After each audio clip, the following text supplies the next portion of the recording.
In a year of my middle school, my father remarried, bringing a stepmother into my life along with an elder sister named Chun-Ku. Chun-Ku was strikingly beautiful, yet possessed a frigid demeanor, shunning conversations with others.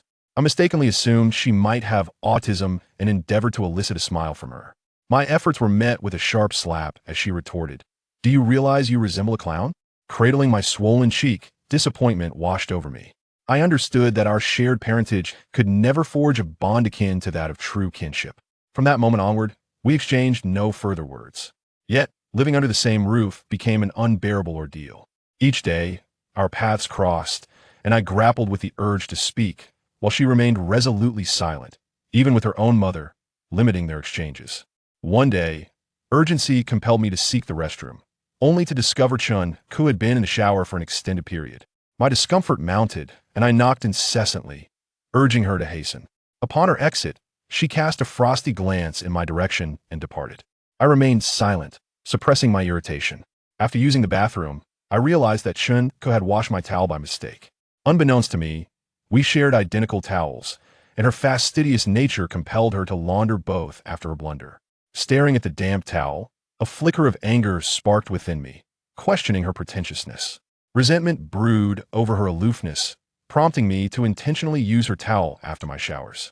The thought of my body being dried by the same towel that had touched hers filled me with a peculiar thrill, as if we had shared something intimate. Eventually, I crossed the line. A mere thought of her exquisite figure led to a chaotic mess with her towel strewn about. Guilt consumed me, and I feared the repercussions of my actions. Believing it would go unnoticed, I discreetly returned the towel, feeling a rush of excitement at the thought of her using it later. That very evening, Chun-Ku confronted me with the towel, slamming it against my face, her voice laced with fury. "Wang Yang, if you ever touch my towel again, I swear I will end you." Her icy gaze caused my cheeks to flush with embarrassment. Dreading the thought of her revealing my transgressions to our father, I remained silent. She offered no further words, merely stating, "Don't think for a second that I am unaware of your true nature."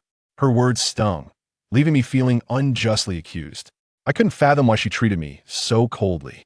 Shouldn't our shared living situation foster a better relationship? By chance, I glimpsed her diary, where she had penned, "Wang Yang is becoming more despicable. He thinks I cannot detect that odor."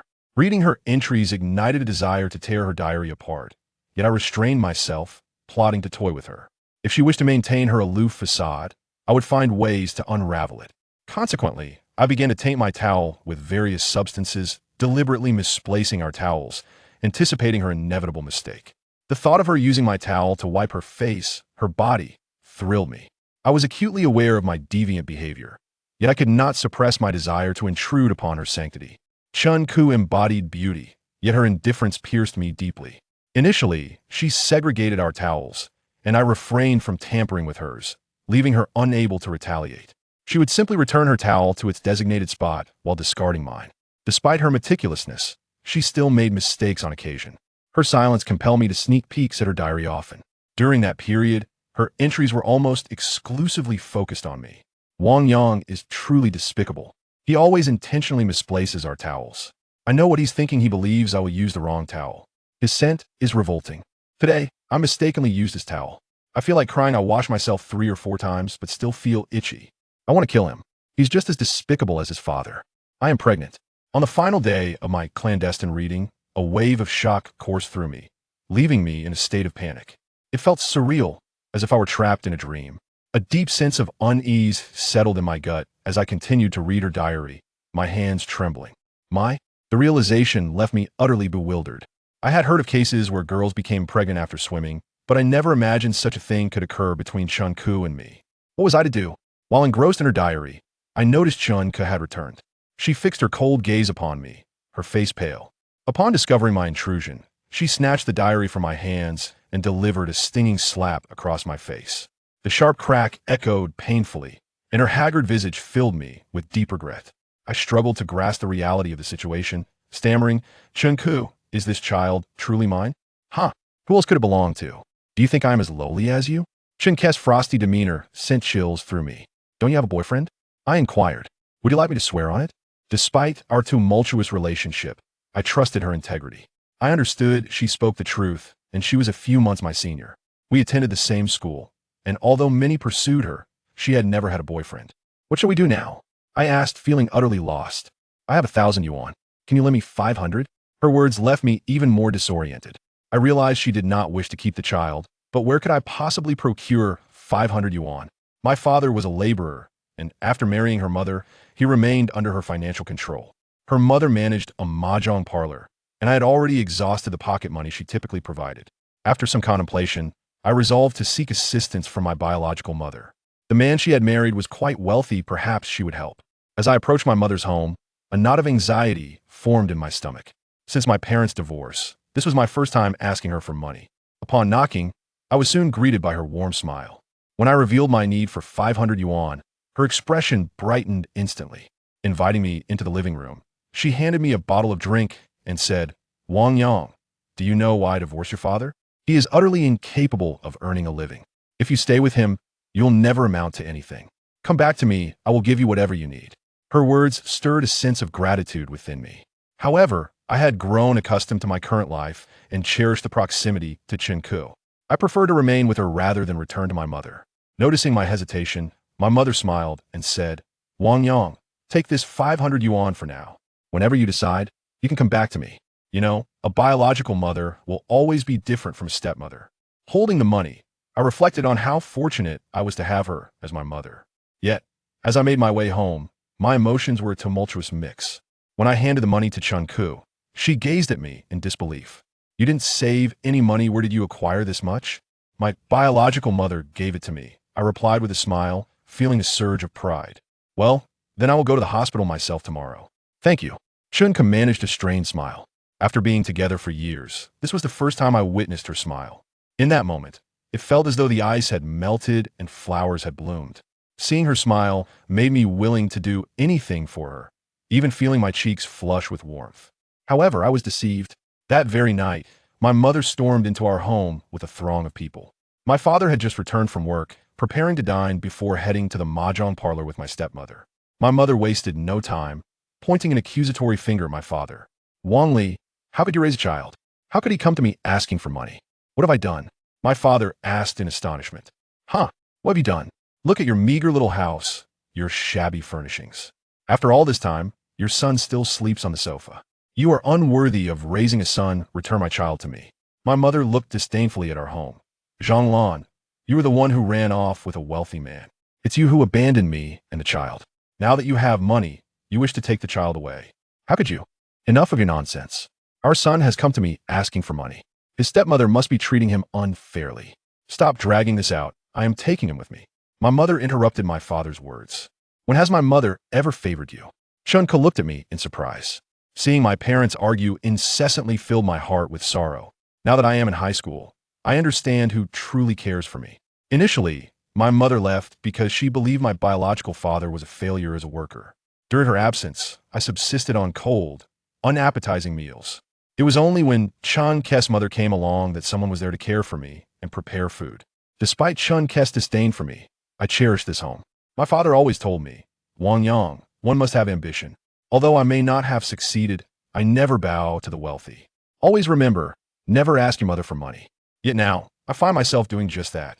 I even afforded her the chance to reclaim custody of me. Her family may be affluent, but would they truly treat me well? "Wang Yang, come with me." Before I could react, my mother had already pulled me along. As we descended the stairs and approached the car, my heart sank further. I loved this home. I did not wish to go to my mother's. I had no fondness for opulent houses or luxurious cars. I simply adored Chunku and our warm abode. Although small, it brought me immeasurable joy each day. I knew that if I went to my mother's house, I would never experience such happiness again. Seated in the car, I heard my mother coldly remark, "Look at your father. So poor he doesn't dare return the 500 yuan. Your family is truly impoverished to the core." As she spoke, the door swung open with a bang. Before me stood Chunku, her icy gaze piercing. She forcefully threw the 500 yuan in my mother's face and shouted, "I don't want this money." Chunke's sudden appearance startled me. Yet for some reason, I felt a twinge of emotion as I gazed at the money on the floor.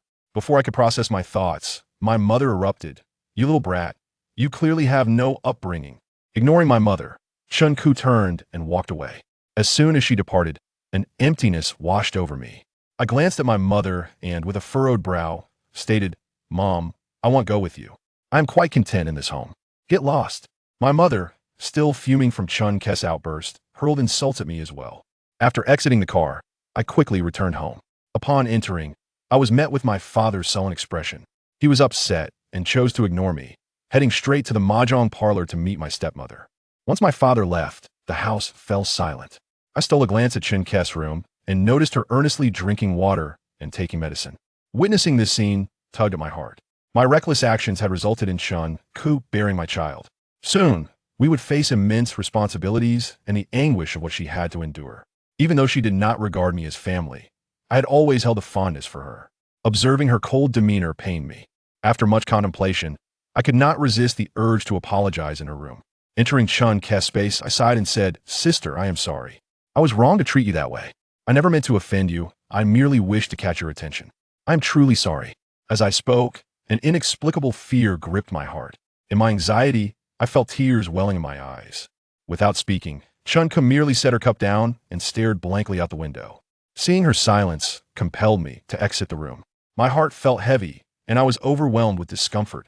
Chun Ku was quite unfortunate her biological father was a gambler who had mistreated both her and her mother, often resorting to violence against her mother. Chun Kes' demeanor was, in part, a reflection of her father's influence. The following day was Sunday. I pondered how to acquire the remaining 500 yuan. While lost in thought, I noticed Chun Ku covering her mouth as she rushed from her bedroom to the bathroom. With no one else at home, she began retching violently.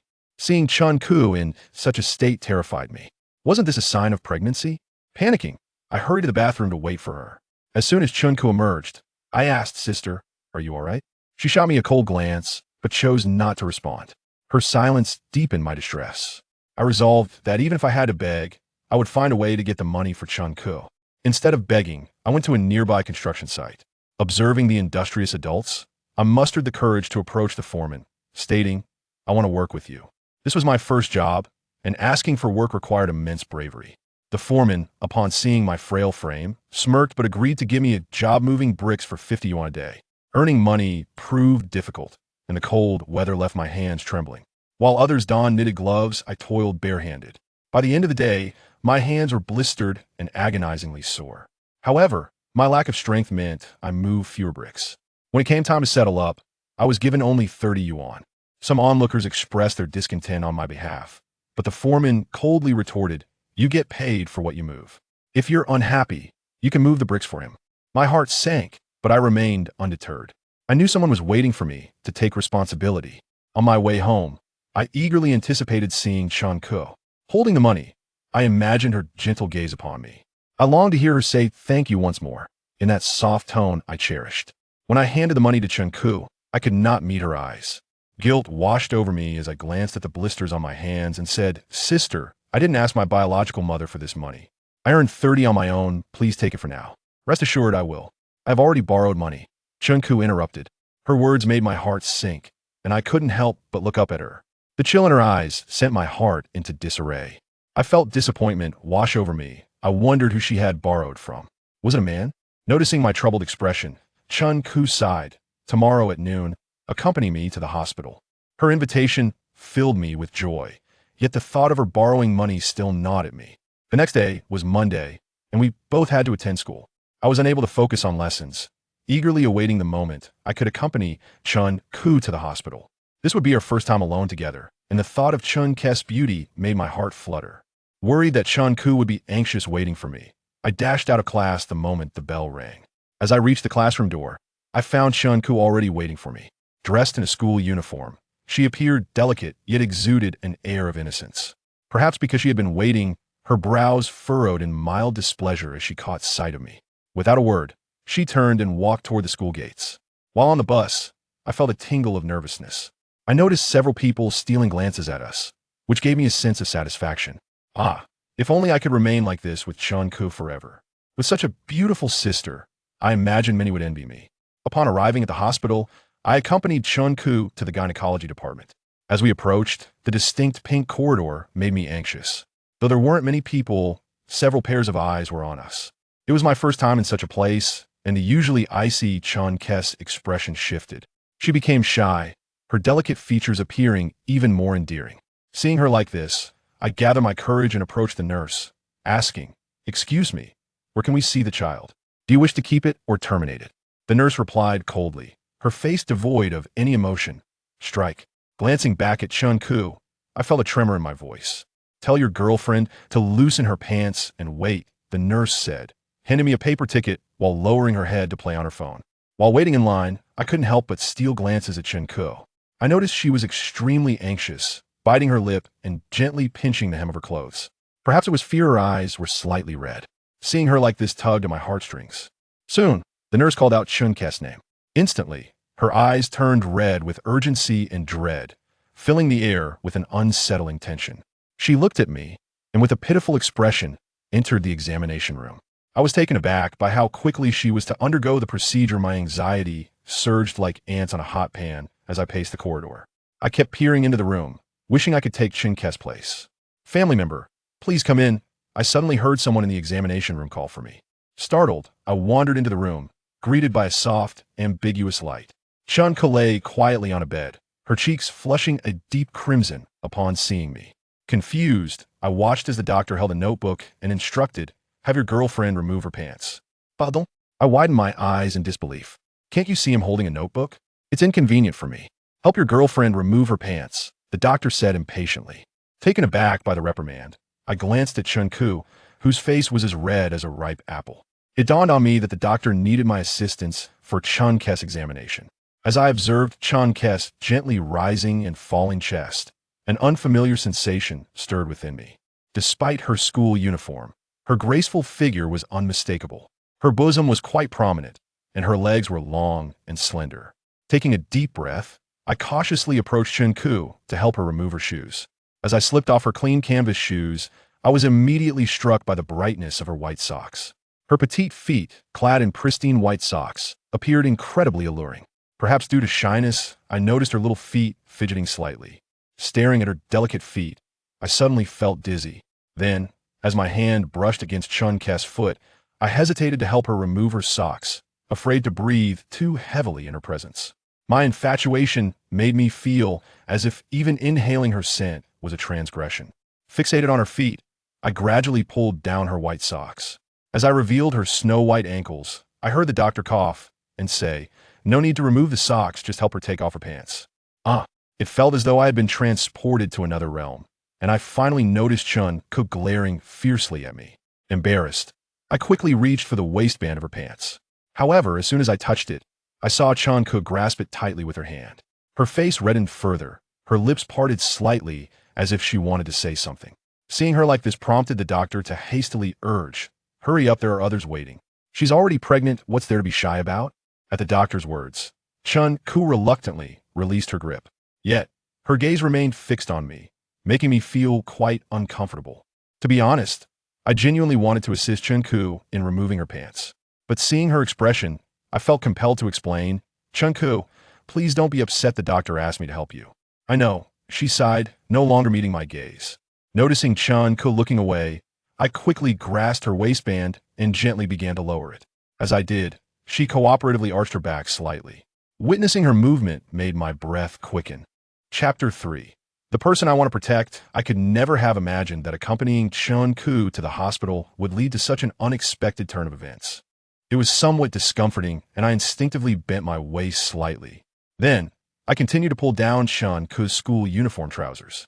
As I peeled them down just a little, I quickly caught sight of her smooth skin and the delicate pinkness beneath. The sight of her flawless thighs nearly caused my nose to bleed. I thought to myself, how could Chun-Koo not feel cold, dressed so lightly in the winter? I mused over her slender frame, which seemed to defy the season.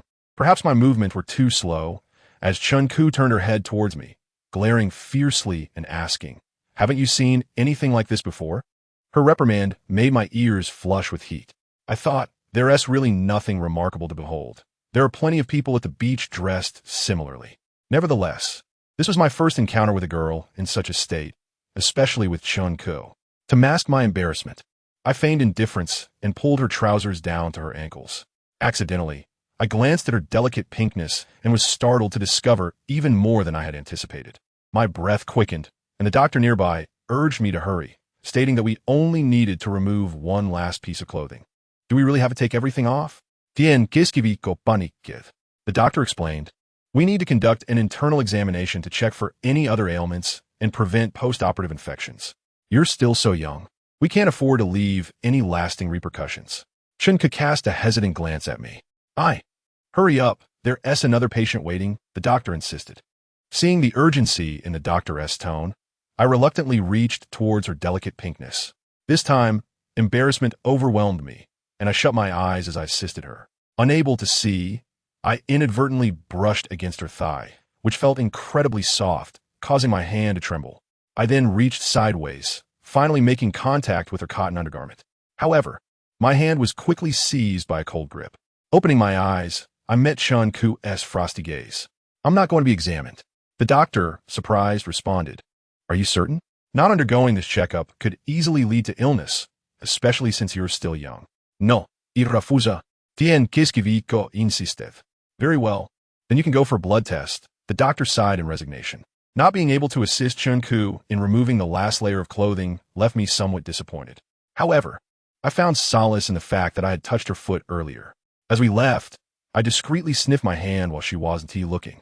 After accompanying Chun-Ku for her blood test, we waited quietly in the corridor. The doctor assured us that the results would be ready shortly, within half an hour. While we waited, I noticed that Chun-Ku's expression had reverted to its usual icy demeanor. Seeing her like this made me feel a twinge of melancholy.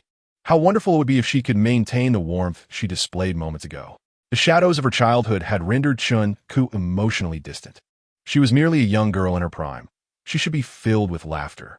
I cherished her bashful demeanor. After the earlier incident, Chun-Ku felt too embarrassed to re-enter the examination room. When the results were ready, she instructed me to find the doctor. Upon entering the same examination room, I was startled to see a girl lying flat on the bed. The sight was dark and unexpected, causing me to jump back. Before I could flee, the doctor grabbed my arm and said, "Your girlfriend is not pregnant." "What?" I exclaimed, my eyes widening in disbelief. "You must have misunderstood. Your young companion is neither pregnant nor unwell. She is perfectly healthy. Just be more cautious in the future, or you might find yourself regretting it." The doctor's expression softened as he smiled at me. Upon hearing this good news, I was overwhelmed with relief, unsure of how to express my joy. I had been frightened, thinking that Chun-Ku might truly be pregnant. It turned out she had merely misinterpreted the situation, leaving me in a state of panic. With the truth unveiled, I felt an immense weight lifted from my heart. Upon exiting the examination room, I immediately caught Chun-Ku's hopeful gaze. However, looking in her eyes made me feel a pang of discomfort. Over the past few days, my relationship with Chun-Ku had changed significantly. She had begun to speak to me more, expressing herself more than she had in the past 2 years. Yet, I knew that if I were to reveal the truth, our relationship would revert to its former state, and she would likely come to despise me even more. Observing the anticipation in Chun-Ku's eyes, I clenched my teeth and said, "The doctor advised that you should return for a checkup after some time." "Why?" Her expression shifted to one of disappointment. Seeing her disheartened look deepened my own sorrow. Unable to meet her gaze, I hastily fabricated a lie. "The doctor said your condition is still too early to assess. You need to wait a while, or it could cause you significant harm." "I'll go ask the doctor," Chun-Ku said coldly. The thought of her confronting the doctor filled me with anxiety. However, as we approached the examination room door, I noticed her face suddenly flush with color. With a bashful expression, she returned to me, frowning. "How long until I need to come back?" "A month," I replied, somewhat dazed. "All right, I'll wait a month then." She nodded. On the way back, I felt a twinge of guilt. Glancing at Chun-Ku, I saw her intently gazing out the window. Perhaps it was for the best. The longer I could keep this secret, the better our relationship might become over time. My longing for familial connection had led me to make a grave mistake with Chun-Ku. Yet, I knew I harbored other hopes for her. But could we truly be together? Even if she denies our kinship, we are still family, an unalterable truth. After returning to school, I tried to show concern for Chun-Ku by sending her a message, urging her to drink plenty of water for the sake of her health. After sending the text, I waited for an opportunity to have a brief conversation with her. However, after a long wait without a response, I became fatigued and rested my head on the desk to sleep. When I awoke, I discovered my deskmate playing with my phone. Seeing him handle my device, my expression shifted instantly.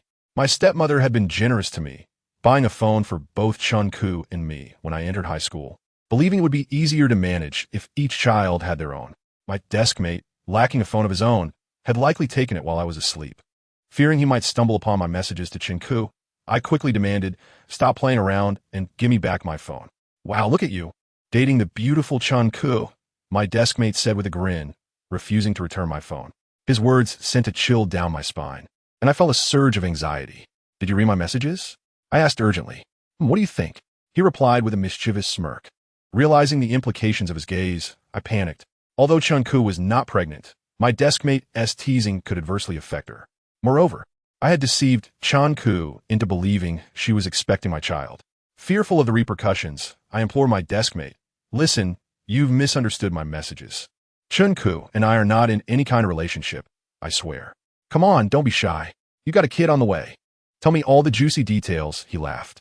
"We have nothing going on," I exclaimed, my frustration boiling over. "If you don't tell me, I'll tell everyone," he threatened, stretching his neck to glance around for eavesdroppers. "Please don't," I pleaded, my face flushing with urgency. "Will you spill the beans? If you don't, I'll definitely tell others," he insisted, though my face burned with embarrassment. Just then, the bell rang, signaling the end of class. As the teacher departed, my desk mate shouted, "Hey everyone, I have a secret to share. This secret involves the stunning Chun Ku and Wang Yang. Do you want to hear it?" My desk mate was like a loudspeaker, incapable of keeping secrets. Hearing him say that sent a chill through me. Soon, his words drew attention from many classmates. Some scoffed. What could Chinko possibly want with Wang Yang? She is so beautiful and studies so well. Why would she be interested in him? Exactly. That is what makes it so bizarre, doesn't it? My desk mate grinned at me. Clenching my fists, I remained silent. "Isn't that right, Wang Yang?" he prodded, trying to intimidate me. "Just stop it. I'll tell you the details," I said, my face turning pale as I felt cornered. Seeing that I was yielding, my desk mate's smile widened with satisfaction. Yet, he still struggled to contain his excitement. As I observed my curious classmates, my desk mate, with a playful smile, remarked, "Since Wang Yang won't let me speak, I'll only reveal half of the story. The rest, you must guess for yourselves. Now, I shall begin." Just as my desk mate started to articulate the tale, I abruptly stood up. Noticing my sudden movement, he grinned mischievously and asked, "What's wrong? Are you that frightened?" Infuriated, I glared at him and retorted, "Do you still wish to strike me?" His expression was one of arrogant delight. Enough of this. I gritted my teeth and delivered a forceful punch to his head. With a thud, he collapsed to the ground, his eyes rolling back in a faint. I coldly regarded him, resolute in my determination to protect Chun Ku at all costs. Chapter 4. Because I Like You. My desk mate had fainted, and the classroom quickly descended into chaos. Fearing for his life, my classmates rushed to carry him to the school infirmary. Someone, with an ill-timed tongue, informed the teacher. After receiving a couple of kicks from her, I was instructed to stand in the office, with the added warning that my parents must come in the following day. Standing there, my mind was in turmoil. I thought to myself, once he wakes up, he will surely spill the beans. He is, after all, a blabbermouth. And soon the entire school will know. If Chun Ku's reputation is tarnished, how will I ever face her? Just then, I felt a tug on my sleeve. Startled, I turned around to find a pair of alluring eyes and a mischievous grin. The class beauty, with an air of flirtation, winked and said, "Don't be afraid. I'll help you." Although academically challenged, the beauty was undeniably stunning. Her words puzzled me, as we were hardly acquainted. By the end of the last period, the homeroom teacher allowed me to return to class. Upon entering, I was met with a fierce glare from my desk mate as he warned, "Just you wait. Bring it on." I shot back angrily, giving him a hard stare. I thought to myself, if he dares to speak out of turn, I will strike him again. As I sat there, I couldn't help but steal glances at the beauty, who sat not far away, directly in front of me. After a moment of covert observation, my cheeks flushed. She always seemed to look at people as if she had a secret interest in them. I wondered how she intended to assist me. Just then, my desk mate, still enraged, whispered provocatively beside me. "Shut up." I snapped at him. His anger only intensified, knowing I wouldn't dare retaliate during class. He muttered, "Wang Yang, don't think you're so impressive just because you caught me off guard. Just wait until school is over. I will definitely reveal your secret with Chun Ku." As he continued to taunt me, the school bell rang, and my desk mate's eyes lit up with malice. "Wang Yang, you're finished." He sprang to his feet, his gaze filled with venom. However, His expression soon shifted as the beauty sauntered over to me, smiling brightly, and said, "Wang Yang, let us head home together." I was taken aback. "You know her?" My desk mate stared at me, eyes wide with disbelief. "Of course, and we're quite close," I replied with a smile as the beauty gently took my arm. Then, with a playful wink, she teased, "I SNT that right, darling?" Although she was stunning, she had a rather carefree demeanor, often seen frolicking with boys. I had anticipated her joking with me, which made me slightly anxious. Before I could process my thoughts, she affectionately ruffled my desk, mate's hair, and said, "Little blabbermouth, even I have Wang Yang as child." "What?" My desk mate was momentarily stunned. "You're so greasy," she remarked, grimacing as she wiped her hands on my shirt. She shot him an exasperated glare and added, "Are you really that dense? Can't you tell when someone is joking?" After her scolding, my desk mate hurriedly ran his hands through his hair, only to shed more flakes of dandruff. "Don't spread rumors about things you know nothing about." The beauty shot another warning look at him before taking my hand and leading me outside. On our way home, she explained that she was very close friends with Chen Ku. The 500 yuan Chen Ku had borrowed was from her, coming from a wealthy family. She was the only one who could lend such a sum. After sharing this, her demeanor became decidedly flirty as she leaned in closer and asked, "So, Chen Ku really is pregnant with your child?" "ISNT she?" As I gazed at her charming bangs, my ears turned crimson. I quickly retorted, "No. Don't say such things." "Ha ha. Aren't you adorable?" she teased as she walked away with a wicked smile. Her unexpected support left me feeling both elated and anxious. I couldn't help but admire Chen Ku even more. Not only was she beautiful, but her friend was equally stunning. If I could maintain a good relationship with Chen Ku, perhaps I could also cultivate a bond with the beauty. Unlike Chen Ku, she was talkative and playful, which made a positive impression on me, especially after she had helped me deal with my desk mate. Upon returning home, I discovered that Chen Ku had already arrived. The bathroom door was closed, indicating she was likely showering. I felt a pang of guilt for deceiving her. After pondering for a moment, I poured her a glass of warm water and waited outside. For some reason, she took an unusually long time in the shower. When she finally emerged, I rushed to her with the warm water, saying, Chen Ku, the doctor said you should drink more warm water since you're pregnant. It's good for your health." "Okay," she replied, accepting the water but looking at me with a curious expression. That night, I struggled to sleep, staring at the closed door of her bedroom, yearning for an excuse to slip in and share a few words with her. Yet her coldness made me hesitant, fearful of jeopardizing our relationship. Perhaps because I had seen her body, I had a vivid dream just before dawn, imagining an embrace with her, inhaling her fragrant scent. I longed to take things further. Waking up, I realized my pants were uncomfortably sticky. Seeing Chen Ku at breakfast made me too anxious to get up. After she left, I hurried to the bathroom to change. I didn't have time to eat and dashed out. I found myself increasingly eager to see Chen Ku. Whenever I closed my eyes, her image flooded my thoughts, and I didn't want to miss a second of her presence. Chen Ku walked slowly, allowing me to catch up with her. Just a glance at her exquisite face made my heart race. I attempted to strike up a conversation, asking, "Did you drink the warm water this morning? It's good for your health." She ignored me, continuing to walk ahead. Her silence disheartened me, yet I persisted, asking, "Did you sleep well last night?" Finally, she stopped and turned to face me, a cold smile gracing her lips. "What is our relationship that you care so much about me?" Seeing her smile filled me with delight. Glancing at her flat stomach, I boldly stated, "Of course we have a relationship. You're carrying my child. Is that so?" Her smile deepened, and a hint of mockery danced at the corners of her mouth. "Yes," I replied, my heart soaring at the sight of her joy. A moment of silence enveloped us as we both fell quiet. Observing her pristine school uniform, I cautiously asked, "May I touch my child?" Upon uttering these words, I noticed a change in her expression, and the atmosphere around us grew charged with tension. My face flushed red as I repeated, "Can I touch my child?" "Yes," Chen Ku smiled at me. Her consent ignited a wave of excitement within me. I mused to myself, it is indeed better to have my child around. In this way, I can reap numerous benefits. As these thoughts coursed through my mind, I felt an unbearable dryness in my throat. Cautiously, I extended my hand. Suddenly, a sharp slap resounded as Chen Ku struck my face. With a cold glare, she uttered, "Wang Yang, where's your dignity?" Stunned by the blow, I covered my burning cheek, bewildered by my predicament. "How long do you intend to deceive me?" Chun-Ku's icy gaze deepened as she scrutinized me. What deception! I felt a twinge of anxiety within me. I have my period, she stated with an expression of calmness. At her words, a piercing sensation flooded my heart. Shame, frustration, and regret surged within me, overwhelming me with a myriad of complex emotions.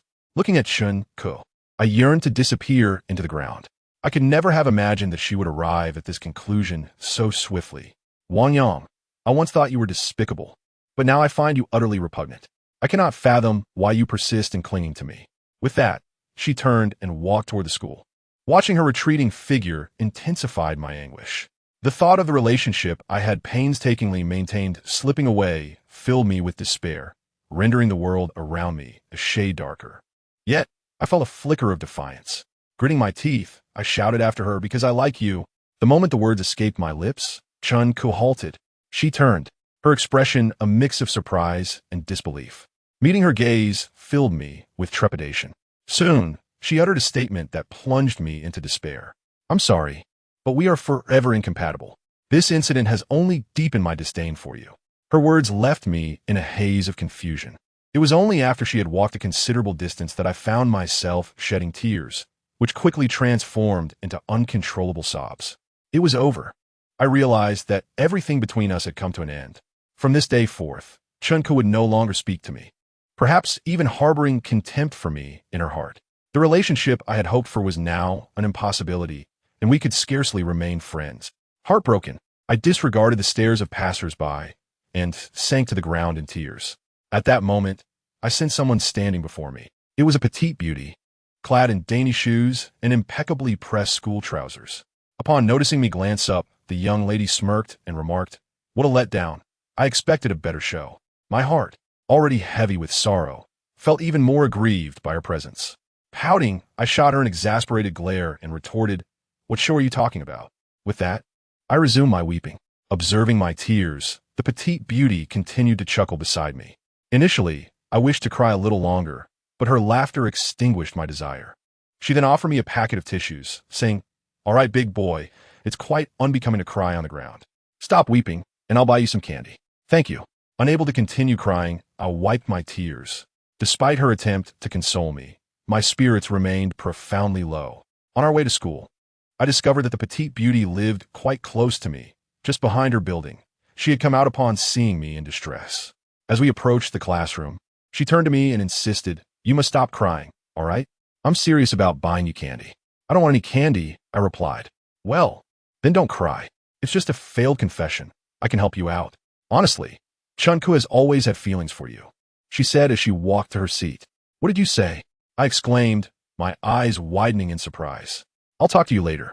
I still have my homework to finish," she added, a hint of impatience creeping into her tone as she snatched the class monitor's homework and sat down to complete it. Watching her in a flurry of urgency stirred something peculiar within me, and her words rekindled a flicker of hope. Chun-Ku has feelings for me? The thought propelled me out of my seat, racing to the petite beauty's desk. "Let me help you. Can you write well?" she asked, surprised. "Just give it here." I insisted, believing that befriending the petite beauty could be advantageous since she was a close friend of Chun-Ku.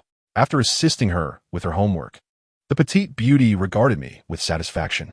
Wanting to commend me, she reached out to tousle my hair, but feeling bashful, I dodged her touch. Upon returning to my seat, I remember my own homework remained unfinished.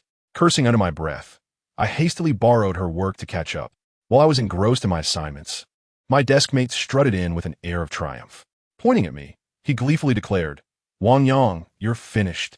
I've already told my parents about you knocking me out." Infuriated by his relentless pursuit, I had no time to engage with him and continued my frantic work. After the morning session, I noticed the homeroom teacher had arrived. With a stern expression, she dragged me into the office, where I found myself facing a pair of unfamiliar parents. "Have your guardians arrived?" the teacher asked coldly. It dawned on me that the previous day's events were far from over. Too intimidated to respond, I hung my head in silence. Seeing my reluctance to speak, the teacher kicked me twice in frustration. Then, the couple coldly remarked, "I wonder whose child this is, such a lack of upbringing." He struck our Xiaoyuan so hard that he was knocked unconscious. "You still allow such a child to attend school?" "I apologize, Mr. and Mrs. Xiaoyuan. This was a grave oversight on our part. Rest assured, I will provide you with a satisfactory explanation, the teacher said with a fawning demeanor. What explanation? Just take my child to the hospital after this. The father of Xiao Yuan snapped. I'm sorry. Once his parents arrive, we'll take your child to the hospital. You could trust me. I won't let him off easily if his parents don't come, the teacher assured. Hurry up. My Xiao Yuan has a large bump on his head. The father of Xiao Yuan glared at me fiercely. After they left, the teacher kicked me again, glaring at me with malevolence. Until your parents are called in, you won't be attending class. How can someone from such a background think they can engage in fights? Listening to the teacher's words filled me with fury. Yet, I knew my father was merely an ordinary worker, lacking the influence of Xiao Yuan's family, whose father was a deputy team leader at an oil field and could afford to give gifts to teachers every year. Though not excessively wealthy, they certainly knew how to ingratiate themselves. Standing in the office all morning left me utterly drained. When school let out at noon, I was surprised to find the petite beauty waiting for me outside. Upon seeing me, she remarked, "What's wrong? Are you scared of your parents?" "Well, my dad has been upset with me lately, and I fear he might hit me," I replied, recalling the incident of asking my mother for money. "Huh, my dad wouldn't dare hit me," she scoffed. I glanced at her, feeling a sense of resignation. I thought to myself, with such a lovely appearance, who could bear to strike her? If I were her father, I would cherish her dearly. As we exited, I noticed her pointing to a Honda, exclaiming, "Look, my dad has come to pick me up." "How wonderful," I said enviously. "Let my dad drive you home," she cheerfully suggested. "Oh no, I've never been in such a nice car." I panicked, eager to decline. "Get in. It's fine," she insisted, ushering me into the car. The interior of her father's vehicle was spacious, and I felt an unusual comfort within it. He was also quite handsome and treated me with kindness. I thought to myself, this is what true wealth looks like, so genuine and unpretentious. Her father dropped me off at the foot of my building. Just as I was about to ascend, I heard the petite beauty call out, "Which floor do you live on?" "The fourth," I replied hesitantly. "Which door?" she inquired again. "This one," I said, pointing upwards. "Got it." Her expression shifted, becoming complex and inscrutable. Upon seeing her gaze, an unsettling feeling settled in my heart. Oh no, she knows I live with Chunku. Chunku, she is still my sister. Indeed, as soon as school commenced in the afternoon, the charming girl inquired, "Wang Yang, what is the nature of your relationship with Chunku?" "She is my sister, brought into my life by my stepmother," I confessed, unable to conceal the truth any longer. Lowering my head, upon hearing my words, I noticed a dramatic change in her expression. She stared at me for an extended period before taking a deep breath and exclaiming, "Wang Yang, you actually have feelings for your sister?" I remained silent, my heart heavy with sorrow, for I understood that even if Chunku were to deny our kinship, we would forever be bound by blood. The possibility of anything beyond that was eternally out of reach. Observing my silence, the girl was momentarily stunned before she sighed. "Wang Yang, if Chunku is indeed your sister, I cannot assist you. You cannot harbor feelings for her. Honestly, pursuing me would be far more advisable than chasing after Chunku." "Please stop," I murmured, turning my gaze towards a window. The bell rang for class, and I was summoned to stand in the office as punishment. While standing in the office, I caught a glimpse of the homeroom teacher regarding me with disdainful amusement. "Ah, you truly are a pig that fears not the boiling water." My father was occupied and could not come. I glared coldly at the teacher, harboring an intense dislike for her. "Very well, you may remain standing. If your parents do not arrive by the end of the day, you will not be allowed to leave." The teacher took a sip of water and exited. During my time, standing in punishment, the charming girl returned to find me. Upon seeing me, she sighed, "Wang Yang, so you and Chun could share the same parents." I spoke to her and asked her to inform your parents to come. "What did she say?" I asked, my eyes lighting up. "She said nothing," the girl pouted. Hearing her words, disappointment washed over me. I knew then that Chunku must harbor deep resentment towards me and would never acknowledge me again. Standing there in the office, I felt a sense of futility in my existence. When the final class commenced, I noticed that the boy with the trumpet had returned with his parents. Upon learning that my parents had not arrived, his father bellowed, "Damn it, our time is limited. With so many matters at the office, how can we keep coming here? Why not just let it go?" The homeroom teacher cautiously inquired, "Let go? My child has been knocked unconscious. Can this matter simply be dismissed?" "Xiao Yuan, does her head still hurt?" the boy's father asked. "It hurts, and I feel nauseous," the boy replied with a mischievous grin directed at me. Enraged, his father suddenly kicked me. The pain caused me to grimace involuntarily. Just as I was about to curse at him, I felt someone tap my shoulder. With a smile, the person gently placed their arm around my shoulder and said, "I apologize for my tardiness." "Who are you?" the homeroom teacher asked in astonishment. "I am a guardian of Wang Yang. I just came from the mahjong parlor." "You assaulted Wang Yang just now?" the man asked the boy's father with a grin. I acted impulsively. He retorted dismissively. "Oh," the man chuckled as he approached the boy's father. Suddenly, he delivered a powerful punch, knocking him to the ground, shouting, "Damn you, I was impulsive too." Chapter 6. Introducing a matchmaker, I was taken aback by the man's explosive temper, shocking both me and the homeroom teacher. Soon, the boy's father attempted to retaliate, but his fist hung in the air, unable to descend. The atmosphere in the office was thick with tension. The man, at some point, had drawn a knife, pressing it menacingly against the boy's father's abdomen. "Do you yield?" he asked with a smile. Holding his breath, the boy's father remained silent, beads of cold sweat trickling down his forehead, his eyes filled with terror. "I will ask you once more, do you yield?" the man reiterated. "I yield. I yield." The boy's father managed to reply with difficulty. "What about your earlier assault on Wang Yang?" the man inquired. "I'm sorry."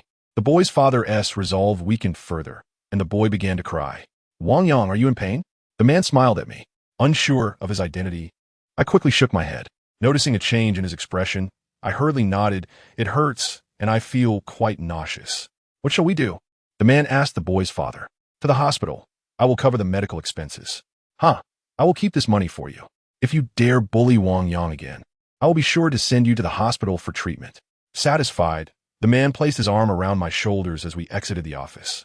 Stepping out, I observed that the teaching building was deserted. Looking at the empty corridor, the man smiled and said, "Wang Yang, you probably do not know who I am, do you?" "Who are you?" I asked, astonished. "You know Chen Ku, right?" he queried. I nodded, surprised to hear her name mentioned. "I'm a good friend of her father. Chen Ku sent me." "You are a good friend of her father?" I asked, incredulous. "Indeed, you should take the opportunity to persuade Chen Ku to forgive her father. He regrets his actions now and wishes to do something for her," the man sighed. Upon hearing his words, a sense of discomfort settled in my heart. I realized that it was not only my biological mother who sought to bring me back. Chen Ku's father was equally eager. Casting a wary glance at him, I suddenly turned and sprinted home. As I ran, fear gripped me. I was particularly anxious that Chen Ku's father might arrive and dismantle the fragile family we had painstakingly built. Upon returning home, I quickly spotted Chen Ku. However, this time, I felt no inclination to engage with her.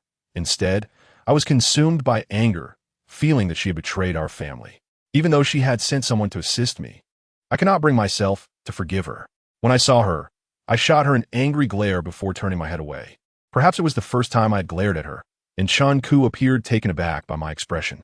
While watching television, I sensed Chen Ku's gaze fixed upon me. During dinner, I noticed her still coldly ignoring me. My demeanor seemed to infuriate her further as she coldly asked, "Why do you keep staring at me?" "You are well aware of your own actions," I retorted, realizing that she understood the inappropriateness of seeking help from her father's friend. She set down her chopsticks and gazed out the window in a daze. Seeing Chen Ku in distress made me feel a twinge of sympathy. I wanted to comfort her, yet found myself at a loss for words. At that moment, I suddenly heard Chen Ku ask, "You have a good relationship with Zhao Shirshi, don't you?" "It's all right," I replied, recalling the charming girl. "Yes, Zhao Shirshi is my only true friend. You like me, but at isn't worth it. Let me introduce a girlfriend to you. Dien Giskivi Kosayet." Her offer to introduce a match for me took me by surprise. I stared at her in astonishment, only to find that this time, she was the one ignoring me. The night passed in silence, and the following day, the charming girl sought me out. With a cheerful demeanor, she said, "Yesterday, your sister spoke to you, right? It was I who approached your sister. See how good I am to you." Observing the charming girl's petite figure, I felt my face flush. I thought to myself, how bold of her to proactively seek out Chen Ku for us to date. Although she was not as beautiful as Chen Ku, she possessed an adorable charm, especially her figure, which, even in her school uniform, appeared quite ample, making it hard to resist the urge to touch. Feeling somewhat embarrassed, I smiled and said, "You are truly kind to me." "Of course. Let us talk during lunch after school," the charming girl said with a mischievous grin. "All right," I nodded, feeling a chill in my heart. During class, the thought of Chen Ku wanting to introduce a match for me made me somewhat anxious. My eyes unconsciously drifted towards the charming girl, unsure of how to proceed. In truth, no matter how kind the charming girl was to me, I still held feelings for Chunku. Whenever I closed my eyes, her image flooded my mind. Especially when she spoke to me or smiled, those moments filled me with excitement for a long time. As for the charming girl, perhaps it would be best for us to remain friends. While I was secretly admiring a lovely girl, I heard my desk mate whisper to me, "Dude, you're at it again," stealing glances at the pretty girl. His father had been beaten up, and I was infuriated by his continued provocation. I shot him a fierce glare, and he quickly displayed a look of fear, saying, "Don't give me that look. I'm not talking to you. But be careful. Many people are interested in Chunku. Watch out for trouble." "Curse you. Just don't provoke me," I retorted. "All right, I concede. I won't provoke you," my deskmate mumbled, lowering his head. Relieved to have subdued him, I turned my thoughts to the matter of Chunku introducing me to a partner, contemplating how to navigate lunchtime. The lovely girl was truly charming and exceptionally cute. If I could date her, I would undoubtedly gain some prestige at school. However, deep down, I really didn't want to be with her. Although Chunku's demeanor toward me was somewhat aloof, I felt she was actually quite nice.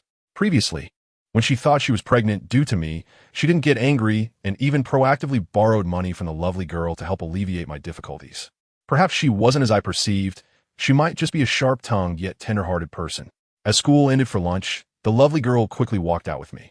When we sought out Chunku, she mischievously said, "Are you excited? I'm about to introduce you to someone." My face flushed, and I couldn't meet her gaze. "You'll be surprised soon," she added, and we stood by the entrance of Chunku's classroom, waiting for her. While waiting, I suddenly sensed something was amiss. The lovely girl's enthusiasm seemed inconsistent with the idea of her wanting to date me. Despite her boldness, she was still a girl. Was her excitement perhaps a bit exaggerated? Could it be that she intended to introduce someone else? When I saw Chunku emerge with a rather hefty girl, I realized my suspicions were correct. As soon as the hefty girl appeared, the lovely girl grabbed her hand and exclaimed, "Wang Yang, this is Wang Jiao. Look at her. Isn't she beautiful? Are you satisfied?" Casting a glance at the hefty girl, I found her quite unattractive. Not only was she unappealing, but her school uniform had a large grease stain, likely from a skewer she had eaten the day before. Noticing my stare, the lovely girl beamed with delight, saying, "See, they make a great match." Even Chunku chuckled along. "She is not bad looking, right? But can she afford to take care of me?" The hefty girl inquired. "Don't worry. I'll make sure she is plump and well-fed," the lovely girl replied with a grin. Witnessing the lovely girl's enthusiastic efforts to set me up made me feel my pride was being trampled upon, especially since Chunku displayed no signs of jealousy during the introduction. A pang of sorrow hit me, and I felt tears welling in my eyes. Remaining silent, I took a deep breath and walked out of the school building. They didn't even call after me, deepening my heartache. However, just as I was nearing home, I unexpectedly saw the lovely girl and Chunku chasing after me in a rickshaw. "Why did you leave us behind?" the lovely girl asked, somewhat angrily as she stepped out. "I don't want to date anyone. You don't need to introduce me to anyone," I replied coldly, my frustration boiling beneath the surface. "Oh, really? Is it because you think she is unattractive? Who do you like then?" the lovely girl pressed. Her words only served to ignite my anger further. I felt as though she was belittling me, mocking my dignity. In a fit of suppressed emotion, I pointed at her and declared, "I like you." The moment the words escaped my lips, I distinctly saw her face flush. She glanced at me and then at Chunku, appearing a bit shy and unsure of how to respond. Soon after, I heard Chunku's cold voice cut through, "No, you cannot like Zhao Shi." Chapter 7. The lovely girl's boyfriend. In truth, I did not harbor genuine feelings for the lovely girl. My intention in choosing her was merely to provoke Chunku with the notion of dating someone commendable. Chunku's refusal to let me choose the lovely girl brought a slight comfort to my heart. However, the lovely girl then uttered a sentence that left me feeling quite despondent. With a hint of shyness, her face flushed as she looked at me with difficulty and sighed. "Wang Yang, I'm sorry, but I already have a boyfriend." Upon hearing her words, I was taken aback, my eyes widening in astonishment. I glanced at Chunku, only to find her expression as cold as ever, devoid of any emotion. In that instant, I felt utterly humiliated, as if I were a fool manipulated by both Chunku and the lovely girl. After all this time, it turned out I had been foolishly deluding myself. The lovely girl often used that alluring gaze when looking at others, and I had mistakenly believed she had feelings for me. With my heart heavy from yet another setback, I could no longer bear the weight of my grievances. Gritting my teeth, I shot a fierce glare at Chun-Ku and ran away, not heading home, but rather to a place farther from my house. Gradually, I began to lose hope. I felt as though Chun-Ku was an unattainable cloud, an elusive wind. Any concessions she made were merely attempts to deter my unwarranted affections. Not returning home for lunch, I found myself at a nearby internet CAF. With no money, I simply stood outside, watching others play games. After observing for the entire afternoon, my mood improved significantly. During the afternoon school session, I noticed a boy outside the classroom waving at me. His palm faced downward in a dismissive manner, reminiscent of calling a dog, which made me quite uncomfortable. I didn't know him, but curiosity compelled me to step outside. As soon as I did, two boys quickly surrounded me, making a total of 3. One of them was somewhat handsome, but dressed atrociously in a black trench coat and a white scarf. He casually draped his arm around my neck and cheerfully asked, "I heard you got Shinko pregnant. What's going on?" Although some time had passed since the incident, I was still taken aback. "Wow, you've got some guts to mess with a girl I like," he taunted, his gaze challenging mine. Upon hearing his words, I understood his intention. Since Chun-Ku had many admirers, he was likely one of them. His tone suggested he was looking for a fight. Frustrated, I had no desire to engage with him. So I replied, "Chun-Ku and I have nothing between us. We don't even know each other. The pregnancy rumor was just my desk mate's nonsense. Don't spread it. Stop pretending. Are you afraid of what we might say?" He sneered, kicking me surreptitiously. This act ignited a blaze of anger within me. Before I could retaliate, he continued with a grin, "If you don't want Chun-Ku's reputation to be tarnished, you'd better listen to me. After school, send her over for me to have some fun with. Understand?" "I heard you loud and clear," I replied, astonished by his lewdness. "Remember this well. If Chun-Ku doesn't show up, you'll face the consequences." He introduced himself as Pan Chong, but everyone called him Chong-gu. "You'd better not provoke me," he warned. "Sure, I'm quaking in my boots," I retorted sarcastically. After delivering another kick, he and his 2 lackeys departed. Once they were gone, I cursed under my breath, contemplating chasing after them to confront him. However, outnumbered, I opted instead to brush off the dust from my pants and return. Upon returning to my seat, I immediately caught my desk mate's peculiar gaze. From the look in his eyes, I knew he had spoken about me. Before I could ask, he anxiously confessed, "Dude, they threatened me. I don't know who spread that rumor to Chong-gu." When he asked me, I couldn't help but spill. Seeing my desk mate shift the blame onto me was both infuriating and laughable. But the fact remained that Chun-Ku was not pregnant, and this rumor posed no real threat to me. Reluctantly, I asked my desk mate, "Who is that guy?" "He hangs around with Wang Long. He is quite influential. He is in the same class as Chun-Ku, so you'd better not provoke him," my desk mate advised. Realizing it was that troublemaker, I thought to myself how fortunate I was not to have confronted him, for it would have surely led to trouble. In schools, there are always a few notorious figures who thrive on conflict. Such individuals instill fear in students, yet they find it easy to secure romantic partners. Nevertheless, I do not envy them, for I have never engaged in conversation with them. I then inquired, "Who is Wang Long?" "He is the boyfriend of the pretty girl," my desk mate replied. For reasons unknown, the realization that Wang Long occupied a place in the heart of the beautiful girl left me feeling somewhat despondent. I gazed vacantly out the window, a bittersweet ache swelling within me, unsure of what to articulate. After school, when the beautiful girl approached me, I chose not to speak. Upon returning home, I noticed Chun-Ku without uttering a word. I sat alone, watching television, my spirit lifted not in the slightest. Observing my demeanor, Chun-Ku also refrained from acknowledging me. My relationship with Chun-Ku had reverted to its former state. On the following day, I spotted a lackey of Chong-gu approaching me once again, beckoning with a downward wave of his hand, akin to summoning a dog. This gesture ignited a surge of indignation within me. I chose to ignore him, deliberately turning my head away as if I had not seen him. "Hey, are you blind? I'm calling you." When I remained motionless, the boy stood outside, beginning to hurl insults. As he berated me, all my classmates turned their gazes in my direction. My desk mate, clearly intimidated, whispered beside me, "He's calling you. You should go out quickly. Otherwise, if Chong-gu gets angry, it won't be good. Let him be. If he provokes me further, I will make him regret it." My own anger flared, and I shot my desk mate a fierce glare. My voice had risen, and the boy outside heard me. He instantly entered the classroom, roughly ruffling my hair, and shouted, "Who were you just talking about?" I remained silent, my gaze fixed on the table, feeling my eyes grow slightly red. My silence seemed to satisfy the boy, who then ruffled my hair again and said, "You better wait until after school. Changgu will spill some dirt about your girlfriend." Upon hearing his words, I lifted my gaze sharply, noticing my reddened eyes. The boy chuckled and remarked, "Oh, are you going to cry? If you do, I won't hit you." "That is not true. I will still hit you." With that, he exited the classroom. After he left, I found my mind racing with thoughts. In truth, I had wanted to strike him, but the fear of being reported to the teacher had held me back. After all, I had already suffered at the hands of my deskmate before. The sight of the homeroom teacher groveling sickened me, and I deeply wished to avoid her reprimands.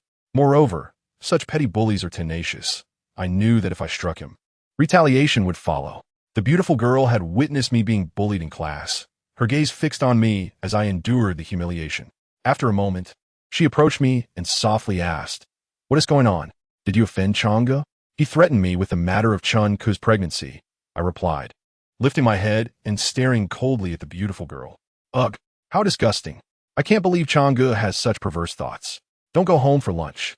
Let us eat together. I'll invite my boyfriend too. I want to have a good laugh at him," she suggested. "I want to go," I replied, turning my head away. "Come on, I'll ask Chun-Ku to join us," the beautiful girl insisted, smiling at me, although I felt anger from yesterday's events. Thinking of Chun-Ku lightened my mood considerably. I understood that a relationship between Chun-Ku and myself was implausible, yet a flicker of hope lingered in my heart. After the beautiful girl left, I heard my deskmate quietly inquire, "Wang Yang, are you going to join them for lunch?" "It depends on my mood," I responded, furrowing my brow. "You should go. Those who can afford to dine out are impressive people.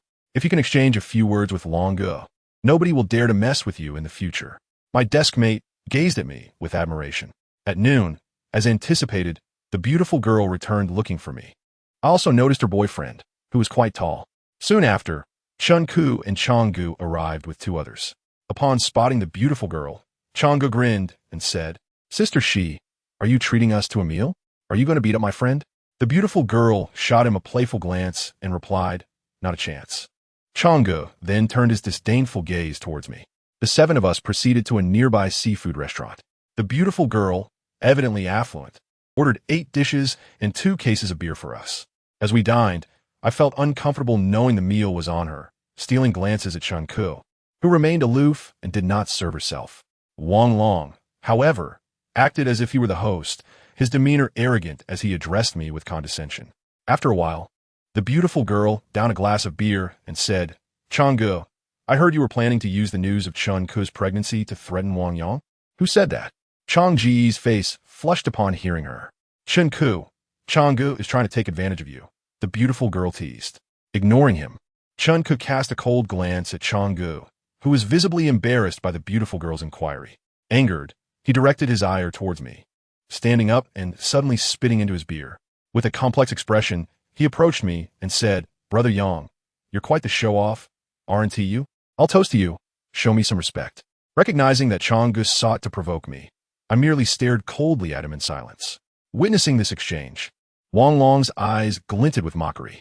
Chun-Ku, too, looked on with concern, her gaze directed at me, perhaps feeling that bullying was somehow commendable. Changgu ruffled my hair once more and said, "Brother Yang, will you dare not drink the toast I offer you?" "Fine, I'll drink," I replied, standing up and snatching the beer from Chang Ji's hand. Suddenly, I hurled the drink into his face, shouting, "I drink to your mother." The beer splashed across Chang Ji's face and inadvertently onto mine as well. In an instant, I clearly saw the transformation of Chang Gu's expression, his astonishment evident as he glared at me. Enraged, he swiftly swung a punch in my direction. "You bastard," he yelled, being so close. I was unable to evade his fist and took the blow squarely, feeling my nose throb painfully. Before long, Chang Ji's 2 lackeys joined in, attempting to wrestle me down. They lacked fighting skills, merely clinging to me with all their might. The 4 of us became entangled, knocking over several beer bottles in the process. Outnumbered, I found myself at a disadvantage, but fortunately, I did not collapse, which spared me from further humiliation. During the scuffle, I couldn't help but glance at Chun-Ku, who was watching me with concern, quietly observing without a word. The beautiful girl appeared anxious as well, alternating between admonishing me and scolding Changge. Stop fighting. Are you trying to show us up? If you continue, none of you will get to eat, perhaps due to the presence of a beautiful girl. Changge and his crew grew even more intense in their brawl, while my strength waned, and I felt as though I was reaching my limit. Suddenly, I heard Wang Long bellow, "Enough already. Stop fighting." As expected, Wang Long's command held weight, and the room quieted considerably. Yet one of Chang Ji's lackeys managed to sneak in another kick before they ceased their assault.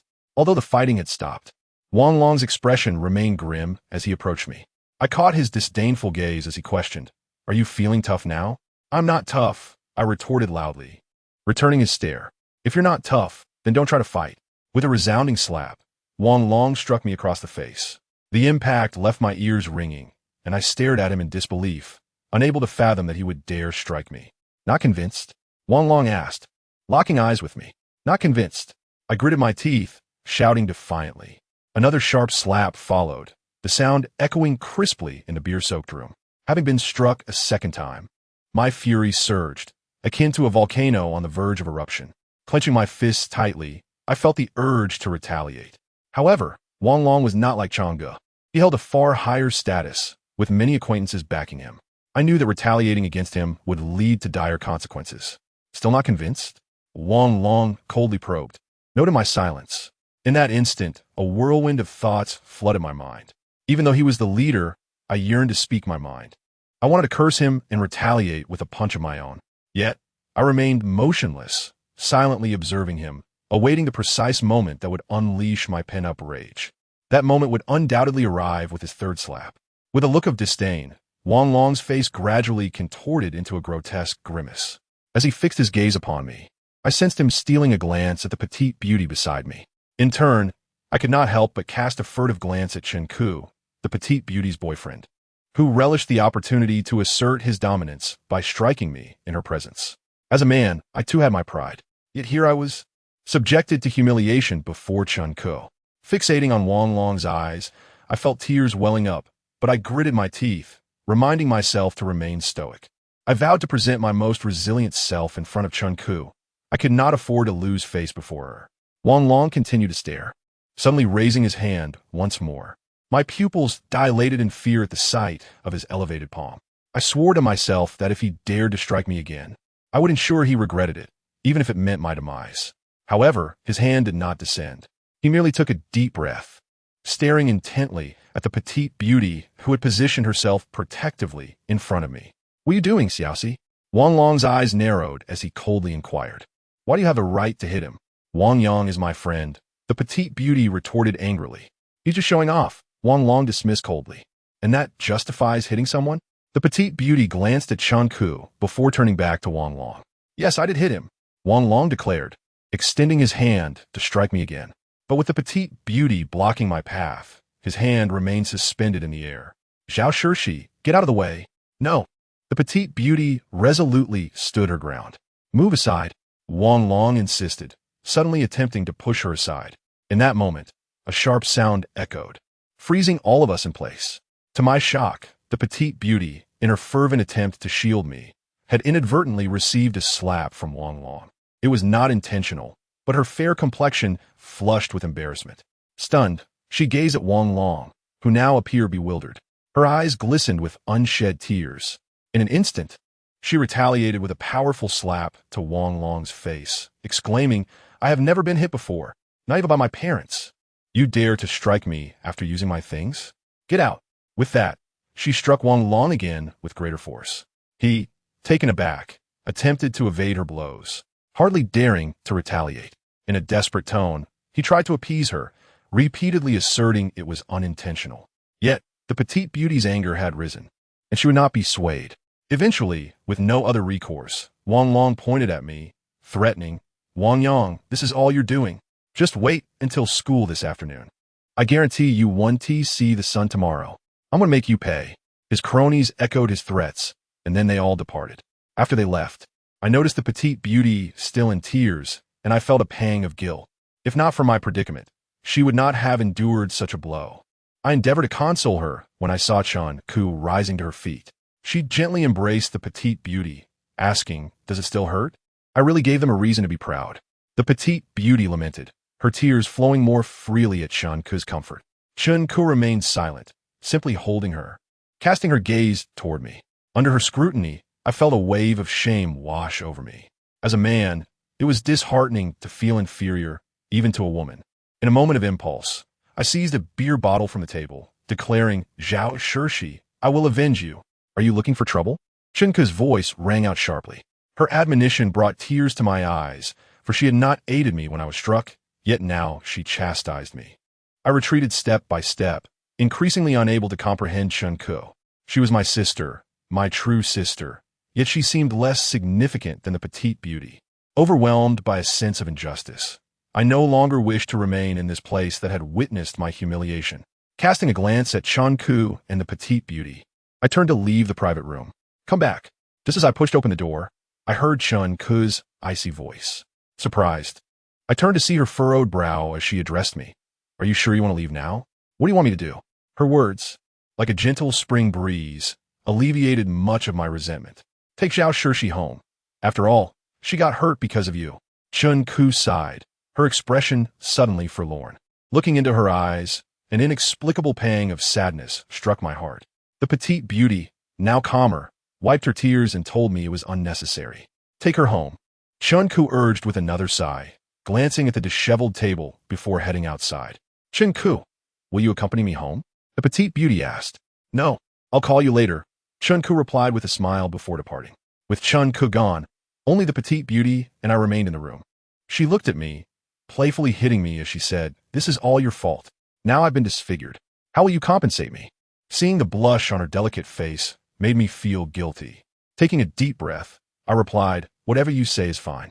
What can you possibly do?" The petite beauty pouted, then glanced at her phone, adding, "I can't go home looking like this.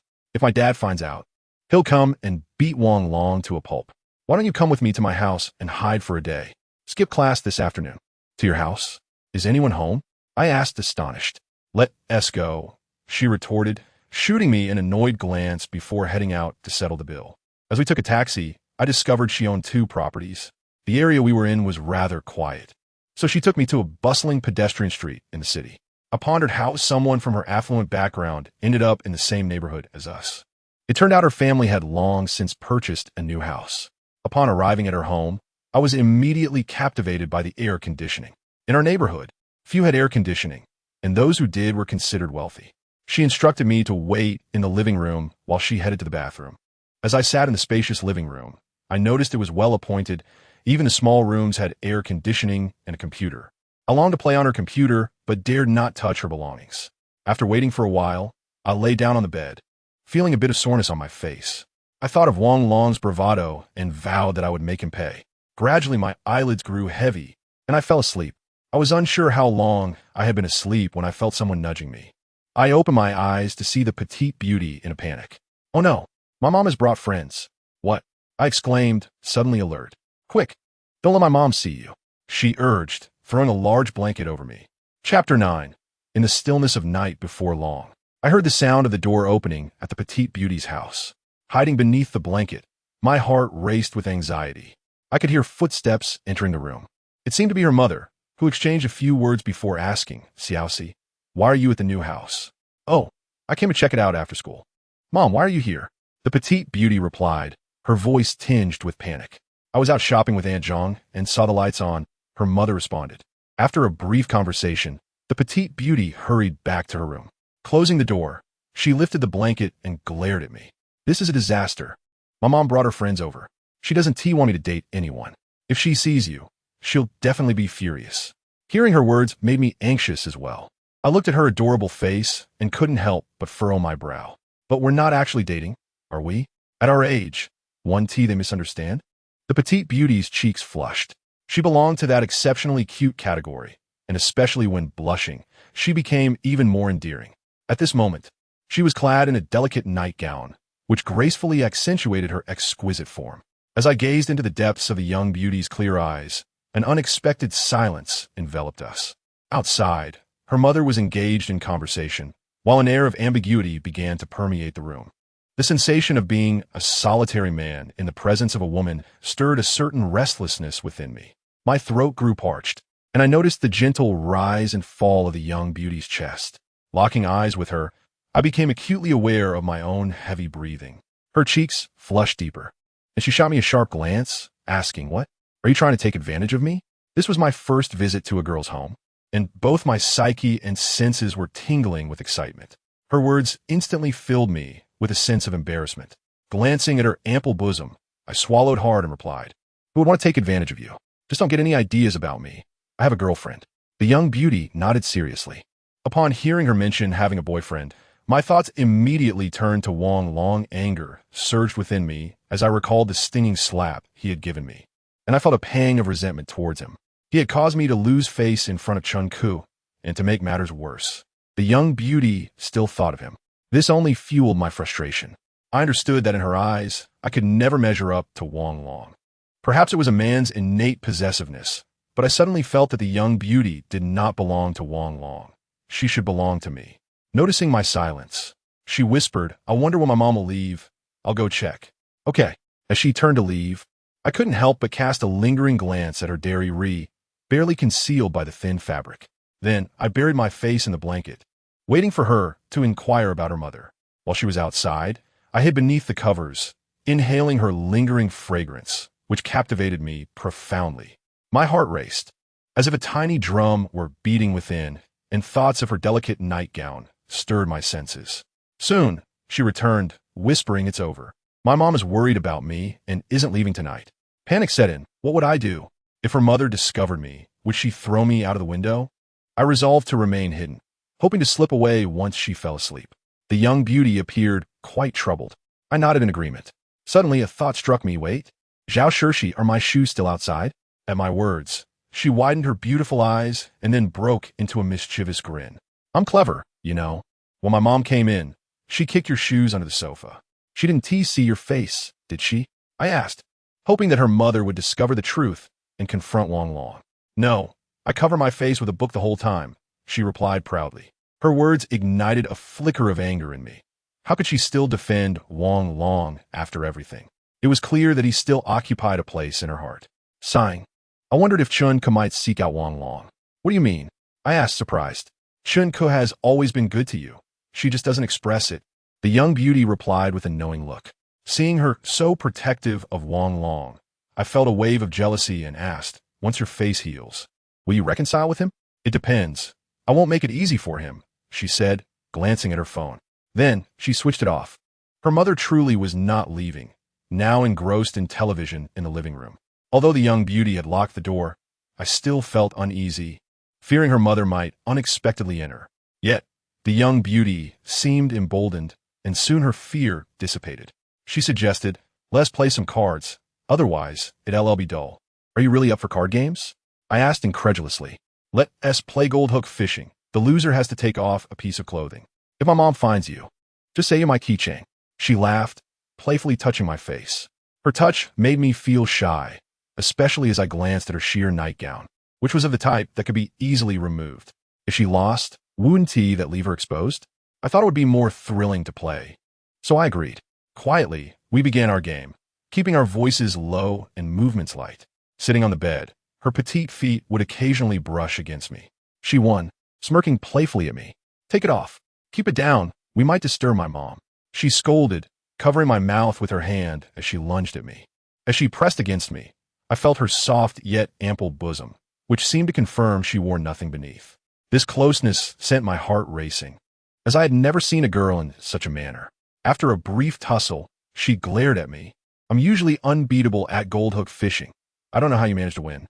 Do you want to see my body?" She teased. "I'm not wearing anything underneath." "I don't want to see, but you lost," I countered, glancing at her nightgown, feeling a bit bashful. I thought that if she truly undressed, I wouldn't know where to look, so I decided to tease her instead. "All right, I'll take it off." She shot me another glare, and then, with a flick of her nightgown, began to remove it. Seeing her truly about to undress sent my heart racing. I caught a glimpse of her smooth thighs and flat abdomen, and I instinctively shut my eyes. The room fell eerily silent. "You're quite obedient," she teased. Noticing my closed eyes, unable to resist, I opened them to find she hadn't removed her clothes after all, which relieved me, but also left me feeling slightly disappointed. "Were you trying to trick me?" I asked. "PFT, I did take it off. You just didn't TC because your eyes were shut, she pouted. Her words made me reconsider keeping my eyes open, but I knew she was lying. She hadn't undressed at all. Then she yawned and said, "Let us sleep. You don't need to wear clothes, just don't dirty my bed." The young beauty fell asleep quickly, her eyes closed in peaceful slumber. I, having napped earlier, lay in bed restless, especially with a girl beside me. My body felt aflame, my lips parched. The faint scent of her body was intoxicating, and I found myself unable to resist swallowing hard. In truth, the young beauty was quite innocent. Perhaps it was her upbringing that made her a bit spoiled. She loved to play and joke around, her enchanting eyes always sparkling with mischief. This carefree nature made her seem somewhat frivolous, igniting fantasies and thoughts of taking advantage of her. As the night deepened, I remained wide awake. Checking my phone, I felt a twinge of disappointment when Chun Kahan T reached out to me. Just then, I felt the young beauty roll over and embrace me. Being held by her awakened a strange sensation within me. I glanced at her, noticing she was soundly asleep, blissfully unaware of the turmoil she had stirred in me. She held me tightly, her body pressed closely against mine. I had never been this intimate with a girl before, and soon I found myself struggling to maintain composure. The thought that she was Wang Long's girlfriend sparked a vengeful impulse within me. I pondered, isn't she Wang Long's girlfriend? Isn't she still thinking about him? He hit me. Surely, it wouldn't be too much to take advantage of her a little, right? Besides, she initiated the embrace. Her actions truly unsettled me. As these thoughts spiraled in my mind, I grew increasingly agitated, tempted by her allure. I stealthily slipped my hand beneath her clothing. Chapter 10. I will help you. Just as my hand ventured slightly into the beautiful girl's nightwear, I felt a pang of regret. Such actions seemed disgraceful, making me feel like a beast. If I were to secretly take advantage of her, how could I face her afterward? After all, she trusted me so deeply. I shouldn't betray that trust. Fear gripped me, worried that she might awaken while I was in the act. If she were to strike me or tell Chun Ku, I would find it impossible to face either of them again. I stole a glance at the beautiful girl and quickly withdrew my hand, lying still as I was enveloped in her embrace, lost in thought. I had no idea how long I lay there, but eventually sleep began to overtake me. Despite the burning sensation within me, I closed my eyes and drifted off. My sleep was restless. I awoke several times throughout the night. I didn't fully awaken. I merely opened my eyes to glimpse the beautiful girl. Sometimes she continued to hold me, while at other times she turned her back to me. She was not a still sleeper, shifting into various positions. Yet, regardless of her posture, I felt an overwhelming heat, a desire to hold her and do something more. Sleeping next to a girl, especially one as lovely as her, was torturous. The fabric of her nightwear, the unique fragrance of her skin, and the psychological stimulation felt like a gentle hand teasing me. Nevertheless, I dared not act upon my impulses. I suppressed my desires, forcing myself to sleep. The last time I fell asleep, fatigue finally took over. I slumbered deeply and pleasantly. Yet, perhaps due to my troubled thoughts, I awoke just before dawn. When I opened my eyes, the room was still cloaked in darkness. I surmised that the beautiful girl had awakened during the night and turned off the light. In the dim light, I reached for my phone and discovered it was nearly 6 o'clock. In just an hour, we would need to head to school. At that moment, a sudden urge for the beautiful girl surged within me. Having endured the night, I felt increasingly restless. While I was unable to sleep, I could manage my urges, but now they became overwhelming. Lying quietly, I felt her steady breaths beside me, and my heart began to wrestle with itself. I was still too timid to act, so I deliberately placed my hand atop her nightwear, waiting for her to respond. Just as my hand rested on her fabric, I sensed her body shift. Then, she tightly embraced me, her legs entwining with mine, her lips brushing dangerously close to my own. This action ignited a fire within me, and in that moment, I felt I could no longer contain myself. My disappointment in Chun led me to focus my thoughts on the beautiful girl. Her kindness had fostered a profound affection within me, and since I had no girlfriend, and Chun had always discouraged any feelings, I reasoned that if something were to occur between the beautiful girl and me, I would not truly be betraying anyone. Yet, the thought of a relationship with Wang Long lingered in my mind, creating a knot of unease. Ironically, it also fueled my excitement. As I contemplated these notions, I felt her lips draw even closer to mine. Sensing her warm breath against me, I finally succumbed. I wrapped my arms around her petite frame and gently pressed my lips against hers. The moment our lips met, a delightful sound escaped her, a melodic note that further enticed me.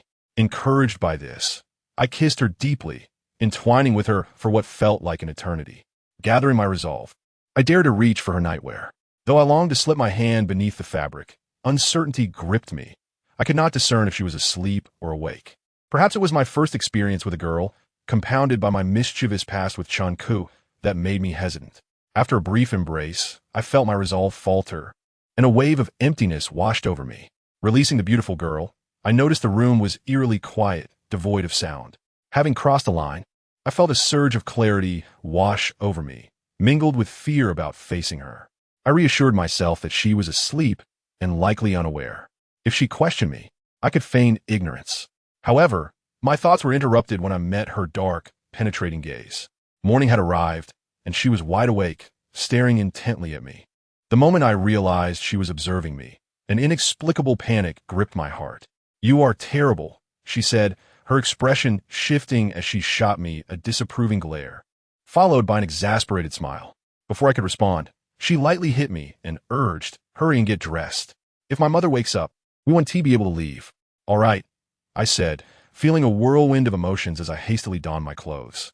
By the time we returned to school, daylight had thoroughly broken. The beautiful girl, still a bit drowsy, dozed in the front seat of the taxi while I found myself lost in thought, staring at the girl who had become my first intimate experience. I felt a sense of conservatism. I believed that having been intimate with a girl meant I should marry her, although nothing significant had occurred between us. The fact that I had held her and shared my first kiss with her weighed heavily on my mind. The thought of her relationship with Wang Long soon left me feeling uneasy. Wang Long was quite handsome and taller than me, and I couldn't help but think they must have been intimate before, or perhaps they had even shared a bed.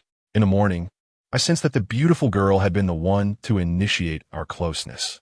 Her boldness suggested a desire for something more, which only added to my confusion.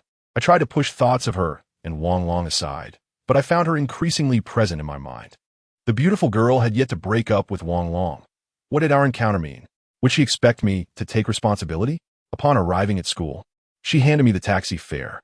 I longed to seize the moment and pay for her, but my meager allowance wouldn't suffice for the fare from the city to school. As we entered the school, the beautiful girl didn't mention our earlier encounter, as if nothing had transpired and everything was merely a fleeting dream. "Oh no, I forgot to do my homework." As soon as we stepped into the classroom, she hurried to borrow the class monitor's assignment. I considered helping her with her work, but felt too distracted to focus, instead sitting at my desk, lost in thought, feeling uncomfortable in my pants. After the taxi ride, I felt a chill. During the morning self-study period, my desk mate passed me a note. It read, "Brother Chong came looking for you yesterday. It seems he wants to fight you." I had already managed to win over my desk mate, but our relationship was still somewhat strained. I knew he secretly hoped to see me get beaten up. He informed me of this, likely just to witness my fear. Ignoring him, I crumpled the note and tossed it to the floor. Fearing my shoe would touch something dirty, my desk mate deliberately kicked the crumpled paper closer to me. When the first class ended, I soon spotted Brother Chong, accompanied by 2 lackeys. Upon entering my classroom, he pointed at me menacingly and declared, "Wang Yang, you're finished. Why are you still after me? Haven't we settled this?" The beautiful girl stood up angrily. Seeing her anger, Brother Chong smirked and replied, "Sister Shi, this is what Longa wants. He seeks revenge for you. I will go find him." With that, the beautiful girl began to walk out. "Don't go," I called out, feeling a pang of bitterness. Having kissed the beautiful girl, I felt a strange sense of ownership over her. I didn't want her to confront Wang Long on my behalf. I just wanted to avoid being beaten and didn't want her or Chun-Ku to witness my humiliation. I wished to be seen as a man, deserving of their respect. If Wang Long sought to retaliate, he would undoubtedly bring a crowd. He, like many bullies, relishes the opportunity to intimidate others. The thought of Wang Long intending to assault me after school made my heart race with anxiety. Not wanting to suffer humiliation, I concealed 2 ballpoint pens in my pocket, contemplating that if they dared to strike, I would stab them fiercely with the pens. Yet, fearing that the pens might not suffice, I stealthily sought out a stick outside, one that was short enough to be hidden within my school uniform.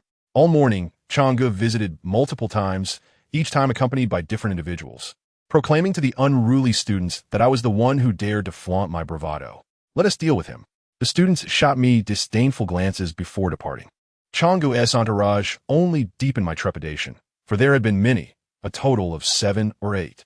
Some are familiar faces, notable figures from the first year. Word had spread throughout the school. Everyone knew Wang Long planned to beat me up. Many cast furtive glances my way, eagerly anticipating the spectacle after school. Witnessing the bullying from Wang Long and his companions made my insides twist with dread. Finally, the school bell rang, sounding like a death knell. Although I had mentally prepared myself for the impending violence, my legs turned to jelly in an instant. In that moment, I unexpectedly spotted Chun Ko, her expression impassive yet strikingly beautiful, as she approached me before the entire class. Ignoring the astonished stares, she coolly declared, "Don't be afraid, I will help you." Chapter 11. Wang Yang. Worthy of respect, Chun Ku's sudden appearance jolted me to my core. A wave of warmth coursed through me as I realized that she was indeed a girl with a heart beneath her sharp tongue. Despite her constant proclamations of disdain for me, she genuinely cared. It dawned on me that our previous interactions had been too mundane. My own insecurities and prolonged solitude had led me to misinterpret her reticence. Surrounded by my classmates' astonished gazes, my heart quickly regained its composure. Furrowing my brow, I inquired, "How do you intend to assist me?" With a stoic demeanor, Chun Ku replied coldly, "Rest assured, I will ensure you do not get hurt." Gazing at her, I was reminded of a man, Chun Wang, her father. He had ended up in prison due to his criminal activities when her mother married my father. Following her mother's divorce, she came to live with us. Chun Wang was not a good man, and now that he was free, he had quickly amassed fame and wealth. Despite his riches, he remained a solitary figure, having experienced the pangs of loneliness. He sought to compensate for his absence in Chun Ku's life. It was evident from the man's words that he yearned for Chun Ku's presence. However, as she was merely a girl, if she were to assist me, it would inevitably involve him. I absolutely refused to allow her father any opportunity to reclaim her affection or to owe him any favors. A chill crept over me as I cautiously probed. "Are you planning to seek your father's help on my behalf?" "I'm not doing this for your sake, but rather to prevent you from causing trouble for our family. I am helping you simply to spare my mother any distress," Chun Ku responded coldly. Upon hearing her words, I was convinced that she would indeed seek her father's intervention. Gritting my teeth, I suddenly shouted at her, "Even if it means my demise, I do not want your help." After my outburst, I caught a glimpse of Chun Ku's astonished expression. Without hesitation, I stood up and strode towards the exit. Though I feared the impending violence and loathed the idea of embarrassing myself before Chun Ku and the beautiful girl, I also value my dignity. I could not bring myself to request her irresponsible father's assistance for the sake of a minor physical discomfort. As I approached the classroom door, I felt a surge of bravery akin to a warrior facing his fate. No sooner had I stepped outside than I was cornered by Changgu and his gang. They landed a punch to my stomach, and Changgu sneered menacingly, "What's the matter? Afraid of being hit? Get away from me," I shouted, feeling the emotional turmoil within me. Yet my struggles were futile, as I was outnumbered by 5 or 6 of them. After a few feeble attempts to resist, they seized my arms, and at that moment, the stick I had hidden slipped out from my clothing. As they held me captive, I endured numerous humiliations on the way. They kicked me surreptitiously, jabbed my sides with their fists, and hurled taunts at me. "You're nothing, trying to impress girls, are you? You're just a toad dreaming of eating swan meat. Soon, we'll make sure the entire school sees you get beaten." Upon hearing Changgu's words, I began to struggle more fiercely, but it was to no avail. They pinned my arms tightly. They were cautious not to truly hit me while we were still on school grounds. Once we reached a secluded area outside the school, they pushed me away, declaring, "You're finished." By noon, a throng of students had gathered outside. Among the crowd, I immediately spotted Wang Long, his face a mask of fury. Upon noticing me, he lit a cigarette and sneered, "You got lucky yesterday. You didn't show up in the afternoon, but I promise you one see the sun again. So, let us ensure you miss tonight's sunset." With that, he exchanged a knowing glance with Changgu. "Let us go." Changgu shoved me forcefully. Still, they refrained from striking me and led me towards a more secluded area near the school gate, where fewer people gathered and no teachers would witness my beating. As we walked, I realized there were 7 or 8 of them, along with many other students who had come to witness my impending doom. Once we reached a slightly more isolated spot, Wang Long promptly picked up a rock from the ground and demanded, "So, What is it going to be? Will you kneel and take our kicks, or shall I smash you with this stone? The sight of the rock made my legs weaken further, draining my strength as if something had siphoned my energy away. That stone looked formidable, and I knew it would hurt. Gritting my teeth, I remained silent. Kneel down. Changgu suddenly roared, kicking my legs with force. I stumbled back a couple steps, but refused to kneel. You better kneel. Another thug with bleached hair shouted, rushing in to kick me hard. As he lunged, several others joined in, raining kicks upon me. Knowing I could not overpower them, I merely gritted my teeth and endured their assault. One kick, two kicks. As they struck me, others landed blows to my face. My ears buzzed, and my cheeks burned with pain. I felt the urge to cry, yet I resolutely told myself not to shed a tear. Above all, I could not afford to fall down. Amid the chaos, I noticed numerous onlookers laughing mockingly at me, pointing fingers as if I were an animal on display. As Changgu grew fatigued from kicking me, he boisterously announced, "Ladies and gentlemen, welcome to the show. Now, let me demonstrate my signature move." With those words, laughter erupted from the crowd. Changgu, believing himself amusing, stepped back a few paces and suddenly swung a punch at my face, shouting, "Here it comes." When Changgu's punch landed, I felt an excruciating pain in my jaw. Finally, fury erupted within me, and I pulled out the ballpoint pen I had hidden in my pocket, only to discover it had been broken in the scuffle. At that moment, I suddenly saw the beautiful girl rushing toward me with a group of friends. As she arrived, the beautiful girl immediately pushed aside those surrounding me, asserting, "Stop hitting him. Let us see who dares to touch Wang Yang again." With her presence, the weight on my shoulders lifted significantly.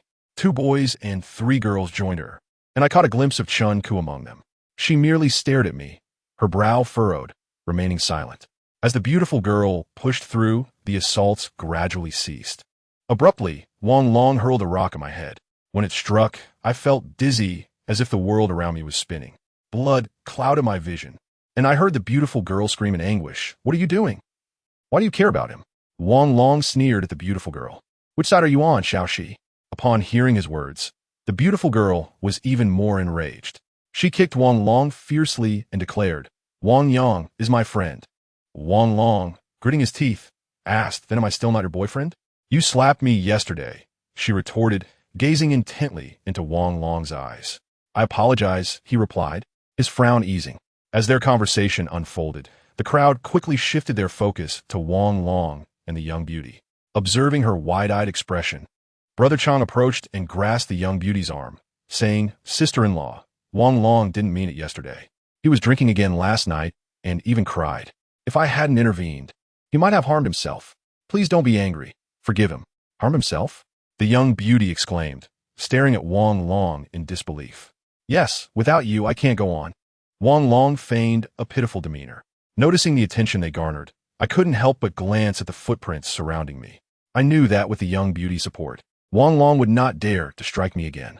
Yet, this only deepened my discomfort, as I could not bear the thought of her pleading with another man on my behalf. Moreover, I was determined to prevent her from returning to Wang Long's embrace. Gritting my teeth, I suddenly shot a cold glare at Wang Long. "Wang Long, let us settle this one-on-one. One-on-one." Upon hearing my words, everyone's gaze returned to me. Wang Long then burst into an exaggerated laugh. The crowd joined in, and he approached me, delivering a sharp slap while saying, "You little brat, haven't you had enough? One-on-one. We could all take you on together."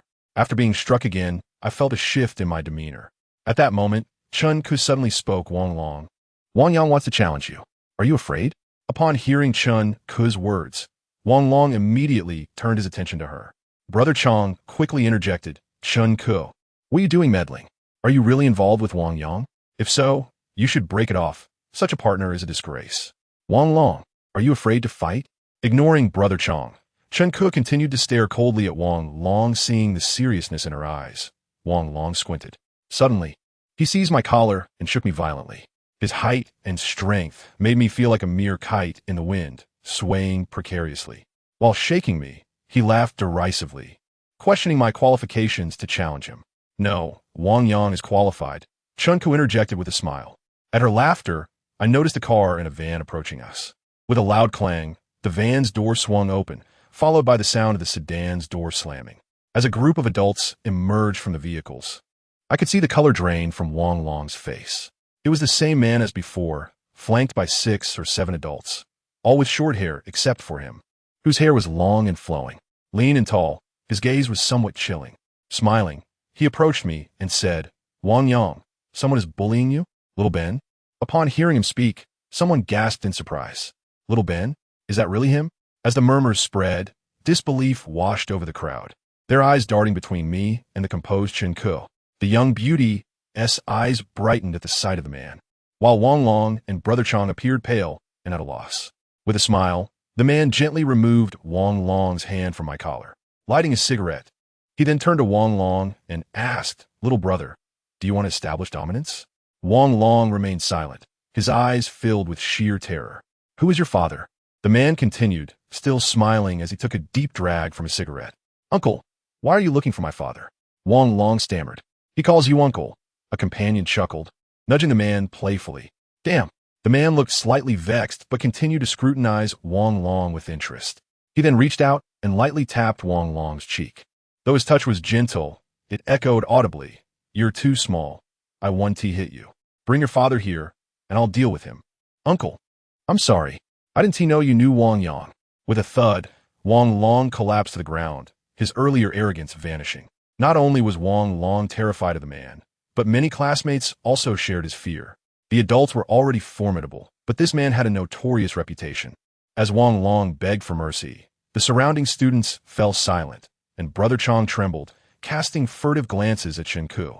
Ignoring Wang Long, the man smiled at Chen Ku and said, Your brother is quite the handful. Just a few days, and here I am again. Perhaps he should just hang out with me to spare him from being bullied." Chen Ku's pale face broke into a smile, though she remained silent. Sensing her reticence, the man refrained from further conversation. He took another puff of his cigarette and offered it to me, smiling as he asked, "Wang Yang, why not join me?" Upon hearing his words, my emotions became a tumultuous mix. I felt an urge to cry from gratitude, yet I soon found myself coughing violently from the smoke. After glancing at the man again, I shook my head, frowning. "Not joining?" The man looked at me in surprise. "Uncle, I think I'll pass." As I uttered these words, a wave of disappointment washed over me. Having been helped by the man twice, I felt a sense of admiration for him. He commanded respect, not just from students, but even adults. With him around, I would not be bullied. However, I understood the man's motives for assisting me.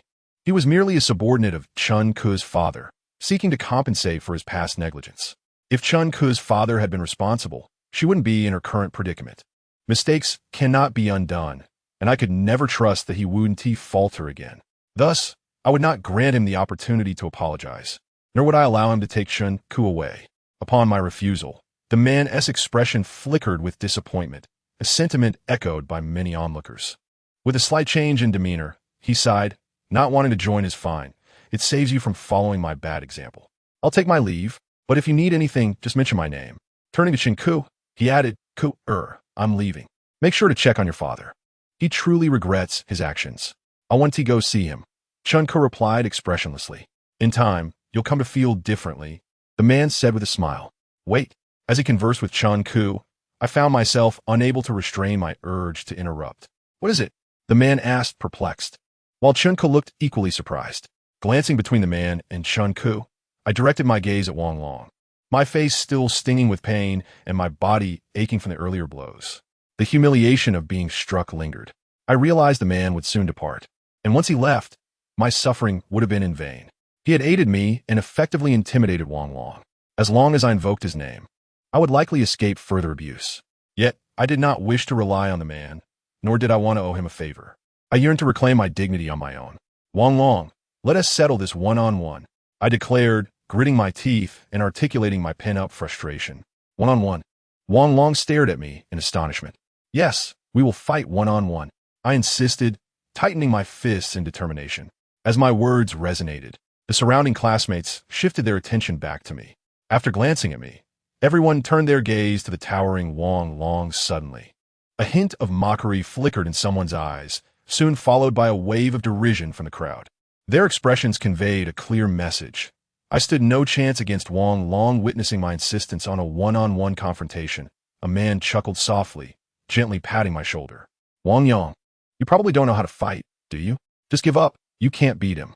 If you're really that frustrated, let him stand still and you can kick him a couple of times." No, I want to challenge him directly. I protested, struggling slightly before letting out a furious shout. I realized my outburst lacked decorum, yet I was determined to prove myself. I could protect Chun-Ku. I didn't need the villainous father of Chun-Ku, Wang Yang. Chun-Ku finally spoke, her gaze complex as she bit her lip. Wang Long, let's have a duel. Are you afraid? Is that it?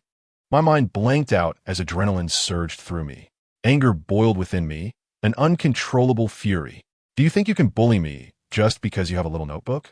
Wang Long's expression darkened as he glared fiercely at me. I won't bully you. I absolutely won't use that notebook to assist me.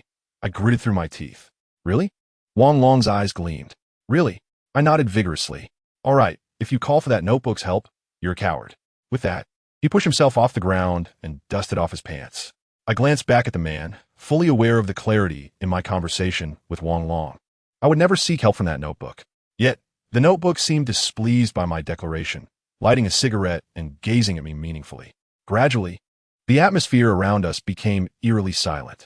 The chilling air solidified as darkness enveloped the sky, bathed in the dim glow of the streetlight. Wang Long and I locked our eyes, ready to strike. Wang Long was well-connected, boasting numerous friends. He didn't rely on them, and he was quite formidable in a fight. I had suffered a blow from him, and blood still trickled from my head. The thought of possibly losing sent a wave of anxiety coursing through me. If I won, I could redeem myself from the humiliation of being beaten. But should I lose, it would only deepen my disgrace. My classmates would look down on me. The pretty girl would despise me, and the notebook would certainly scorn me too. No, I absolutely could not lose. With that thought, I picked up a stone from the ground. A villain fears no death. Even if it meant my demise, I could not afford to lose. As I grasped the stone, Wang Long gulped audibly. Suddenly, he launched a kick towards me with his long leg. Ah! I screamed, hurling the stone at him in retaliation. His kick struck my abdomen, sending sharp pain coursing through me, nearly bringing me to my knees. Simultaneously, my stone landed solidly on Wang Long's head. With a loud smack, he retaliated with a punch aimed at my face. Then, unexpectedly, he spun around and sprinted away. His long legs propelled him like a galloping horse, moving with elegance and rhythm. Ignoring our astonished gazes, he dashed off, disappearing from sight. I was left in shock. The notebook was stunned. The pretty girl and Chun-Ku were also taken aback, as the surrounding classmates stood bewildered. Wang Long fled. After what felt like an eternity, Chang'e finally regained his composure, staring at me with a grim expression. Wait, Wang Yang actually won? Some classmates were also recovering from their shock. Wang Long's flight astounded me as well. However, seeing him truly run away, I felt a wave of relief wash over me. I realized he might have been afraid of the notebook's assistance. Even though I had insisted on not involving it, he clearly didn't believe me. I had won. At long last, I had succeeded. Regardless of the circumstances, I had managed to scare off Wang Long. In front of Chun-Ku and the pretty girl, I had somewhat reclaimed my dignity. Yet, a single remark from the notebook sent a chill down my spine. He ran away just like that. He definitely won't accept this. Just wait. He will come back for trouble. The notebook chuckled, looking at me. That won't be necessary for you to help. I frowned at him. Whatever. With a dismissive pout, the notebook sauntered towards the car. Come here. Just as the notebook was about to enter the vehicle, the window suddenly rolled down. From within, I saw a face that filled me with even greater dread. Chapter 13. My frigid young mistress at this moment. Many classmates had seen enough commotion and were preparing to leave. They sighed, whispering that I had won a cheap victory thanks to the notebook or that Wang Long was simply cowardly. Yet, even after Wang Long's retreat, they still held him in high regard. The one looked down upon was still me. In their eyes, Wang Long possessed influence, while I was merely a worthless outcast without friends. Winning through adult intervention was, in fact, quite a disgraceful matter. As for the person sitting in the car, a mere glance made my back break out in a cold sweat. He was none other than Chun-Ku's father, Chun Wang. Although I held a certain aversion towards Chun-Ku's father, I'd always feared him. It wasn't just me. Many adults trembled at the mention of his name. Moreover, I feared the closeness of his relationship with Chun-Ku, worried that he might take her away from me. Thus, besides fear, I felt a twinge of guilt, especially since I was secretly undermining their father-daughter bond. Now, Chun-Ku's father was summoning me, sitting there in the car, beckoning me over, though I was reluctant to approach. My feet betrayed me and moved forward anyway. You must be Wang Yang, he said, surveying me, slightly taller than Chun-Ku. Yes. I nodded, but refrained from addressing him as uncle. Hee, you're quite the fighter? Chun-Ku's father smiled. No, I cannot fight. My body ached all over as I lowered my head. With my chin down, I couldn't see Chun-Ku's father's eyes. The surroundings fell silent, and I felt as though he was scrutinizing me with a piercing gaze. Standing before this nefarious figure heightened my anxiety, fearing that a misstep might provoke his wrath. Hee. Finally, Chun-Ku's father laughed. I understand your thoughts. You fear I might disrupt your family. However, I also long for a family. His voice suddenly rose. Startled by his outburst, I quickly glanced at Chun-Ku in a panic. If he were to strike me, I would even have the courage to retaliate. Chun-Ku remained silent, her expression cold as she quietly studied me. Perhaps it was the presence of her father that rendered her demeanor unusually frigid, even colder than the air around us. Seeing Chun-Ku's lack of intent to assist me, I gritted my teeth and faced her father, thinking to myself that if he truly struck me, I would simply endure it silently. I would let him have his way, chalking it up to his age. However, Chun-Ku's father's voice quickly softened after his initial outburst. Lighting a cigarette, he fixed his gaze upon me and said, I know you are both doing well. Therefore, I won't disturb your lives. But remember, if your family treats Chun-Ku and her mother poorly, I, Chen Wang, will never let you off. Did you hear that? Did you? My heart raced at his intimidating presence, and I wished for him to leave as soon as possible. Take good care of Chun-Ku. After casting one last scrutinizing glance at me, Chun-Ku's father signaled for the notebook to get into the car. I was a bit perplexed by his meaning. Your Uncle Wang wants you to protect Chun-Ku like a personal bodyguard. Remember, 24-hour close protection. With an odd chuckle, the notebook patted my shoulder before entering the vehicle. It wasn't until they left that I finally grasped the implication of the notebook's words. Protect Chun-Ku? 24-hour close protection? Damn, the notebook was truly unorthodox. But I found it delightful. If I could genuinely provide close protection for Chun-Ku, that would be wonderful. Chun-Ku's previous aloofness had nearly driven me to despair. Yet now, her sudden kindness warmed my heart. Simultaneously, my face flushed involuntarily. In a daze, I felt someone tap me on the shoulder. Hey, are you all right? Glancing at the girl startled me. Goodness, wasn't she the chubby girl from the other day? Her clothes were stained with grease, and I couldn't tell what she had eaten. I quickly shook my head, signaling that I was fine. Turning to the other side, I noticed the pretty girl wearing an expression of displeasure. Tears welled up in her eyes as her friends surrounded her, offering consolation. The young beauty, agitated, declared, Wang Long is utterly disrespectful. This time, I shall certainly break up with him. Perhaps he is merely feeling jealous, suggested one girl. At these words, irritation stirred within me. I thought it rather petty of her to involve herself in matters that did not concern her. Curiosity piqued, I discreetly observed her, eager to discern her appearance. As I made my way home, I barely had time to take in my surroundings when Chun-Ku unexpectedly spoke to me. Heading home, I looked at her in surprise. It seemed that after spending too long outdoors, her fair complexion had taken on a rosy hue from the cold. Without further conversation, she turned and began walking towards her home. Chun-Ku, are you asking Wang Yang to your house? The chubby girl exclaimed, her expression exaggerated with shock. It dawned on me that none of them were aware of our relationship. Chun-Ku realized this too, her cheeks flushing a deeper shade of red. Biting her lip, she contemplated before saying, It's merely on the way. Oh, the chubby girl nodded, seemingly satisfied. As we walk home, I trail behind, feeling a pang of sadness as I observe her slender silhouette. The earlier inquiry from the chubby girl lingered. Despite everything, Chun-Ku had yet to acknowledge our relationship. I yearned for familial warmth, a desperate need for connection. My head throbbed, and I felt as though my blood was congealed in my hair. Walking was excruciating. My entire body ached. The thought that she continued to deny our bond filled me with despair. I knew that upon returning home, I would find little solace, as she would likely ignore me, leaving me to suffer in solitude. Suddenly, I halted, unable to take another step. Why have you stopped? Chun-Ku asked, turning back to look at me after we had walked in silence for a while. You're so cold-hearted. The words escaped my lips before I could restrain myself. Upon hearing them, Chun-Ku's expression shifted dramatically. With a fierce glare, she spun on her heel and strode away, seemingly infuriated and unwilling to acknowledge me further. Observing her retreat, I felt a lump form in my throat on the verge of tears. Yet, deep down, I understood that even if I wept, she would not be moved. I hesitated, reluctant to return home, yet my body was in no condition to linger outside. I was left with no choice but to trudgingly head back. I couldn't fathom where else to go. Upon arriving home, I discovered my parents were likely at the mahjong parlor, absent from our abode. The bathroom door was firmly shut, indicating that Chun-Ko was likely inside, busy with her own tasks. The cold outside was mirrored within the house, amplifying my discomfort. I gingerly touched my aching head, pondering whether I might contract tetanus. I had heard that winter wounds could easily lead to such a fate. If I die, so be it. My head swam as I collapsed onto the sofa.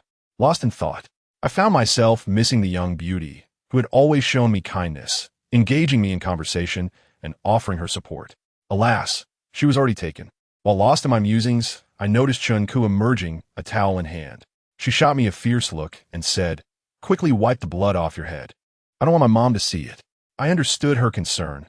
She was worried about being implicated in my troubles, for no matter the circumstances. We were always interconnected. Her desire to avoid burdening me with her troubles stirred a sense of anger within me. I wanted to wipe it. Perhaps it would be better if I were dead. The fear underlying my words was palpable. Having never experienced intimacy before, the prospect of death terrified me. "Fine, don't wipe it," I huffed, tossing the towel aside in irritation. Chun-Ko, incensed, retreated to her room. Seeing her anger left me feeling despondent. I picked up the towel, inhaling her delicate fragrance, regretting my earlier outburst. I shouldn't have upset her. Now, she seemed indifferent to my plight. Just as I wallowed in regret, Chun-Ko's door swung open again. Spotting her, I hastily tossed the towel back and turned away, feigning indifference. "Will you wipe it or not?" she inquired, her gaze fixed on me. "I want tea." I gritted my teeth defiantly. "Fine, fine." After repeating her affirmation, Chun-Ko glanced at the clock on the wall, her impatience evident. Suddenly, she seized the towel and began to wipe my head herself. Though I was tempted to resist, something about her touch rendered me compliant. The subtle scent of her presence made my heart race uncontrollably. Perhaps the winter air had left my skin dry, making it susceptible to cuts. My wound was minor, yet it bled profusely. Initially, Chun-Ko wiped with a bit too much force, but gradually her touch softened as she tended to my injury with care. The moment her fingers grazed the sore spot, I winced involuntarily. Noticing my reaction, Chun-Ko glared at me, her voice sharp as she said, "Don't think I care about you. I'm just worried about my mom finding out you got hurt." "I understand." I held my breath, hesitant to breathe in her alluring scent. "Once the medicine is applied, we shall be done." "Did you hear me?" Chun-Ko asked coldly. Her words ignited frustration within me, and I grasped her hand firmly, asserting, "You don't need to concern yourself with me." "What are you doing?"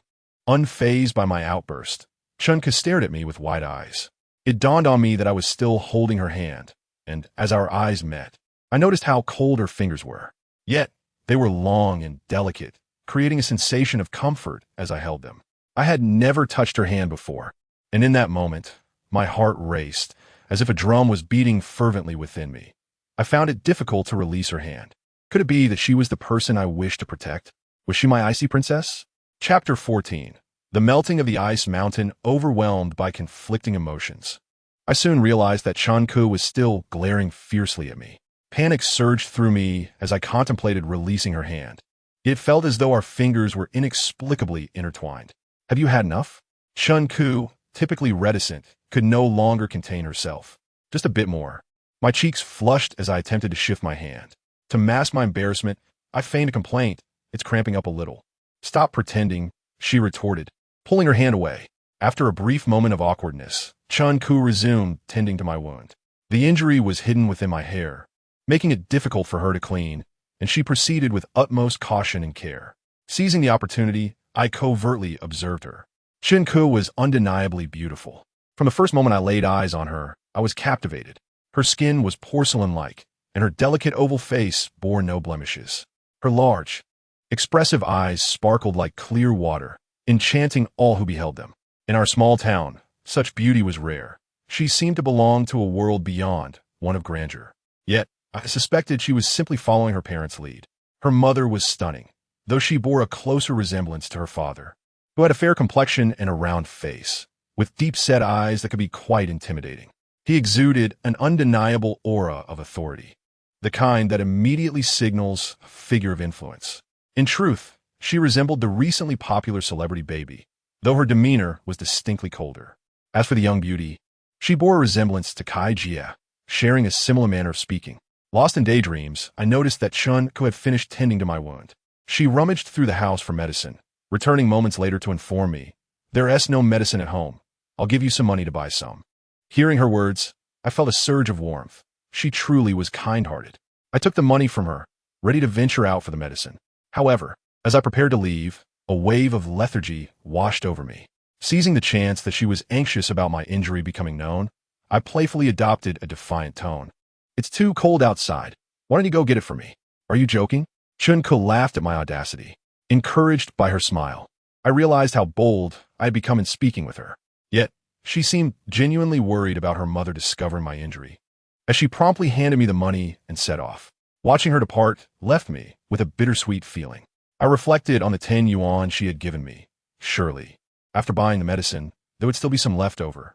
This money would suffice for a brief visit to the internet CAF. My family's financial situation was modest, and a computer was a luxury I had never dared to request. I touched the spot where she had tended to my injury and couldn't help but smile. Chun Ku was genuinely a good person. Despite her constant claims of disdain for me, she had never bullied me. She seldom pays attention to me. If only she could accompany me more often. I can't bear to let Chun Ku go easily. I kept my gaze fixed on her as she returned. She stared back at me, as if questioning my intentions.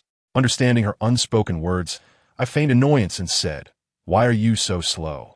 "My head is about to burst from pain. I won't apply the medicine anymore. My mood is too sour." Upon hearing my words, Chun Ku's chest heaved with a deep breath. "What's wrong? If it weren't for your beauty causing trouble, would I be getting beaten?" I recalled the incident involving Wang Long and Chang Gu, which stirred my emotions further. "Don't mention them. It's disgusting." Chun Ku shot me a glare before pondering and asking, "Are you hoping I'll help you apply the medicine again?" I chuckled. "I'm too lazy to do it anyway. The blood will probably flow soon. Do as you wish. After all, it's easy to get tetanus in winter." With a toss of the medicine, Chun Ku left. Once she was gone, I hurriedly grabbed the medicine from the sofa. The thought of tetanus filled me with dread. I remembered a foreign doctor named Chiu En who had succumbed to it. Ever since reading that lesson, I had developed a fear of tetanus. Applying the medicine stung, causing me to resent Wang Long and the others even more. I was also terrified of leaving a scar on my head. I knew that my troubles with Wang Long were far from over. He was a rogue and surely would not let me off easily. After applying the medicine, Chun Ku returned to find me. She glanced at my dirty clothes without a word and proceeded to undress me. After finishing, she coldly instructed, "You'll take a shower soon, then sleep in my room. Try not to show your face in front of Mom and Dad tonight." Understood. When I went to shower, I noticed my face was swollen and many parts of my body were bruised. Our house had only 2 bedrooms, so if I slept in Chun Ku's bed, she would have a sleep on the sofa. After showering, as soon as I lay on Chun Ku's bed, I felt a wave of emotions. It was her bed, and the scent was intoxicating. Before I could savor it, Chun Ku burst in again. "What now?" I asked, a bit impatient. Ignoring me, she forcefully pushed me off the bed and switched our bedding. With a mocking glance, she departed. Given our previous encounters, I knew my image in her eyes was deeply ingrained. No matter what I did, she would always see me as a pervert. Helpless, I lay on the bed, lost in thought. Suddenly, I remembered something and yanked open the drawer beside the bed. As soon as I opened it, I couldn't help but inhale sharply. Inside lay Chun Ku's intimate garments, a light green camisole and white socks. Even more, gazing at her clothes, my eyes slightly reddened. I felt a desire stir within me, yet my body ached, making me uncomfortable. Such moments were pleasurable, but they left me exhausted afterward. My stomach gurgled, as if filled with air. Although I craved it, I restrained myself, partly due to my physical discomfort and partly out of embarrassment. Closing the drawer, I sent Chun Ku a text. "Are you asleep?" After sending it, I waited for her reply, but as usual, she did not respond. Chuckling to myself, I texted again. "I saw what's in your drawer. Don't touch my things." Chun Ku replied quickly. Seeing her urgency made me want to laugh. I thought, can't you just pretend? Then I messaged her, "It's quite tempting, Sai Wang Yang. Why is your face so swollen? Don't touch my stuff." Chun Ku seemed anxious, replying at an unusually fast pace. I couldn't help but think, what can I do? Your things are just too appealing. Just as I was about to send that message, I deleted it, realizing it was too forward. I set down my phone and didn't reply. "Wang Yang, come out now. I'm not switching rooms with you anymore. Don't touch my stuff. I haven't wronged you. I'm worried your head will get cold, so I kindly offer to switch rooms. Why are you like this? Are you a pervert? As Chun-Koo continued to send messages, I felt a mix of pride and irritation. I thought to myself, the more you disdain me, the angrier I become. Darn it. Why are you my sister if you never pay attention to me? Just then, Chun-Koo sent another message. Wang Yang, come out quickly. We're family. How can you treat me like this? Reading her message, I felt my eyes well up with tears. Chun-Koo finally acknowledged our familial bond. Yet she never realized how profoundly I, in my solitude, craved affection. From the moment she entered our home, I felt inexplicably excited, thinking I finally had a sister to keep me company. However, when I tried to joke and make her laugh, she slapped me hard. It stung. My throat felt constricted. Suppressing the urge to cry, I texted her. I didn't touch your things. Stop bothering me. All right, as long as you don't touch my stuff. You can ask me for anything. Chun-Koo replied instantly. Upon reading her message, I couldn't help but furrow my brow.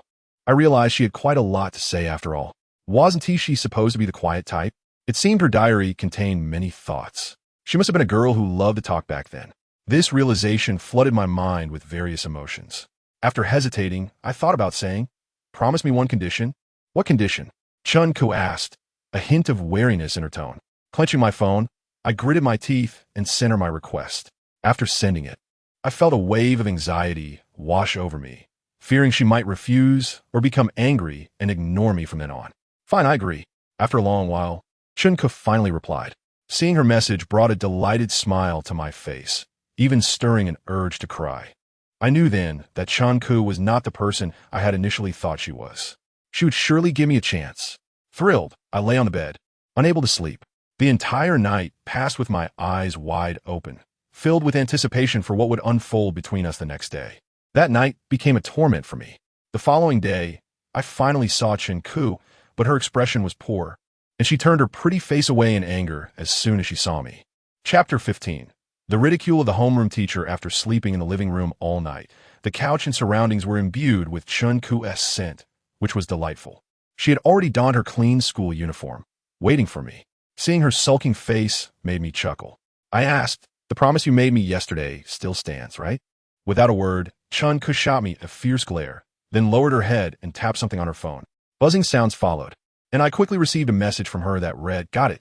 Surprised by her message, I glanced at Chun-Koo again, a sense of helplessness washing over me. I thought, she's really infuriating. She won't even speak to me. I felt a mix of anger and helplessness, but I couldn't do anything about it. After all, it was already a blessing that she sent me a text. During breakfast, I kept gazing at Chun-Koo's lovely face, aware of my gaze. She pretended not to notice, lowering her head. I thought I would tease her a bit, so I gently nudged her leg with my foot. She flinched and shot me an angry glare. Recognizing that our relationship had shifted, Chun-Koo's mother seemed pleased and said to her, Chun-Koo, you excel in your studies. Please take care of your little brother at school.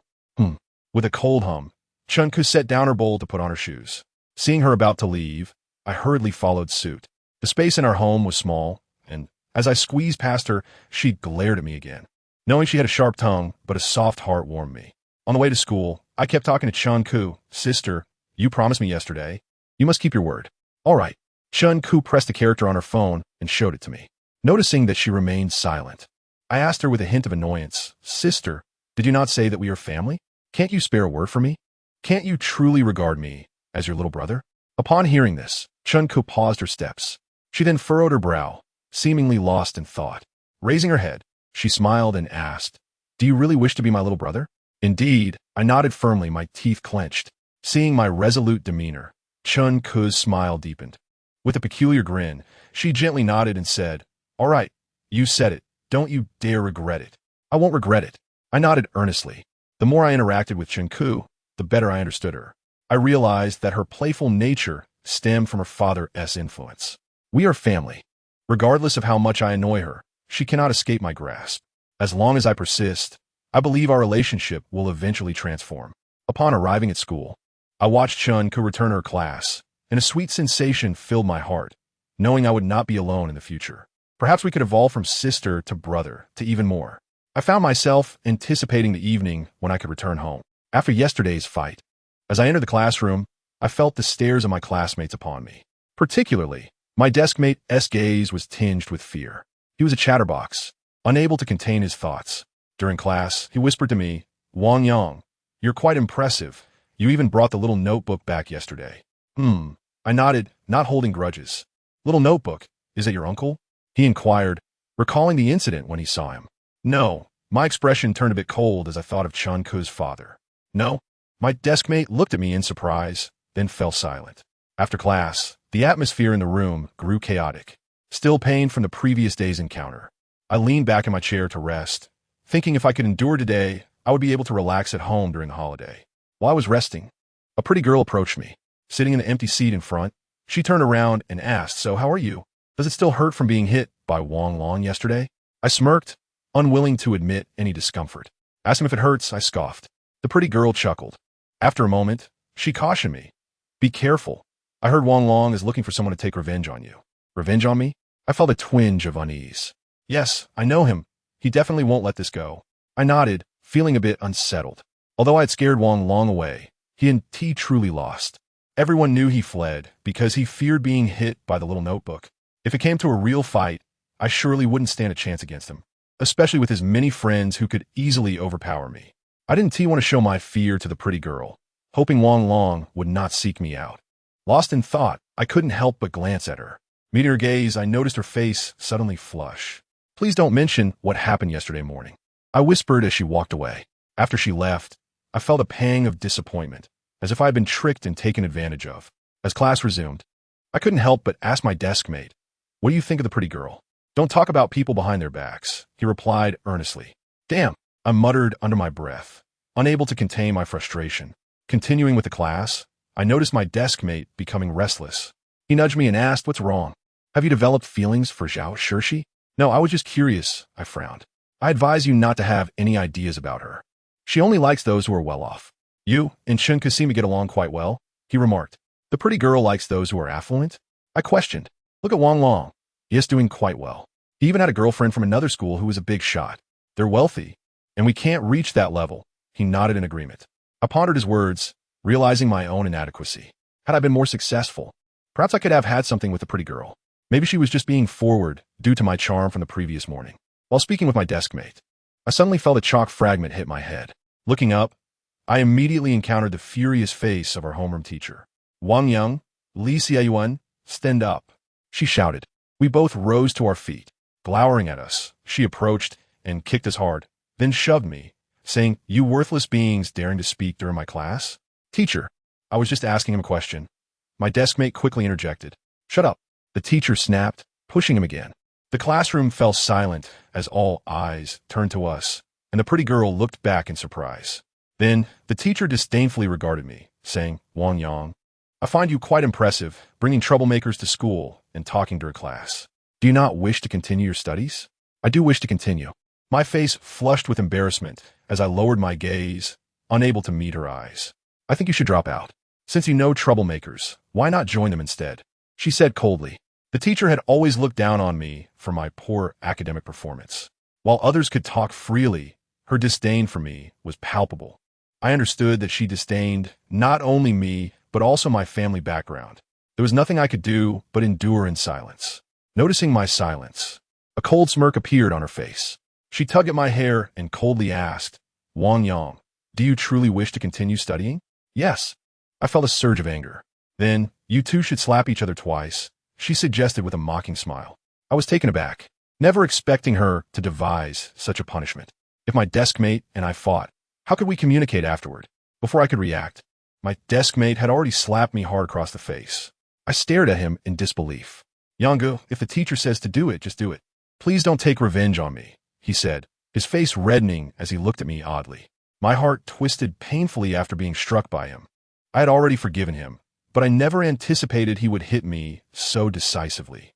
In that instant, the good mood I had for my evolving relationship with Chun Ku shattered. I felt a deep sense of discomfort within me. "Yuan-gu, that was quite a resounding slap." The class monitor laughed, joining in the commotion. "Haha, what a slap." The other classmates began to cheer. "Hit him, hit him." The pretty girl, unable to bear it, urged me from the front.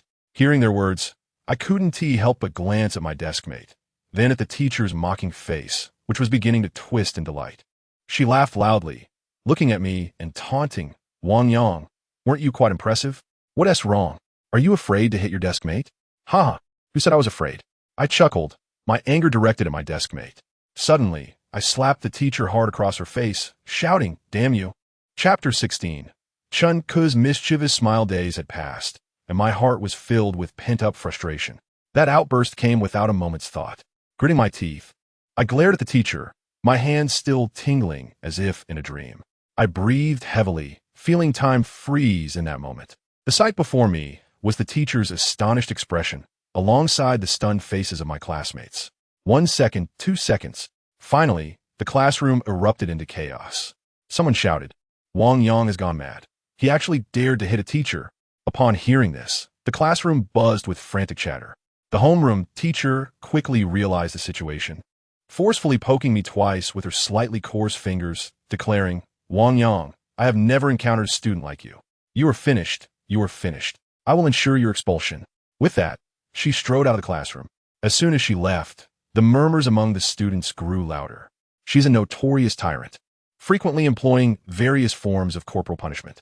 I had once witnessed her strike a girl across the face with a ruler, breaking it in the process. Seeing the teacher struck by me, many classmates displayed expressions of satisfaction. However, there were also some diligent students, such as the class monitor, who remarked, Wang Yang, you truly are something else. If you aren't expelled this time, I'll write my name backward. Haha, damn, look at you. Grinning like a fool, my deskmate interjected, unable to contain himself. What? You dare insult me? The class monitor retorted angrily. I wouldn't dare, my deskmate replied, his face turning crimson, his gaze darting uncertainly. After enduring a few more jabs from the class monitor, the school principal soon arrived. Towering in stature, he immediately kicked me to the ground and, in passing, slapped my deskmate twice, dragging us both to the office of the disciplinary department. Upon arrival, the principal delivered several harsh kicks to us and coldly commanded, go fetch your parents. Otherwise, you can forget about coming to school in the future. Once outside, my deskmate appeared somewhat dejected, muttering, what does this have to do with me? Sighing, I remained silent, feeling a pang of sadness, knowing full well that expulsion was inevitable. However, being forced to slap each other was a profound humiliation, especially with so many classmates watching. It was an impulsive act, yet I had no regrets. Noticing my silence, my deskmate pondered before apologizing. I'm sorry. I shouldn't have slapped you earlier. Wang Yang, you truly are something. Enough, I said, feeling vexed as I contemplated how to address the impending parental confrontation. My father had been in a foul mood lately, and learning of my expulsion would likely provoke his wrath. Moreover, being expelled meant I would never see Chinku again. Young Gu, are you really going to be expelled this time? Ugh, what a mess you've gotten us into. Stop whining. I shot a fierce glare at my deskmate. Realizing my anger, he fell silent. As we exited the school, he suggested, how about we go to an internet CAF? Yang, don't be too upset. Today is Friday. By Monday, the teacher's anger will have subsided. When that happens, just apologize, claiming you hit the wrong person. Let's head to the internet CAF. It's on me. My deskmate began to persuade me again. How long are you going to treat me? I felt slightly tempted. Hey, a whole day should suffice. He replied with a cheerful smile. After hearing his words, I felt a flicker of excitement. Previously, I had some money, but I'd spent it all on Chun Ku's false pregnancy issue. However, internet CAFs are genuinely costly, $2 an hour, which amounts to $20 for 10 hours. Playing for extended periods would truly strain my finances. My usual allowance allowed for only 2.5 hours of playtime. Given that several internet CAFs were nearby, we decided to head to the closest one together. Perhaps due to my earlier lack of aggression towards him, my deskmate suddenly treated me particularly well. Upon entering the CAF, he immediately reserved 10 hours and even bought me a bottle of Sprite. At that time, everyone at school was engrossed in a private server of a game. We joined in as well. With sufficient funds, I felt emboldened to slay monsters and level up. Previously, my character was at level 33, but within an hour, I had reached level 35 and could learn the Ice Howl skill. Upon seeing my newfound ability, my deskmate inquired, can you hold your own? Shall I lead you to gather equipment? His character was already at level 42, a formidable warrior. I nodded, asking, how'd you level up so quickly? Haha, my family has a computer. I got one after being caught playing in an internet CAF once, he replied, a hint of pride in his voice. I felt a pang of envy. Together, We sought equipment and discovered that leveling up was surprisingly rapid. However, good gear was hard to come by. Despite reaching level 40, I still hadn't found anything worthwhile. As the daylight began to fade, I sensed that school hours were drawing to a close. After playing for so long for the first time, I began to lose interest. The thought of confronting my parents weighed heavily on my mind, and I felt a wave of discomfort wash over me. Just then, I heard my deskmate's piercing screen crap. I just hit the jackpot. Upon glancing at the screen and seeing several yellow text lines, my heart raced with excitement. I quickly stood up to collect the loot. Even though it was a private server, the jackpot could still fetch 50 yuan. Having secured the prize, both my deskmate and I were elated. Many others in the CAF, equally invested in this private server, rushed over to witness our triumph, expressing their envy and admiration. My deskmate, overjoyed, grabbed my arm in excitement. As he did so, I noticed a shift in his demeanor. Yanggu, Wang Long, and his gang are here. Upon hearing his words, I couldn't help but glance towards the entrance. The sight of Wang Long caused my expression to shift as well. All the boys shared a passion for gaming. And at that moment, Wang Long was entering the CAF with his entourage. Upon spotting me and my deskmate, they exhibited a hint of surprise, quickly followed by a sly smile from Wang Long. Yanggu, you're here, he said, approaching us with a grin. I was well aware that his intentions were far from friendly. Hey, where's Xiao Benzi? Wang Long asked, surveying the surroundings with a grin. He stepped out, but he'll be back shortly. Knowing they were outnumbered, I braced myself for the inevitable confrontation. Oh, you think so? Wang Long's face darkened slightly in my response. Dragon Gu, Wang Yang's machine is fully occupied. Xiao Benzi is definitely not around. He is just trying to scare you. Strong Gu chimed in quietly. Is that so? Wang Long inquired, a smirk creeping on his face. What do you intend to do? Being surrounded by them felt torturous, and I struggled to maintain my composure. Huh, nothing much, Wang Long replied, his hand reaching for my head. He might not have dared to strike me directly, but his grip was still quite forceful. Grinning maliciously, he squeezed my head, taunting, Wang Yang, if you didn't have Xiao Benzi, what would you be? Indeed, I would be nothing, I replied, maintaining a stoic expression. So, if I hit you, would you seek out Xiao Benzi? Wang Long teased. I wouldn't, I retorted, looking defiantly at him. Huh, then how about you come out with me for a moment? Wang Long suggested with a smile.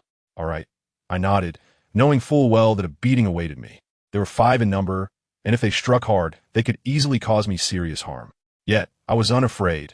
I couldn't let myself be humiliated. With that thought in mind, I stood up abruptly. Wait, just as I rose, someone called out to us. Who the hell are you? Strong Goose scoffed derisively. Huh, it's me, came a voice as a figure staggered forward. Yiga, Strong Goo's expression shifted instantly upon recognizing him, and Wang Long also held his breath at the sight. A smile broke across Wang Long's face as he addressed the newcomer. Yiga, this is a personal matter between me and Wang Yang. You don't know him, do you? I don't know him, the boy replied with a polite smile. Walking over, examining my machine, he asked, Are you Wang Yang? Yes, I nodded, acknowledging him. You just scored a jackpot. Could you give it to me? The boy inquired graciously. Of course, I'll send it to you right away, my deskmate eagerly affirmed. Thank you, the boy replied with another smile, turning his gaze towards Strong Gu. With a smile, he reached out and firmly squeezed Strong G's head, asking, Friend, you just insulted me, didn't you? I didn't. Strong Gu yelped in panic. Huh, are you close with Wang Long? The boy pressed further. Yes, Wang Long is my brother. We have a great relationship. Dragon Yi, help me. Strong Gu exclaimed, nearly in tears as he turned to Wang Long. Under Strong Gu's pleading gaze, Wang Long furrowed his brow deeply. After a moment's deliberation, he suddenly adopted a serious demeanor, stating, Yiga, I'm not familiar with this kid. If you're upset with him, feel free to take your frustration out on him. He chuckled, asking Wang Long if he should hit him. Wang Long's expression darkened considerably. All right, then you can help me hit him, he replied with a smile, gently patting my shoulder. Surprised by the boy's gesture, I pondered who he was and why Wang Long and the others seemed so afraid of him. A glance at my deskmate revealed a sycophantic smile on his face. Before I could utter a word, someone pinched my ear lightly, commanding, Come with me home. I felt a chill and turned to find a beautiful face before me. To my astonishment, she wore a mischievous smile. Aren't you supposed to be my little brother now? From this day forth, I will take care of you. Chapter 17. The warmth of family. I was quite surprised that Chun Ku would come to the internet CAF looking for me, stirring a flutter of excitement within me. I momentarily forgot about my intention to confront Chang'e, and, suppressing my exhilaration, I asked, "Chengku, what brings you here?" "Hee hee, you've already made quite a name for yourself at school. Come, let us go home." With that, Chengku cast a cold glance at Yiga. "Oh, tien giskiviko. You're here?" Yiga greeted her with a polite smile. Ignoring him, Chengku turned and walked outside. Seeing her leave, I quickly turned to my deskmate, saying, "Please refund our internet money. I need to go home." My deskmate gaped, momentarily stunned. "Thank you," I added, offering a smile to Yiga as I hurried out. Once outside the CAF, the biting cold wind struck me, a reminder that winter was fast approaching. I glanced at Chun-Ku and hurried after her. "Sister, do you know about my incident with the teacher?" "Hee hee, your courage is growing. Prepare yourself for some consequences at home," Chun-Ku replied with a cold laugh. Her words made me believe she intended to tell on me. I quickly pleaded, "Sister, please don't mention it to our family. If you do, I'm done for. It's you who wanted me to take care of you." Chun-Ku smiled, pulling out her phone. The conditions on that phone were precisely what I had agreed upon, that she would treat me as her little brother. That night, I had promised her that as long as she regarded me as her sibling, I would refrain from touching her belongings. Now, looking at her phone, I felt a chill run down my spine, realizing how ruthless Chun-Ku could be for waiting for me here. Upon returning home, Chun-Ku indeed revealed my indiscretion about the teacher. Seeing my father's face turn pale as he simmered with anger, I knew he was preparing to confront me. After giving me a hard glare, he proceeded to the door to put on his shoes. Suddenly, he turned and kicked me. With a thud, I fell to the ground. After shooting me another fierce look, he left for the mahjong parlor. I felt a bit wronged after being punished, though it wasn't too harsh, a mere kick that I could consider fortunate. I shot an angry glance at Chun-Ku, who remained expressionless, simply stating, "You can't hide something this significant." Listening to her words, I began to see the rationale in what she said. My deskmate had previously warned me. It was unrealistic to think that a few slaps from a teacher would go unnoticed. Now that my family was aware, my father would likely visit the school on Monday. "Come here," Chun-Ku called again. "What is it?" I asked, frowning at her. "I'm going to teach you," she replied coldly. "Teach me?" I was taken aback. "Yes, you asked me to take care of you. I will do my best, and you better not regret it." Her words stirred an unfamiliar feeling within me. Although my father was angry and ignoring me, I was grateful to have a sister. This house finally felt somewhat like a home. In the small room, Chun-Ku began to teach me diligently. She noted that my foundation was too weak and that I needed to start over with middle school subjects. After retrieving her old textbooks, she handed them to me, saying, "Now, read through them thoroughly." Having grown accustomed to laziness, I found it hard to concentrate on the books.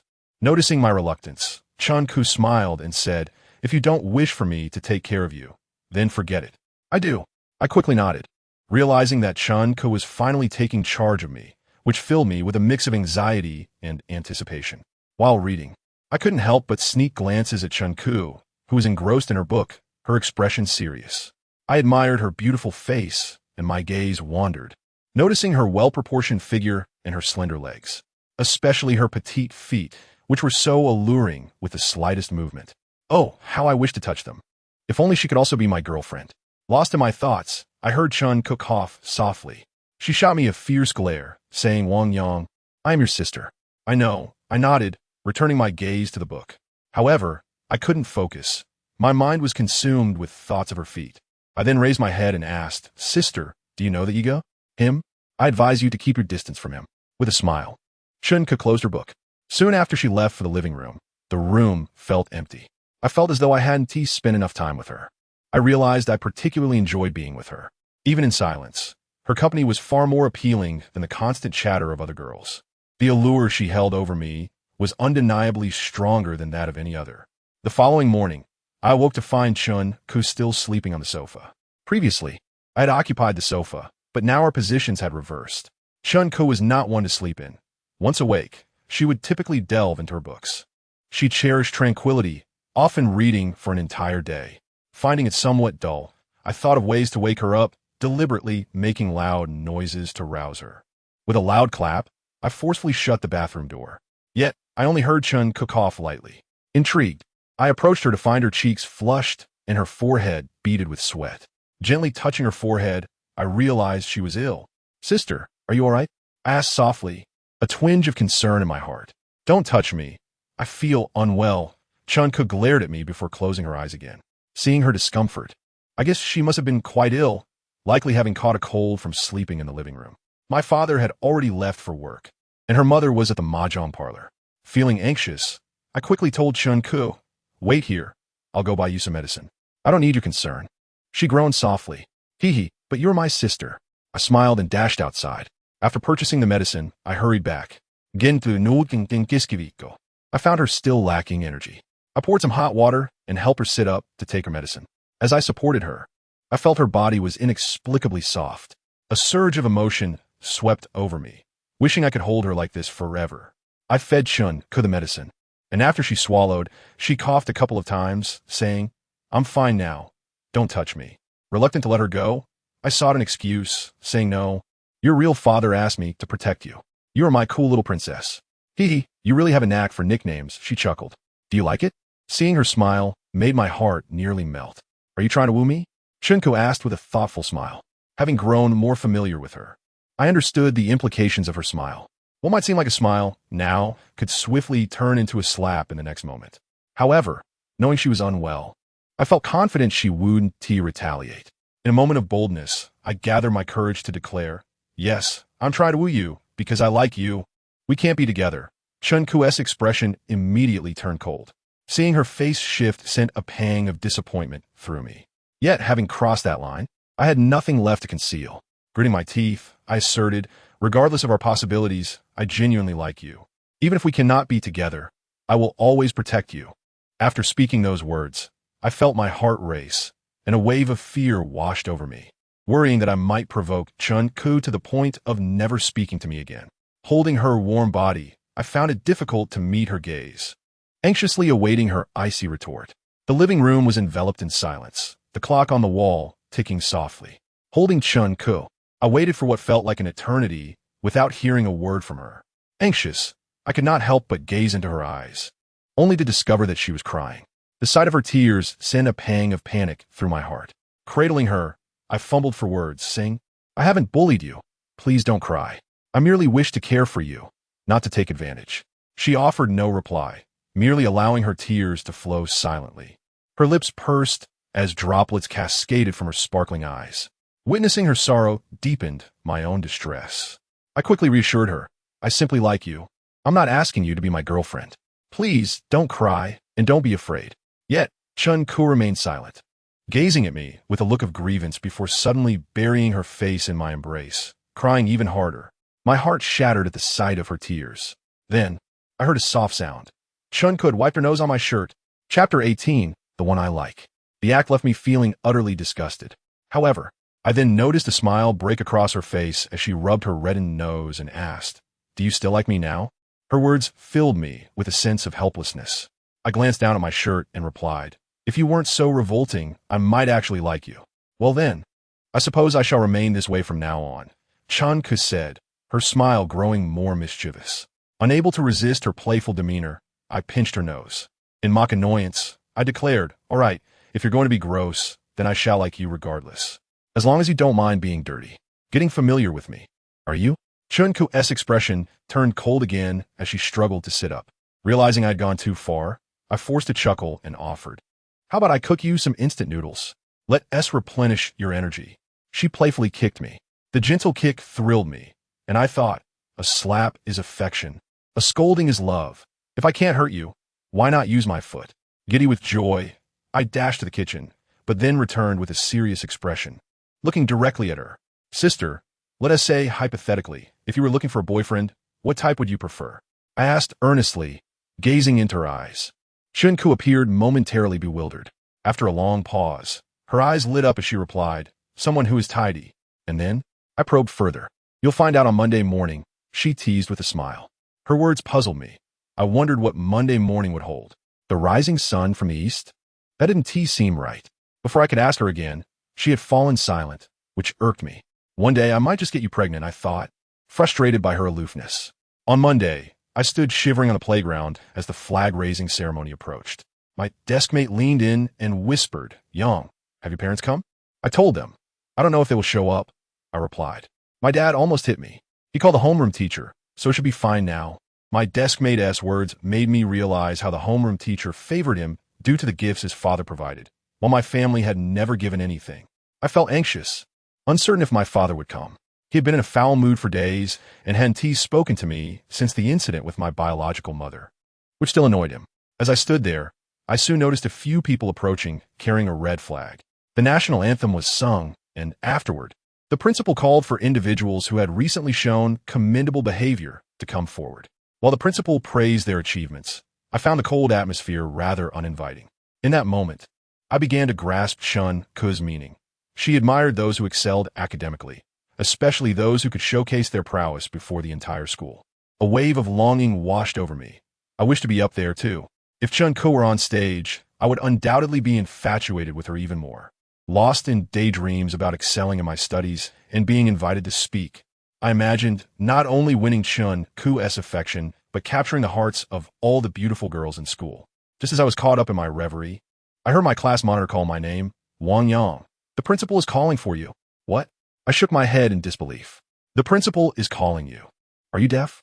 My class monitor looked at me with disdain, scolding me loudly. The homeroom teacher stood nearby, her expression stern. Bewildered, I approached the stage, noticing several other students joining me, some with dyed hair and others with haughty expressions. Among them was Ige from the internet CAF. Huh, they must all be the ones who have performed poorly recently. I overheard classmates whisper. Wang Yang, why is he going up there? Another student murmured. Understanding dawned on me. My altercation with the teacher had led me to this stage. With thousands of students watching, I felt the weight of their gazes as I ascended the platform. The principal, his face ashen, confronted me. Have your parents arrived? Yes, I nodded. Then stand up there, he replied impatiently.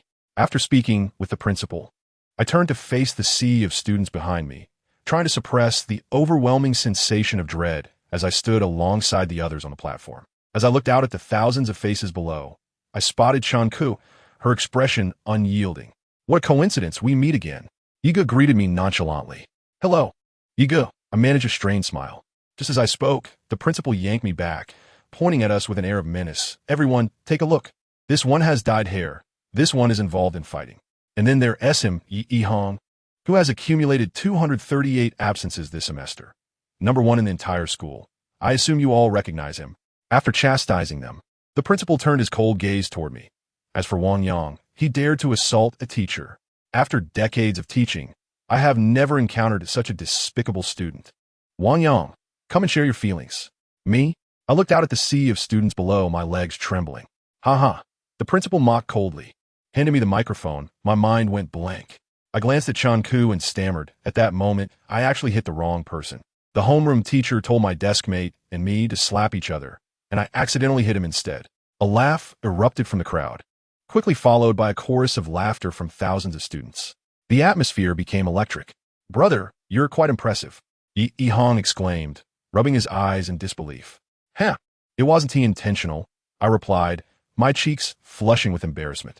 Stop laughing, this isn't funny. Hitting a teacher, is that something to laugh about? Laughter continued to ripple through the crowd, prompting the principal to shout in frustration.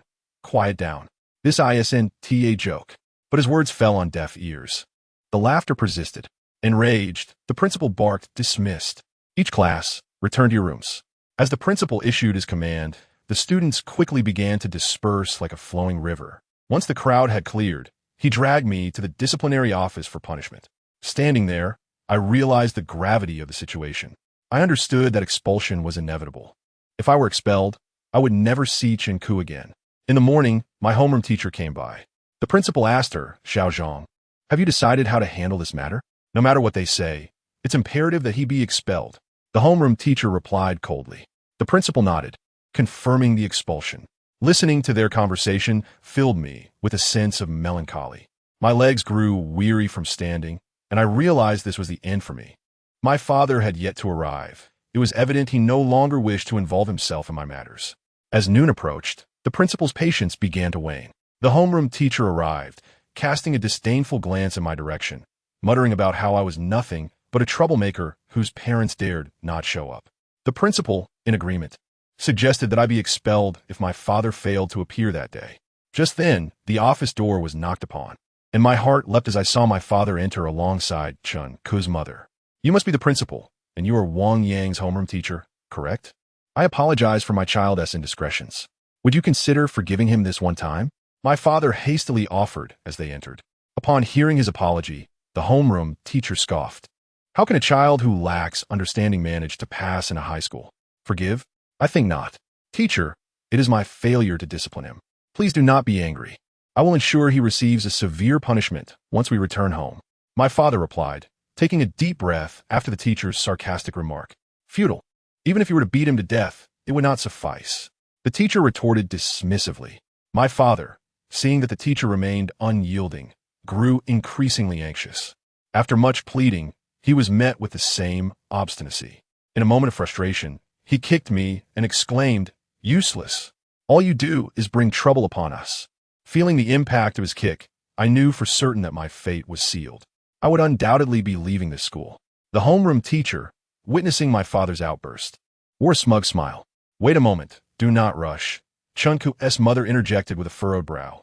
Turning to me, she inquired, Wang Yang, how long have you been standing? Since this morning, I replied, feeling a sense of injustice. After hearing my words, Chunku's mother nodded and addressed the principal and homeroom teacher loudly. If you insist on expelling my child, then he will not continue his studies here. Good. One less troublemaker, the homeroom teacher sneered. Since you have decided to expel Wang Yang, on what grounds do you penalize him with standing? You must have physically punished him as well, correct? Chunku's mother asked with a smile. What do you mean? The teacher queried. My meaning is simple. If you have already resolved to expel Wang Yang, then you have no right to inflict corporal punishment upon him. Should he truly be expelled, I expect you to return the punishment you have meted out. For every minute he has stood, I insist you stand at our home for the same duration. And as for how you have struck him, I will ensure he strikes back. Otherwise, I will not hesitate to take this matter to the Education Bureau. We have paid to send our child to learn, not to be mistreated. Upon hearing Chunku's mother's words, the expressions of the principal and homeroom teacher shifted dramatically. Chapter 19. A new class as time passed. The once bustling teaching building fell into a tranquil silence. The school day had ended, and all the students had departed. I observed the principal and homeroom teachers' faces change from red to white, gradually shifting to green. Watching Chunku's mother, both their faces reflected discomfort. Finally, the principal lit a cigarette and sighed, admitting we were wrong to physically punish Wang Yang. How about we each make a concession? Very well. How do you propose to handle this? Chunku's mother inquired. Let us not expel him, but Wang Yang's situation must be addressed. There needs to be a consequence. Otherwise, managing students in the future will be problematic, the principal replied, frowning. What kind of consequence? Chunku's mother asked. A major demerit, perhaps a period of probation. If there is a next time, we will certainly expel him. Thank you for your understanding, Chunku's mother smiled. Seeing her resolve this matter filled me with profound admiration for my stepmother. Indeed, Chunku's mother possessed a demeanor and decisiveness akin to her daughter.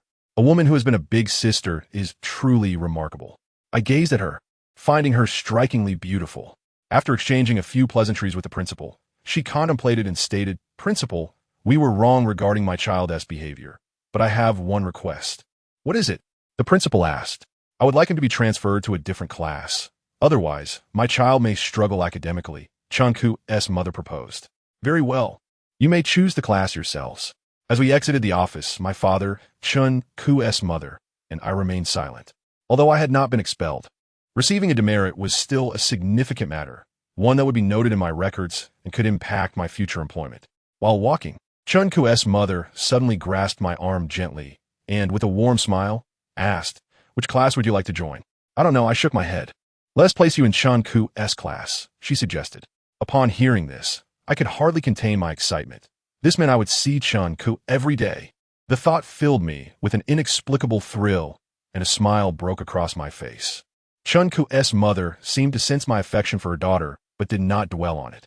She chuckled, saying, Now that you'll be with your sister, do refrain from causing any more trouble.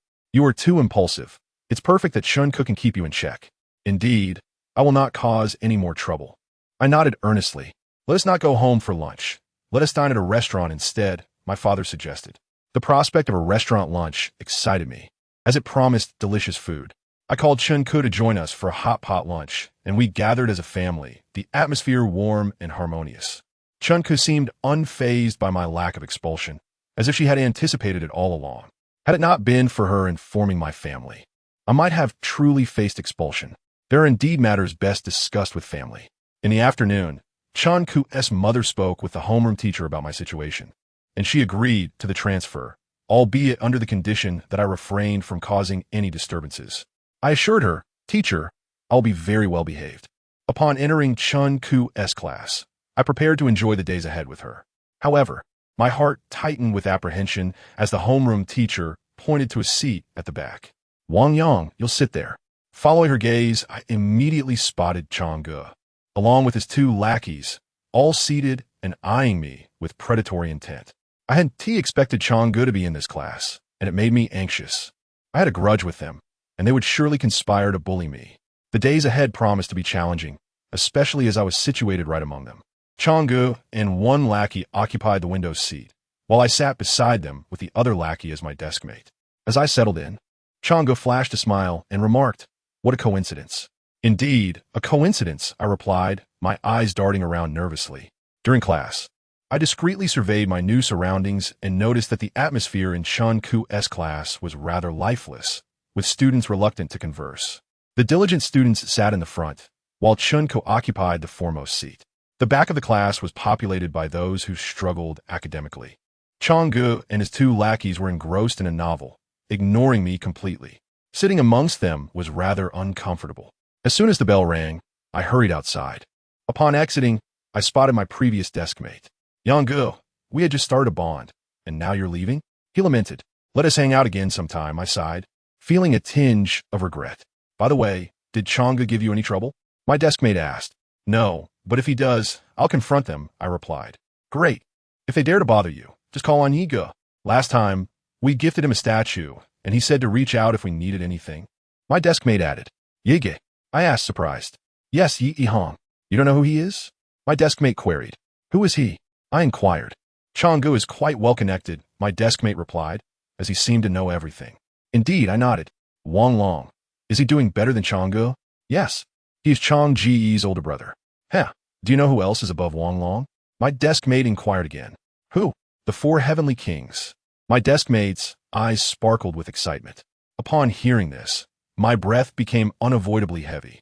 The four heavenly kings, they're indeed the celebrities of the school. In every institution, there are individuals who thrive, each with their own nickname. This phenomenon is not exclusive to our school. It exists in others as well. The four heavenly kings represent the four most formidable figures in our school, ranging from freshmen to seniors, including the review class for fourth-year students. These four individuals are renowned for their prowess in brawls, commanding a group of underlings. In our school, no one dares to provoke them. At this point, I hurriedly asked my deskmate, "Is Yi Hong one of the four heavenly kings?" He is even more formidable than the four heavenly kings. He is the leader of the school." My deskmate's expression grew increasingly fervent. "So, formidable." Surprised, I gazed at my deskmate, unable to comprehend that Yi Hong could be so ruthless. Gradually, a sense of dread began to creep in. Thankfully, I had not crossed paths with Yi Hong. Otherwise, I would truly struggle to continue my studies. No wonder Wang Long and the others fear Yi Hong so much. "Yang, if we establish a good relationship with Yi Hong, Changge will undoubtedly not dare to provoke you." Indeed, the class bell rang, and my deskmate and I returned to our respective classes. Once back in the classroom, I felt a twinge of anxiety at the thought of knowing Yi Hong. I never expected that someone so unremarkable in appearance could hold such a position of power. He seems to be around my height, about 170. If he is the leader, how formidable must he be in a fight? As I pondered this, the little sycophant beside me nudged me, saying, "Hey, don't run around during recess. Changge wants to talk to you." "He wants to talk to me?" I frowned in inquiry. Just don't run around, and you'll be fine." The little sycophant wore a rather sinister grin. Seeing that expression, I knew trouble was brewing. There were three of them, with Wang Long looming above. Despite knowing Xiao Benzi, I couldn't approach him. If I did, I would undoubtedly bring trouble to my family. As for Yi Hong, I wasn't well acquainted with him yet. Even if I offered him a gift, would he genuinely assist me? I felt somewhat frustrated, as if I had narrowly escaped the tiger's den only to stumble into a wolf's lair. When the class ended, Changge and the two little sycophants sprang to their feet, striking my desk as they commanded, "Come out." Casting a glance at Changge, I left the classroom with the three of them. As we exited, Chun-Ku kept staring at me, which made me uncomfortable, as if I were embarrassing myself in front of her. Once outside, Changge led me to the corner of the hallway. Along the way, someone greeted him, asking, "Changge, where are you headed?" "Nothing much, just taking him for a chat." "Huh, just don't let any blood spill on you." "Don't worry, I'll only beat him half to death." After that student left, Changge glanced around and pulled out a cigarette, lighting it with a lewd demeanor. He coldly fixed his gaze on me, asking, "Wang Yang, do you know who the boss of our class is?" "Is it you?" I asked. "That's right, it's me." Changge shouted, then lightly kicked me, saying, "What's up? I see that your expression isn't great. Are you feeling indignant?" Glancing at the dust on my pants, I felt tears welling in my eyes. I simply wished to avoid provoking them. Hence I had refrained from speaking during the two classes. Yet, it seemed I was guilty even of having a displeased expression. Feeling somewhat helpless, I raised my head and glared at him. "Changge, what do you want?" "Huh, nothing much. Just behave when you see me. I'm a boss of our class, got it?" Changge scrutinized me coldly, questioning. Taking a deep breath, I remained silent. "Do you understand?" Changge grew angry and kicked me hard again. "Do you know who you are?" In a sudden burst of defiance, I slapped Changge across the face. Chapter 20. Changji's position. I did not anticipate that I would act so impulsively. Changge was momentarily taken aback by my expression. However, I regretted my action immediately, knowing trouble was imminent. Regardless, I'd already struck him, so I seized the initiative. Before Changge could react, I gritted my teeth and shouted, "Screw you, go die." After cursing, I landed a solid punch to Changji's face. Surprisingly, he did not fall. His head was quite resilient, and he finally reacted, cursing loudly and delivering a harsh kick to me. In an instant, the four of us were embroiled in a brawl. Changge was quite skilled at fighting, utilizing both fists and feet. The two little sycophants, however, were less competent in combat, merely clinging to me and attempting to throw me off balance. After exchanging a few blows with Changge, I soon found myself overwhelmed. Both little sycophants were surprisingly strong, and several times they nearly toppled me. With their assistance, Changge seized the opportunity to land several punches on me, causing significant pain. I wanted to retaliate, but often found myself hitting nothing but air. Suddenly, the class bell rang, and Changge hit me a few more times, saying, "Damn you, just wait until after school. I'll have Wang Long deal with you." Hearing his words, I gasped for breath, but remained silent, feeling miserable at the thought of being beaten on my very first day in this new class. Moreover, he intended to have Wang Long confront me after school. Once they left, I brushed the dust off my pants and made my way back. Just as I reached the entrance of the classroom, I spotted a little beauty hurrying back. Having changed classes, I found her somewhat unfamiliar. She glanced at me and asked, "Did you get into a fight again?" "What happened?" My nose felt a bit sore. I was covered in dust, looking utterly disheveled. The little beauty smiled and returned her class. I arrived late to my own class, and the teacher, surprised by my appearance as a new student, said nothing and allowed me to enter. I then noticed Chun-Ku casting a concerned glance my way, which made my heart ache. Seeing that look from Chun-Ku only intensified my discomfort. During class, the little sycophant beside me mocked, "How's it going? Feeling good? After school, you'll feel even better. Get lost." My anger boiled over, and I couldn't restrain myself from cursing loudly. "Screw you, just wait until after school." Startled by my outburst, the little sycophant quickly ducked his head. My voice had been too loud, capturing the attention of several classmates. The teacher also glanced our way, coughing in irritation. A moment later, my phone buzzed twice. It was Chun-Ku, sending a text to ask, "Did you get into another fight?" Seeing her inquire made me feel utterly embarrassed. Tears threatened to spill from my eyes as I replied, "Yes, those three were messing with me, and I ended up hitting them. Do you want me to find Xiao Binzi?" Chun-Ku asked. I quickly typed back, "No, I really am fine." "All right, just take care of yourself." Putting down my phone, I felt even more miserable. I wondered why Chun-Ku cared about me. I preferred how things used to be. Being beaten was nothing to worry about. I had never thought much of it. Now, however, I feared even the slightest embarrassment in front of Chun-Ku. Just a smidgen of shame was unbearable. I looked around at my indifferent classmates and the smug expressions of Chun-Ku and his companions. I felt a strong urge to return to my own class, wishing to escape this one. During the break after the third class, Chun-Ku and his group seemed preoccupied with something else and did not seek to trouble me again. Instead, they hurriedly left to play. The little beauty approached me, smiling brightly as she asked, Wang Yang, are you adjusting well to your new class? Since you changed classes, I miss you a bit. Thank you, I replied, smiling and nodding, feeling a touch moved. Shun Xiaoxue, isn't Wang Yang your boyfriend? Why aren't you taking care of him? The little beauty jokingly asked. Him? Why should I take care of him? A plump girl turned around, scoffing. Seeing her made me realize she and Chun Ku were in the same class. Perhaps I had been too focused on Chun Ku to notice the other girls, especially the more ordinary ones. Upon hearing this, I noticed two others who were friendly with the little beauty, seemingly all from Chun Ku's class. They approached and asked, Did you get into another fight with Chong Zi? Just stop. You can't win against him. He's the boss of our class. The boss. The little beauty scoffed dismissively. Hee. How could your husband, Wang Long, be so impressive? A girl chuckled.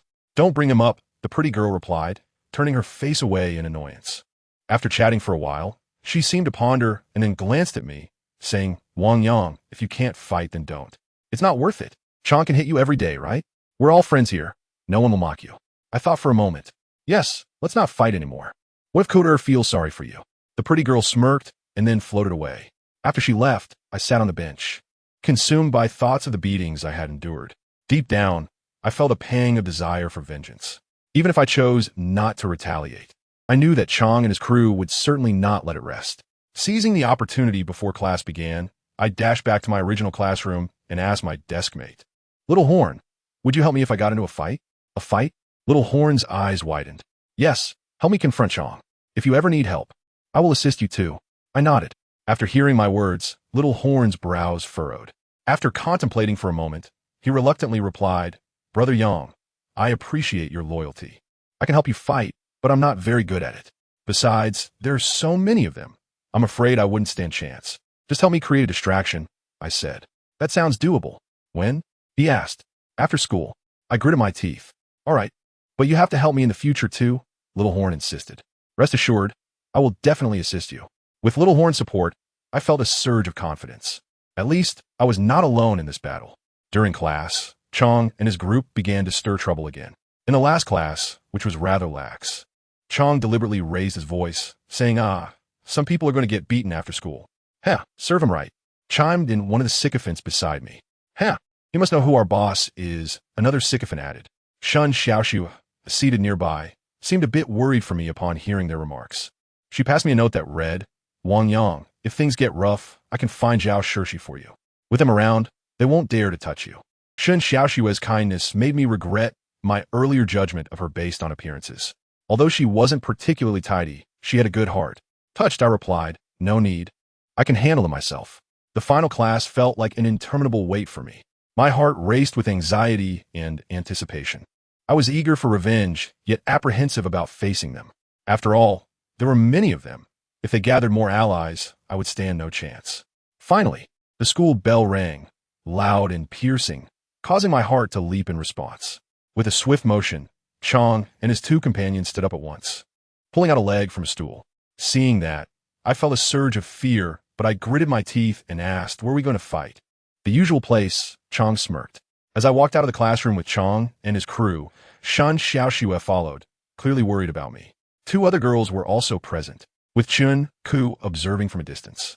Upon spotting Lil Horn, he appeared frightened when he saw Chong and hurriedly asked, Brother Yang, are we really going to fight? Yes. I nodded.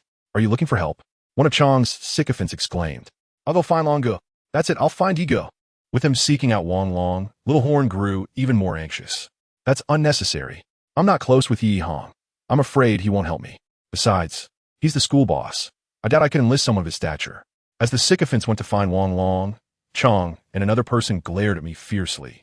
The other sycophant cursed. You dare to challenge our boss? You're really asking for trouble. Don't go too far, Shun Xiaoxue interjected, looking a bit anxious. Fat girl, get lost. You look like a fool, Chong spat venomously. How dare you insult me? Shun Xiaoxue's eyes reddened with anger, nearly in tears. Just then, the sycophants managed to bring Wang Long over. Surrounded by Chong and several girls, my heart raced. Upon seeing Wang Long, Chong immediately greeted him with a grin. Long Gu, this little brat hit me this afternoon. Let us teach him a lesson. Teach him a lesson? Wang Long shot me a cold glance. Yes, let him know who's the boss. Chong laughed maliciously. Not today. Yi Gu spoke to me this afternoon. He said, from now on, Wang Yang will take your place. What? Chang's expression changed dramatically. Chapter 21. Chunku's first kiss. Seeing Chang's face pale, mine turned ashen as well. The girls who were protecting me also widened their eyes in astonishment. It was peak dismissal time, and soon several students began to crowd around us. Shaking his head, Chang quickly asked, Longu, today isn't April Fool's Day, right? Fool, this is what Yigu said himself. You offended him the other day. It's a miracle he didn't punish you.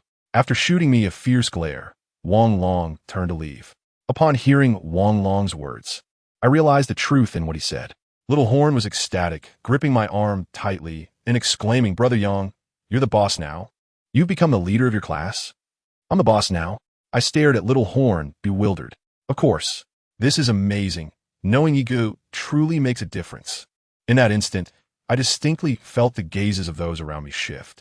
Particularly, the pretty girls scrutinized me with keen interest from head to toe, making me blush. Hee hee. A cold laugh emerged from the crowd, belonging to Chunku. Upon hearing her laughter, I sensed her anger. Forgetting to relish my newfound status, I hurried after her. On the way home, I relentlessly queried Chunku, Sister, what were you laughing about just now? Nothing, she replied, expressionless. Come on, that was a sarcastic laugh. I heard it. I panted, trying to keep up with her pace. Oh, Chunku said without elaborating, continuing to walk ahead. Seriously, what was so funny? Growing anxious, I grasped her arm. She shot me a look, her brow furrowed. Upon meeting her icy gaze, I hastily released her arm. Are you cold? Can't you say anything at home? Yes, let us talk when we get home. I smirked slyly. After returning home, Chunku did not reveal the reason for her laughter. Instead, she retreated to her room to change into her pajamas, neatly folding her school uniform. Noticing dust on her shoes, she went to clean them. Finally, she headed to the bathroom. As I anticipated another hour of waiting while she showered, I turned on the television, anxiously waiting. When Chunku emerged from the bathroom, I quickly cast her a questioning glance. Seeing my eagerness, Chunku sighed and said, Do you know why Yi Hong favors you? I don't know. I shook my head vigorously. It's because of Xiao Benzi, she replied, looking at me as if I were a fool. After her words sank in, I pondered deeply. It soon dawned on me that Yi Hong's favoritism was indeed related to Xiao Benzi, a local tough guy, as he was giving face to him. However, I sensed that Yi Hong might have some genuine affection for me as well. Just as I was mulling this over, my phone buzzed. Seeing it was a landline number, I answered. Brother Yang, congratulations. You become the boss now. Can I treat you to some computer games? It was Little Horn, unable to contain his excitement. What is there to congratulate? I'm just a lone commander.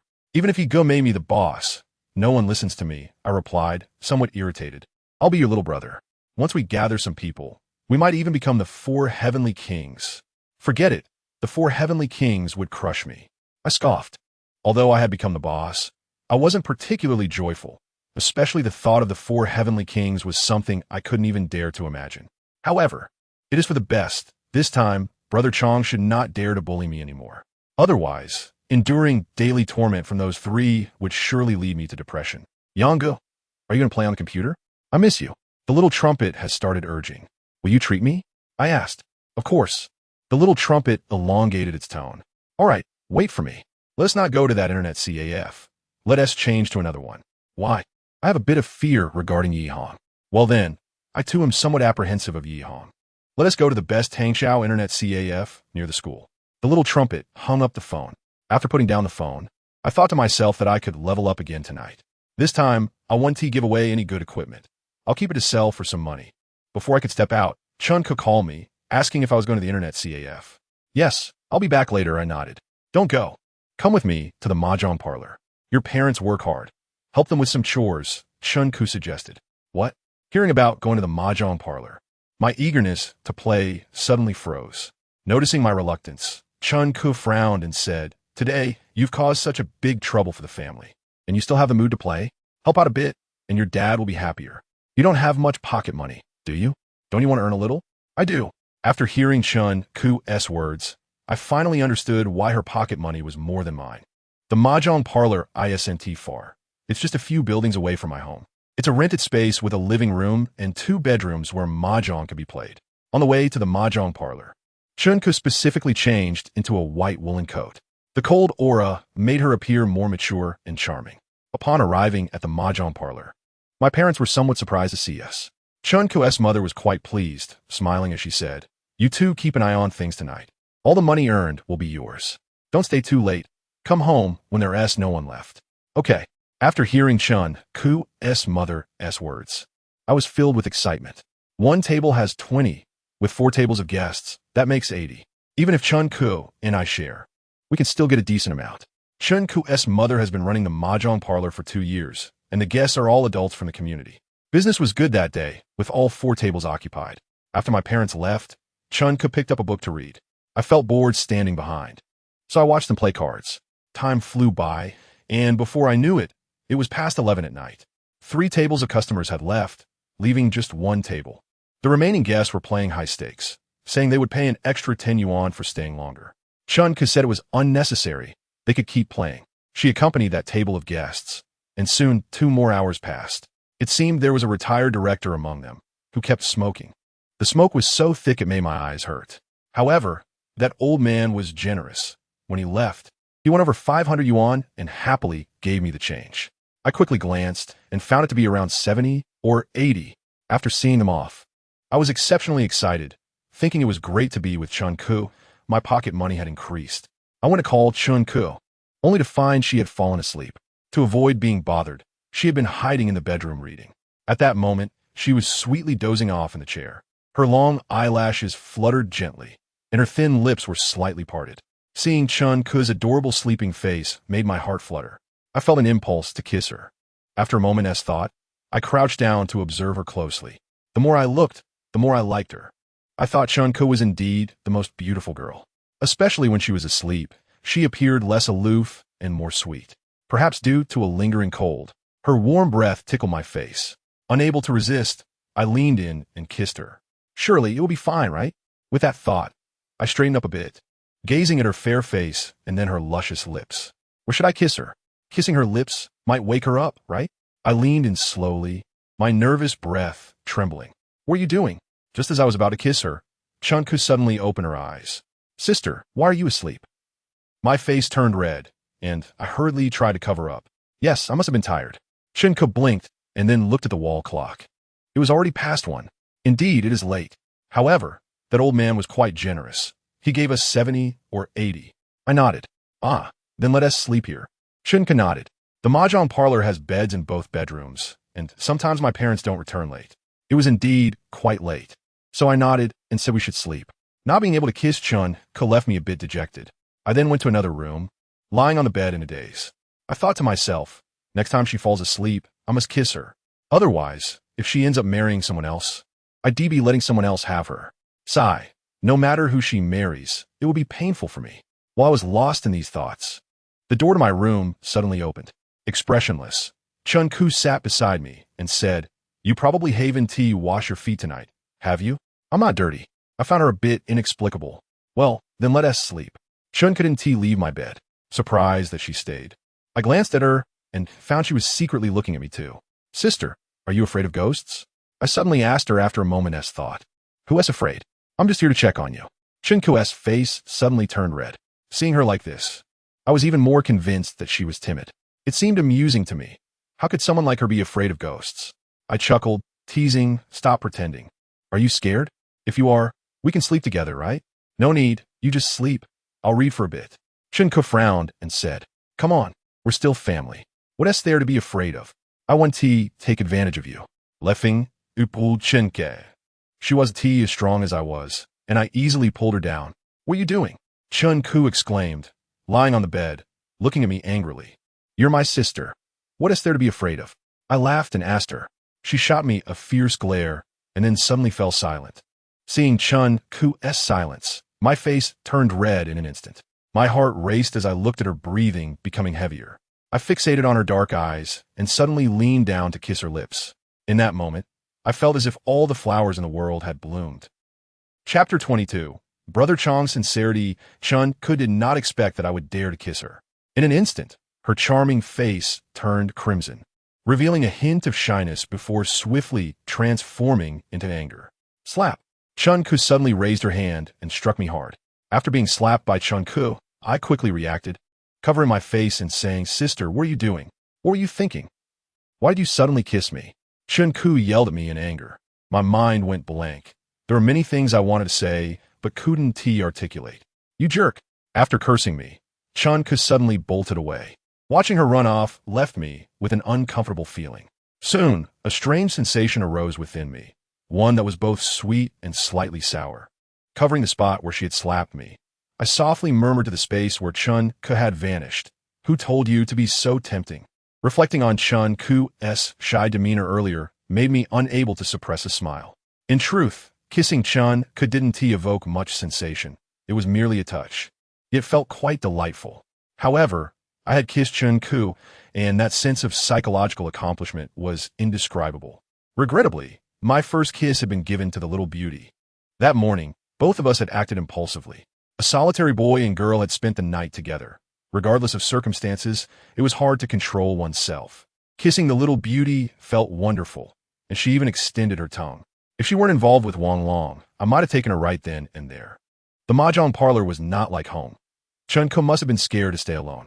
Seeing that Chun-Ku didn't dare to come back, I contemplated and went to the living room. There was a sofa in the living room, and I decided to guard outside her room so she could sleep more peacefully. Just as I was about to doze off, I felt a pang of discomfort looking at the tightly closed bedroom door. Regardless of what had transpired between us, Chun-Ku and I would likely never be more than family. She is my sister, and we will always remain relatives. I fell into a hazy sleep throughout the night, and when I woke up in the morning, Chun-Ku was gone. The mahjong parlor was quite chilly, and upon rising, I felt a slight cold creeping in. I couldn't tell if it was due to the cold or if I had caught something from her. As I strolled towards the school, I soon spotted a lovely girl. Upon seeing me, she beamed and asked, "So, how does it feel to be the boss?" "It's all right, though I'm not quite sure what that feeling is," I replied. "Huh. Now that you've seen Chong, you should really give them a good lesson. They surely won't dare to resist," she teased with a mischievous grin. "Come on, as long as they don't bully me, I'll consider myself fortunate," I said with a sense of resignation. "Huh, you really are a pathetic boss," she pouted. Upon entering the classroom, I immediately spotted Chun-Ku. She noticed me too, furrowing her brow and ignoring my presence. Seeing her reaction, I thought, "So, you're still upset, huh?" and chuckled as I returned to my seat. Chong and his two companions had yet to arrive. I wondered if they were actually intimidated by me. When the second lesson began, they finally returned, their faces pale, and they promptly slumped over their desks to sleep. They looked as though they had spent the night at an internet CAF. Shortly after, my little sycophant awoke and whispered, "Wang Yang, you're something else. You have Yi Hong backing you now. From now on, we'll keep our distance." "Fine," I nodded, contemplating whether this was the end of it. Chong and his crew were no longer bothering me, which oddly left me feeling a bit unfulfilled. I thought to myself that I could finally focus on my studies. Yet, my foundation was too weak. I couldn't comprehend what the teacher was explaining. Determined to improve, I sent Chun-Ku a message, asking, "Sister, could you help me study tonight?" After a long wait with no reply, I feared that Chun-Ku was genuinely upset with me.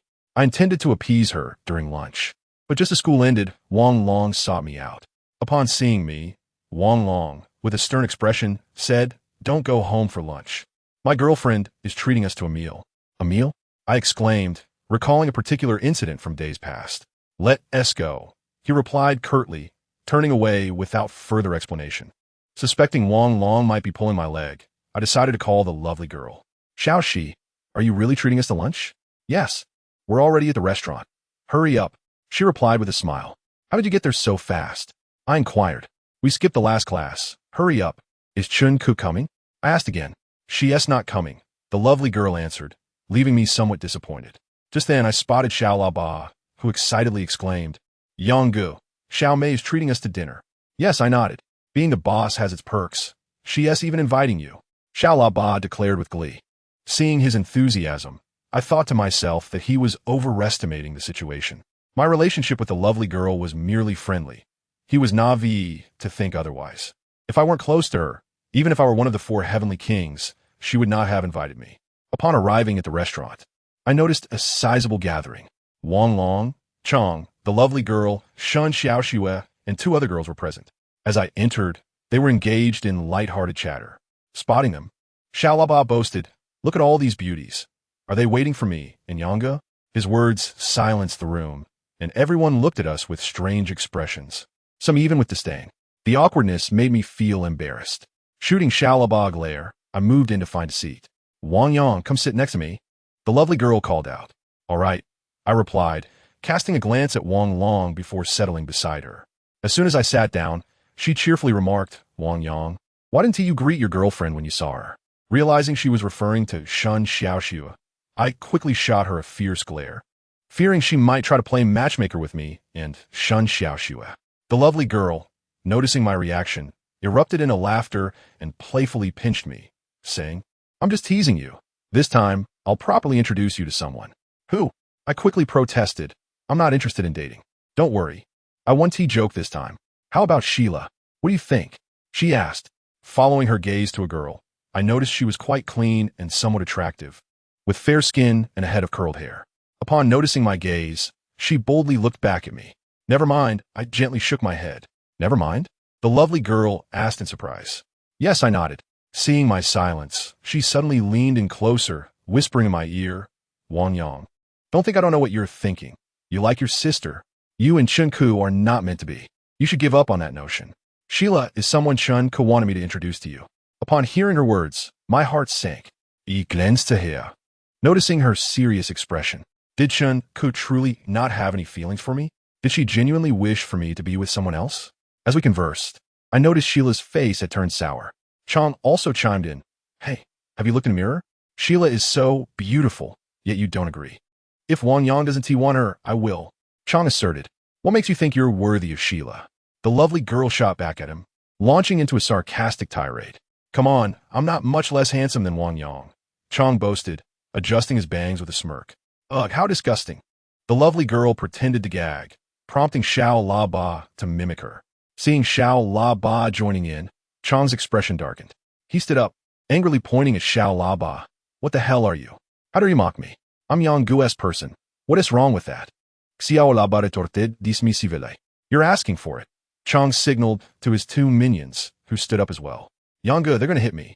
Xiao La Ba pleaded, looking at me in desperation. However, I was too preoccupied with thoughts of Chun Ku to intervene. I felt that she was genuinely upset with me, especially after that kiss yesterday, which seemed to have driven her away. Her eagerness to introduce me to someone else suggested she no longer wished to have anything to do with me. While I was lost in thought, Chong and his two companions had already captured Xiao La Ba. He was terrified, continuously calling for my help. Yang Gu, they're going to hit me. Please come help. What, am I your father? You call me whenever there's trouble? One of the sycophants jabbed at him. Yang Gu, Xiao La Ba gritted his teeth, looking at me. Seeing him in distress made Chong smirk. Wang Yang, you're the boss of our class now. You wouldn't side with an outsider, would you? Right? Xiao La Ba is from another class, the sycophant chimed in.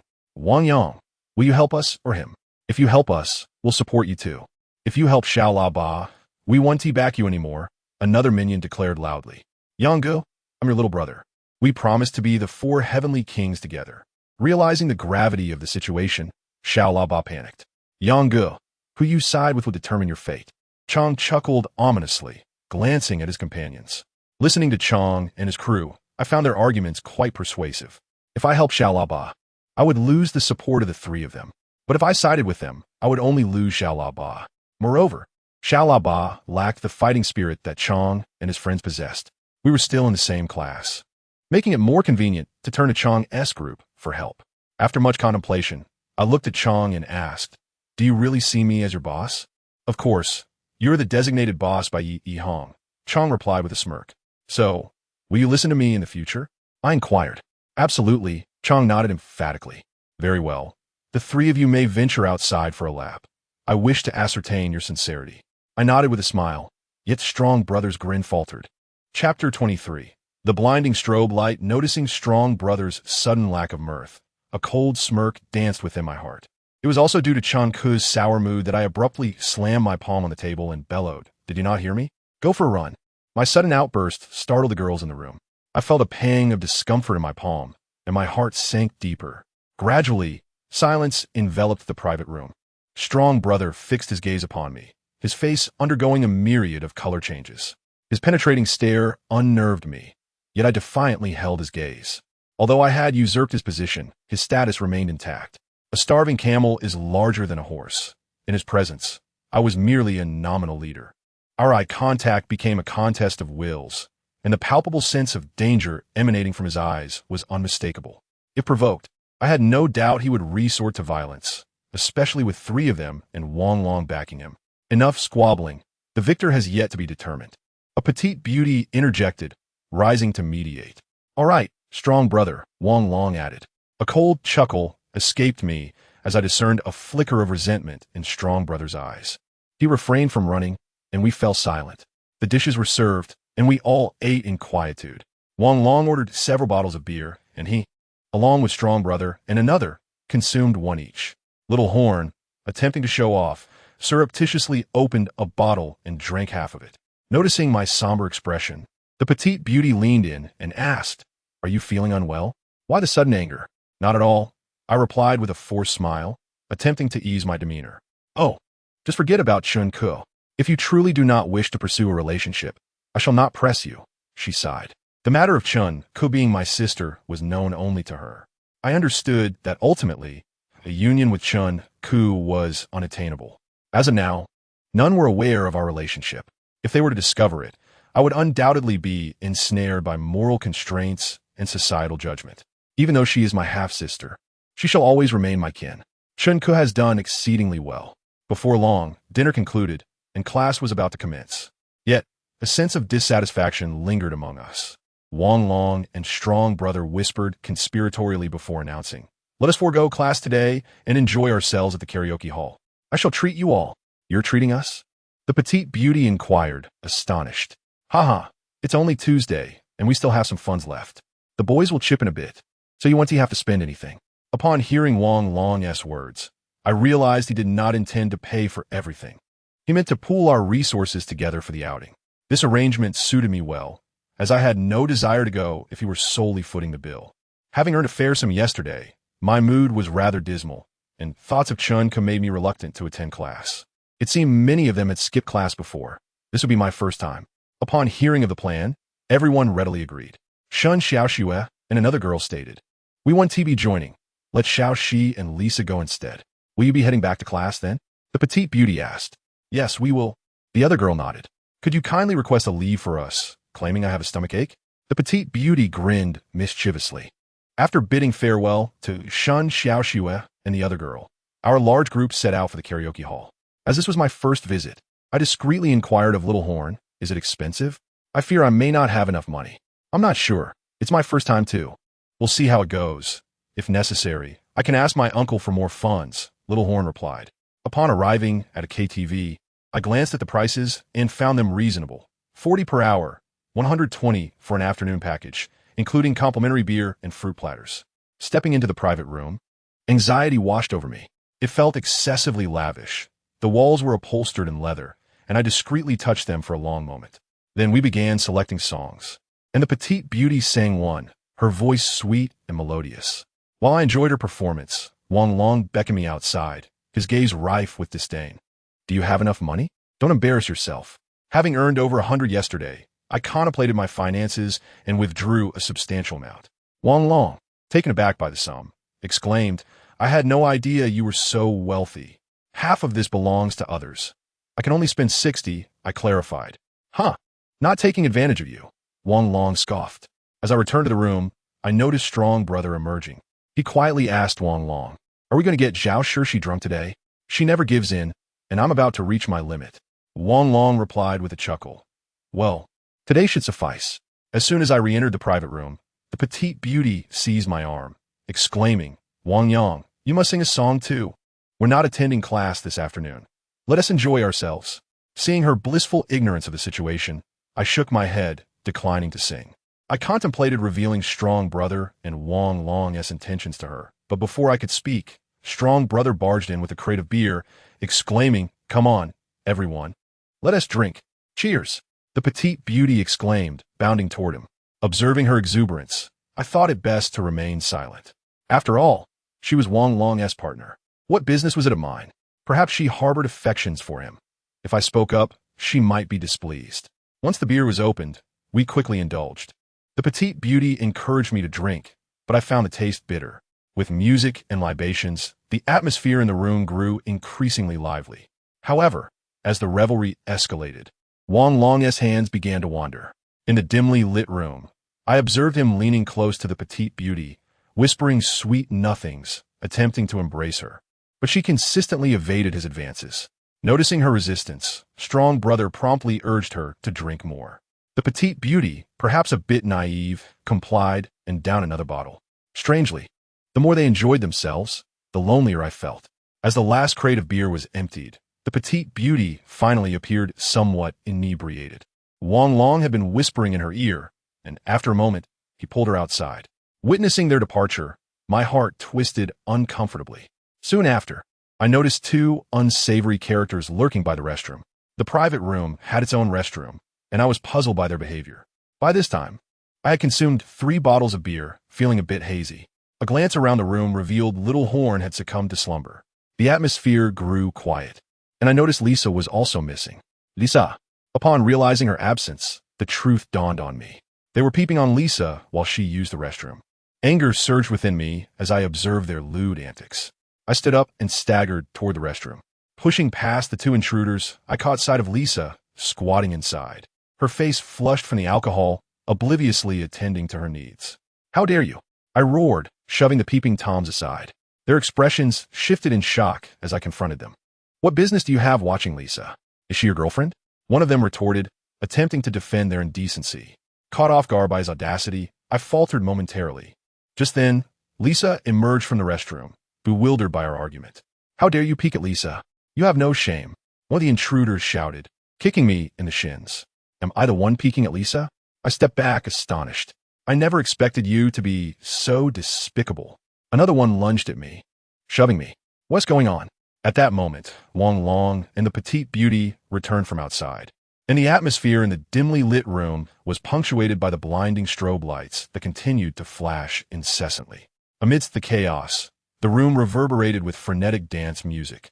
Upon the return of Wang Long and the enchanting beauty, the sycophant immediately cried out, "Dragon brother, sister she, Wang Yang is utterly shameless for spying on Xialisha in the restroom." "Oh, Wang Yang is such a pervert," Wang Long chuckled, casting a glance at the circular transparent glass above the restroom. Indeed, we forbade him from watching, yet he grew indignant, declaring himself the boss. "Free to do as he pleases," remarked Dogleg 2. "Yes, I witnessed it too," the inebriated Chang'e, who had remained awake despite the copious amounts of alcohol consumed, sneered coldly. "Wang Yang, did you truly watch?" the beautiful girl asked me, astonished. In our private room, the trio adamantly accused me of spying on Xialisha in the restroom. As they conspired to bully me further, a surge of anger coursed through my veins, and I caught a glimpse of Xialisha, whose face was etched with indignation. "Damn you!" I gritted my teeth, suddenly delivering a slap to the face of the sycophant. Stung by my blow, he stepped back, a look of grievance washing over his face, casting a pleading glance at Wang Long and Chang'e. "Huh? Spying on a girl in the restroom and resorting to violence? I doubt even Yi Hong would care about that," Wang Long scoffed.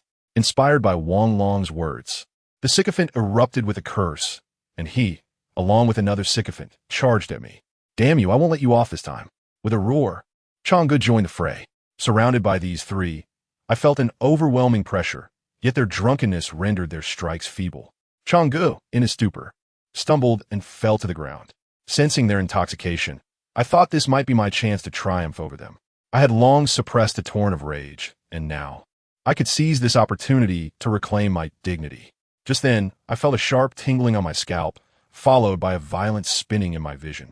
A waft of intoxicating malt fragrance flowed down my hair, and I caught sight of Wang Long wielding a shattered beer bottle. His expression was one of ferocity.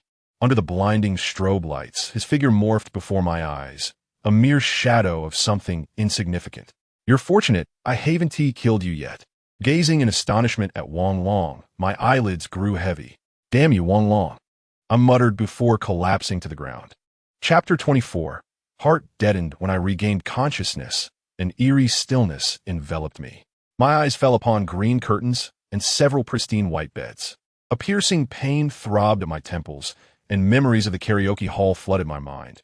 The frenetic music, the flashing lights, and the scrutinizing gazes of my peers, along with Wang Long's mocking sneer. I touched my hair, feeling a painful bump swelling beneath my fingers. An intense fury ignited within me. If only I had a knife now, I would relish the chance to slay Wang Long and his cohorts. Struggling to rise, I found my body weak and uncooperative. Upon inspecting my arms, I discovered numerous bruises, evidence of their assault while I lay unconscious. "Brother Yang, you're awake." A small trumpet entered the room, her expression tinged with pity upon seeing me lying in bed. "What time is it? Where are Wang Long and the others?" I inquired. "Brother Yang, I'm so sorry. I was too drunk to help you when you were being beaten. Where are Wang Long and the others?" I pressed, furrowing my brow. "They've all left. Only the beautiful girl and Xialisha remain," the trumpet explained. "Where are they?" I asked again. "Chun Ku has arrived. They went to pick her up," she replied. The news of Chun Ku's arrival stirred unease within me. Remembering her previous indifference, I felt a surge of anger and turned my head away, lost in thought. Moments later, the sound of the beautiful girl's chatter echoed down the hallway, her incessant prattle filling the air. Soon after, both the beautiful girl and Chun Ku entered the room. Having just finished school, Chun Ku ushered in a rush of cold air upon her entrance. Her expression was devoid of emotion as she glanced at me and asked, "What now?" Hearing the word "now," the beautiful girl appeared troubled by my expression. After a moment's contemplation, she suggested, "Perhaps we should refrain from discussing it. It's just a trivial matter." "What is it truly about?" Chun Ku's eyes glinted with frost. "It's because I spied on Xialisha in the restroom," I exclaimed loudly. At my words, Xialisha's face instantly flushed crimson, while the beautiful girl and the trumpet gaped at me in astonishment. Chun Ku, however, remained stoic, her gaze unwavering as she scrutinized my eyes.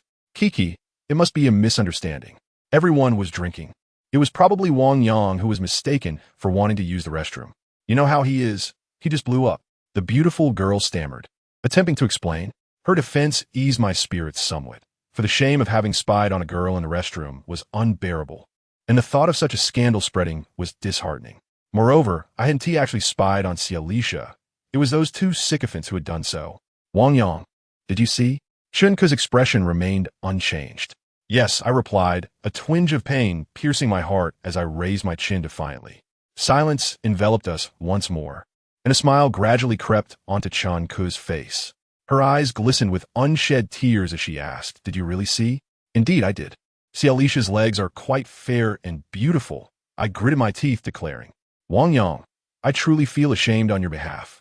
Suddenly, Chun Ku hurled a bag at my head, its contents scattering across the floor. As the snacks tumbled down, I felt a fresh wave of pain wash over my face. After delivering her blow, Chun Ku shot me a fierce glare before turning to leave. Seeing her walk away, the beautiful girl hurriedly urged me, "Wang Yang, did you really see? Are you too angry with each other, deliberately trying to upset her?" I remained silent, feeling a profound sense of injustice. Why should I have to explain whether I'd seen? "Brother Yang, why are you angry with Chun Ku?" She looked like she was about to cry. "Don't say anything reckless," the trumpet advised. Lying in bed, I felt increasingly despondent. Glancing at the mess of snacks strewn across the floor, I suddenly leaped up barefoot and dashed toward the exit.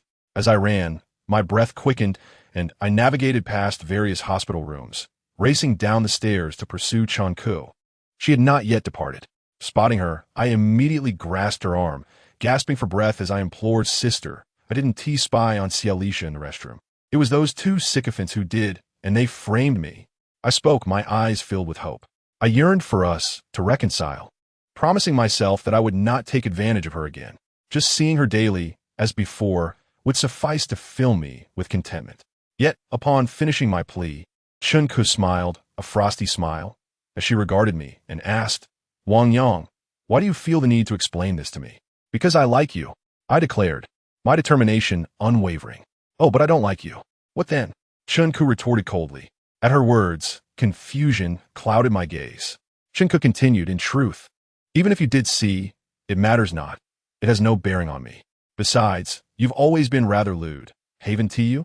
Have you forgotten the things you've done?" Her words dredged up feelings of deep shame.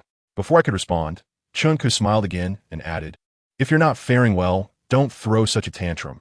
I genuinely look down upon people like you." Once more, her barbs pierced my heart, leaving me feeling as if I were being shot through with arrows.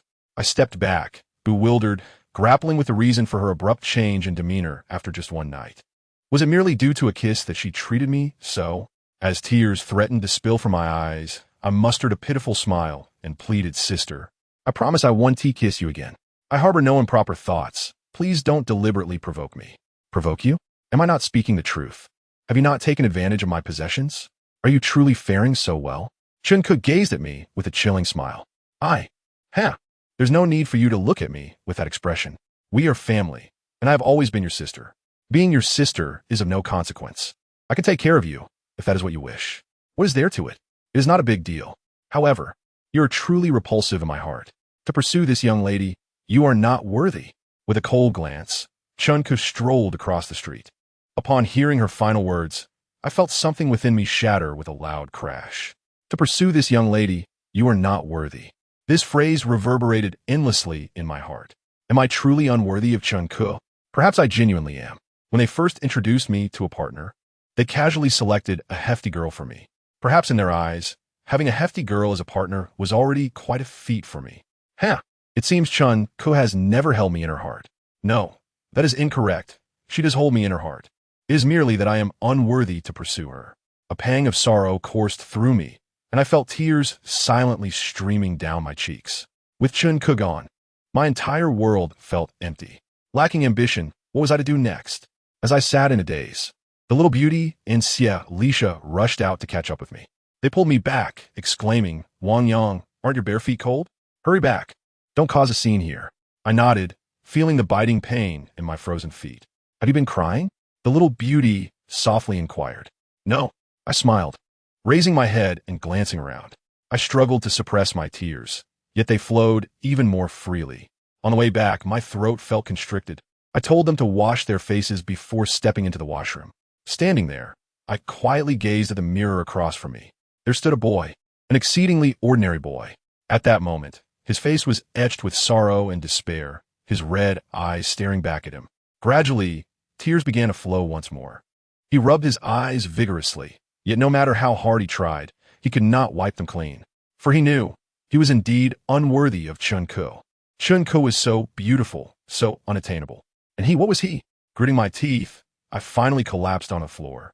Covering my face, I began to cry silently. I understood that I truly was unworthy of Chun-Kuk. After the tears subsided, I washed my face and returned to the ward. I allowed the doctor to administer the 4-drip while I stared blankly at the curtains.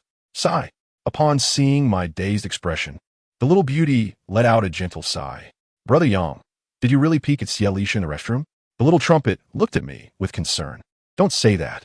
I believe Wang Yang." With a furrowed brow, Xia gently took my hand. Feeling the warmth of her touch sent ripples through my heart, akin to a tranquil lake after a rain. Surprised, I gazed at her and contemplated saying, "Xia, shall we be together?" An awkward expression overtook Xia's face. She gently released my hand. Chapter 25. Sweet revenge. Humans are creatures of emotion. Even plants can sense a hint of warmth from the outside world. When the little beauty introduced Xia to me, I relinquished my hopes. Now I realized she would never agree to be with me again. She is a girl, and she must maintain her dignity. Smiling, I felt a wave of disappointment wash over me. To avoid the awkwardness, Xia shifted the topic, saying, "Wang Yang, we have covered your hospital expenses. Are you hungry? Shall we buy you something to eat?" Aren't there enough snacks here?" I chuckled, picking up a bag of cookies from the floor. "Those were bought for you by Chun-Kuk," Xia exclaimed in surprise. "Indeed, why waste them?" I opened the bag and took a cookie, placing it in my mouth. A smile remained on my face, but inside, it felt as though a gentle rain had begun to fall. I knew you had a big heart. Seeing me like this, the little beauty thought I was feeling better. Then she glanced at Xia and said, "It will be late soon. I must head home." "Yes, I too must return. Otherwise, my father will call to inquire." Xia took out her phone to check the time. "Let me leave you my number. If anything comes up, just call me." Taking my phone, Xia entered her number. After dialing, she smiled and said, "Are you leaving now? Be careful on the way." I smiled back, saying, "All right, thank you." Having understood much, Xia nodded thoughtfully. As the two girls departed, the ward quickly fell silent. The little trumpet seemed eager to leave as well, looking at me with a hesitant expression. "Brother Yang, may I return home too? I will come to see you tomorrow." "Go ahead," I smiled and nodded. "Well then, if there's a fight, call me. I will definitely help you. Nodding, the little trumpet left. Once she was gone, a profound sense of loneliness enveloped me. Recalling the earlier scene, I couldn't help but shiver. I had kindly helped Cialisha, only to be bitten back by those two little dogs. I fought with them, and in return, I was thoroughly beaten. Chunka no longer wanted me, and Cialisha would not accept me either. I felt as though I had suddenly become an unwanted child. My body trembled increasingly, and I finally succumbed to another round of silent tears. I knew that a man should not cry easily, but I could no longer endure this painful ache.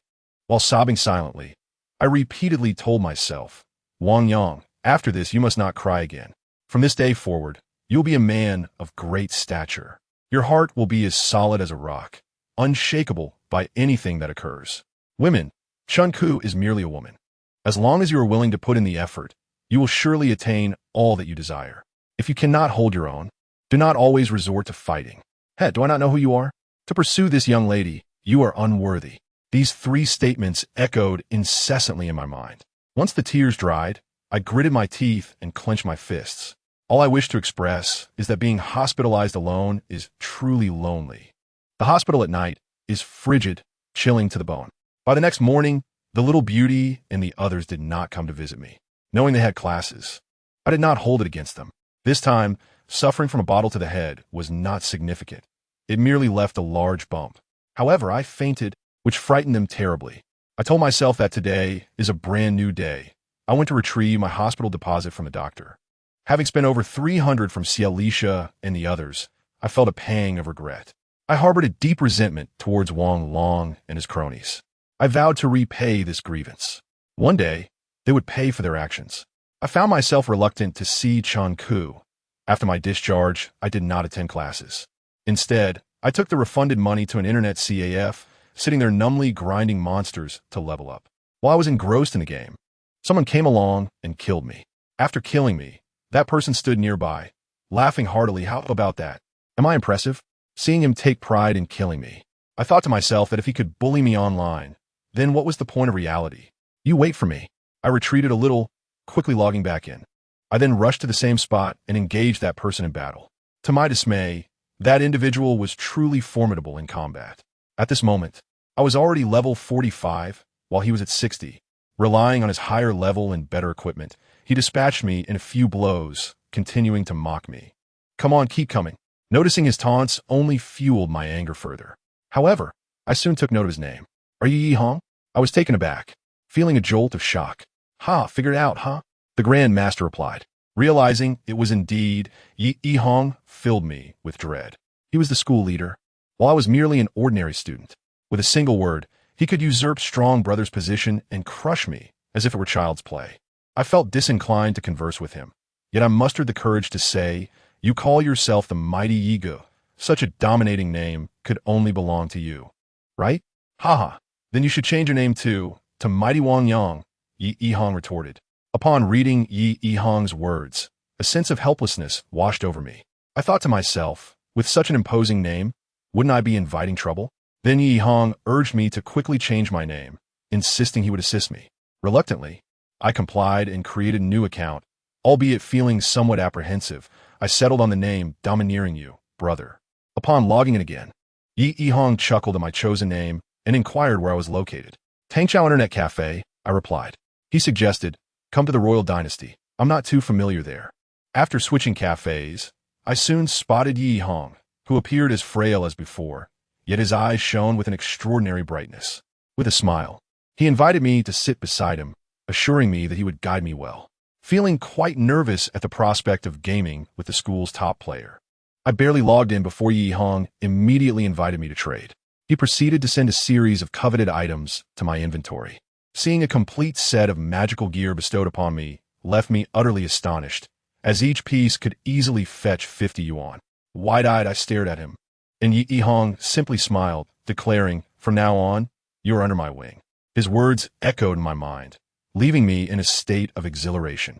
As he led me through monster hunting and leveling up, my head spun with the excitement of the day. By evening, Yi Hong ordered 2 servings of fried noodles. And despite feeling awkward about his generosity, I bought him a bottle of Sprite in return. Accepting the drink, he chuckled. Brother, you are too courteous. Yige. I feel embarrassed, I replied with a smile. Do you smoke? He asked. Offer me a cigarette. I don't know how. I shook my head. Go on. We have a guild battle tonight. A smoke will help you relax, he encouraged. Faced with his insistence, I reluctantly took a few puffs, only to be greeted by tears from the harshness of the smoke. Upon seeing my reaction, he laughed and asked, how does it feel? A bit nauseating, actually, I admitted. Ha, you'll be fine. I felt the same way during my first time. He laughed more heartily. Yi Hong then invited me into the guild. Within the guild interface, I could see all the names of its members. As soon as I entered, I spotted Yi Hong's name at the top, followed by the likes of Double Flower Red Stick and the Four Great Kings, with Gold Medal Fighter and Lonely Half a Cigarette further down the list. I noticed Strong Brother and two sycophants under Lonely Half a Cigarette. Their names were easy to remember. I continued to gaze at the page, spotting Wong Long among the Gold Medal Fighters. It was as if I'd stumbled upon a roster of all the school-esque delinquents. Observing my fascination, Yi Hong smiled and asked, Wang Yang, where do you think I should place you? Anywhere is fine, I awkwardly chuckled. Gaining entry into Yi Hong's guild was already a source of great satisfaction for me, yet I silently wished he wouldn't place me among Lonely Half a Cigarette. With a smile, he deftly clicked the mouse. Double Flower Red Stick. Seeing my name among Double Flower Red Stick, I widened my eyes in disbelief. Yi Hong winked at me, saying, You're one of my people now. I must take good care of you. I know you. You are Chen Ku's brother. Her father is Chen Wang, right? You know that? I frowned. Ha! How could I not know who the boss is in this area? He replied, his tone teasing. I envy you for having Chen Ku as your sister. It's all right, I responded, feeling a pang of disappointment at the mention of Chen Ku. All right, let us hunt some more monsters. You're leveling up quickly. You're already level 53, so you'll be ready for tonight's guild battle, he encouraged. I nodded in agreement, and as we continued to slay monsters, I wondered if I would get to see Wong Long and Strong Brother soon. What would their expressions be if they saw me in Double Flower Red Stick? As time passed, many guild members logged in, and soon someone called out, Yi Ge, where should we gather? In Mingzhong, let us take them out at the pharmacy first, Yi Hong replied nonchalantly. All right, we're on our way. As we flew to the pharmacy, I thought about the large gathering of players. The place was bustling with activity, everyone adorned with guild insignias. Four Great Kings, Gold Medal Fighters, all had arrived. Upon our arrival, Yi Hong immediately issued a command. If you see anyone from Class 3, take them down without mercy. As soon as the command was given, the screen erupted with vibrant spells, and chaos ensued as players slaughtered one another, leaving a trail of corpses in their wake. In the midst of the mayhem, I suddenly caught sight of Wong Long's character.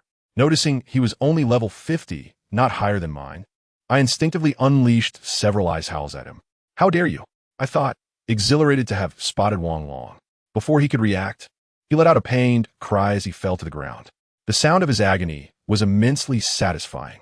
However, as the reality of the guild battle hit me, I quickly remembered that we were on the same team. Realizing my blunder, I glanced over at Yi Hong, who looked at me with a peculiar expression, his face etched with sorrow. Chapter 26, Above One, Below Thousands Embarrassed.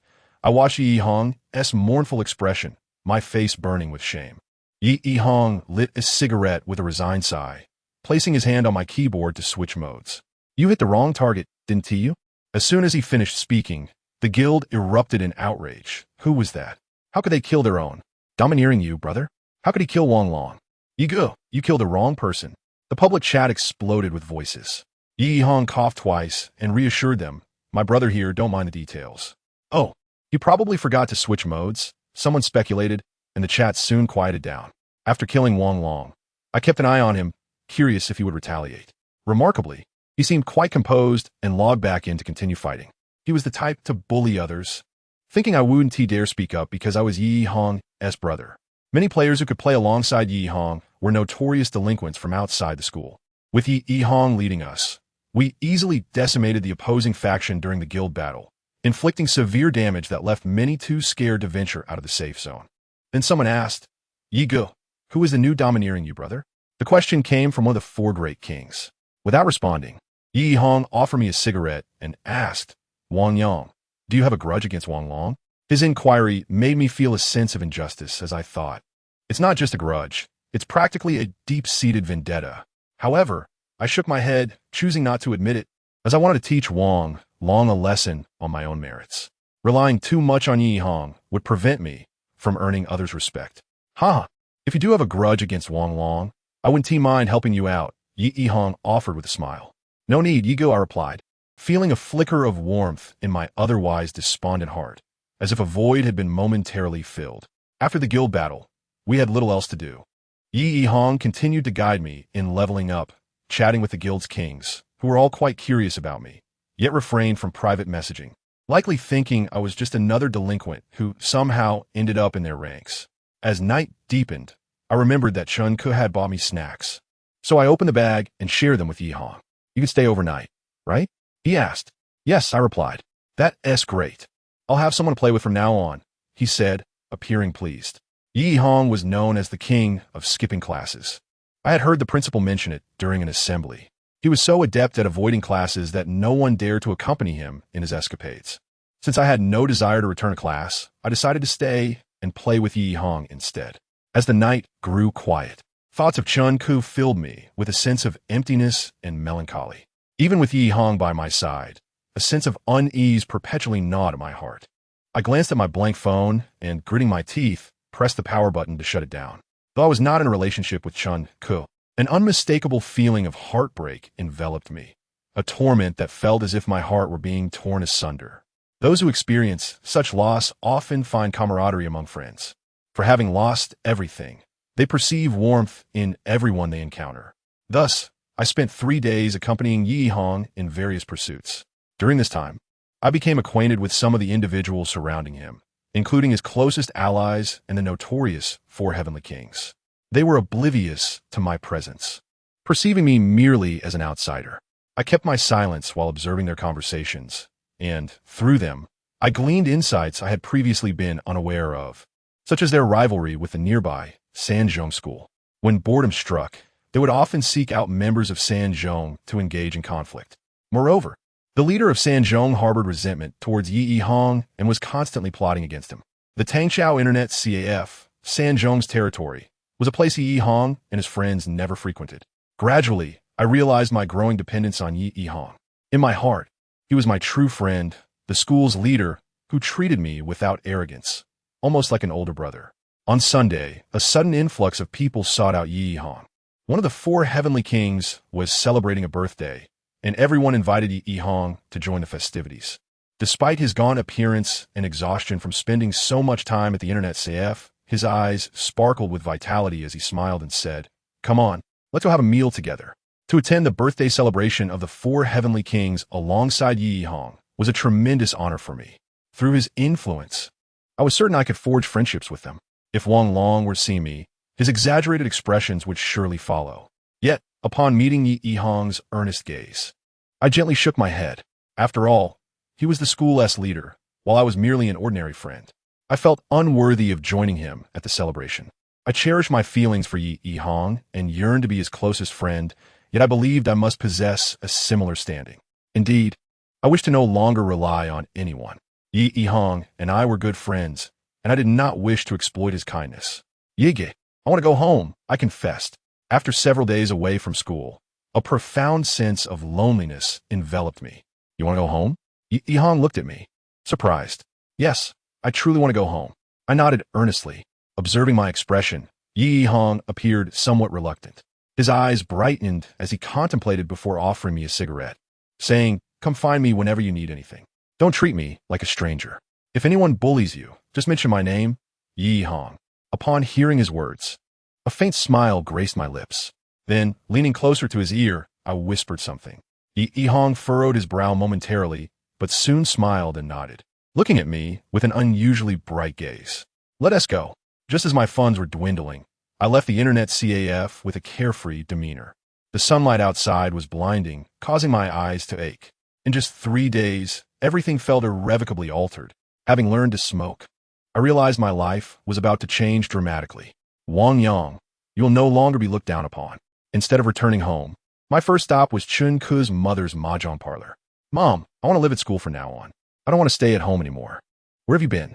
"Your father and I have been frantic with worry. The teachers have been looking for you, and I couldn't reach you by phone." Upon seeing me, Chun Ke's mother immediately expressed her concern. "Mom, I want to live at school." "Really?" I couldn't respond as my throat tightened. Why? She inquired. Because I want to study diligently, I managed to endure the impulse to cry. Study diligently? Chun-Ku's mother seemed to grasp something, her expression wavering. Yes, I truly want to study hard. All right. Finally, she nodded in agreement. Upon receiving her approval, a pang of pain struck my heart once more. I longed to know how Chun-Ku was doing, whether she had been searching for me these past few days. Yet, I understood that she could have found me if she wished. After everything that had transpired, she would no longer come to the internet CAF to pinch my ear as she once did. That evening, I remained at the mahjong parlor instead of returning home. As the patrons departed, I quietly swept the floor and helped Chun-Ku's mother dust the establishment. In that moment, I felt an unexpected maturity wash over me. Perhaps heartbreak is indeed a part of life's growth. Once I tidied up the mahjong parlor, I retreated to the restroom to wash my feet earnestly. After pouring water, I lay on my bed, lost in thought. If I was to live at school, I would have to attend evening study sessions. The dormitory rules were strict, and from now on, life would no longer be as comfortable. Having left home, I harbored no resentment towards anyone. Chun-Ku's mother had treated me well, and Chun-Ku had genuinely regarded me as a younger brother. I had already attained what I had longed for. Excessive greed and selfishness would only lead to further loss. Reflecting on the moments I shared with Chun-Ku, my vision blurred with unshed tears. Wiping my eyes, I gritted my teeth, reminding myself not to cry. I had promised myself to live like a man. With that thought, I suddenly sat up and found a book left by Chun-Ku. It was a world-renowned classic, and I noticed she had diligently marked some straight lines and dotted lines. The straight lines denoted beautiful sentences, while the dotted lines indicated rare vocabulary. Flipping to the middle, I was taken aback to find a small figure drawn on the page, a boy depicted vividly. Beside him was a sweet smile. This drawing reminded me of the moment when Chun-Ku held the book that night. The boy I admired would stand on the podium every Monday morning, looking down at his classmates, one below, 10,000 above. Tick-tock, something softly fell. Chapter 27. The responsibilities of a man. Having completed my dormitory registration, I found myself in a typical 6-person room. While arranging my bed, the dormitory supervisor lectured me about various prohibitions. No smoking, no electric blankets, no visiting other rooms, and no sneaking out, among other rules I struggled to remember. Since my home was close to the school, I had never needed to stay in a dormitory during high school. I chuckled at those doing morning exercises and attending evening study sessions, thinking how arduous it must be. Living at home was preferable, no one to supervise, and I could still see Chun-Ku. However, I was now just like them. As for Chun-Ku, I feared the prospect of being in close proximity to her once more. Upon entering the classroom, I couldn't help but steal a glance at Chun-Ku. She kept her head down, avoiding eye contact with me. Meanwhile, Chun-Ku and his 2 sycophants were visibly excited, exclaiming, "Look who's back. This idiot has returned. Let us see how we can make his life miserable." Chuckling, I dismissed their antics as mere barking from 3 dogs. I settled into my seat, maintaining a calm demeanor while listening to the teacher's lecture. Having seemingly triumphed over me, Chun-Ku and his crew had become insufferably arrogant. Instead of physical confrontation, they resorted to verbal taunts. "Still the boss, huh? Didn't expect you to be so pathetic. You were caught peeping at Alicia in the restroom and got taken down by Longo with a beer bottle." Yeah, that day was exhilarating. It felt like kicking a vegetable. The sycophant chimed in, barking in agreement. "This so-called boss is nothing. If I were some fools, I would have surrendered the boss position long ago. Haha, the most easily beaten leader from our school is about to emerge." Turning to them, I was reminded that I still held the title of leader, albeit in a rather humiliating fashion. As the class ended, Chun-Ku and his friends were still not satisfied. The sycophant shot me a mischievous glance and suddenly dashed to the front, announcing loudly, "Do you all know why Wang Yang hasn't been attending classes?" As the new students, we were still unfamiliar with one another, yet the class turned their curious gazes towards him. "Huh, he was caught peeping at Alicia in the restroom and got beaten up. He has no face left to return to school." The small dog's leg screamed loudly. Upon hearing its words, the classmates in the room immediately began to chatter loudly, their astonished gazes filled with mockery directed at me. Even the most honest student in class put his arm around my shoulder and said, "Wang Yang, how bold you were to dare peek at Alicia in the restroom. How is it? Was she not stunning? Chinning, are you joking?" Clearly Alicia was enraged, rising to shout, but suddenly fell silent. Seeing her quiet, the small dog's leg grew even more arrogant, making a grotesque expression and taunting, Cialisha. Clearly what? Clearly what? At this point, Cialisha was already convinced I was wronged. The true culprits were the small dog-esque legs, yet she could not voice it, as being spied upon was inherently shameful. Moreover, her beauty made her intolerant of others' gossip. Sensing Cialisha's fear, the small dog-esque leg pressed further. Oh? Why are you not speaking? Was it Wang Yang who was watching you that day? No. Cialisha shook her head in anger. Haha, no. If it wasn't Wang Yang, then who could it be? The small dog-esque leg exclaimed loudly. None of them. Cialisha was on the verge of tears, immediately fleeing the classroom. Seeing that Cialisha did not defend me, the small dog-esque leg embellished the story further, claiming that I was so brazen as to engage in inappropriate behavior while watching.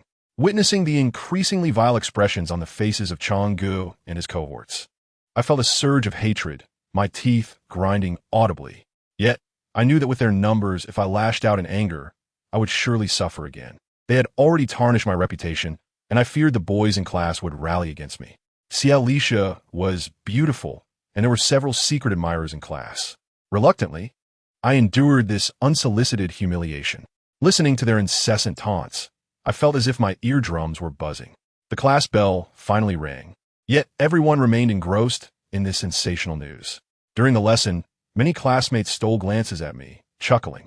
Malicious rumors spread rapidly, and soon students from a neighboring class were aware of it.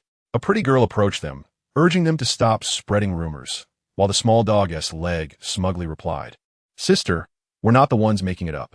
It's mainly because some people have acted shamelessly. Damn, the shameless ones are clearly them." I longed to teach them a lesson, but I quickly recalled what Shun Ku had told me. If you're not doing well, don't always resort to fighting. While her words stung, they were indeed sensible. A fleeting moment of vengeance would achieve nothing. Getting beaten would only add to my disgrace. If I were to confront them again, it would have to be with the intent to thoroughly intimidate them. Constantly engaging in petty skirmishes would only bolster their arrogance. At noon, after school, Cialisha sought me out alone, inviting me to a small restaurant. With a pout of grievance, she said, "Wang Yang, I'm really sorry. I wanted to help you, but it's just too embarrassing." Her apology took me by surprise. I observed her closely, noting that her curly hair framed her round face beautifully, giving her a charming doll-like appearance. Her figure was quite alluring, evoking an involuntary tension. Perhaps I'd been too focused on Shunku to notice that Cialisha was also a beauty. Smiling wryly, I replied, "It's all right. Once they've said enough, they will stop, right?" "No, it wasn't you who was watching." "Don't worry, I will definitely seek justice from Wang Long," Cialisha insisted angrily. Her mention of Wang Long stirred a sense of aversion within me. It was always Wang Long, Wang Long. In terms of status, he was not above me. He was a top fighter, while I was a prominent figure beside Yi Hong. I had defeated him in the game, and he had remained silent. Feeling a surge of irritation, I lost my appetite for lunch with Cialisha. I told her, "Actually, I didn't wrong me. I did look that day." "What?" Cialisha stared at me in disbelief. Recalling that day's events, I nodded and confessed, "I really did look. Your legs are quite slender and fair. However, you were squatting on the ground, so I couldn't see much clearly. Wang Yang, you're truly shameless." With a whoosh, Cialisha threw a napkin at my face before storming out of the restaurant. Watching her leave in anger filled me with a sense of satisfaction. I thought to myself, let her admire Wang Long. I aimed to provoke her. Yet Wang Long undeniably commanded respect. He seemed to be the leader in Cialisha's circle. Returning to the dormitory, I felt a growing desire for revenge. However, Wang Long and his crew were far too powerful. I could not confront them alone.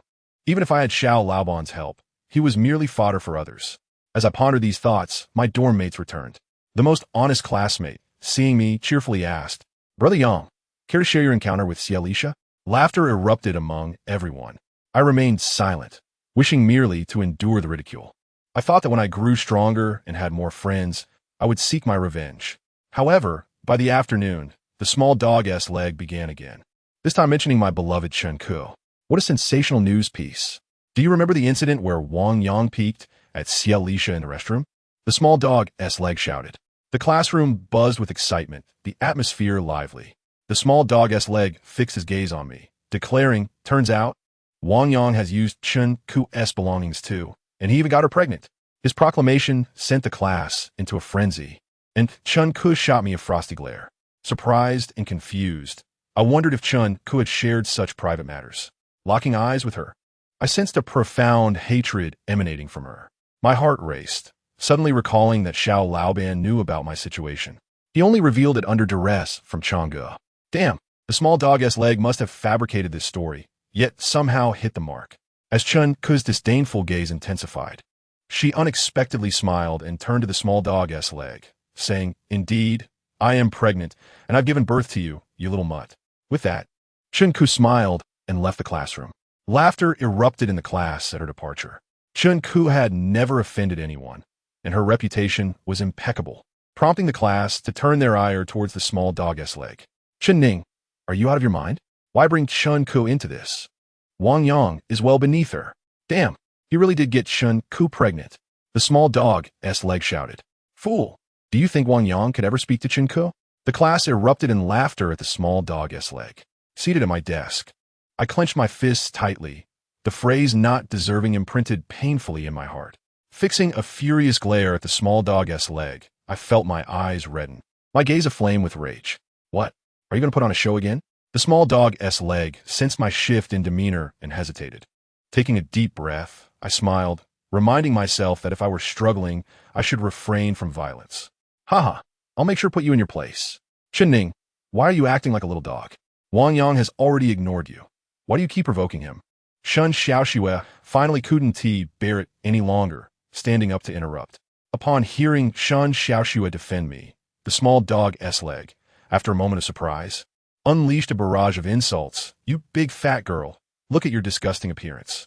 Why don't you just go die? What's wrong? Are you and Wang Yang having an affair? Damn it." Shun Xiaoxue, known for her short temper, suddenly grabbed a book and hurled it at the small dog-s leg. With a loud crash, the small dog-s leg was struck. Seeing Shun Xiaoxue's unexpected retaliation, the small dog-s leg rushed forward and kicked her hard. Though she was plump, she was no match for him. The kick landed in her abdomen, causing her to double over in pain, tears of grievance welling in her eyes. In a moment of audacity, the brazen figure dared to strike, despite their unappealing appearance. "Today, I shall teach you a lesson, to make you aware of who reigns supreme in this class." Clenching my fists, the assailant, known as Little Dogleg, prepared to unleash a punch upon Shun Xiaoxue's head. "My comrades, surely it is unseemly to bully a girl?" I could no longer restrain myself. Gritting my teeth, I rose to my feet.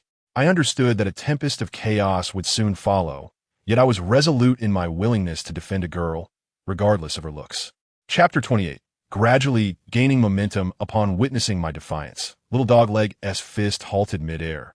He cast a glance in my direction, his eyes betraying a flicker of fear. It was not that I could not best him. Rather, it was he, along with his cohorts, and the influence of Wang Long, that intimidated me. Locking eyes with Little Dogleg, I could not help but steal another look at Shun Xiaoxue. Her anguished sobs twisted my heart with sorrow. Though Shun Xiaoxue may not possess conventional beauty, she remains a girl deserving of protection.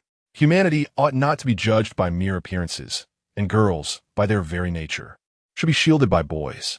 Little Dogleg, who displayed reluctance when facing male adversaries, wielded his cruelty against a defenseless girl. Time seemed to freeze as the classroom fell silent, with peers suddenly aware of Little Dogleg's transgressions, casting sympathetic glances toward Shin Xiaoxue. Faced with their scrutiny, her tears flowed more freely. Were she a comely maiden, I am certain that Little Dogleg would not dare to unleash his wrath upon her. Suddenly, Chang'e erupted into laughter, directing his mocking gaze toward me. "Wang Yang, do you not find it tiresome to consume such rich flesh? That flavor is indeed heavy." Even amidst their sympathy for Shun Xiaoxue, my classmates erupted into laughter at Chang'e's words, their voices growing louder as they ridiculed her. They prided themselves on their superiority, fearing any association with someone deemed unattractive. Those of high status, they believed, ought not to extend compassion to the weak, let alone to a target of ridicule. Under their derisive stares, I clenched my fists tightly, refusing to relent. At last, I let out a resigned sigh and spoke softly. "You all consider yourselves noble. Shun Xiaoxue, let me take you outside for a breather." Striding toward her, I grasped her hand, leading her out regardless of the expressions cast my way, my resolve unwavering. As we walked through the corridor, Shun Xiaoxue continued to cry, her sobs echoing in my ears. I felt a pang of sympathy, yet her sighs made it a laborious task to support her. How could one describe it? She resembled a large sheep, cumbersome and unwieldy. Each tear she shed made it more challenging to guide her. I could only comfort her, saying, "Do not weep. Changgu and his companions are foolish." Her sobs grew louder in response. Fearing she might attract the attention of students from other classes, I urged, "Please, sister, I implore you, cease your crying. Shall I confront Changgu and his gang on your behalf?" "You cannot best them," she replied. Her doubt ignited a flicker of irritation within me. "Who cannot best them? I merely fear they will summon reinforcements. Rest assured, one day I shall make them tremble with fear. Perhaps that day will only arrive upon our high school graduation." Shun Xiaoxue wiped her tears and looked up at me. No longer crying, we settled on the steps around the corridor's bend. Glancing at my pristine school uniform, I pondered when I would ever be able to stand against Changgu. Would I truly have to wait until graduation? At this rate, it seemed unlikely I would have the opportunity for revenge even then. "Wang Yang, would you care for some fried steak?" Shun Xiaoxue suddenly turned to me. Surprised that she could think of food even while crying, I regarded her with curiosity. But as I met her gaze, a jolt of alarm coursed through me. Her expression seemed peculiar, and I hastily shook my head, replying, "No, thank you. If you wish to eat, I shall accompany you. Then let us go for a walk." Shun Xiaoxue proposed. I nodded in agreement. As we made our way outside, I sensed her hand brushing against me inadvertently. I'm not Navi. It was clear that she harbored feelings for me. Besides, I do not consider myself unattractive. I received love letters in middle school, though my shyness prevented me from accepting any offers. After entering high school, I lost contact with those whom I had feelings for. Shun Xiaoxue treated me to a bottle of green tea and offered me a fried sausage. The school store had a television, and we opted not to return, concerned about Chang Ji's ire. While watching, Shun Xiaoxue suddenly inquired, "Wang Yang, do you not wish to find a partner? I heard you confess to Xialisha." But she declined. Her words elicited a bittersweet smile from me. "I do wish to date. Perhaps you could introduce someone?" "Me? I have no beautiful girls to introduce to you," she replied, shaking her head awkwardly. "Even an unattractive one would suffice," I teased, finding amusement in her reaction. "Oh, if I were to find you an unattractive girl, you would surely complain," she retorted, her cheeks flushing. After engaging in a few more exchanges before long, Xialisha and a pretty girl arrived. Seeing me with Shun Xiaoxue, the pretty girl scolded, "Rest assured, I have spoken with Wang Long. He has agreed that, after school, he will teach Changgu a lesson." Skeptical of her confidence, I thought it unlikely that Wang Long would confront Changgu. Nevertheless, my classmates idolized Wang Long, especially Xialisha, who smirked, "If Wang Long takes on Changgu, surely he could defeat him." Their admiration for Wang Long only intensified my disdain for them. I felt a desire to leave, yet Shun Xiaoxue suddenly suggested, "Why don't you all come to my house for a visit?" "What?" I was taken aback. Shun Xiaoxue, a day student, lived nearby. Abandoned by her parents, she was raised by her grandmother, resulting in a rather unkempt household. Unlike us, who had adults to help with laundry, she faced a different reality. After spending a short time in her room, I realized her home conditions were quite poor. Yet, Xialisha and the pretty girl did not seem to mind. They removed their shoes and sat on the bed. The pretty girl playfully kicked me, teasing, "Wang Yang, I heard from Xialisha that you really have feelings for her." Her petite foot stirred something within me, and I awkwardly responded, "Actually, I have not." I merely glanced when I saw those two little dog legs looking. To my astonishment, they had been spying on Xialisha while she was in the restroom. "Lisha, you may have been exposed," Shun Xiaoxue laughed. Xialisha's face turned crimson with embarrassment. I comforted her, "No worries, you were squatting, so you didn't see anything. If you stood, perhaps you would have caught a glimpse," but I pushed them away. "Ha, you're quite the rogue," the pretty girl laughed, calling me out. Having never been accused of such, my cheeks flushed deeper. I mused on her directness. Perhaps it was a reflection of her social circle. Noticing my reddened face, the pretty girl's smile widened, and she playfully poked me with her foot, saying, "Isn't that right, Shaiyang?" Under her persistent teasing, I felt a surge of frustration. She was Wang Long's partner. I thought it best to refrain from any retaliation. Instead, I playfully seized her foot, declaring, "Is this not enough? Are you asking for a reprimand? Ouch, you dare to confront Changgu, yet you only dare to playfully chide us?" The pretty girl giggled, her voice laced with allure. I grasped her foot and challenged, "Dare to repeat that?" Let me show you who is in charge. Are you bullying my dear Xiaoxue? Let us band together and teach her a lesson. Shun Xiaoxue joined in, and soon the three of them began to playfully wrestle with me. With a low growl, I swiftly removed my shoes and climbed onto the bed. I first grasped the little beauty's hand, pinning her down beneath me. Then, Shun Xiaoxue and Xiaolisha joined forces to push me, and I seized Xiaolisha's hand, forcing her down as well. Although I didn't wish to provoke Shun Xiaoxue, she relentlessly teased me. I attempted to subdue her by grabbing her hand, but with a strong shove, she sent me crashing beneath the bed. Despite my efforts, I could hardly contend with her strength.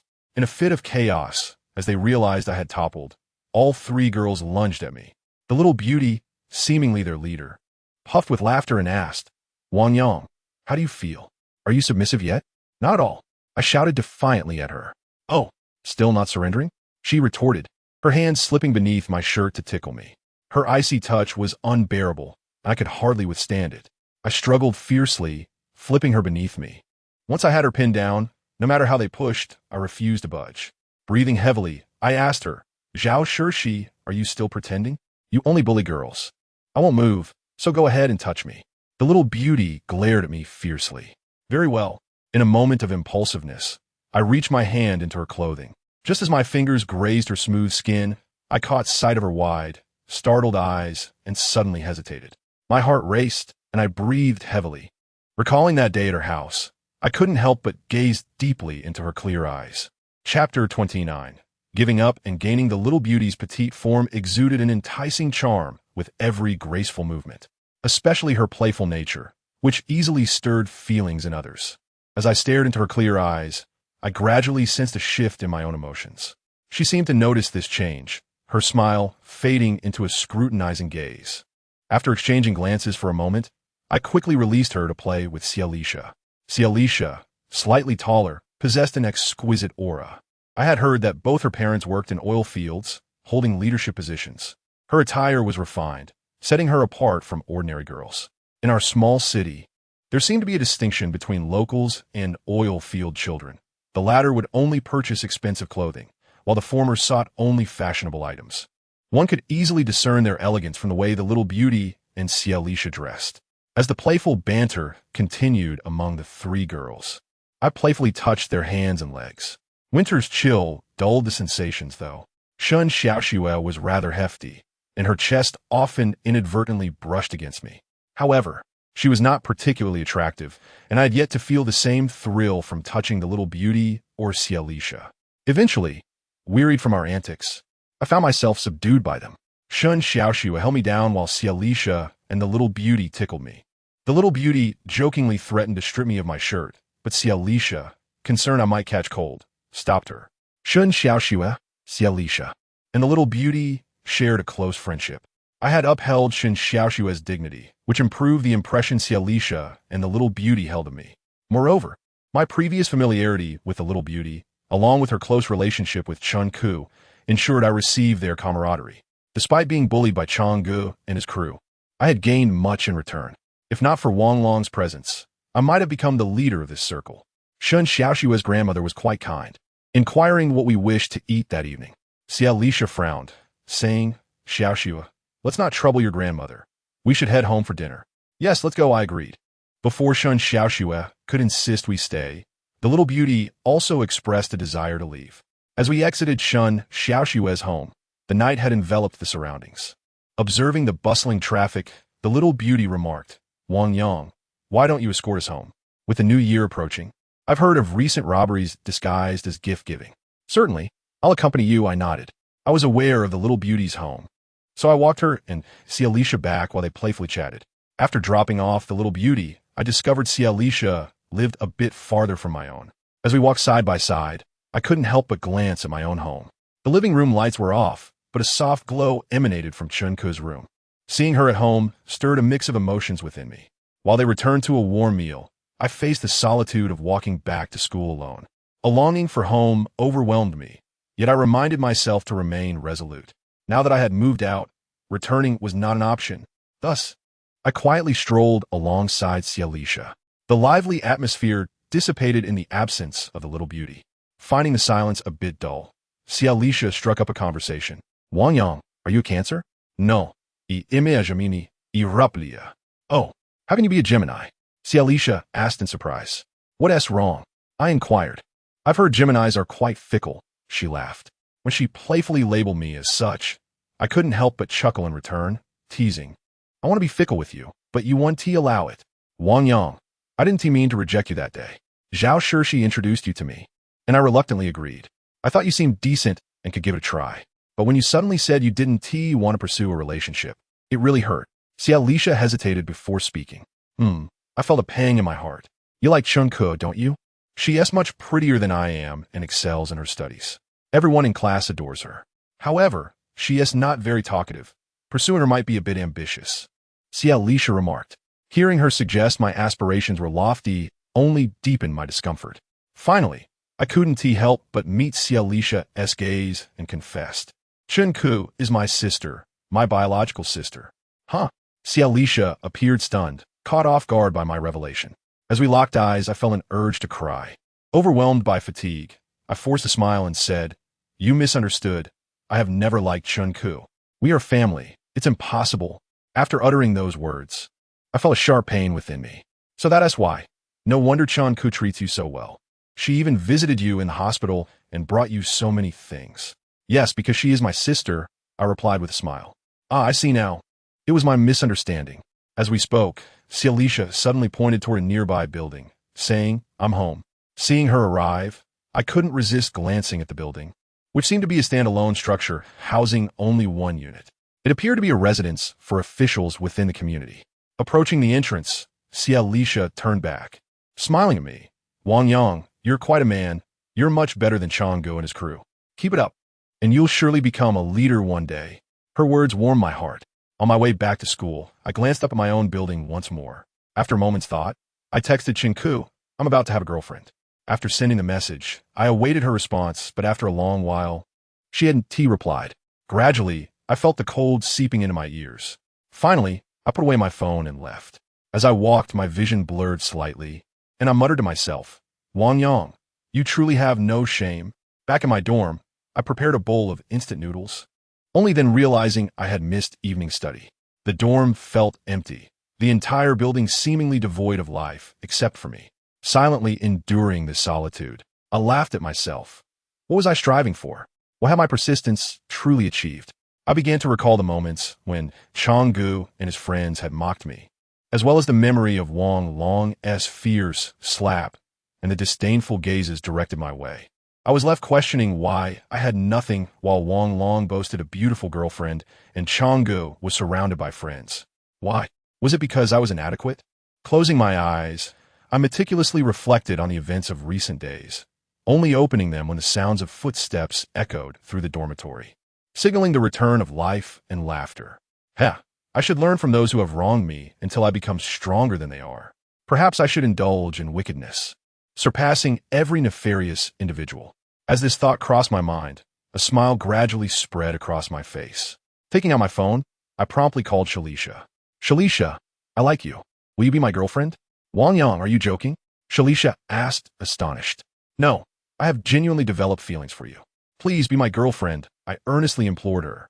No, we aren't really suited for each other, and we're not that familiar, there's no emotional bond. Shalisha stammered. Her words stirred a sense of urgency within me. Yet, I recognized that she harbored some feelings for me, and I seized this opportunity to pursue her, convinced of my impending success. But we are familiar. How can you say otherwise? We've spent time together several times. Doesn't that make us friends? Besides, I've even seen you in the restroom. I want to take responsibility for you. What nonsense are you spouting? Shalisha stuttered even more. Promise me, be my girlfriend. Trust me, I will treat you well. If you don't agree, we may never see each other again. This is my second confession. Please grant me this chance. Perhaps it was my last statement that swayed her, as she must have found it awkward to refuse me. Reluctantly, she finally agreed, saying, All right, let us give it a try for now. But please don't tell anyone about our relationship yet. Rest assured, I replied with a smile. Having let go of Chunku, I had finally succeeded with Shalisha. I was aware that my feelings for her were shallow, even non-existent. However, I was resolute in my decision to sell my soul to the devil. I had endured enough. I no longer wished to experience the pangs of loneliness. I longed for a girlfriend to fill the void left by Chunku, and thus, my plan for revenge began to unfold. The following day, when Changgu and the others saw me, they immediately burst into laughter. Observing their peculiar expressions, I too quietly smiled. It was an old joke. The sycophant still jumped forward, saying, "Look who's back, the one who spied on Shalisha in the restroom." After a day of laughter, everyone found it somewhat tedious. Yet, upon the sycophant's call, they all played along with a chuckle. Seeing him bring up the restroom incident again, Shun Xiaoxue shot them an angry glance. However, fearing retribution from the sycophant, she dared not voice her thoughts. Watching the sycophant's smug demeanor, I stood up, smiling. "Fool, Shalisha is my girlfriend now. Is there a problem, even if I spied on my own girlfriend?" As soon as the words left my lips, the sycophant's triumphant grin faltered. Soon, his face turned sour as he shouted, "Are you bragging? Shalisha would be with you? Do you think you deserve her?" Ignoring the sycophant, I smiled and called out to Shalisha, "Honey, they say I am unworthy of you." Upon hearing me declare our relationship, Shalisha's face flushed crimson. A bit embarrassed, she nodded and said, Ning is jealous of us." With that statement, all eyes turned towards the sycophant. Everyone regarded me with expressions of envy and jealousy, while simultaneously chastising the sycophant. "Ning, you're truly despicable. So, you like Shalisha, and that's why you acted this way?" No, I can never like Shalisha." The sycophant stammered in a panic. "Enough. Stop spreading rumors." Everyone laughed at him. Seeing the sycophant being ridiculed, Shalisha cast me a look of surprise. Smiling gently, I nodded at her. Meanwhile, Chunku remained quietly immersed in her writing. Ultimately, the paper beneath her pen was gently torn. Chapter 30. Wishing you happiness. Now that I had a girlfriend, I had also successfully struck a blow against the sycophant. Yet, why did my heart still ache so painfully? Was Shalisha truly insufficient to replace Chunku? "Congratulations on getting a girlfriend," Changgu remarked, his gaze fixed on me, his tone dripping with sarcasm. With Changji's attention on me, I finally diverted my gaze away from Shalisha. Squinting at him, I revealed a cold smile. After publicly acknowledging my relationship with Shalisha, I noticed the way everyone looked at me had changed entirely. Since Shalisha came from a well-off family and had a decent relationship with Wang Long, I seemed to gain a bit of respect by association. During class, Shun Xiaoxue passed me a note, inquiring, "Are you really with Shalisha?" "Indeed," I replied on the paper. After a while, Shun Xiaoxue sent back another note, expressing surprise at how quickly things had progressed. Reading her note, a pang of bitterness struck my heart. My eyes inadvertently drifted toward Chunku, who sat quietly, her silhouette appearing so fragile. Gritting my teeth, I reminded myself, Chunku is your biological sister, an unattainable sister. Wang Yang, you do not deserve her. Being with Shalisha was indeed a significant event in her circle. Before school even ended, a pretty girl merrily approached our class, saying, "You didn't let us introduce you, yet you managed to get together. What's wrong? Don't you want to share the sweets?" Perhaps it was the thrill of first love that made Shalisha appear exceptionally bashful. She shyly replied, "Xiaoxi, please stop. Will you share the sweets or not?" The pretty girl persisted. "I'll share, just stop it already." Shalisha's cherubic face grew even redder. Upon hearing Shalisha acknowledge our relationship, the pretty girl laughed even harder, saying, "Then I want ask for sweets. Let Wang Yang take me out for a meal. I'll treat you," I chimed in. "Oh, so quickly aligning with your husband?" As the pretty girl continued her playful teasing, Shalisha feigned a hit on her in frustration. The pretty girl dodged swiftly, then innocently asked Chun Kiki, "I've finally found a girlfriend for your little brother. What will you give me in return?" "Kiki? Why aren't you speaking?" While the pretty girl prattled on, Chunku appeared lost in thought, only snapping back to reality after a few calls. Her face was somewhat pale as she forced a smile, saying, "I'll give you a kiss." "Wow, I'm so happy." The pretty girl seemed particularly fond of Chunku and immediately rushed to embrace her. After their exchange, Chunku's icy gaze remained blank. As I watched them frolic, I felt a twinge of pain in my heart, especially seeing Chunku's dazed expression. I desperately wished to say something to her. However, due to my moment of folly, everything had already been set in motion. Gazing at Shalisha's shy and sweet demeanor, I realized it would be difficult to abandon her. She was a girl who valued her pride. I could never allow her to discover the deception I was perpetrating. I was merely using her to inflict pain on Chunku. As school let out, the pretty girl eagerly came over to us. She had treated us to meals several times before, and this time, she was clearly expecting us to splurge. having just started living on campus. Chun-ku's mother had given me 200 yuan for living expenses. I thought to myself, since she treated me to meals, I might as well treat them to one in return. The pretty girl was utterly carefree. She even invited Chun-ku along. Chun-ku's complexion was pale, as she claimed to have a headache. The pretty girl cheerfully insisted, "It's your little brother's happy occasion. How can you not come? This is a perfect opportunity for you two to reconcile." Hee. We were never angry. Chun-ku finally nodded, accompanying us to the restaurant where Shalisha, the pretty girl, Chun-ku, Shun Xiaoxue, and Xiaolaba, the pretty girl didn't truly rob me. Instead, we went to a fast food place. The meals were quite inexpensive. One dish of sweet and sour pork was only 12 yuan, although the portions were small and could not be compared with those of larger restaurants. Knowing that I was living on campus and had many expenses, the girls ordered just 2 dishes to share. Not wanting to appear too stingy, I gritted my teeth and ordered a few substantial dishes. When it came to ordering fish, the pretty girl objected, saying no one liked fish. Chun-ku thought for a moment and said, "Let us order it. I'll treat today's lunch." After the dishes were ordered, we quickly fell into silence.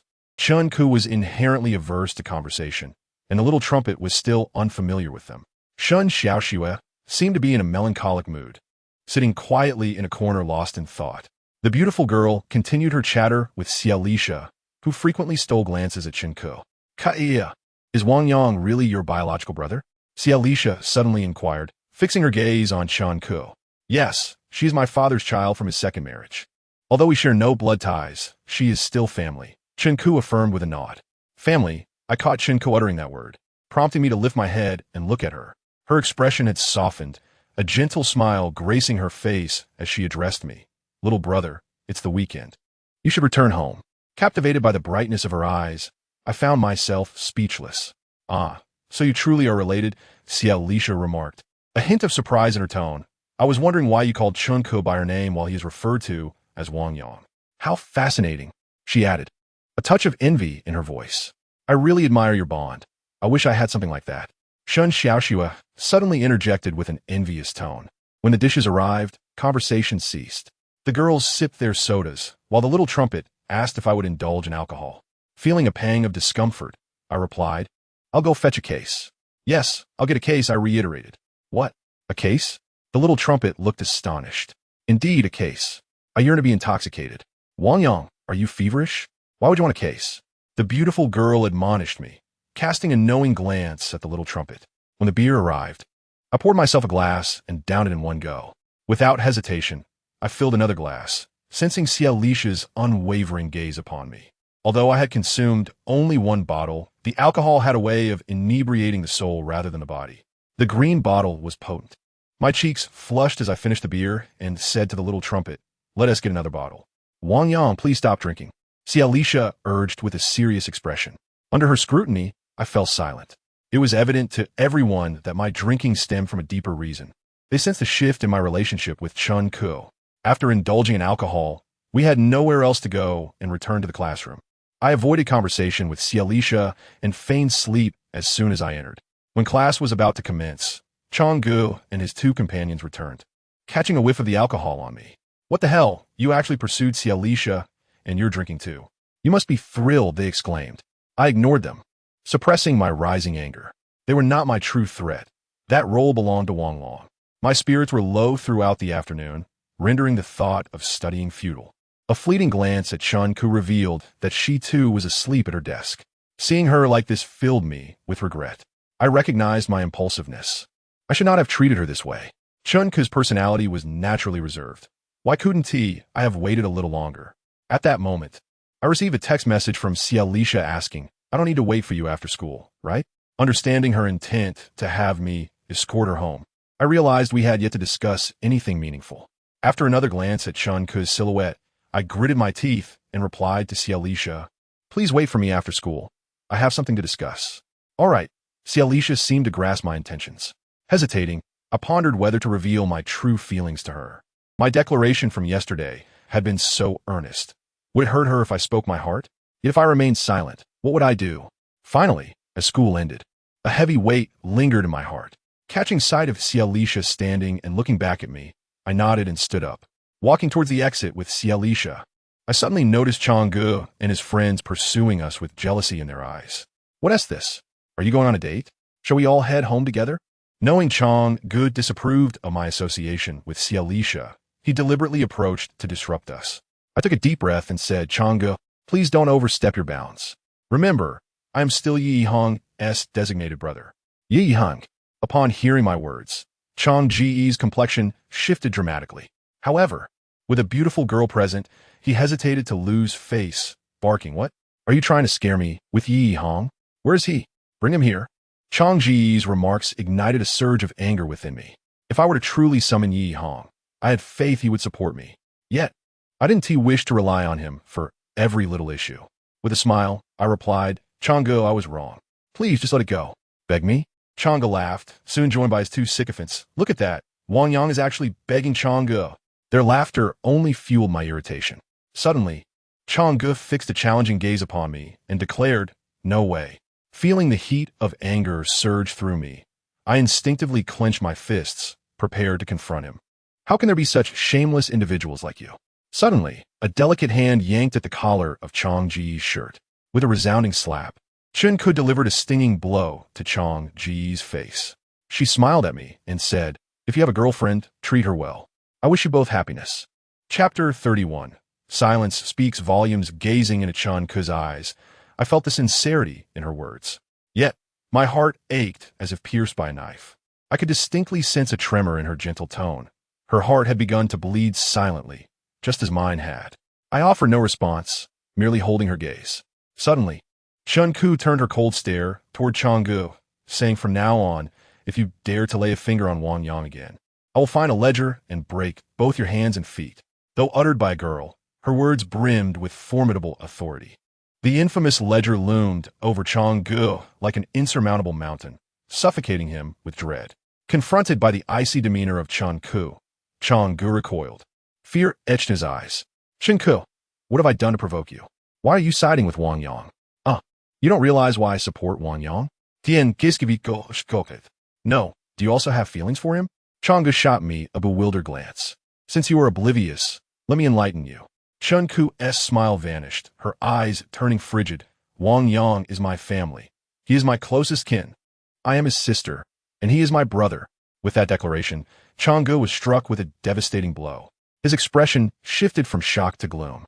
With a resounding thud, he stumbled backward, colliding with the teacher's desk, his head drooping as he murmured, It's over.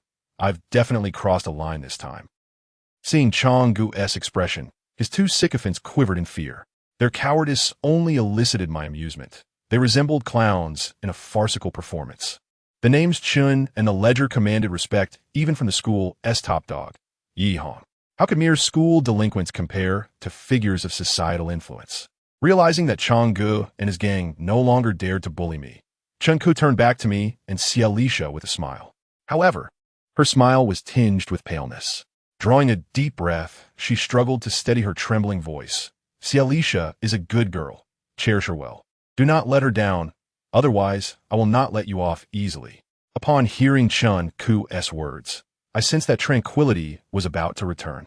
Finally, I could relish the sweetness of first love. I never anticipated that my first love would be Xialisha. She truly is remarkable. No, I suddenly shouted, stepping back 2 paces. Fixing my gaze on Chun-Ku's increasingly pale face, I gritted my teeth and declared, Chun-Ku, you are a Chun, and I am a Wang. How can we possibly have any connection? We are not related, and you are certainly not my sister. Please do not speak such nonsense. We have no relation whatsoever. Wang Yang, what are you doing?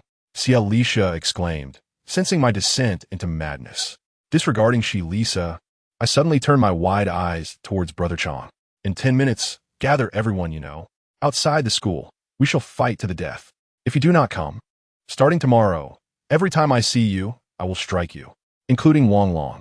My words once again elicited gasps of astonishment from those around. Brother Chang, his expression weary, lifted his gaze to me. His dim eyes gradually brightened. A strange smile crept upon his lips, and a look of resentment flickered in his eyes. Are you certain you wish to confront me and Brother Long? Absolutely. I gritted my teeth resolutely. Upon hearing my response, Brother Chang's confidence surged anew. He quickly turned to Chun-Ku, stating, Chun-Ku, your father is Chun Wang. and your uncle is Xiao Benzi. Your family is influential, while mine is nothing. I fear you. I yield to you. However, this little brat is simply too arrogant. If we do not teach him a lesson, he will never understand who the real leader of this class is. Chunku, would you mind if I were to strike him? Brother Chang looked at Chunku with a questioning expression. A mind, Chunku replied coldly, her eyes reddening slightly. What? Brother Chang was taken aback, inadvertently bumping into the podium behind him. After all that had been said, I assumed Chunku would cease to concern herself with me.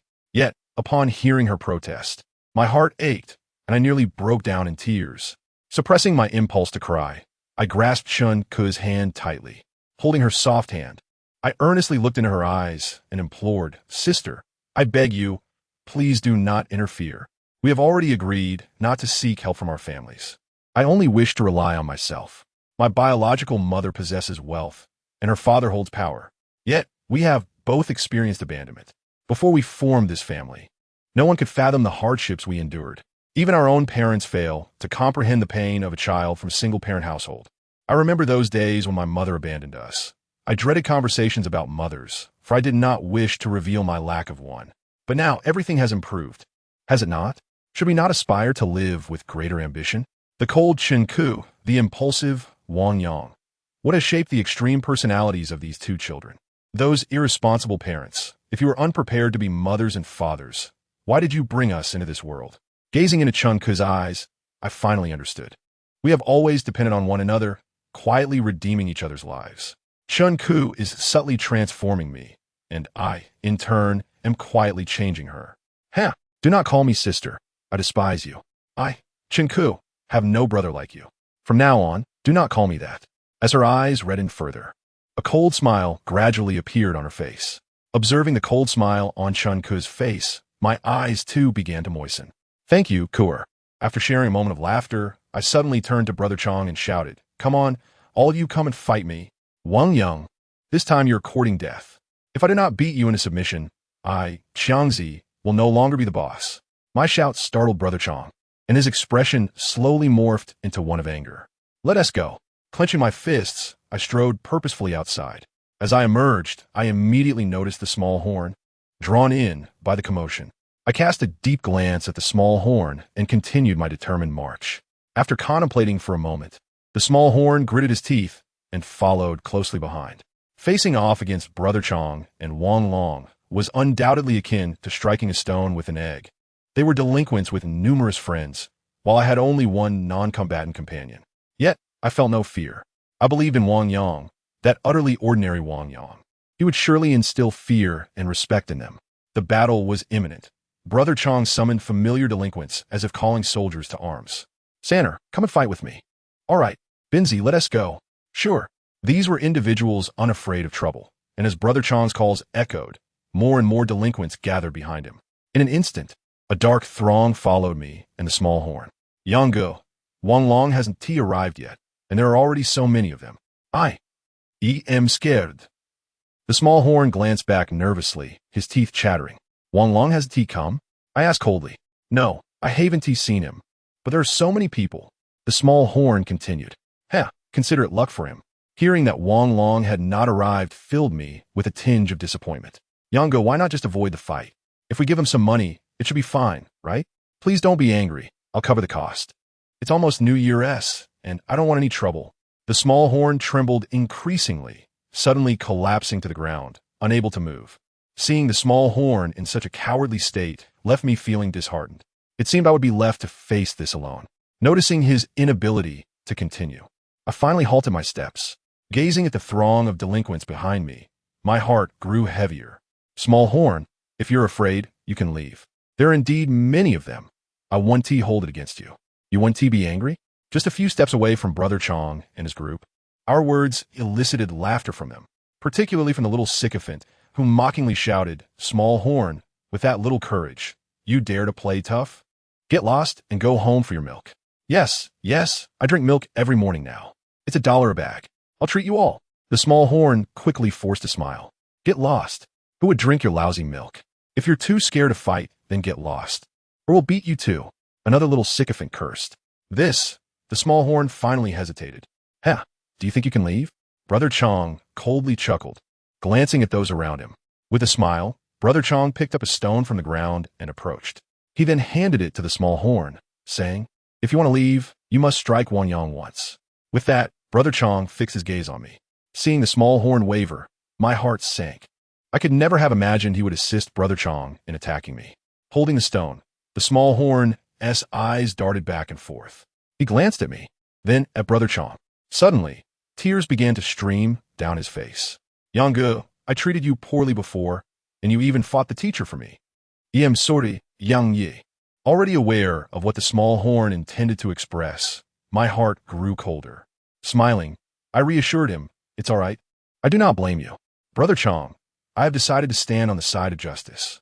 Clenching the stone tightly, the small horn abruptly wiped away his tears. "Ha! Now you are getting it." Brother Chong's muscles twitched, transforming his expression into one of hearty laughter. "The Jiaoyu Islands belong to China." Suddenly, the small horn hurled the stone fiercely at Brother Chong. Unexpectedly, the small horn was so patriotic that his sudden roar startled me. Simultaneously, the stone he wielded struck Brother Chong squarely in the face. At that moment, the slumbering lion within me awakened. It was a fervent and impassioned awakening.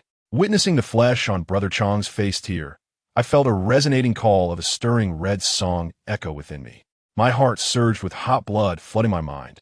After striking Brother Chong, he remained oblivious to the small horn's sudden attack. The small horn, with bright eyes, looked at me, on the verge of tears. "Do it," he shouted. "Run." I suddenly grasped the small horn's hand.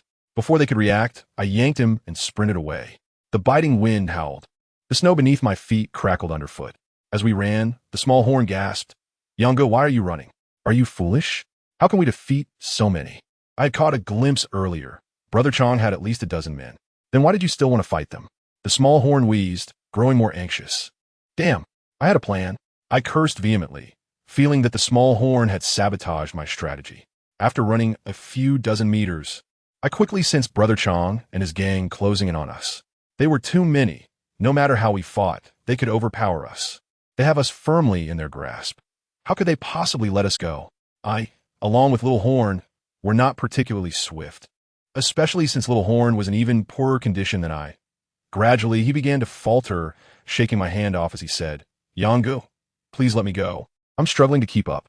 You should seek revenge on Yi Hong for me." "No, Yi Hong is my good friend. I do not wish to exploit him," I replied through clenched teeth. Upon hearing my words, Little Horn's courage to flee diminished even further. Suddenly, he released my hand and, gritting his teeth, declared, "Then you run. I'll hold them off. If I must die, let it be my repayment to you." Little Horn may have been inept, but I was taken aback by his loyalty. His words nearly brought me to tears, and I stumbled as he forcefully pushed me away. Just as he did, he was swiftly knocked down by a thug pursuing us. In an instant, he was engulfed by a sea of assailants, who began to mercilessly pummel him. They were formidable fighters, many even more skilled than Chang'e. Witnessing their brutal assault on Little Horn, I let out a furious shout and charged towards them. Little Horn was indeed far too weak. Protecting his head with both hands, he dared not retaliate despite the blows raining down upon him. My heart ached for him as I pushed through the crowd to grasp him by the arm, shouting, "Let us go. Yonge, I truly cannot continue. I cannot fight them. There are too many." He was as limp as a pile of mud, and as I pulled him, he collapsed once more to the ground. Everyone was aware of our scuffle, and students along with nearby shopkeepers gathered to watch, quietly discussing our penchant for fighting. Among the crowd, I spotted Chun Ku and Xia. Shun Xiaoxue seemed to want to assist us, but was restrained by Chun Ku and did not come forward.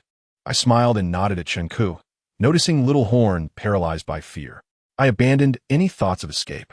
Sighing, I said to Little Horn, "Brother, you have truly put me in a dire situation." No sooner had the words left my mouth and fists began to rain down upon me like a torrential downpour. They hurled insults while relentlessly striking me.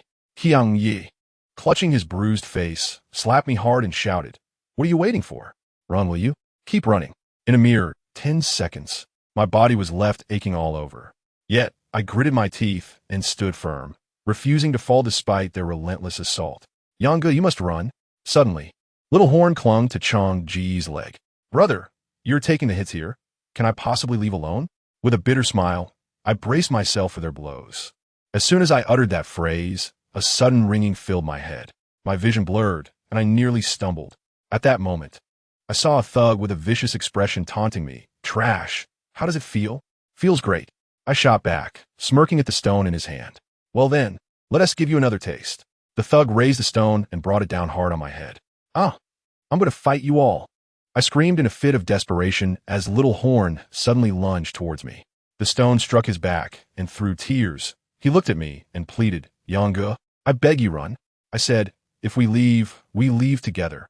If we stay together. I maintained my gaze firmly on his eyes. Seeing us in such a state, the onlookers began to murmur loudly. Some adults, unable to bear the sight, shouted at Changgu and his gang, what are you doing? Shouldn't you be heading home, after school? They aren't even fighting back. Why don't you ease up a bit? We're all classmates. Why hit so hard? Upon hearing the adults' words, Changgu and his crew lightened their blows. Gradually, only scattered punches remained. Little Horn finally collapsed onto the ground, seemingly aware of his cowardice, and he wept even more profusely. Seeing him cry, the thug kicked him and shouted, Fool, if you know you're trash, don't pretend otherwise. After a while, Changgu, unable to withstand the audience's scrutiny, turned to me and said, Wang Yang, now you understand who the real boss is, right? Today I'll spare you. Next time you act tough, I'll make sure to finish you off. Haha, good son. I replied with a smile at Changgu. Upon hearing my words, Changgu's expression shifted dramatically, his eyes narrowing dangerously. He charged at me and slapped me hard across the face, shouting, What's this? You still don't accept it? After receiving Changgu's resounding slap, I smiled at Little Horn and said, Brother, do you believe I can defeat them? Do you have a knife? Should I kill them? Raising my head, Little Horn's cries gradually subsided. I don't have a knife, but I said I could win. Do you believe me? I declared with unwavering resolve. Little Horn finally ceased his tears, his eyes filled with doubt. Smiling, I yanked him up, gripping his slender arm tightly, and saying, As long as you don't fall again, we shall never lose. Can you hold on? I can hold on. Little Horn nodded through his tears. Good. Then follow me. Nodding, I suddenly turned to face Changgu and his crew. We have not yet lost. Feel free to strike me, you bunch of trash. With that, Changgu and his gang erupted in fury. In an instant, they all charged at us with a fervor even more intense than before. Yet this time, I gritted my teeth and endured. Gripping Little Horn's arm tightly, I moved forward, expressionless. With each step, I endured immense pain. My beloved girl was watching from behind. The girlfriend I had just found. The humiliation I felt was unbearable, but I knew that if I could withstand this, everything would be all right. If I persevered, I would reclaim all that I had lost. Alas, Little Horn, you have truly disrupted my plans. Step by step, the assailants continued to rain blows upon us. Their strength began to wane, their mouths spewing a plethora of curses. With mockery in their eyes, they began to treat this as a mere game. Shouting loudly, they would occasionally launch a kick at us. Finally, we arrived at the Tangshao Internet CAF. I recalled Yi Hong telling me that we had a vendetta with the 3rd middle school. This was their territory. Even he dared not tread lightly into the CAF. Upon seeing the massive sign of the Tangshao Internet CF, a cold smile finally broke across my previously expressionless face. Meanwhile, Changgu and his gang continued to toy with us without a care. With a loud crash, as we reached the entrance of the CAF, I forcefully kicked the door open and shouted, You lowlifes from the 3rd middle school, the mighty Changgu has arrived. In an instant, I noticed several fierce faces within the CAF. What the hell?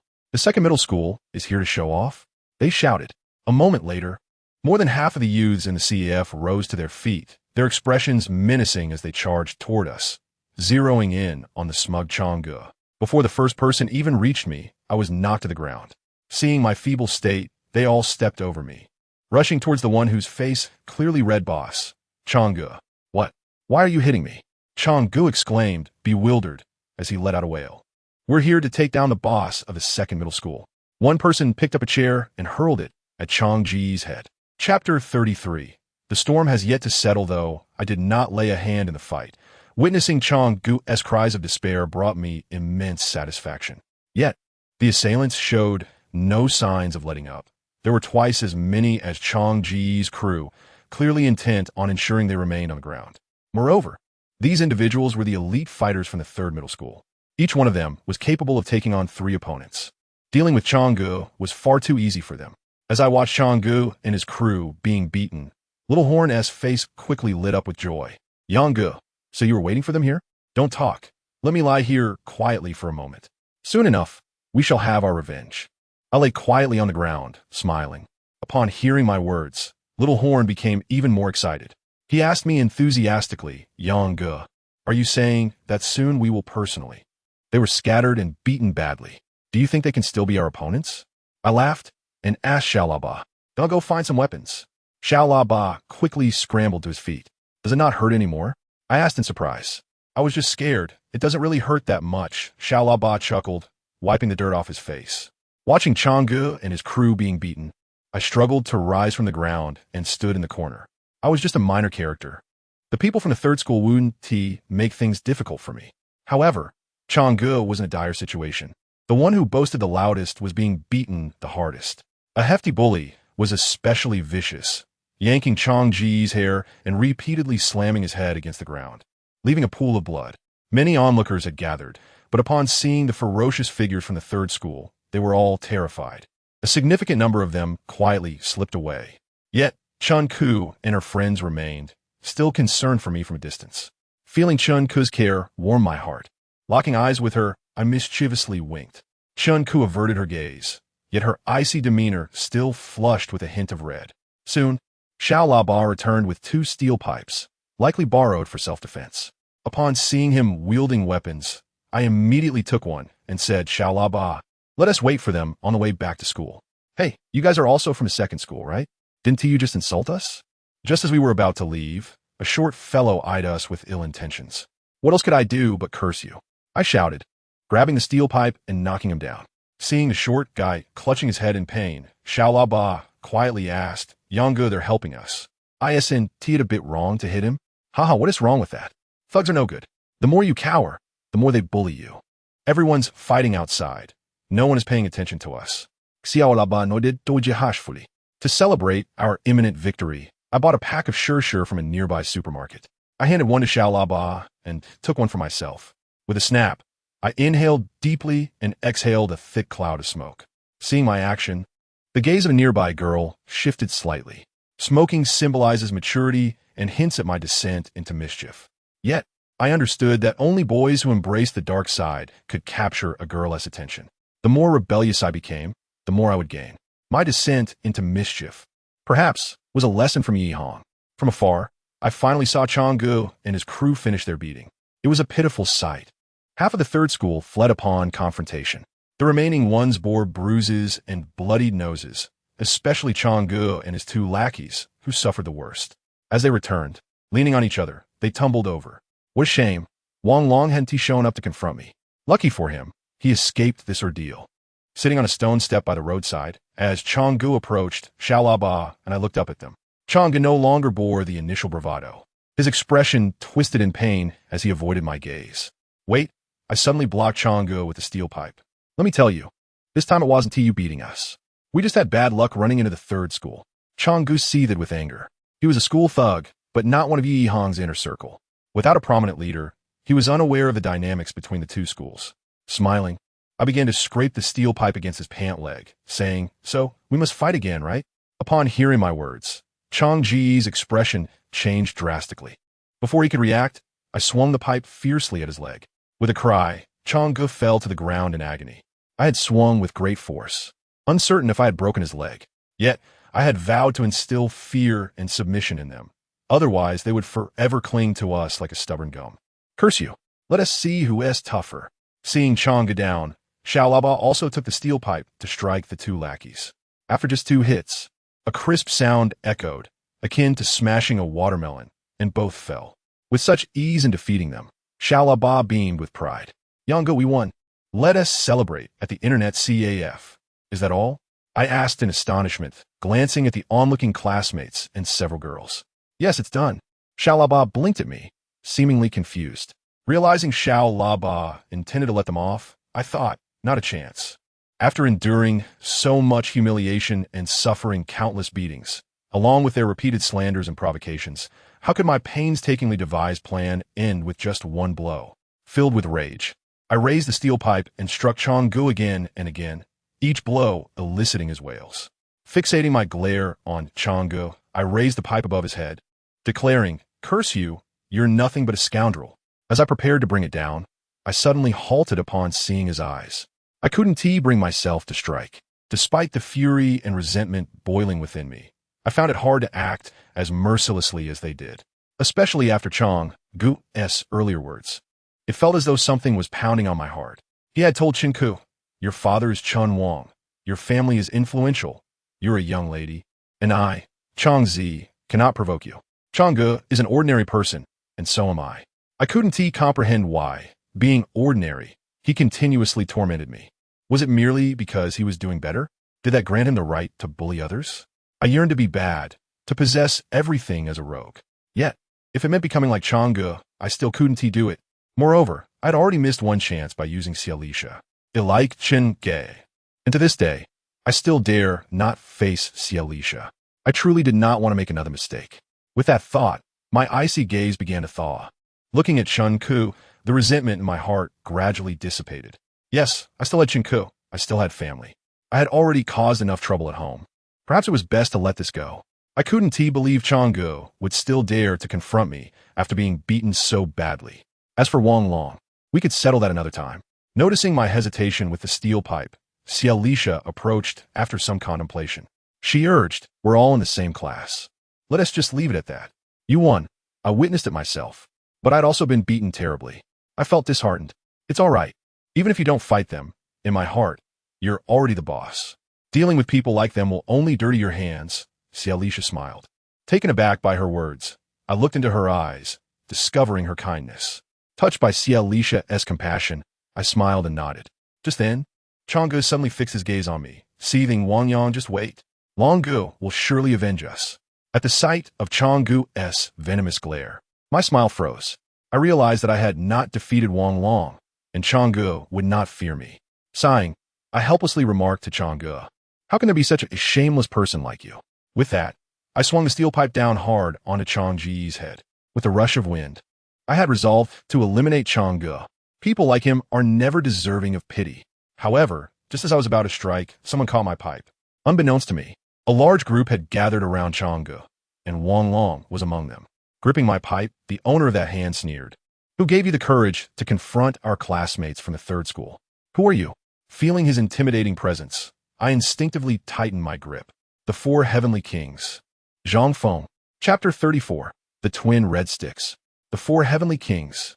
Upon hearing the words, "Four Heavenly Kings," my grip on the steel pipe trembled momentarily. Gazing at the boy before me, a peculiar sense of familiarity washed over me. I had encountered him before. He was the leader of our freshman class. Among the 18 classes in our grade, he was the most prominent figure. Wang Long was already a formidable opponent, but this individual was even more formidable. I feared that I would undoubtedly fall victim to his prowess.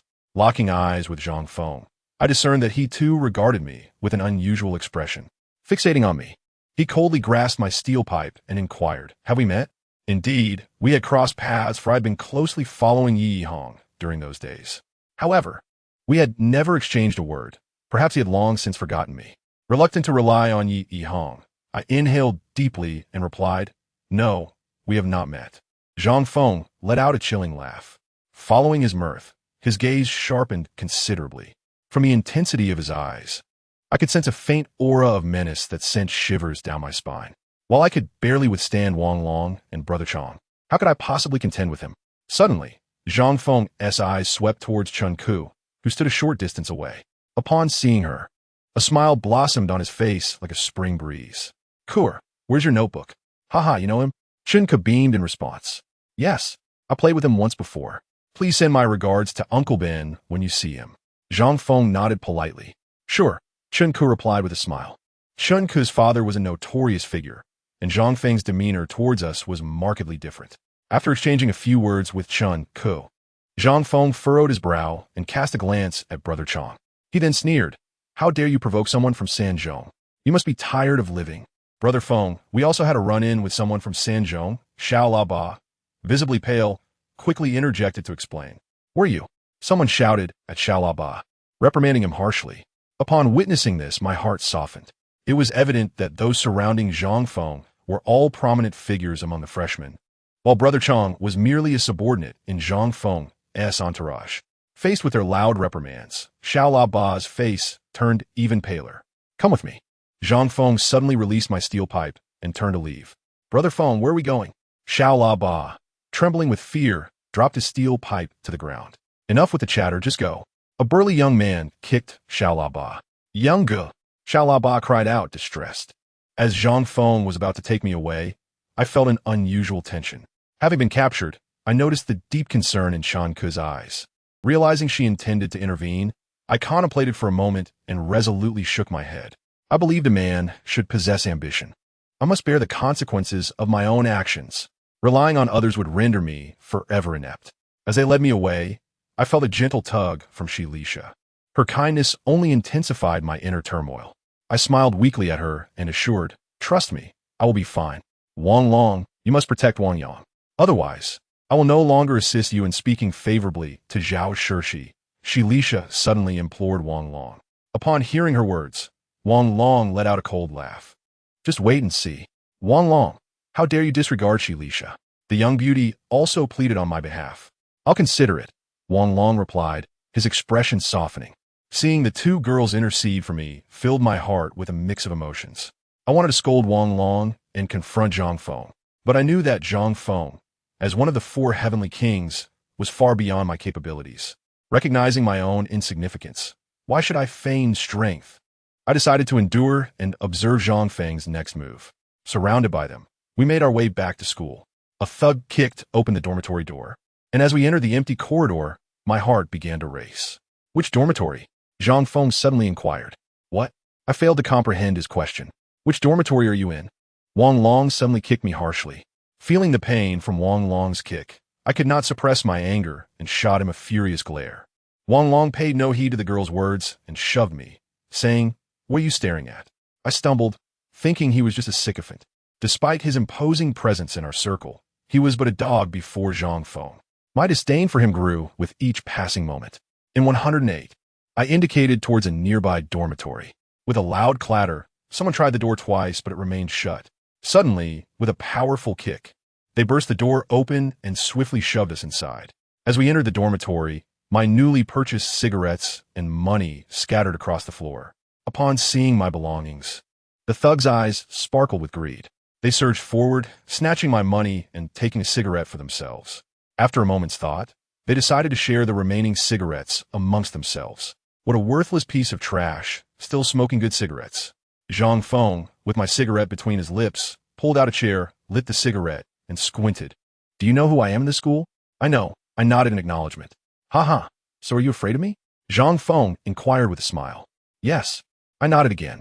His satisfaction was evident as he glanced at the injured Brother Chong and asked, "Now tell me, how shall we settle the score for the attack on my brother? What do you wish to propose?" My throat felt dry, and my heart raced as I sensed they were about to act.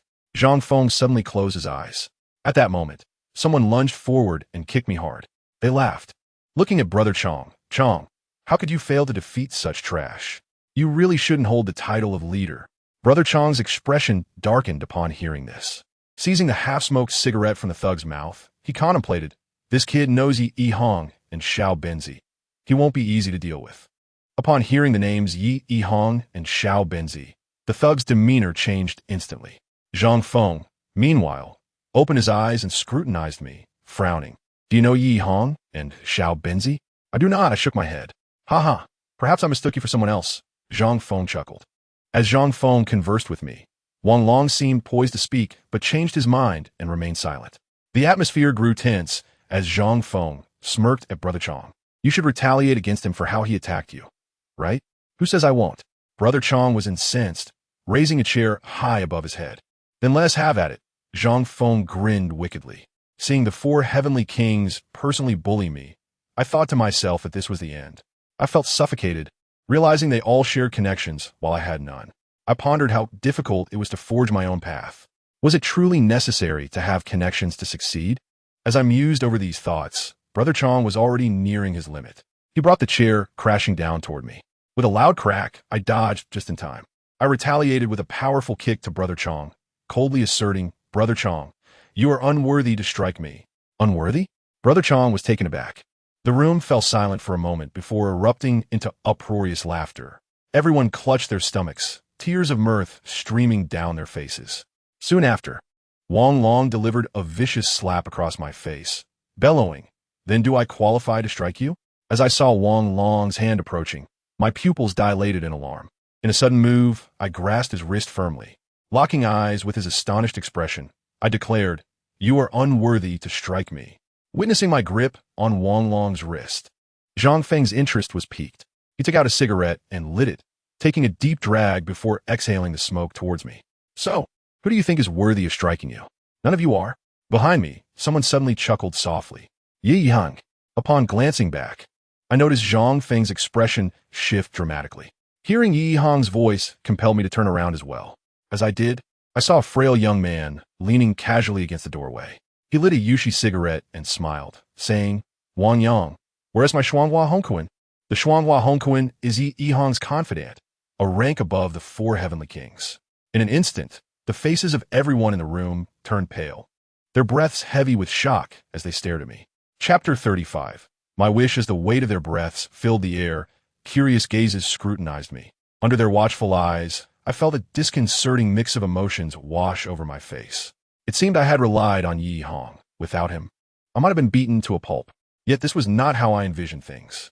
I had resolved to strive for my own success, needing no one's assistance. With this thought, I couldn't help but reveal a bitter smile. Casting a glance at Yi Hong, I gritted my teeth and said, "Brother Yi, I appreciate your kindness, but I'm not worthy of being your Xuanhua Hongkuan." "Oh." Yi Hong looked at me in surprise. A pang of sadness filled my heart as I forced a smile and replied, "Brother Yi, I'm not skilled in fighting, nor do I have friends at school. Truly, I am unworthy of being your Xuanhua Hongkuan." "Heh, you're Chen Ku's real brother. Don't you know little Benzi? Isn't that enough?" Yi Hong asked, his expression easing into a smile. "Little Benzi? So you're Chen Ku's real brother?" Zhang Feng looked at me in astonishment. Hearing Yi Hong's words only deepened my discomfort. The coldness of Chen Ku's demeanor made me feel increasingly unworthy of her. Gritting my teeth, I declared, "No, I'm not related to Chen Ku. She has the surname Chen, while I have the surname Wang. We share no connection at all." Upon hearing my words, Yi Hong gradually narrowed his eyes. He fell silent, taking a deep drag from his cigarette and contemplating deeply. Seeing him quiet, I couldn't help but exhale a heavy sigh. It was truly for little Benzi's sake that he helped me. In truth, he was a good person, yet I felt I was not deserving of his friendship. At this moment, I had nothing. I was unworthy of a beautiful girl like Chen Ku, let alone a remarkable friend like Yi Hong. Smiling wryly, I turned to Zhang Feng and said, "Brother Feng, it was I who sought out students from the 3rd middle school to confront us. This was my mistake, so go ahead and hit me." Zhang Feng, who had been assessing our relationship, seemed to recall my connection with Yi Hong. After a brief chuckle, he stood up and said, "Since you know Yi Hong, I'll let it slide this time.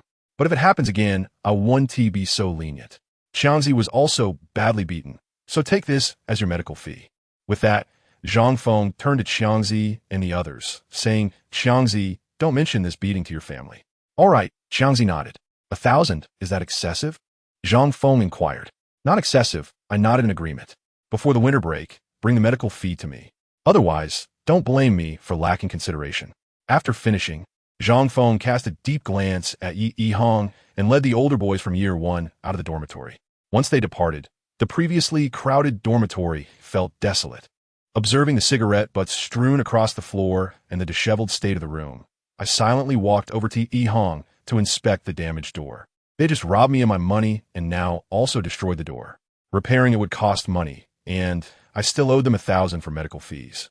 Life was bound to become increasingly difficult. Yi Hong did not leave. He remained leaning against the door, silent. His continued silence pierced my heart. Was our friendship merely a matter of utility? If I didn't know little Benzi, would he not consider me a friend? "Wang Yang, you really don't know little Benzi?" Yi Hong suddenly broke the silence. "I don't know him," I replied. "Then, what about Chen Ku?" Yi Hong pressed on, unwilling to relent. "I am related to Chen Ku. She is indeed my biological sister. However, little Benzi is her stepfather's associate, and I will never let her involve me with little Benzi. We both wish to avoid owing him any favors," I stated firmly. "Oh, so you want to seek out little Benzi in the future?" Yi Yihong's disappointment was evident. Correct. Seeing the disappointment in Yi Yihong's eyes, I nodded. Fool! Yi Yihong suddenly scolded me. Hearing his reprimand, I couldn't help but meet his gaze. With a smile, Yi Yihong pulled a cigarette from his pocket and offered it to me, saying this was just given to me by someone. Try it if you'd like. If I, Yi Yihong, were such a disloyal person, then what kind of leader would I be? Even if you were nothing, you are still my brother. Even if you were nobody, I will elevate you to the status of Shuanghua Hongkuan. Gradually, Yi Yihong's eyes grew sharp, exuding an undeniable aura of dominance. Brother Yi, the admiration in Xiao Laba's eyes began to shine through. Fixing a few doors, isn't something you broke. Just tell the teacher, and let him ask Zhang Feng for compensation. Come on, let us go celebrate with drinks. Yi Yihong suddenly grasped my hand. Brother Yi, I feel embarrassed. I do not wish to owe anyone. Just call me Xiao Yi from now on. Same goes for you. I remember you as Xiao Laba. With a smile at Xiao Laba, Yi Yihong ushered us out of the dormitory. As we headed to the fast food restaurant with Yi Yihong, I couldn't help but observe him discreetly. Though he appeared frail, there was an indescribable charisma about him. His attire was branded, suggesting his family was well off, though not excessively wealthy, just comfortably middle class. His phone was similar to mine, a standard blue screen. Noticing me staring at his phone, Yi Yihong chuckled. I lost my good phone while drinking, and my mom got mad and refused to buy me another. Upon hearing his words, both Xiao Laba and I laughed, finding him genuinely sincere. Xiao Laba quickly flattered him, saying, Brother Yi, when I get my new year's money, I'll get you one. Don't bother. I don't want to owe you a favor. With your knack for ingratiating yourself, you might as well have me treat you as one of the 4 heavenly kings. Yi Yihong shot Xiao Laba a glare. I wouldn't dare, Brother Yi. The 4 heavenly kings are the leaders of every grade. Xiao Laba quickly lowered his head. As we drank and chatted, the food was served. It was my first time drinking with Yi Yihong, so I remembered every dish clearly. A plate of sot ed cabbage, kung pao diced chicken, and a plate of sweet and sour pork. The sweet and sour pork was delicious, tangy and sweet. Having eaten nothing all evening, the 3 of us ordered 3 bowls of rice to fill our stomachs before pouring each other a glass of beer to begin drinking. After being beaten by Qiangzi and the others, I was covered in dust, making me look a bit disheveled. Xiao Laba was not much better off. We both helped each other clean up any dirt we spotted on our faces. As we did so, Yi Yihong smiled the entire time. Suddenly, Yi Yihong smiled and asked me, Wang Yang, you could have easily ingratiated yourself with little Benzi. Why didn't you? If I had ingratiated myself with little Benzi, I could have fared much better, Yi Yihong continued. His words reminded me of Wang Long's sycophantic behavior toward Zhang Feng. He seemed formidable in front of us, but was like a dog before Zhang Feng. I couldn't bring myself to act like Wang Long. Not want to be too direct, I thought for a moment before smiling. Seeing my smile, Yi Yihong's expression deepened into a thoughtful smile. Raising a glass, he said, What do you aspire to achieve? Upon hearing Yi Yihong's question, my heart jolted painfully.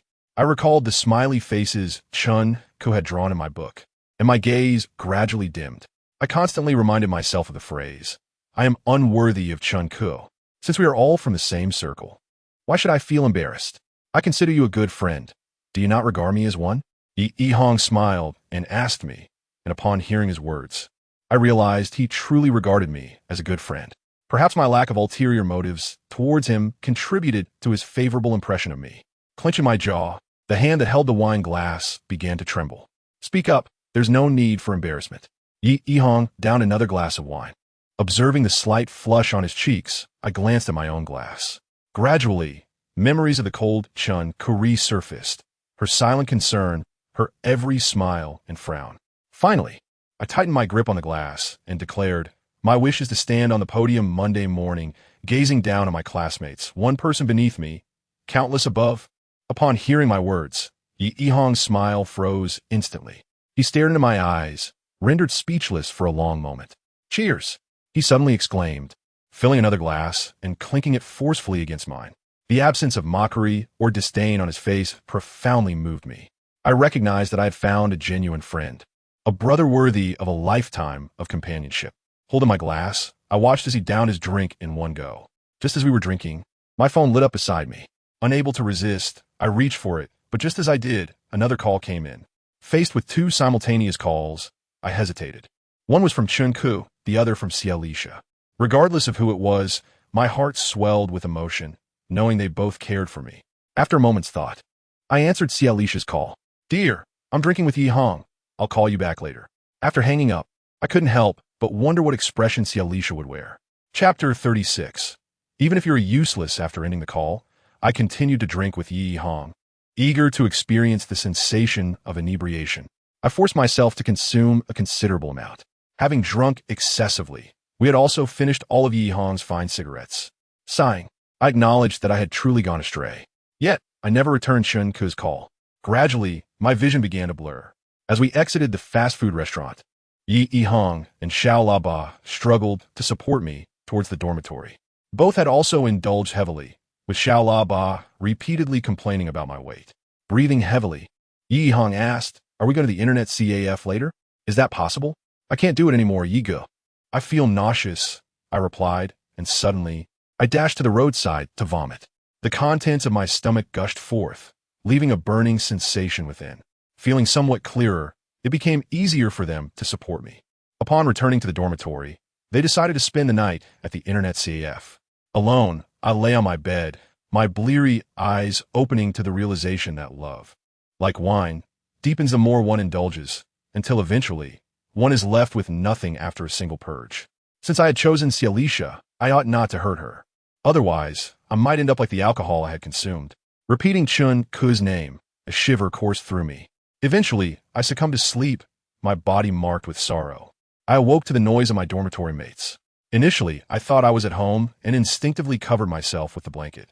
However, I quickly remembered that this was not home, and I would never again see the beloved Chunku, nor would she gaze at me with her frosty eyes filled with disdain. It was Saturday. Surely, Saturday would bring relief. The drink was potent, and as I opened my eyes, the honest student in class opened the window, letting in a chill. Angrily, he exclaimed, "What are you doing drinking when you're worthless? Did you break the dormitory door?" "It was Zhang Feng who broke it," I replied. "What, the four great kings?" Upon hearing Zhang Feng's name, the honest student became visibly frightened. He quickly reconsidered and said, "You'll have to pay for this door." Feeling the disdain from my classmates, I refrained from arguing. Agitated, I pondered how to handle the medical expenses for Chang'e. They had taken my money, leaving me unable to afford even breakfast. It was only Wednesday. I had to endure 2 more days before I could return home to ask for funds. Typically, everyone receives 100 for living expenses each week, and Chunku's mother wouldn't be able to provide me with that much next week. Having vomited yesterday, my stomach ached with hunger. Sighing, I resigned myself to attending class while hungry. Although living at school was inconvenient, attending classes remained easy. I wouldn't return home for lunch, and if I felt tired, I could take a nap in my dorm. While sitting in class, I noticed Chang'e and his companions, all sporting band-aids. They were likely intimidated after our encounter yesterday, as they remained silent upon seeing me. Even their gazes shifted, as if to say they dared not provoke me. As I endured my hunger, Xialisha suddenly walked in, carrying a small bag of buns and a box of soy milk. She gently placed them before me, saying, "Eat up." The moment she delivered breakfast, my classmates erupted in loud cheers. Few were in relationships, making it quite a spectacle. Especially for Xialisha's admirers, their reactions were the loudest. Embarrassed by their attention, Xialisha blushed and said, "What are you all shouting about?" "I only gave it to Wang Yang because I couldn't eat it myself." "Sister Shasha, share a little with me," the honest student at the front said with a jealous smile. "No." Xialisha shot him a glare. Laughter erupted from the class once more. Witnessing Xialisha's kindness towards me filled my heart with warmth. Chang'e and the others looked on enviously, their gazes melancholic as they stared outside. Starved as I was, Xialisha's breakfast was like a timely gift. As I bit into the bun, I noticed Chunku sitting quietly in front, lost in thought. Bored during class, I couldn't help but send a text to Xialisha. "Shasha, thank you. Don't mention it. The breakfast was bought for you by Chunku. I was worried you might be too dry, so I got you a box of soy milk," Xialisha replied. Learning that Chunku had bought it for me left my emotions in turmoil. I glanced at Xialisha's message again, suddenly lacking the desire to respond. After class, the pretty girl approached me. "So how did it go? Did Wang Long help you yesterday?" Her words nearly provoked an outburst, but I merely smiled and replied, "Do you think Wang Long would help me? Damn, why is he so stubborn?" The pretty girl exclaimed in frustration. Don't ask him for help anymore. He's a big shot. And I can't reach that high, I stated. Sensing my tone, the pretty girl playfully pinched my arm, her touch light enough to make me squirm. What? Are you jealous? No, I shook my head, feeling her allure. Don't be jealous. If I ever break up with him, I'll be with you. The pretty girl left with a mischievous smile. At this point, my relationship with Cialisha remained undefined. Although I had confessed, and she had agreed, we had yet to go on a date or even hold hands. We both harbored feelings for someone else, but I sensed that she recognized me as her partner. I understood the pretty girl was joking, yet her words struck a chord, making me feel as if she genuinely had some interest in me. While conversing with the pretty girl, Cialisha was present, unconcerned due to their friendship. Cialisha seemed worried about me, saying, Wang Yang, are you alright with Wang Long? You should avoid provoking him. You can't defeat him. Hearing Cialisha regard Wang Long as formidable incited my anger. Suddenly, someone burst in, shouting, Wang Yang, if you need anything, come to me. The person was none other than Mi Lu, Yi Yihong's trusted right-hand man. Double flower red stick, someone exclaimed in fright. Yi Yihong's reputation as the school's top dog was built on his formidable band of brothers. I had seen them once before. A grand display of power akin to an emperor on a royal procession, exuding an aura of supremacy. Upon noticing that Yi Yihong's brother suddenly rushed in and shouted at me, my classmates quickly erupted in excitement. However, just as Mithriel left, another boy entered the classroom. He appeared somewhat bashful, resembling a pale, bookish scholar. As soon as he stepped into our class, his face flushed with embarrassment. Stammering, he looked at me and said, Wang Yang, if you need anything in the future, just find me. I am Yihong's brother. His words sent my classmates into an even greater frenzy. They stared wide-eyed and shouted in exhilaration. The handsome senior, it's Zhao Yun. He is also one of our school's top figures. Upon recognizing Zhao Yun, the girls were captivated, their gazes fixed on his face. Even Chun Cook couldn't resist stealing an extra glance at him. I should leave now. I've disturbed you, he said, his face reddening further as he bowed and turned to exit. Witnessing the two prominent figures of our school personally come to befriend me, the way my classmates looked at me shifted dramatically. Their eyes now brimmed with admiration, and they vocally speculated about our relationship. Cialisha looked at me in astonishment. Wang Yang, did you really hang out with Yi Yihong yesterday? Do you know him? Just as her words faded, another large group entered the classroom. Leading them was a boy with dyed yellow hair, accompanied by a gang of rough-looking followers. Upon spotting me, the blond boy smirked and said, Wang Yang, right? If you need anything, just give me a shout. We're all Yi Yihong's people, so don't be too polite. The moment Xiaoqi appeared, my classmates held their breath, their eyes glued to him as he left with a sinister smile.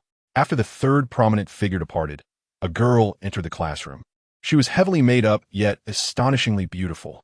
With a flirtatious smile, she entered without addressing me, instead greeting Chun Ku.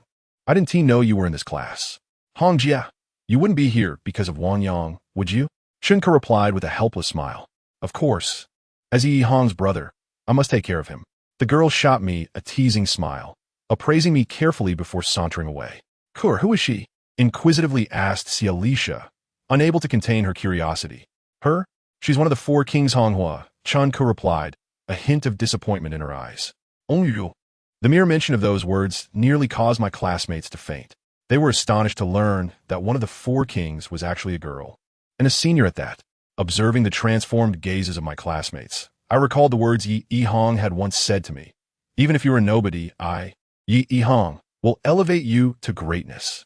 Chapter 37. The first date stunned, I remained enveloped in shock throughout the day. I never imagined that the school leader, Yi Yihong, wielded such influence. Within mere minutes, four idol-like figures had come to our class, propelling me into the role of a genuine leader. For the first time, I caught a glimpse of the unwillingness in Strong Ji's eyes, even perceiving despair within them. He realized he would no longer be my rival. Even Wang Long, upon seeing me, would likely address me as Brother Yang.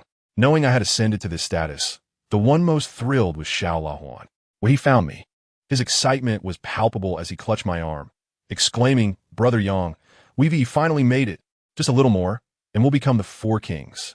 Listening to Xiao Lahuan, I felt somewhat bemused. As Yi Han's confidant, my position likely surpassed that of the Four Kings. Yet, I possessed neither the strength nor the prowess they commanded.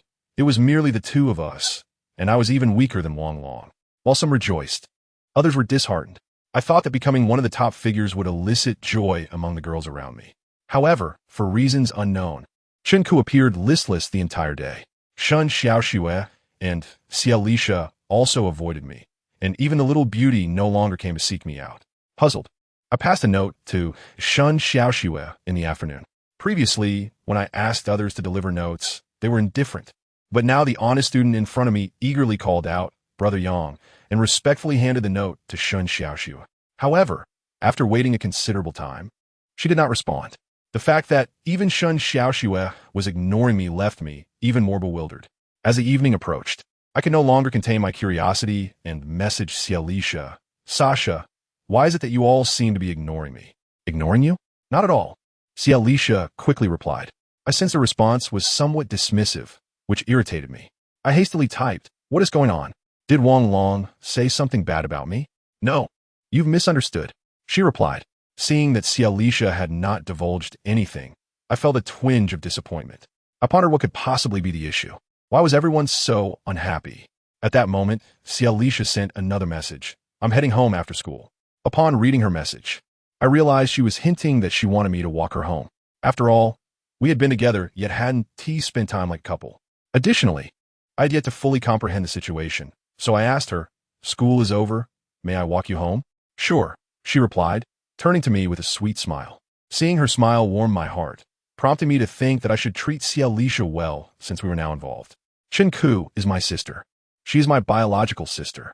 So far, I had only kissed two girls. The first was the little beauty who took my first kiss, but she seemed quite experienced, undoubtedly having kissed others before. The second was Chinku, who I was sure had not kissed anyone before. As for Xiaolisha, I had heard she was inexperienced. She was still a blank slate, and I was certain I could take advantage of that. When school ended that evening, I spotted Xiaolisha waiting for me. I nodded and approached her. Xiaolisha seemed a bit shy, softly saying, shall we walk together once we exit the school gate? Having never dated before, I hadn't thought much of it, but her words made me feel bashful. Fearing that others might tease us or gossip behind our backs, I nodded in agreement. Once outside the classroom, I walked closely behind Xiaolisha, my heart filled with anticipation as I gazed at her slender figure. It was my first date, and I wondered if I would be able to get closer to her. Suddenly, someone tugged at me. Brother Yang, startled by the unexpected pull. I turned to find Xiao Huan, who was still buzzing with excitement from the earlier events. What are you doing?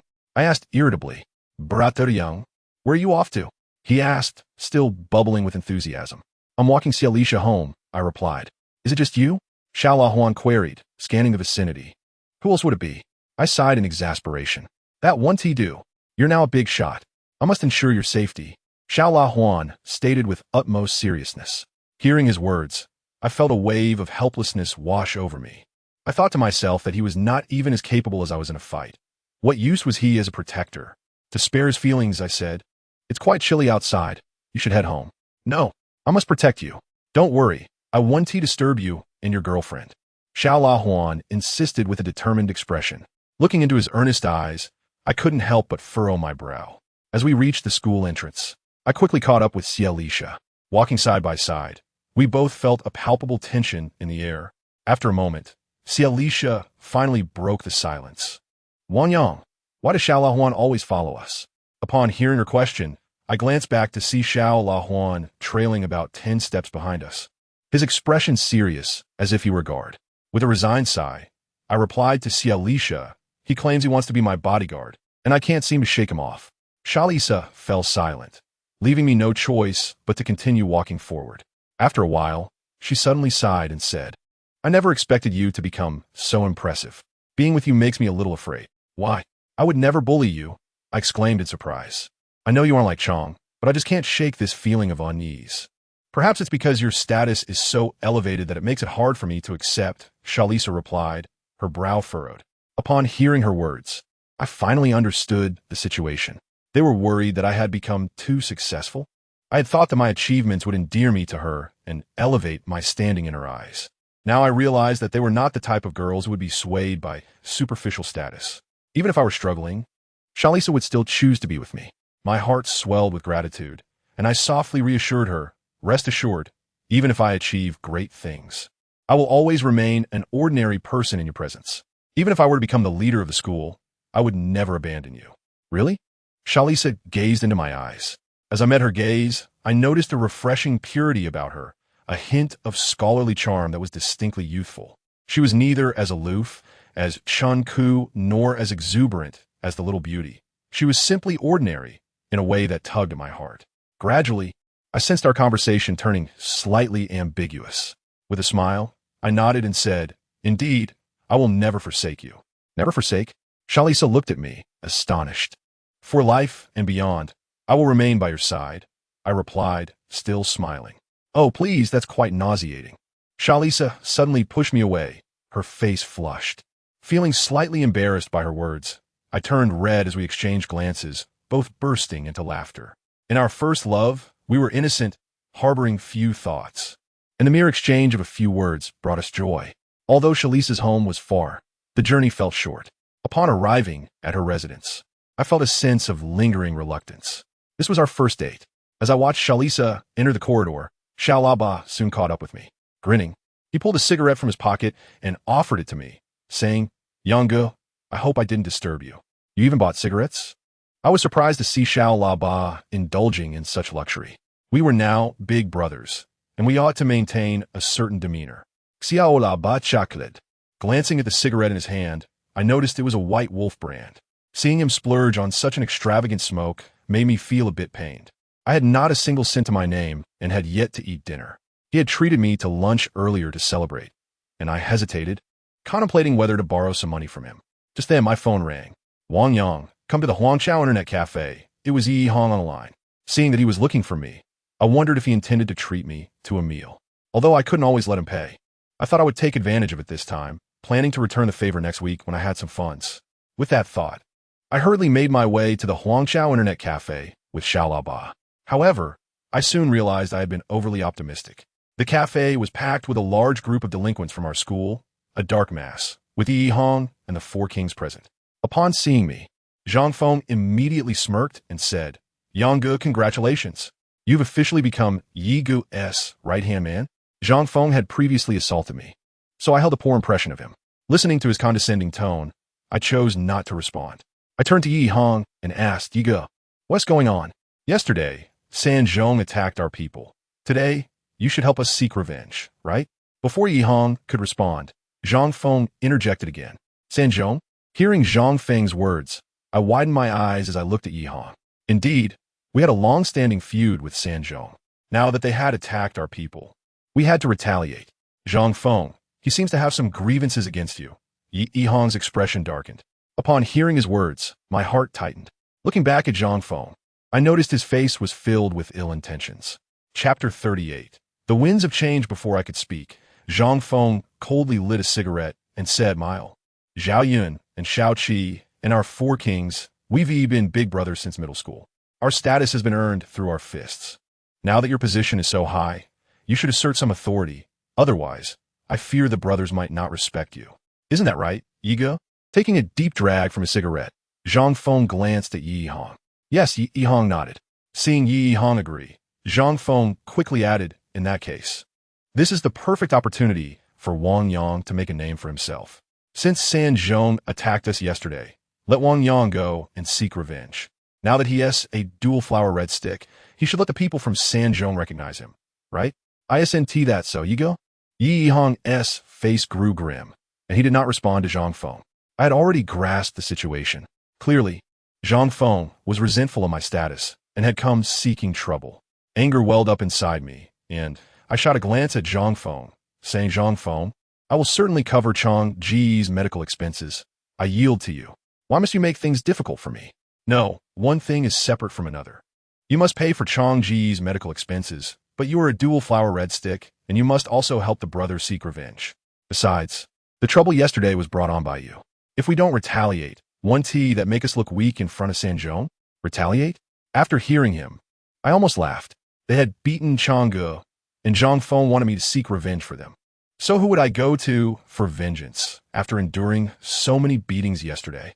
Whether it be Chang'e, Wang Long, or Zhang Feng, all of them had struck me. Should I seek revenge against them too? A chill ran down my spine as Hong Hua, a senior girl with significant standing beside Yi Hong, couldn't help but speak up. With a flirtatious smile, she placed her long hand on my shoulder and said, Wang Yang, I know you only have one brother. But don't worry, you have Yi Hong backing you. When it comes to dealing with Sanzhong, we can help you, right? No. Zhang Feng interrupted abruptly. Huh? Taken aback by Zhang Feng's interruption, Hong Huo raised her eyebrows. Stubbing out the cigarette on the ground, Zhang Feng coldly gazed at me and said, Wang Yang is a dual-flower red stick. How can we let him bring help? With such a prominent status, I don't believe he can't handle Sanzhong. If he can't, what right does he have to be higher than us? At Zhang Feng's words, even Mile, who was beside Yi Hong, couldn't help but nod in agreement. Watching Zhang Feng's aggressive demeanor, I inwardly cursed him. Damn you, Zhang Feng, you scoundrel. You all are big brothers surrounded by a throng of underlings. I only have Xiao Laba by my side. How am I supposed to fight against Sanzhong? They have so many people, and many of them are skilled fighters. Sending me to confront Sanzhong is tantamount to signing my own death warrant. Even our four kings might not stand a chance against Sanzhong, right? You want Wang Yang to go alone to fight them? Are you implying something against Yi Hong? Hong Hua interjected, unwilling to let Zhang Feng have the last word. Not at all. I merely wish to give Wang Yang a chance to prove himself. He is a big brother and must accomplish something worthy of his status. Zhang Feng replied coldly. He can emulate Xiao Ma Ge and take down Sanzhong's leader single-handedly.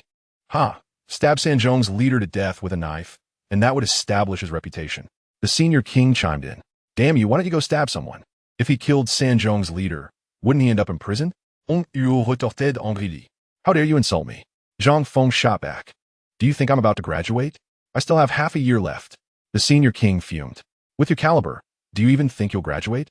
You might not even get into college and end up repeating a year. Heh, by then, my sister will be in college, and I will hand over all my subordinates to you. You can continue being the king of the fourth year, the eternal king of the fourth year. The fourth year refers to the students who are repeating their senior year, which is quite a frustrating experience. Perhaps Hong Jie touched a nerve as he suddenly erupted in anger, throwing his lighter to the ground with a loud crash. The king of the fourth year couldn't help but roar. Damn you, Hong Jie, are you looking for trouble? If you want to fight, I, Yang San, am always ready. In an unexpected fit of rage, Yi Hong let out a loud shout, startling us all.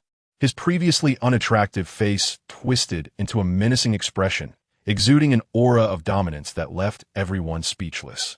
Still furious, Yi Hong lit a cigarette and turned to Zhang Feng, declaring, Our brother has been beaten. We must avenge this grievance. It was Wang Yang who caused this trouble, and he should be the one to resolve it. However, he cannot do it alone. We must lend him some support. Otherwise, we would only be pushing Wang Yang into the fire. Well then, if I get beaten up in the future, I'll borrow brothers from Yiga too. I want to use my own brothers. I'll hide them all away. Zhang Feng averted his gaze from Yi Hong. What do you mean by that? Yi Hong's eyes turned icy. Wang Yang is a double flower red stick. I refuse to believe he has only one person. If he truly needs help, he can only borrow one more. Otherwise, I, Zhang Feng, will be the first to disagree. Seeing Zhang Feng dare to defy the school's leader surprised me greatly. I thought to myself that Zhang Feng was surely finished, with Yi Hong this angry. He could easily beat him to a pulp. Yet, Yi Hong did not seem angry at all. He merely smiled and asked, Did you say that? I said it. Zhang Feng blinked, sensing something amiss. Well then, I'll lend myself to Wang Yang. I will personally assist him in dealing with the third school. Upon hearing this, the assembled ruffians gasped in astonishment.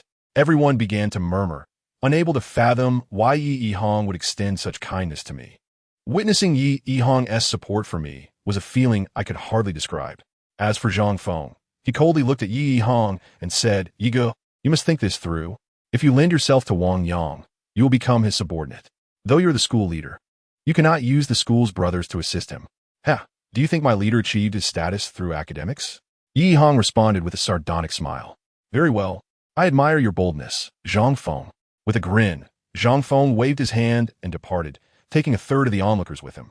As he left, I heard him whisper to Wang Long, a piece of trash wants to take the position of the big brother?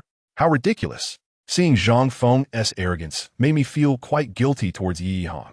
With a twinge of remorse, I whispered to Yi Hong, Yiga, I've caused you trouble. Don't speak such polite words. I've said it. Even if you are nothing, you are still my brother, Yi Hong. Even if you are a waste, I will elevate you to the status of big brother. Hearing Yi Hong's words only deepened the turmoil in my heart. Meanwhile, Zhao Yan pondered for a moment before stuttering. Wang Yang, Yi Yigo is a good person. If you follow him, you will definitely be on the right path. Indeed, Yi Hong is a good person. Despite Zhang Feng's arrogance, he refrained from using his authority to suppress him.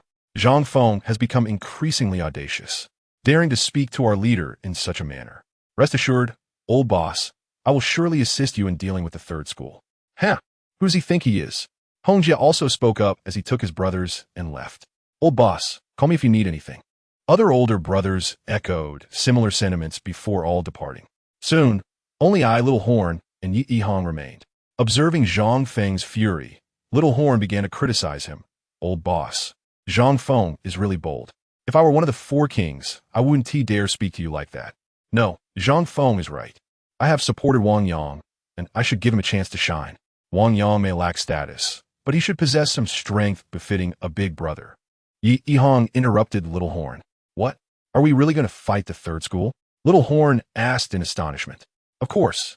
Do you doubt my strength? Yi Hong chuckled it. Believing is one thing, but there are so many people from the third school. What is there to fear? I am the leader of our second school. After all, right, Brother Yang? Brother Yang? Being addressed as such by Yi Hong sent a shiver down my spine. Heh, starting today, you're my boss. Let us do our best to defeat the third school. Yi Hong's eyes sparkled with determination. Looking into Yi Hong's eyes, I felt a complex mix of emotions that was hard to articulate. Becoming a big brother, transforming into a double flower red stick. Now, I had unexpectedly taken the school's leader, Yi Hong, as my little brother. Everything felt chaotic, utterly chaotic. And today, as events left me with a vague sense of unease. I could not quite pinpoint what was amiss. Chapter 39. The fury of Ciel Lisha, the sky had darkened considerably, and the streets were nearly deserted. Particularly in our small city during winter, the season added an air of desolation. Feeling a bit hungry, I pondered about dinner. However, Yi Hong did not mention anything about eating. Instead, he thought for a moment and said, "Let us go to Tangshao Internet CAF. Yiga, are we really going to act now?" Upon hearing about the Tangshao Internet CAF, Little Horn began to panic. "Let us go. But once we arrive, don't speak carelessly." Yi Hong nodded. The Huangchao Internet CAF and the Tangshao Internet CAF are the two best Internet CAFs in our area. I knew that these two CAFs were under our school as control. They were not far from the school, with one CAF claimed by each school. Perhaps due to the students' strong sense of collective honor, they only targeted the rival thugs, leaving ordinary students unharmed. Only particularly troublesome individuals occasionally came to our school to rob money. It was because of such people that the two schools began to develop a rivalry. Initially, it was all about justice, but over time, it transformed into something else. Vanity can truly change a person in many ways. As we headed to the Tangshao Internet CAF, Yi Hong pulled out a mask from his pocket and put it on. He then led us into the CAF. A pungent smell of smoke greeted us, and we immediately realized how conspicuous our school uniforms were. Yet, Yi Hong said nothing, simply paying for our internet fees and leading us to a corner to sit down. As soon as I started playing, I felt someone watching us. Fear crept into my heart, and I quietly told Yi Hong, "Yigo, if a fight breaks out, will the people in the CAF attack us? Are you scared?" Yi Hong asked with a smile. "How can I not be scared?" I replied honestly. Hearing my words, Yi Hong chuckled it. He pushed up his mask and lowered his head, saying, "Actually, I'm scared too." It was surprising to learn that even the school leader could feel fear, which astonished both me and Little Horn. However, Yi Hong fell silent, and we did not speak either. After an hour, Yi Hong let us out. As soon as we stepped outside, he quickly removed his mask and sighed in relief, saying, "Damn, I was really worried they would recognize me. That Zhang Feng almost got me killed." Huh. Not understanding Yi Hong's meaning, Little Horn and I exchanged puzzled glances. I promised Zhang Feng that I would help our brothers seek revenge. As a school leader, I must put on a show. Zhang Feng's people would definitely be watching me closely to see if I am deceiving them. By bringing you to the Internet CAF for a stroll, they won't be able to say anything about us. With a hint of pride, Yi Hong took out 2 cigarettes and shared them with us. He then added, "With just the 3 of us, how could we possibly take on the third school?" This time, we pretended to take action, but ultimately we spoke of revenge without daring to act. They were deterred by the aura I exuded. We too refrained from striking out, for their numbers were overwhelming. The matter of vengeance can wait a while longer. After all, I'm still the leader of the school. I doubt they would dare to push me toward my demise. Upon hearing Yi Hong's words, I couldn't help but admire his cleverness. He is indeed the leader. His words and actions are unparalleled. Before we could shower him with praise, Yi Hong began to counsel me. Wang Yang, he said, I've heard you have quite the temper, even daring to strike a teacher. With someone like you, I cannot believe you won't succeed. However, in society, you might be the first to fall. A true man knows when to bend and when to stand firm. One must learn patience. Do not place too much value on face. It cannot fill your stomach. When the time comes to concede, do so without concern for others' opinions. Do you understand? I nodded, locking my gaze with Yi Hong's, committing his words to memory. If the school leader exhibits such cunning, what am I but a mere pawn? Friends should be chosen wisely. It is not the quantity that matters. A single true friend can change your life, while a bad companion may ruin it forever. Though I had only Xiao Laba and Yi Hong as friends, I felt immensely satisfied. Yet hunger gnawed at me, and as I lay in bed, sleep eluded me. Thoughts of Zhang Feng and his gang seizing my money occupied my mind. I must reclaim what is rightfully mine. This band of bullies will one day learn to fear me. As midnight approached, a message lit up my phone. Good night. It was from Xialisha, and I wondered why she was still awake at this hour. Since I was too hungry to sleep, I replied, good night to you as well. Still awake? Her response was swift, revealing her surprise. Insomnia, I confessed. What's wrong? Are you too excited about being the big brother? She teased. Excited? Zhang Feng has it out for me. Today, he almost had me and Yi Hong take on the 3rd middle school, I replied. Is it really that dangerous? You should avoid fighting in the future. I've heard that gang is quite fearsome. They say they even assaulted girls from our school, she warned. How despicable. I'll make sure to teach them a lesson for our people, I declared. Let it go. That person has likely already faced judgment. Just keep safe and avoid trouble. She advised. Xialisha's concern for my well-being only deepened my affection for her. Our conversation flowed seamlessly, covering everything from fights to family matters, and eventually, our feelings for each other emerged. She recounted how a certain beauty had persuaded her, and seeing that the beauty was already taken, she had found herself drawn to me. Initially, it was merely an experiment, but unexpectedly, she found herself genuinely interested. Later, upon realizing my kindness, she felt guilty for rejecting me.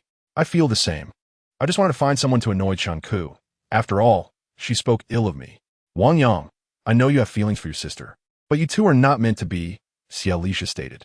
Her words struck a chord within me, and I realized I had misspoken.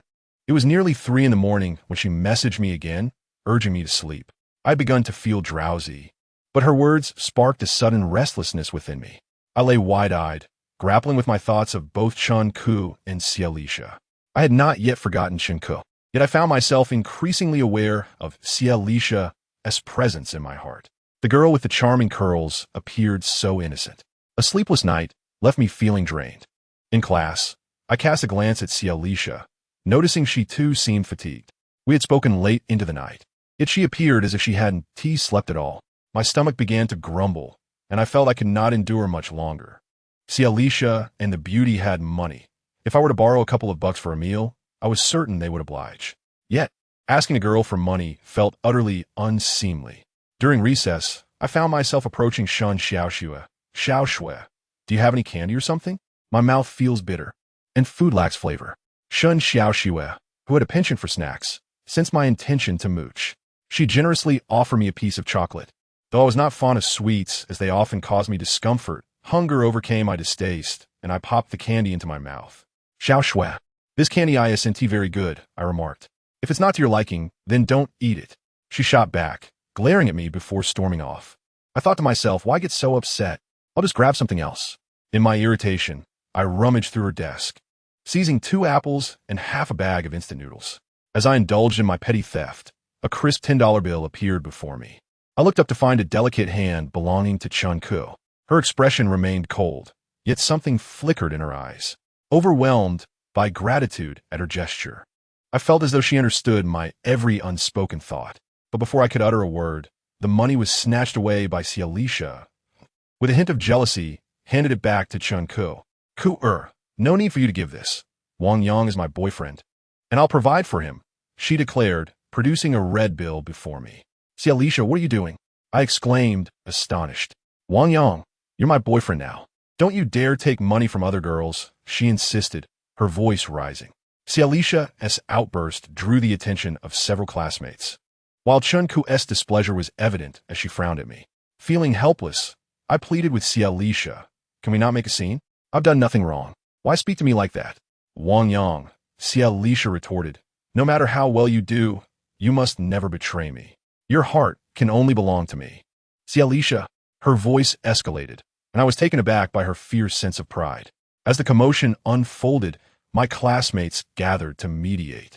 Chun Ku, standing nearby, looked at me with embarrassment, clearly affected by the chaos. After casting one last glance at me, she walked away, clutching her $10 bill. I felt discontent at Si Alicia driving away my sister. Though I had feelings for Chun Ku, I never intended to pursue anything. She was merely trying to help me. How could Si Alicia treat her that way? I sat down in Shun Xiaoshui's seat, contemplating, before addressing Si Alicia. I admit my fault. Can we please cease this quarrel? It's quite embarrassing, I beg of you. With a scoff, Si Alicia shot me a glare before returning to her seat. If I were in her shoes, I would feel the same. Yet her need for pride was excessive, her reactions too extreme. I could never express anger as she did. This was likely the result of the previous evening's messages. She had bottled up her feelings all night. Casting another glance at the red bill on the table, I felt as if I were being supported by Si Alicia. She was indeed kind-hearted, though her temperament was rather volatile. I had been misled by her charming appearance, failing to recognize the rough edges beneath. After the uproar, the atmosphere in the classroom grew tense. Silence enveloped the room, and I sensed the peculiar gazes of my classmates directed at me. As I returned to my seat, I noticed Chang Gu and his friends regarding me with similar scrutiny. Frustrated, I shouted at Chang Gu, "What are you staring at?" His face paled, and the class turned to me with expressions of fear. After a moment's thought, Chang Gu replied, "Yang Gu, you're the big brother now. I respect you." Hearing this, I felt a mix of embarrassment and pride. Indeed, becoming a leader has its advantages. I, too, am not one to bully others. To mask my embarrassment, I said, "Chang, what novel are you reading? May I borrow one?" He promptly handed me a book titled How Good Eggs Are Made. It was quite thick, and as I flipped through its pages haphazardly, I soon found myself utterly captivated, feeling as though I had stumbled upon a treasure. The narrative was filled with tales of combat, igniting a fervor within me. No wonder Chang and his friends were like this. They must have learned from such books. Had I read this earlier, perhaps I would have also sought a life of adventure. This was the first novel I had ever read, and I was completely enthralled. Thoughts of my lofty aspirations began to resurface. Before I knew it, noon had arrived, and I had only read the part about Brother Da establishing the Wudong Society. I felt Sharisa cough beside me and followed her outside. As we walked down the corridor, I noticed a hint of redness on her cheeks. "Wang Yang, so you've run out of money?" she exclaimed. "Why didn't you tell me?" My mind was preoccupied with thoughts of Brother Da, and I absent-mindedly responded, I apologize. I was a bit excessive this morning. I knew Chen Ku was your sister, yet I still misspoke. I truly did not mean to argue with you." Sharisa looked remorseful, fiddling with the hem of her clothing. "It's all right. I'm not angry anymore," I reassured her, eager to return to my book, and departed after exchanging a few more words. This was my first encounter with an online novel, and it had me completely entranced. Sharisa faded from my mind, as did Chun Ku. Lying on my bed in the dormitory, I even forgot about meals. My neglect only heightened Sharisa's anxiety. She sent me several messages throughout the afternoon, all of which I ignored. Finally, she sent a message stating, "Wang Yang, are you just using me? If you've had your fill, feel free to tell me. And I, Sharisa, will leave at any time." Upon reading her message, I thought it rather peculiar. I hadn't even replied to her. Why would she make such strange assertions? Class was about to start, and I once again clutched Chang's book as I made my way to school. Sitting in class, I felt a shift in my demeanor.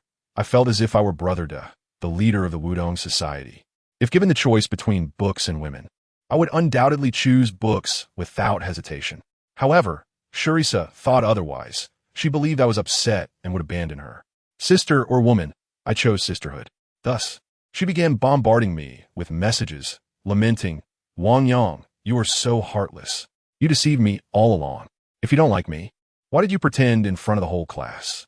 Now that we are together, you treat me like this. What about my dignity?" Sharisa continued to message me, and I found her persistence overwhelming. I reassured her, "Don't worry, I will treat you well." Admittedly, it was rather dismissive, as I feared her interruptions would hinder my reading. Nevertheless, Sharissa finally quieted down. By the time evening classes concluded, I had read halfway through the substantial book. Noticing Sharissa glance back at me, I understood she wished for me to accompany her home. Treasuring the book, I slipped a card inside as a bookmark and walked out of the school with Sharissa. This time, we were undisturbed, just the two of us. Yet, for reasons unbeknownst to me, Sharissa seemed to carry an air of pride, informing me that her parents were leaders in an oil field and their family was well off. They would provide a house upon her marriage, and they even owned a Passat that could be given to her at any moment. "Wang Yang, what about your family? If they aren't well off, they won't allow you to buy anything," she inquired earnestly. After pondering her words, I replied, "I'm not sure. Wait until I get home to ask." "It's all right. If your family is struggling, I will help you," Sharissa offered. "Thank you," I said, feeling fortunate to have found a financially stable companion. However, my family wasn't particularly poor. It was just that I hadn't earned any money and my allowance was limited. Upon hearing this, Sharissa beamed with delight, her delicate nose lifting in pride. We happened upon a female classmate, and Sharissa hurried over to converse with her, momentarily ignoring me. Yet, even as she spoke with the girl, she frequently glanced my way, her expression betraying neither pride nor happiness. After waiting for a while, I grew anxious to return to the dormitory to read my novel. I told Sharissa, "Sasha, I'll leave now since someone is keeping you company. You can go." She nodded in agreement. Seeing her consent, I turned to head back to school. Just a few steps in, I received a message from Sharissa. "Wang Yang, dare you take another step?" Her words struck me as exceedingly odd, yet I chose to ignore them and continued back to school. Upon my return, I used Sharissa's money to buy a bowl of egg fried rice, then returned to my dorm with a book. In the past few days, I hadn't attended evening study sessions, and no one sought me out, allowing me to quietly immerse myself in the novel. Before long, Sharissa called. "Wang Yang, do you no longer wish to be together?" "What's wrong?" I felt her behavior to be quite strange. "Wang Yang, I'm genuinely hurt. I've treated you well, yet you have treated me this way. This is my first relationship. Are we done?" Her voice trembled with emotion as she abruptly hung up. I hadn't anticipated Sharissa to possess such a fiery temperament, leaving me somewhat bewildered. Gradually, my expression turned vacant. Holding the book borrowed from Chong, a pang of sadness washed over me. Was this how my first love was to conclude? Just yesterday, we had enjoyed a delightful conversation. Yet today, it seemed we were to part ways. Sharissa was undeniably beautiful and fashionably attired, possessing a remarkable aura. Dating her would be no source of shame. On the contrary, it would enhance my own appeal. As I reflected, I realized I owed her much. I had taken advantage of her kindness and spent her money. The thought of breaking up with her filled me with reluctance. Recalling Chun Ku, I began to understand her good intentions. Chun Ku was a wonderful sister, while I felt like an unworthy brother and boyfriend. Overwhelmed with emotion, I first thought of Yi Hong. I called him, "Brother Yi, are you at the dynasty?" "Yes. Come over and join me for some gaming," he replied. Yi Hong and I shared a deep bond, becoming good friends after only a few days of hanging out. I had only him as a close friend, while he was surrounded by many. He treated everyone with kindness, which is why he likely had a multitude of friends. Upon arriving at the internet CF, I noticed Yi Hong's spirits had noticeably lifted. He smiled as he handed me a cigarette, asking, "What is bothering you? You look troubled." "It's nothing," I replied with a faint smile, booting up the computer. Once online, I quickly registered for an account on a website and left a comment in the section for readers. "Author, please update quickly. I'm reading your physical book and am nearly caught up with your updates." Ah, the youth of today can be so carefree. After leaving my message, I felt a twinge of shyness, uncertain if the author would even notice my comment.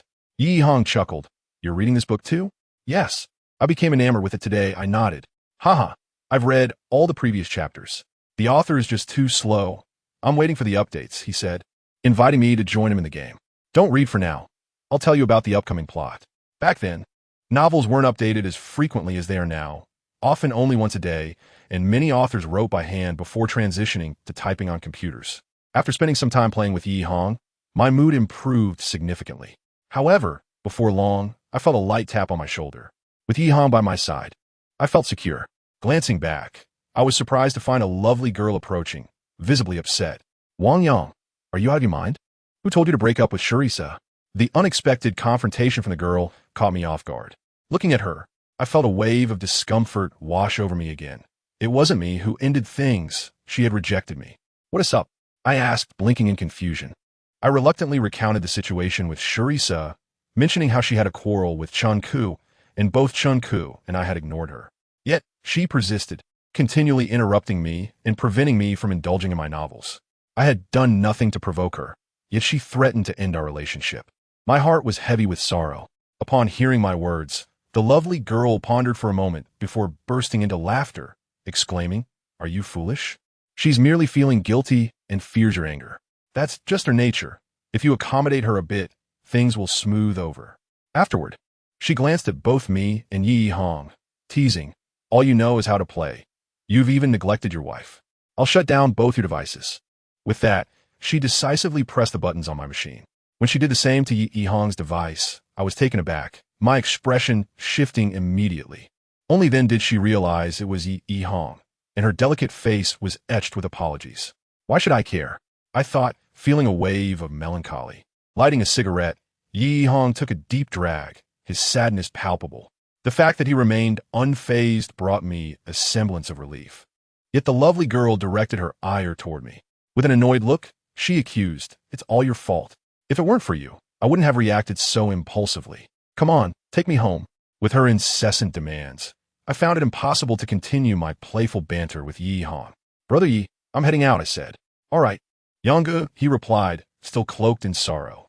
On our way back, I couldn't help but ask her, "Xiao Shi, do you think my relationship with Sharisa is truly over?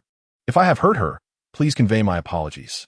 She paused, then said, "Wang Yang, tell me honestly, do you really like Sharisa?" I was at a loss for words, feeling a strange sensation within me. Truthfully, I held some affection for Sharisa. I found her beautiful and kind-hearted, especially her lack of condescension towards me, which touched me deeply. She had assured me that my circumstances didn't matter to her. Yet, my heart still clung to Chun-Ku, regardless of whether she was my sister or something else. Her beautiful shadow lingered in my heart, refusing to fade. I thought that breaking up with Sharisa would allow me to focus on my feelings for Chun-Ku, yet I feared hurting Sharisa in the process. I shook my head gently, contemplating. "You won't break up with Sharisa. She's just angry." "What? Do you wish to have your cake and eat it too?" She teased, playfully pinching me. Although her grip was light, it was still painful. Slightly miffed, I retaliated by pinching her back. "Try pinching me again, Zhao Shirshi." "What? Now that you're with Yi Hong, you're all high and mighty?" She quipped, enjoying our back and forth. Boys often find themselves at an advantage in playful banter with girls, and during our exchanges, I inadvertently brushed against her several times. She was petite, and even the slightest movement brought my hand close to her chest. She danced and dodged. I felt a mix of embarrassment and thrill. Yet, she continued to pinch me, and I bore it, trying to refrain from taking advantage. At one point, she accidentally nudged me with her elbow in a rather sensitive area. Exhausted from our playful tussle, I grasped her hand, saying, "Xiao Shi, I was wrong. Let's stop this nonsense." "Oh, so you can't keep up the act anymore?" she retorted, her face flushed, breathing heavily with excitement. I held her hand tightly, and my heart raced. It was late, and the streets were deserted. Holding her hand, I felt its coolness, yet it was soft and inviting. Gradually, her smile faded, and she scrutinized me with her clear, bright eyes. "Sharisa, lovely girl, truthfully, I initially preferred you. However, you were already involved with someone, so our chances were slim. Yet, you're so easygoing that I found myself drawn to you without realizing it. Especially that time I stayed at your house. We impulsively shared a kiss one morning. Embracing you led me to engage in some indiscreet acts. Reflecting on that day, I feel a stirring in my heart. Wang Yang, don't act rashly," she cautioned. Her delicate lips slightly parted, her long eyelashes fluttering, her voice trembling. "What do you mean by rashly? Even though you're rejecting me, those enticing eyes of yours seem to suggest otherwise. I have a partner. You mustn't repeat what happened that day," she said, her expression tense. "Wang Long, aren't you breaking up with him?" The mention of Wang Long stirred irritation within me. "Haha, I've broken up with him. Want to be with me instead?" she asked playfully. Upon hearing this, my impulsive feelings quickly dissipated. Sharisa hadn't truly ended things with me, and I couldn't betray her. Shaking my head, I replied, "You're just teasing me." In that instant, I caught a glimpse of disappointment in her eyes, but she soon smiled again. I'm serious. If you were single, would you be with me? Perhaps, I conceded. Dream on, she exclaimed, suddenly pinching my cheek hard, then laughing as she dashed away. Seeing her flee warmed my heart, and I took off after her. We chased each other playfully until we reached her building's corridor. There, I swiftly embraced her from behind, teasing, running away. Let's see how far you can get now. Don't take advantage of me, or I'll tell your Sha-Sha. She laughed, her delight infectious, igniting a spark within me. Well, I might just inform Long Long, I retorted, despite my disdain for him. Go ahead, tell him, she said, wriggling my arms. Look who is getting bold. You're not in a position to talk. She squirmed, her petite form twisting in my grasp. Her fragrant scent enveloped me, and despite my attempts to maintain control, the allure was overwhelming. Sensing my reaction, she whispered, how shameless. Her words filled me with embarrassment. You're the one without shame. Em merely responded naturally. You and Wang Long must have been intimate, I teased. Don't be ridiculous. He hasn't even kissed me. She shot back, her anger flaring. I was taken aback, surprised by her vehemence. In my arms, you think I'm an easy person? She said, her disdain evident. I'm weary of Wang Long. He is not a real man, always spending my money. I have no respect for him. If he weren't so clingy, I would be ended things long ago. I treat you better, giving you kisses and hugs, and allowing you to touch my feet. No one else gets this kind of treatment. Her candidness made me blush. Embarrassed, I inquired, so, did your first kiss go to me? Not exactly, but no one has taken such liberties with me before. She glanced at my hand, still holding her cheeks reddening. Realizing the gravity of the situation, I quickly released her, but she firmly grasped my hand, looking at me with her alluring eyes, whispering, after all the liberties you've taken, do you think it's over? Chapter 42. Dessert. Feeling the warmth of her breath, my heart raced. I glanced at her delicate face, suddenly feeling flustered. Ever since I had started to succeed, I sensed a shift in her demeanor towards me. Previously, she had been somewhat restrained, though she did take some liberties. Now, it seemed she had cast aside all inhibitions, as if she welcomed my advances without reservation. If she were not so petite, her nickname would undoubtedly transform into the stunning beauty. Yet, her delicate frame possesses an inexplicable allure that captivates me. A sense of urgency envelopes me, and I feel my breath becoming heavy. The flames of desire within my heart, which had only just flickered out, rekindle with fervor. She pulls me closer, and I blush, stammering, what do you want from me? Hee. You've taken so many liberties with me. What do you think should happen next? Are you going to take responsibility? My eyes widen in astonishment. Observing my startled expression, the petite beauty merely smiles, remaining silent. She then gazes deeply into my eyes before releasing me and humming a tune as she ascends the stairs. Watching her retreat upstairs leaves me bewildered. Her seductive gaze lingers in my mind, and I sense I am teetering on the edge of a mistake. Come up, no one is home. She suddenly calls out to me. Even a fool would comprehend the implications of visiting her house. The moment I step inside, I know I will struggle to resist. Yet, my feet betray me, compelling me to ascend. It feels as though something awaits me at the top. Until I see it, I cannot relinquish my determination. But if I do catch a glimpse of it, can I truly master my impulses? My mind is a blank canvas as I follow her into her home. Her abode is modest, yet exquisitely clean and luxurious. The living room features a wall behind the television that resembles a work of art. I have never encountered such a striking design before, suggesting it must have cost a fortune. The television itself is a sleek LCD model, elegantly mounted on that wall. Is no one home? I inquire, glancing around the empty space. They've gone to collect the dues. With the new year approaching, they need to pay the workers, she replies. The revelation that her family employs workers astonishes me further. Your family is quite impressive. How many workers do you have? I ask with genuine curiosity. I don't know. I've never visited the factory, she shrugs, her lips curling in a playful pout.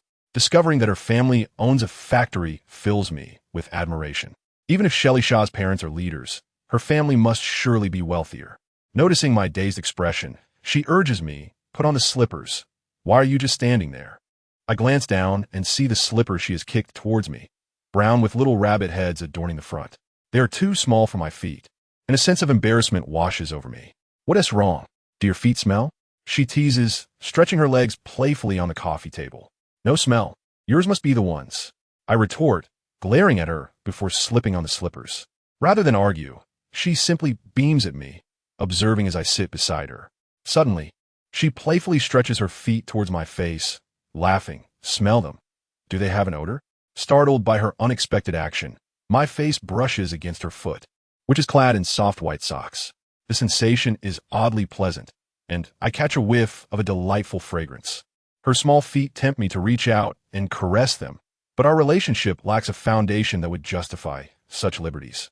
Despite my lingering indecency, I playfully tease her foot, feeling a peculiar thrill in my heart. I recognize my fascination with girls' feet as a peculiar tendency, yet I find myself unable to rein in my impulses. She, too, seems to delight in our playful banter, perhaps seeking companionship in her solitude. The tension of being alone together is exhilarating, and her enchanting eyes hint at the possibility of further intimacy. As we continue to tease each other, I find myself increasingly drawn to her, and she reciprocates by playfully nudging my face with her feet. Time slips away as we indulge in this mischievous exchange. Suddenly, I find myself pinning her down, captivated by her spirited demeanor. If you keep this up, do you believe I want to take advantage of you? I growl through gritted teeth. Hee hee, do you dare? She retorts, her eyes sparkling with challenge. Gazing in her clear eyes, I realize she is taunting me. I tentatively tug at her pants, testing her resolve. You think I want tea? Huh, you wouldn't dare. She laughs, wriggling away from my grip. Yet the thrill of the chase only excites me further. Her laughter is intoxicating, and I find myself emboldened, pulling her pants down further. Upon doing so, I am met with a shocking revelation. She wears nothing beneath. Her porcelain legs, delicate and alluring, leave me breathless. Realizing I have undressed her, she lunges at me in anger. But I dodge her advance, my eyes darting towards her bedroom. An unmistakable urge stirs within me. Her earlier anger seems to hint at deeper desires. As I evade her, I find myself guiding her toward the bedroom, shutting the door behind us and pushing her onto the bed. You wanted to play, didn't you? Let us see how you fare today, I declare loudly. Hee hee, do you really think you can? She challenges, still provoking me. Anger surges within me, and in a moment of reckless abandon, I leap onto her, fixing my gaze upon hers. I yearn for clarity in her eyes, yet fear of crossing boundaries grips me. I know that should I touch her, I would bear the weight of responsibility. In this moment, I contemplate abandoning Shelley Shaw for her. Perhaps we are destined for each other, I muse silently. As we lock eyes, words escape us, and the atmosphere shifts. She begins to breathe deeply, her cheeks flushing a rosy hue. Softly, she admits, at that time, I should have accepted your offer. Wang Long can't compare to you. He doesn't even measure up to half of your worth. Her acknowledgement that I surpass Wang Long satiates my vanity. In a rush of emotion, I lean down to kiss her, and she eagerly embraces me, responding with fervor. Unlike my previous encounters, this kiss is electric and intoxicating. Although I have kissed Chinko, this moment feels entirely different. An overwhelming rush envelopes me, and I find myself lost in her warmth. Despite the absence of a romantic relationship, this connection surpasses all others. The thrill of our secret rendezvous fills me with guilt and a sense of accomplishment. Finally pulling away, she gazes at me with her doe-like eyes. We were meant to be together long ago, weren't we? Yes, I nod in affirmation. She whispers, gently closing her eyes. As I admire her exquisite features, I realize what she desires from me. My heart races with trepidation as I begin to tremble while shedding my clothing. Each layer removed amplifies my sense of guilt. Yet her allure is irresistible, drawing me closer like a delectable dessert. Gazing upon her, it feels as though I'm standing at the edge of an abyss. If I fall, there may be no return. No, I suddenly exclaim, rising abruptly from the bed. Looking into her astonished eyes, I grit my teeth, declaring, I cannot betray Shelley Shaw. We have not parted ways. I cannot wrong her. You have already wronged her. Chapter 43. Let us go home. Her words strike a chord within me, leaving a bittersweet ache in my heart. As I had yet to clarify matters with Charissa, I found myself kissing the lovely girl once more, nearly leading to a regrettable mistake. Although she was delightful, I simply could not afford to err again. Gazing at the enchanting beauty before me, I quickly shook my head and admitted my fault, apologizing sincerely. Once I have settled things with Charissa, I assured her I would provide a definitive answer. The girl cast me a glance of disapproval, lying on the bed in a daze. As I prepared to leave, I lowered my head to gather my clothes when she called out, Is the dormitory closed by now? Why not stay at my place tonight? Staying at your home? I was taken aback, glancing at my phone to confirm the late hour. It was indeed past 10. I was astonished that we had spent so much time together. It seemed quite late when I had escorted her back. Don't worry, my parents won't be home. They are in Jinzhou. She smiled reassuringly. I felt a wave of relief wash over me. Although we hadn't consummated our encounter, I had nonetheless removed her pants, which left me feeling rather awkward and hesitant to face her. Yet, she seemed unfazed, shooting me an annoyed look and demanding, "What are you staring at? Go fetch my pants." Prompted by her words, I hurried to retrieve them. As I handed her the school uniform pants, I couldn't help but feel the soft fabric rekindle some feelings. However, thoughts of Charissa kept me from acting impulsively. My rapport with the lovely girl had always been excellent. She enjoyed playful banter. Had it not been for Charissa, I might have taken a different path that night. She treated me kindly, even offering me her basin to wash my feet. While I was washing, I noticed her leaning against the door, lost in thought. After a moment, I asked, "Xiaoxi, do you like me because you see I'm doing well?" With a slight pout, she replied, "What do you take me for? Do you think I'm that superficial?" After a moment of contemplation, she earnestly stated, "You just feel different from others." "In what way?" I inquired further. This time, she took even longer to respond. Finally, her cheeks flushed, and she said, "You are more manly than Wang Long." That night, she invited me to stay in her parents' room. She ceased her playful antics, yawned, and told me to get some rest. After she left, I pulled out Brother Chong's novel and read for quite some time, finally finishing it. When I was done, I felt a pang of disappointment and thought about checking for updates online. I envied the characters in the story, yearning for a life of grandeur. Interestingly, this novel had changed my perspective significantly. I had never been fond of reading, as it often gave me headaches. Yet, this particular book captivated me, filled with scenarios I had only dreamed of. The stark contrast between reality and dreams drew me into its narrative. The following day, Xiao Mei and I attended school together. She was generous, insisting on covering breakfast. I worried she might speak of the previous night, but she appeared to have forgotten entirely. During class, I borrowed another book from Brother Chong, this one a martial arts novel titled The Legend of the Condor Heroes. I asked him, "Wasn't this adapted for television?" "Why read it?" "Just read it. It's far superior to the show," he urged enthusiastically. As I delved into the novel, I discovered the plot closely mirrored the televised adaptation. However, I soon found myself engrossed, realizing the writing was indeed exceptional. I became wholly absorbed in the world of the story. At lunchtime, Xiao Laoba approached me. Standing up, I glanced at Charissa, who seemed to ignore me. With a cheerful demeanor, Xiao Laoba greeted, "Sister, shall we have lunch together?" "No thanks," Charissa replied with a smile, before finally turning to face me. I felt a wave of guilt wash over me for my antics with the lovely girl. I approached Charissa, asking, "Will you be going home for lunch or staying at school?" Upon hearing my question, she turned her head away and walked off, leaving me feeling awkward. Noticing my discomfort, Xiao Laoba whispered, "Yanggu, are you and sister upset? What happened? Do you need me to mediate?" "It's nothing. It will be fine in a couple of days," I assured him. During lunch with Xiao Laoba, Yi Yihong called, asking us to meet him at the internet CAF and to bring him a bowl of egg fried rice. Xiao Laoba, ben considerada, even added a bottle of drink for him. At the CAF, while Yihong was enjoying his fried rice, he asked, "I want to know, do you really want to be a boss?" "Absolutely." Xiao Laoba nodded without hesitation. I remained silent, but shared his enthusiasm in my gaze. After observing us, Yihong picked out the green onions from his rice and said seriously, "Zhang Feng from our school is quite bothersome." I went to Tang Xiao, and he was still dissatisfied. "Since I also have issues with the students from the third middle school, how about we deal with one of their bosses?" "How do we do that?" "Xiao Laoba inquit."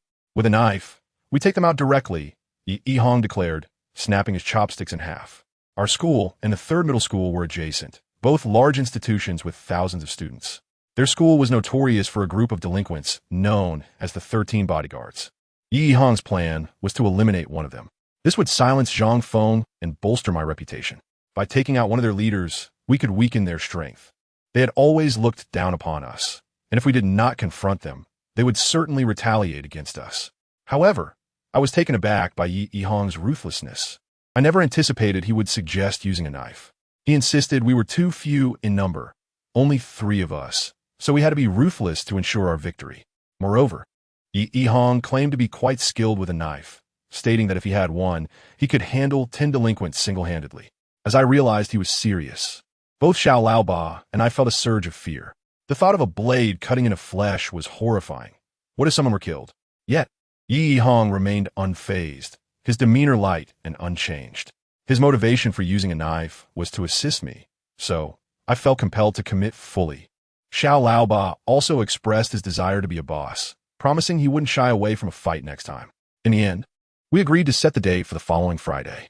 With the holiday approaching, we figured we could hide at home after the act, allowing time for the incident to fade from memory. This was a Friday, a week away from the planned confrontation. I opened my palm, noticing it was clammy with sweat. During school, Yi Hong urged us not to be nervous, proclaiming this was our chance to ascend. Once we succeed, no one will dare speak ill of you, he assured us. Still, I felt a tightening in my chest, beginning to doubt my desire to become a boss. When Friday evening arrived, all the boarding students returned home except for me, who lay alone in the dormitory, engrossed in Brother Chong's The Legend of the Condor Heroes. However, as time passed, I found it increasingly difficult to concentrate. Looking around at the empty bunks, I felt an overwhelming sense of loneliness. Chun Ku had suggested I return home for the holidays, but I had chosen not to. Having left in anger, it felt impossible to return simply because she asked. Would she think less of me, viewing me as childish for sulking against my sister? But I was a man. I had to maintain my dignity. Sighing, I pondered how Charissa was faring. She had expressed anger and mentioned breaking up, leaving me uncertain if she truly meant it. And the lovely girl, our relationship was rather unique.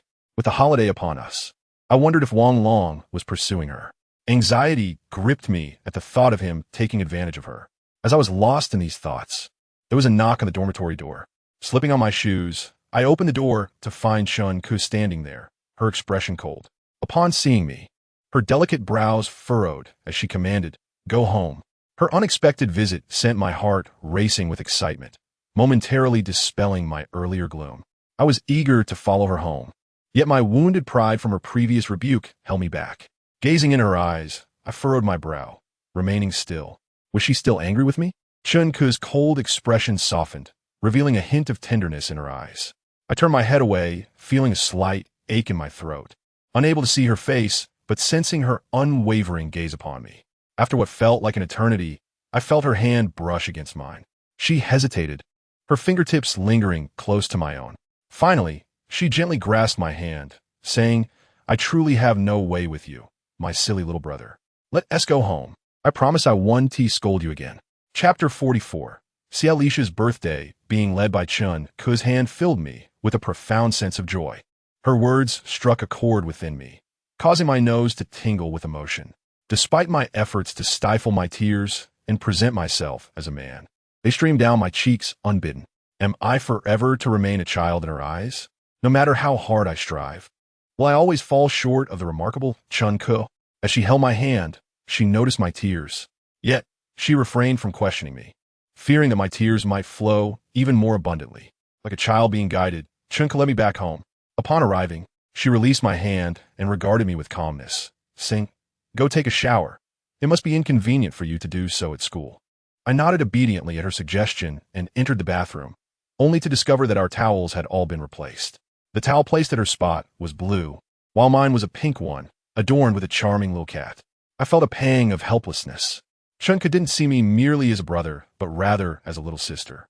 After my shower, I couldn't resist stealing a glance into Chun Ku's room. She appeared troubled, as if preoccupied with something. My heart skipped a beat at her expression. Could it be that her father had come to find her? I stepped into her room and asked, "Sister, what is wrong?" Glancing at me, Chun Ku's expression grew more troubled, and she sighed. "Wang Yang, did I overreact just now? What is the matter?" I asked, puzzled. Chun Ku fell silent, her cheeks flushing as she looked at me. It dawned on me that we had just returned holding hands. Feeling a twinge of disappointment, I questioned, "Do you still find me unworthy?" "No, I have considered you my little brother.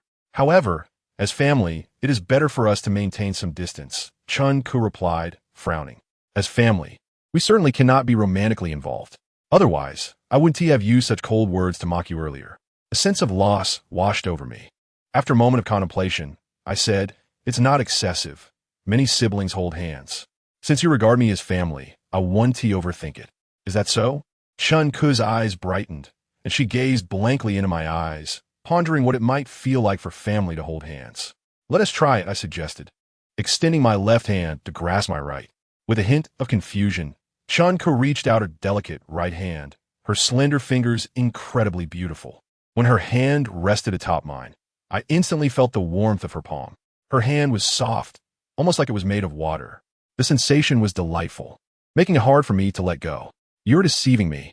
Suddenly, Chunku slapped my hand lightly. The sting was sharp, and seeing her slightly annoyed expression made me feel unwelcome. I lay on the sofa, unable to fathom why we had quarreled. After a while, I couldn't help but chuckle. If only we weren't related, how much better it would be. Yet, if we truly weren't related, would I have this chance to be close to Chunka now? I feared I might never have the opportunity to converse with her again. The following day, I was awakened by a call from a lovely girl. As soon as I answered, she asked, "Wang Yang, do you know?" "Know what?" I inquired. "Tomorrow is your girlfriend's birthday. You need to prepare a gift for her quickly," she replied. "What? Cialisha's birthday?" I exclaimed in surprise. "Yes. Weren't you angry with her? You should get her a birthday gift." With that, she hung up. The realization that Cialisha's birthday was the next day jolted me awake. I checked my phone, only to find that Cialisha hadn't called or messaged me. Having only just started dating, it seemed we were already destined to fizzle out. I felt a twinge of regret, but we were still friends after all. With that thought, I quickly called Xiaolaba. "Do you know about Cialisha's birthday?" "Yes.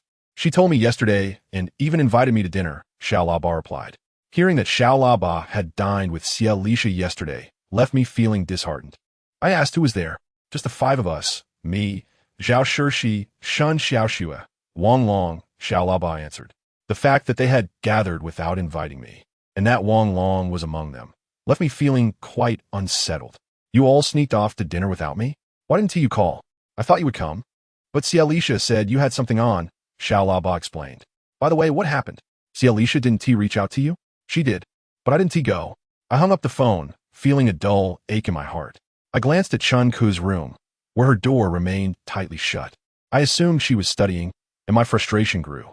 I never expected Cialisha to be so heartless as to not even invite me for her birthday. And Xiaolaba too, dining with Wang Long and the others. Even if Cialisha and I had parted ways, we were still friends. The feeling was hard to articulate.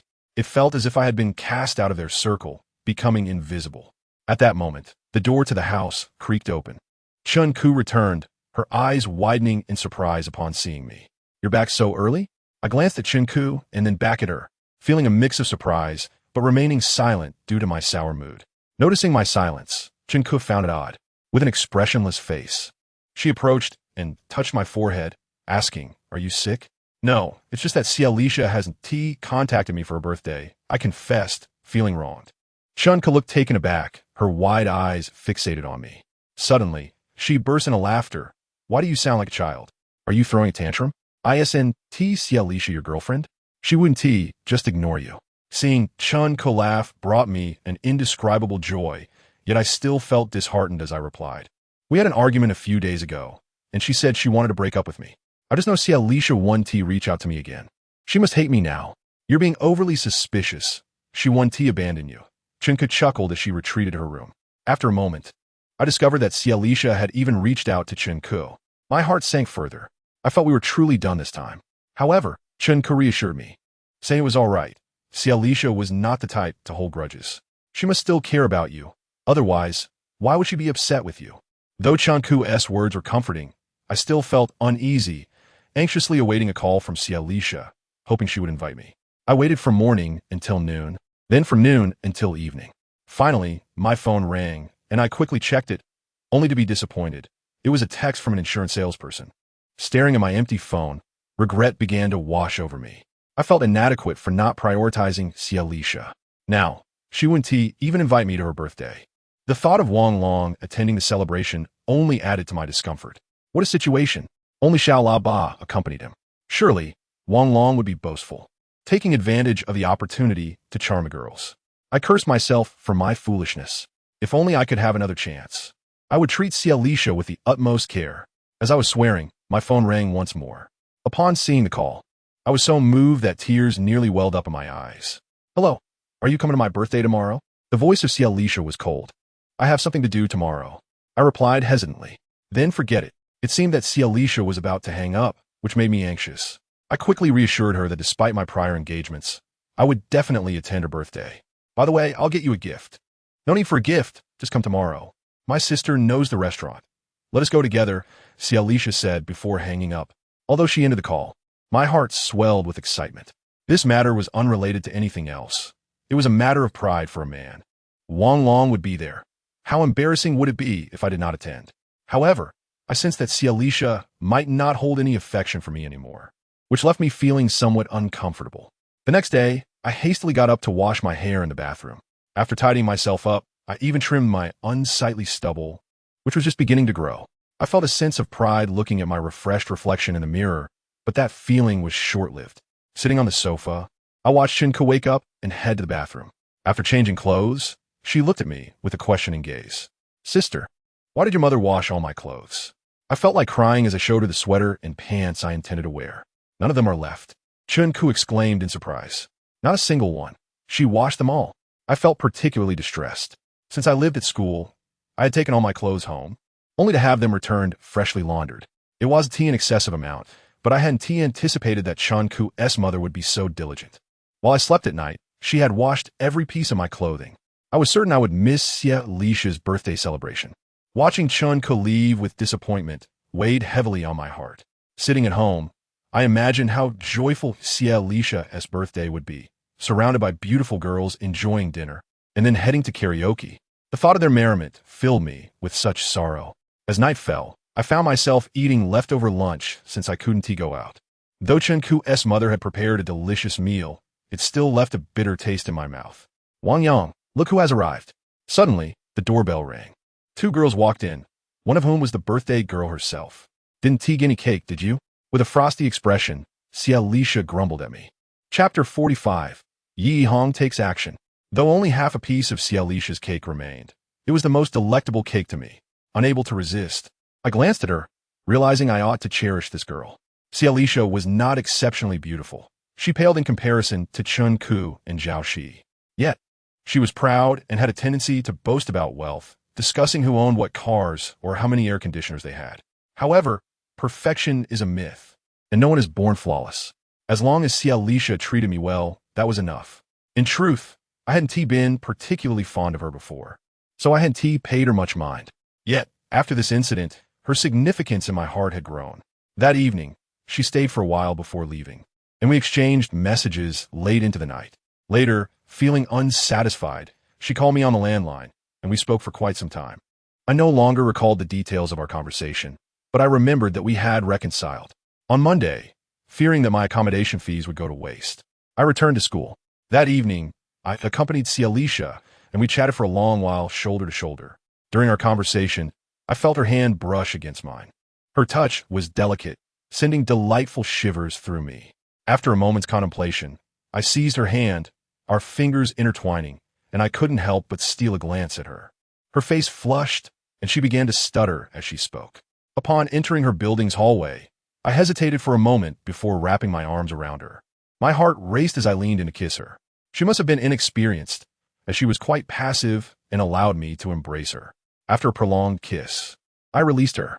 Her cheeks were crimson as she softly remarked, Wang Yang, you are too naughty.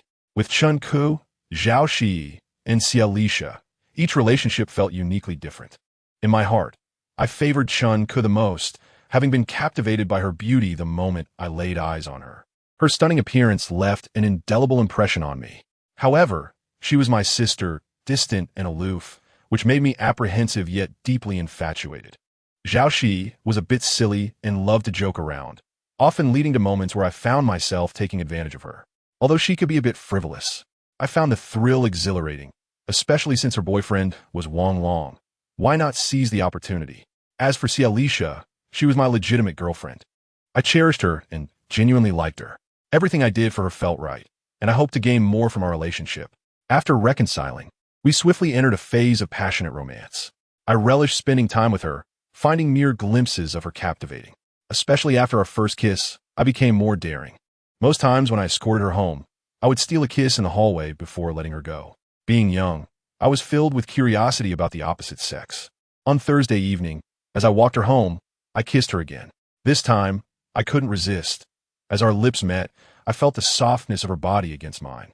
With no one around in the hallway, I slipped my hand beneath her clothing. The moment my fingers grazed her smooth skin, she became alert. Grasping my hand, she whispered, "Wang Yang, you can't do this." Kissing her daily had deepened my affection. I was surprised as I asked, "What do you mean it's not okay? We just got together." "Isn't this moving too fast?" Alicia softly replied, "I think it is too fast." Hearing her words made me reflect. After just a week together, I had taken her first kiss and now was crossing further boundaries. I held back but still felt the fire within me. I leaned in again, caressing the contours of her clothes. She offered no resistance, standing there like a statue. After returning to school, worried about the awkwardness of our earlier encounter, I texted her, "Sasha, you weren't angry just now, were you?" "You were too naughty," Alicia replied. Seeing that she was not upset filled me with sweetness, and I thought to myself that I would surely take more advantage of her next time. Recalling that night with the beautiful girl, I felt somewhat guilty towards Alicia. I resolved to treat her better as compensation. Little beauty, I shall refrain from taking advantage of her again. The next morning, my friend Xiao Lahu approached me, saying, "Brother Yang, it's Friday." For an entire week, I had nearly been inseparable from Alicia. Hearing Xiao Lahu's reminder jolted me. I almost forgot our important matter. Yi Hong had said he would help me gain status, and tonight I was supposed to take care of the troublemakers from Sanzhong. At noon, as school let out, I saw Alicia waiting at the door for me. Knowing she wanted to have lunch together, I approached her and said, "Sasha, come with me to see Yi Hong. I have something to discuss with him." "Are you going to fight?" Knowing who Yi Hong was, Alicia's expression changed. "Yes. Tonight we are dealing with the 13 bullies from Sanzhong." I nodded. After hearing this, Alicia fell silent. On our way to see Yi Hong, she quietly advised me, "Wang Yang, I think you should avoid fighting. No one is bullying you now. Isn't this good enough?" Her words stirred something within me. Life was indeed pleasant, and I didn't need to play the role of a big brother anymore. Moreover, Yi Hong was known for wielding a knife, and I feared complications could arise if matters escalated. Frowning, I replied to Alicia, "Let us see what Yi Hong has to say." Accompanied by Alicia, we entered the Huangchao Internet Cafe. I ignored the smoke and entered the hazy atmosphere of the cafe, where I quickly spotted Yi Hong. Approaching him, I asked, "Brother Yi, are we still fighting tonight?" "Absolutely." As I turned around and caught sight of Yi Hang, he nodded. Noticing his insistence to engage in a fight, an uncomfortable feeling washed over me. After a moment of hesitation, I said to Yi Hang, "Brother Yi, Zhang Feng isn't pressuring us, is he? Perhaps we should wait until the day before the holiday to strike. By then, everyone will be on break, making it safer." As I spoke, I had already resolved to delay our confrontation. "Do you no longer aspire to rise in rank?" Yi Hang seemed to grasp my intent and inquired. "Well, it doesn't matter whether I become the big brother or not," I replied, glancing at the side, where Alicia was present, and nodded through gritted teeth. Yi Hang was a good person. Upon seeing my reluctance, he sighed and handed me a cigarette, saying, "Truth be told, I'm not fond of fighting either. But without it, people won't fear us. Since you don't wish to ascend, allow me to protect you from now on. Just give me a heads up if anything arises." "Thank you, Brother Yi." I felt immeasurably grateful for Yi Hang's support. However, just as we were about to leave, Zhang Feng appeared with a large group. Spotting me with Yi Hang, he smiled and lit a cigarette. "Brother Yi, are you planning to confront Wang Yang?" "Don't feel compelled. We would want to tarnish our school's reputation over a useless person." "Huh? Are you so certain that Wang Yang is useless?" Yi Hang chuckled it. "What a joke. If I were connected to that fool, I would have long been the king of the school." Zhang Feng cast a disdainful glance at me before rallying his gang. Seeing Zhang Feng's arrogance made me clench my fists. Yi Hang merely smiled wryly. "Don't stoop to his level. That's just how he is." "Brother Yi, why do you tolerate him?" I felt it was unjust for Yi Hang. I had chosen the wrong person to ally with.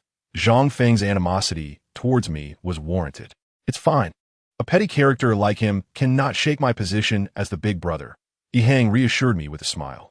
Seeing Yi Hang's sacrifice so much for me made me feel guilty. Suddenly, I gritted my teeth and said, "Brother Yi, let us confront them tonight." "Forget it." Yi Hang shook his head. "No, I want to be the big brother. If I miss this opportunity, it may be hard to get another. I won't allow Zhang Feng the chance to mock us, nor will I let anyone look down upon us. Have you made up your mind?" "No regrets?" With a firm resolve, Yi Hang contemplated before turning off the machine. As he stood up, I assured Alicia, "Don't worry, I'll be fine." With no classes in the afternoon, we called Xiao Ba. The three of us first went to Yi Hang's home. His residence was spacious and beautiful, and he had a 5-year-old sister. Sitting on his sofa, Yi Hang remarked, "Honestly, our school has never been harmonious. Aside from Hong Jia, the other 3 kings have been plotting rebellion, and Hong Jia, being a girl, is of little help. By assisting you, I am also aiding myself." Observing Yi Hang's quiet little sister, both Xiao Laba and I felt a pang of discomfort. No wonder Zhang Feng was so arrogant. They had been planning rebellion all along. If Yi Hang's support of me failed, wouldn't he that provide them with a chance to take him down? I couldn't help but glance at Yi Hang, who nodded, understanding my thoughts. I felt he was too naive. He didn't embody the fierce big brother one would expect. Such a leader could easily be bullied. As time passed, Yi Hang emerged from his home carrying a bag. Patting it, he smiled and said, "The knife is in here. With it, we can contend with the 13 guardians." "Brother Yi, I'm a bit scared. I don't want to use a knife. Can I use something else?" Xiaolaba's teeth chattered slightly. "Huh, there's only one knife in here. Killing is serious business. Why would I let you do it?" Yi Hang smiled. To elevate my reputation, Yi Hang had set a meeting with the 13 guardians. The location was a small park, and by the time we arrived, they were already waiting. We were to meet one of them, the weakest of the 13 guardians. However, upon seeing him, I was taken aback. He was the hefty man who had beaten up Changgu that night, viciously slamming Changgu's head into the ground until blood flowed from his nose. There were over 10 people on the opposing side, and upon seeing us, they erupted into laughter. The fat guardian sneered, "Yi Hang, do you 3 really think you could take us on?" Seeing their numbers and recalling the formidable fat man from that night made Xiaolaba's face turn pale. "Brother Yi, there are too many of them." "It's fine, I have a knife." Yi Hang remained composed, gripping the bag tightly. "Let us take them down." Seeing we were outnumbered, the fat guardian charged at us. Suddenly, he halted, cold sweat beading on his forehead as he fixated on Yi Hang's bag. "You brought a knife?" he asked, his brows furrowing. "Ha, without a knife. Do you think I would dare show up with just 2 people?" Yi Hang retorted with a smile. "Despicable. Aren't you afraid of causing trouble?" The guardian's eyes filled with fear. "Afraid? Then I wouldn't be Yi Hang, would I?" With a loud laugh, Yi Hang pulled something from the bag. Instantly, the fat guardian and his crew took several steps back. "What the hell is that?" someone exclaimed, following their gaze. I couldn't help but look at what Yi Hang held. To my shock, it was a magical wand. Wasn't that something his sister played with? Upon realizing what he held, Yi Hang's expression soured. Chapter 46. The benevolent are invincible. It was clear that Yi Hang had grabbed the wrong weapon. Perhaps his sister had placed it in his bag, or he had mistakenly taken the wrong one. Upon seeing the object in his hand, Yi Hang's face grew increasingly grim. The wand was pink, and in his grasp, it was nothing short of embarrassing. Laughter erupted from everyone. "Brother Yi, are you here to amuse us?" Seeing Yi Hang's blunder, Xiaolaba turned even paler. He was already frightened, and now he looked as if he might burst into tears. "Brother Yi, please don't joke around. Quickly take out the real knife." "Wang Yang, Xiaolaba, I think I really took the wrong weapon." After rummaging through the bag, it was now empty. Witnessing Yi Hang's realization that he had no knife, the fat guardian and his gang laughed even harder. Is he really the king of the school? What a fool. He doesn't resemble the legendary Yi Hang at all. How can someone be so incompetent as to bring the wrong weapon? Does he truly deserve to be the king of the school? The fat guardian and his gang continued to mock us, their gazes turning contemptuous. Gradually, their eyes revealed malice and cruelty. They seemed intent on eliminating us, on vanquishing the king of the second school, thereby establishing their own notoriety. Sensing the murderous intent from the fat guardian and his gang, Yi Hang's awkward demeanor began to fade. He glanced at me, then at Xiaolaba, and suddenly burst into laughter. "Did you really think I was a fool? Huh?" A hint of fear flickered in the fat guardian's eyes. "Actually, I did this on purpose. I, Yi Hang, the illustrious king of the school, need a knife to handle mere trifles like you?" He gazed at the wand with a hint of melancholy, then pointed at the fat guardian, exclaiming, "Since you are here today, let me eliminate you in the name of the moon. Run." With a flourish of the magical wand, Yi Hang turned and fled. True to his reputation as the king of the school, even in retreat, he exuded a formidable aura. Having grown accustomed to his antics, I followed suit and took off after him. Unlike us, Yi Hang was remarkably adept at making his escape. In a mere few seconds, he had executed the 100-meter sprint to perfection. Gazing at Yi Hong's slender, yet remarkably tall silhouette, a profound admiration welled up within me. Once again, the culprit delaying our progress was my little trumpet brother. Having only run a few dozen meters, the little trumpet was soon caught up by the hefty enforcers. One of them leaped high, delivering a simultaneous kick to the little trumpet, sending him tumbling to the ground. With a thud, I felt as if the little trumpet had struck my heel. It stung, and I nearly lost my balance. Then, I heard the little trumpet's anguished cry. Noticing that Yi Hong had turned back, brandishing his magic wand, Yi Hong clenched his teeth and declared, "Since escape is not an option, it's time to unleash my true prowess." Gripping the pink wand, Yi Hong charged towards us like an arrow. He leapt high, transforming the pink wand in his hand into a weapon as sharp as a blade. With grand movements, he harnessed both his own momentum and that of the wand, rendering it astonishingly powerful. I could see the fear in the eyes of the thug who had attacked the little trumpet. Faced with Yi Hong's formidable aura, he lacked even the courage to evade. With a piercing scream, the wand suddenly shattered upon striking the thug. In that moment, he and Yi Hong exchanged a glance, their expressions speaking volumes. Words were unnecessary. The thug merely touched his head in astonishment, while Yi Hong remained silent, a bead of awkward sweat trickling down his forehead. "Doesn't he hurt?" the thug asked in surprise. "It's made of plastic. Do you think it could hurt?" Yi Hong smiled, embodying the demeanor of a sage. "Oh." The thug nodded, suddenly lunging at Yi Hong's nose. With a sharp crack, I saw Yi Hong collapse to the ground. The thug, equally astonished, stared at his own fist, bewildered. What the heck? How did Yi Hong fall? Witnessing Yi Hong on the ground left everyone stunned, frozen in place. Yi Hong lay there, appearing genuinely hurt, then covered his nose with his hand, glancing at it. He nodded, saying, "Not bad, at least my nose isn't bleeding." Upon hearing Yi Hong's words, astonishment spread among the onlookers. Gradually, realization dawned on them. Yi Hong was not a formidable fighter at all. The recognition of Yi Hong's lack of fighting prowess struck everyone like breaking news, their eyes reflecting deep-seated fear. Moments later, the hefty enforcer bellowed, "Let us take down Yi Hong. If we do, we'll be famous." With a rush, the enforcers descended upon him like a swarm of locusts. Before Yi Hong could rise, they unleashed a flurry of punches and kicks upon him. Yi Hong, unable to mount any defense, could only shield his head with his hands to avoid injury. Watching the frail boy endure the beating filled me with immense sorrow. My heart began to sink. I hadn't anticipated that Yi Hong would be even weaker than Strong Brother. Unable to contain my gaze, I glanced at the little trumpet and noticed disappointment etched in his eyes. His expectations for Yi Hong had been greater than mine, and now his disillusionment was even more profound. Since I was not a significant figure, they continued to beat Yi Hong. Watching him suffer in silence left me feeling that my rise to prominence was an unattainable dream. Firstly, Yi Hong was an honest person. Though he was the School S leader, he could not even intimidate someone like Zhang Feng, a top-tier bully. He had confided in me that the three major kings had long desired to rebel, hoping to elevate me as a pawn. Yet I was nothing. How could he contend with Zhang Feng and his ilk? Secondly, Yi Hong's own abilities were woefully inadequate. Aside from a few loyal confidants, I truly couldn't fathom how he had ascended to leadership. Was it wealth? I doubted it. Did he have connections? I didn't think so.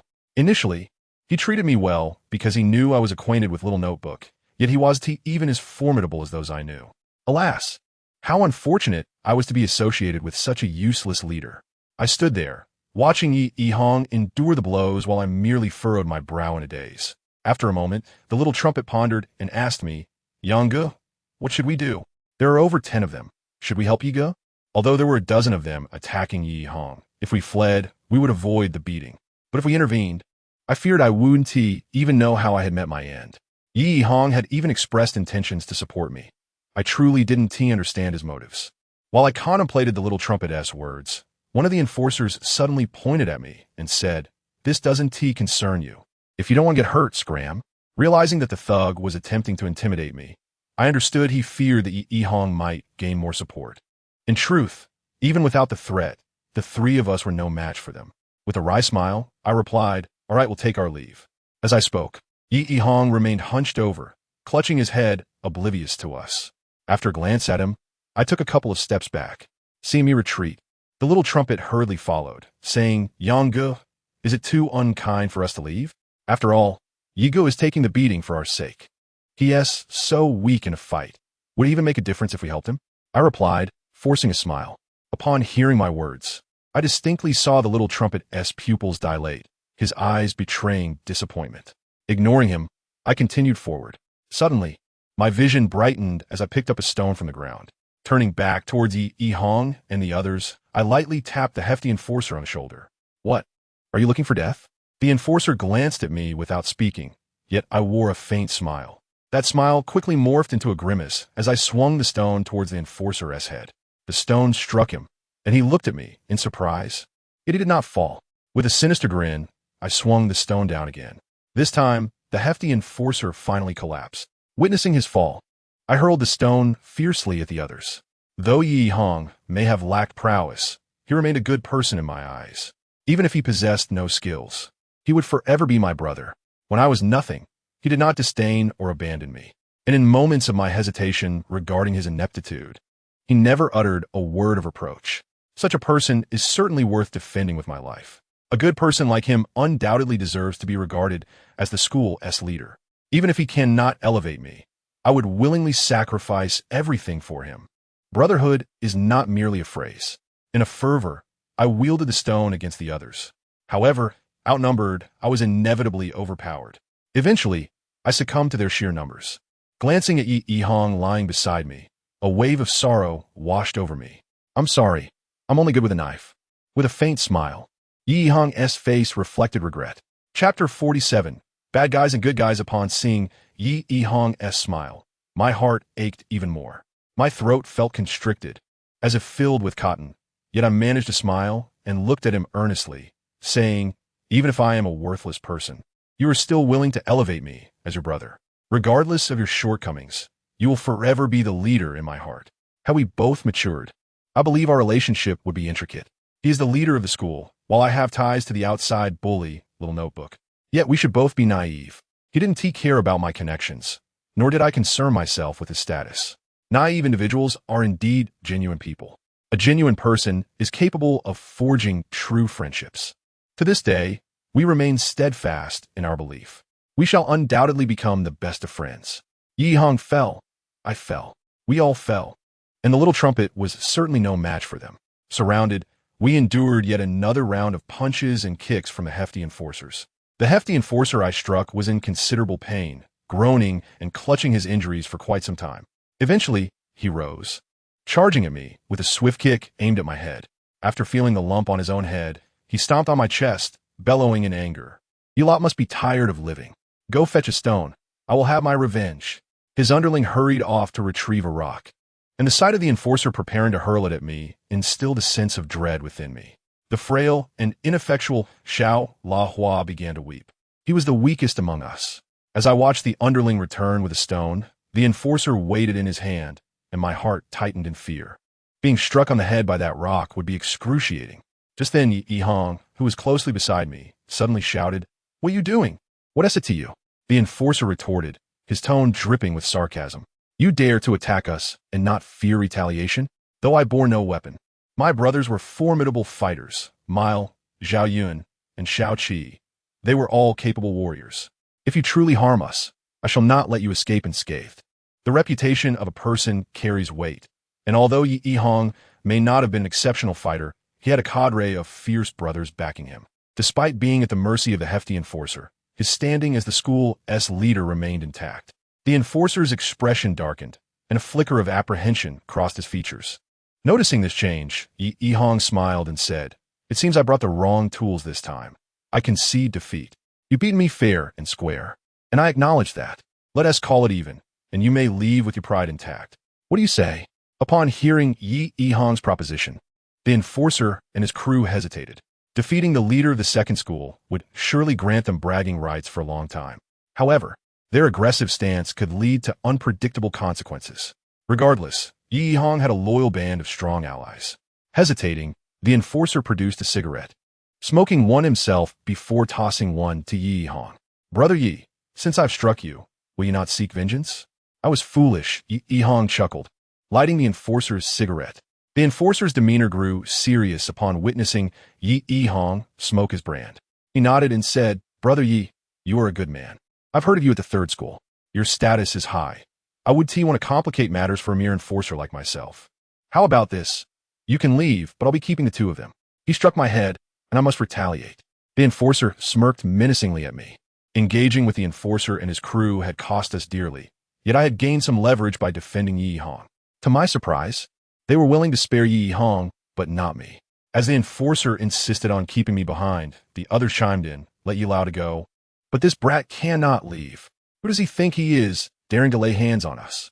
Curse him. My arm is still sore from their blows." One thug lamented, "No way.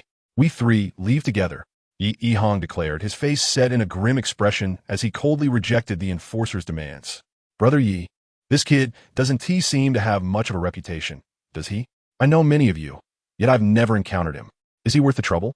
The enforcer's mood soured upon hearing Yi Hong's refusal. "Look at him," Yi Hong replied with a cold smile. "You best not underestimate my brother.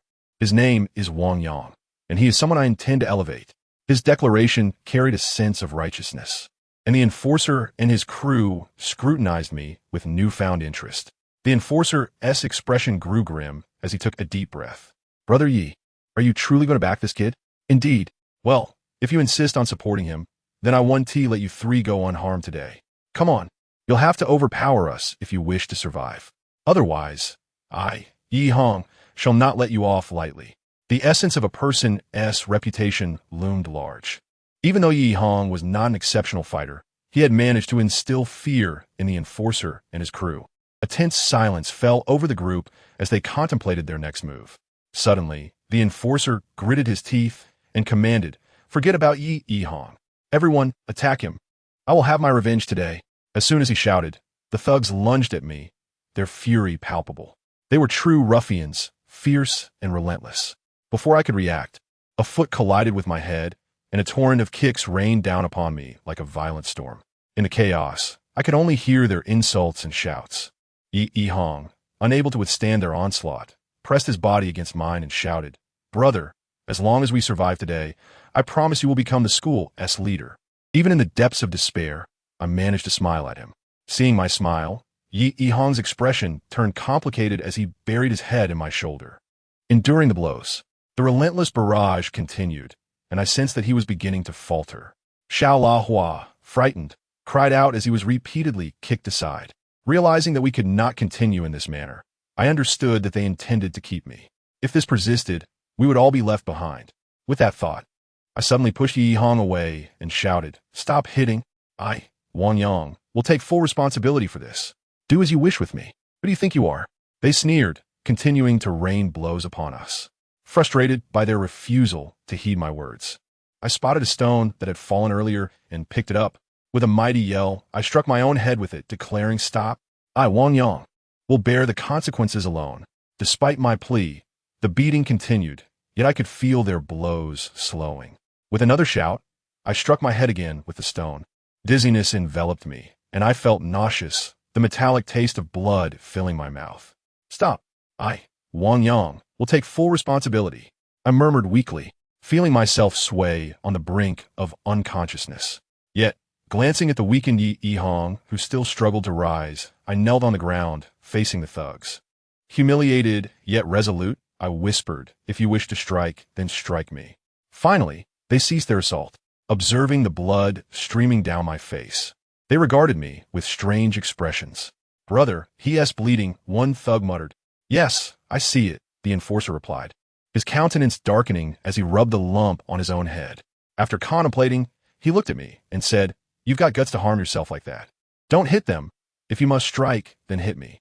I smiled, brandishing the stone on my own head. "Brother Yi, I'm doing this for you." Ignoring me, the enforcer glanced at Yi Hong. "Thank you." Yi Hong smiled, his face twisted in pain as he looked at me. "You got a good heart. You haven't picked the wrong person." Nodding, the enforcer gave me a thumbs up before turning to leave with his gang. As I watched them depart, a weight lifted from my heart. Yi Hong enveloped me in a tight embrace, exclaiming, "Wang Yang, why are you so foolish?" "It's all right. We're all good people here," I replied, though I felt utterly miserable, my face pale. "Wang Yang," just as Yi Hong and I shared our moment, Xiao la huasaden liscrim. Following his gaze, our expressions shifted dramatically. Not far away, the hefty enforcer collapsed to the ground. He lay on the ground, clutching his stomach in agony, casting an angry glance in our direction. Opposite him stood Zhang Feng, who had appeared out of nowhere, gripping a bloodied knife and regarding us with disdain. How utterly useless to be bested by such a minor figure. In Chapter 48, I am Yi Hong. Methria, Zhao Yun, and in Shao Qi, the four heavenly kings had all arrived without my noticing. They were bound to come. For Yi Hong had brought only me and the useless Xiao Laba with him. If Yi Hong suffered a loss, it would be a tremendous embarrassment. Now, Zhang Feng had restored Yi Hong's reputation. Observing the plump officer convulsing on the ground, blood seeping from his hands, I noted the fury in his eyes. He hadn't anticipated Yi Hong would summon reinforcements. Supporting me, Yi Hong furrowed his brow and fell into a pensive silence. Suddenly, he released me and dashed toward the fallen officer, bellowing, "Zhang Feng, who gave you the right to lay a hand on him?" With a cold smirk, Zhang Feng discarded his weapon, disdainfully wiping his shoe across the officer's face. His gaze lowered as he said, "Heh, our boss is down for the count. Shouldn't I help restore some dignity for everyone? He has already spared you." Yi Hong gritted his teeth, the muscles in his face twitching. "Oh, spared you, did he?" Yi Hong replied with a grim smile. Ignoring Zhang Feng, he quickly knelt to assess the officer's injuries. Seeing the officer's pained expression, Yi Hong hastily instructed his comrades. "Quickly find a car. We must take him to the hospital." Although the officer had been brought down by Zhang Feng, I felt no satisfaction. I believe Zhang Feng had been too brutal. He should not have treated the officer that way. Moreover, the officer had given me a thumbs up earlier, instilling in me a flicker of goodwill towards him. Our intentions had merely been to gain some notoriety, never to bring about fatal harm. Witnessing the officer's severe injuries, Yi Hong removed his own shirt. While his comrades sought a vehicle, Yi Hong repeatedly reassured the officer, "You should be fine. If it were serious, you would be out of breath by now. Don't be afraid. The car will arrive shortly." With a pale visage, the officer appeared exceptionally weak. He glared fiercely at Yi Hong, gritting his teeth as he warned, "Yi Hong, my brother will surely avenge me." All right. Feel free to take your revenge. But for now, don't let anger consume you." Yi Hong quickly nodded.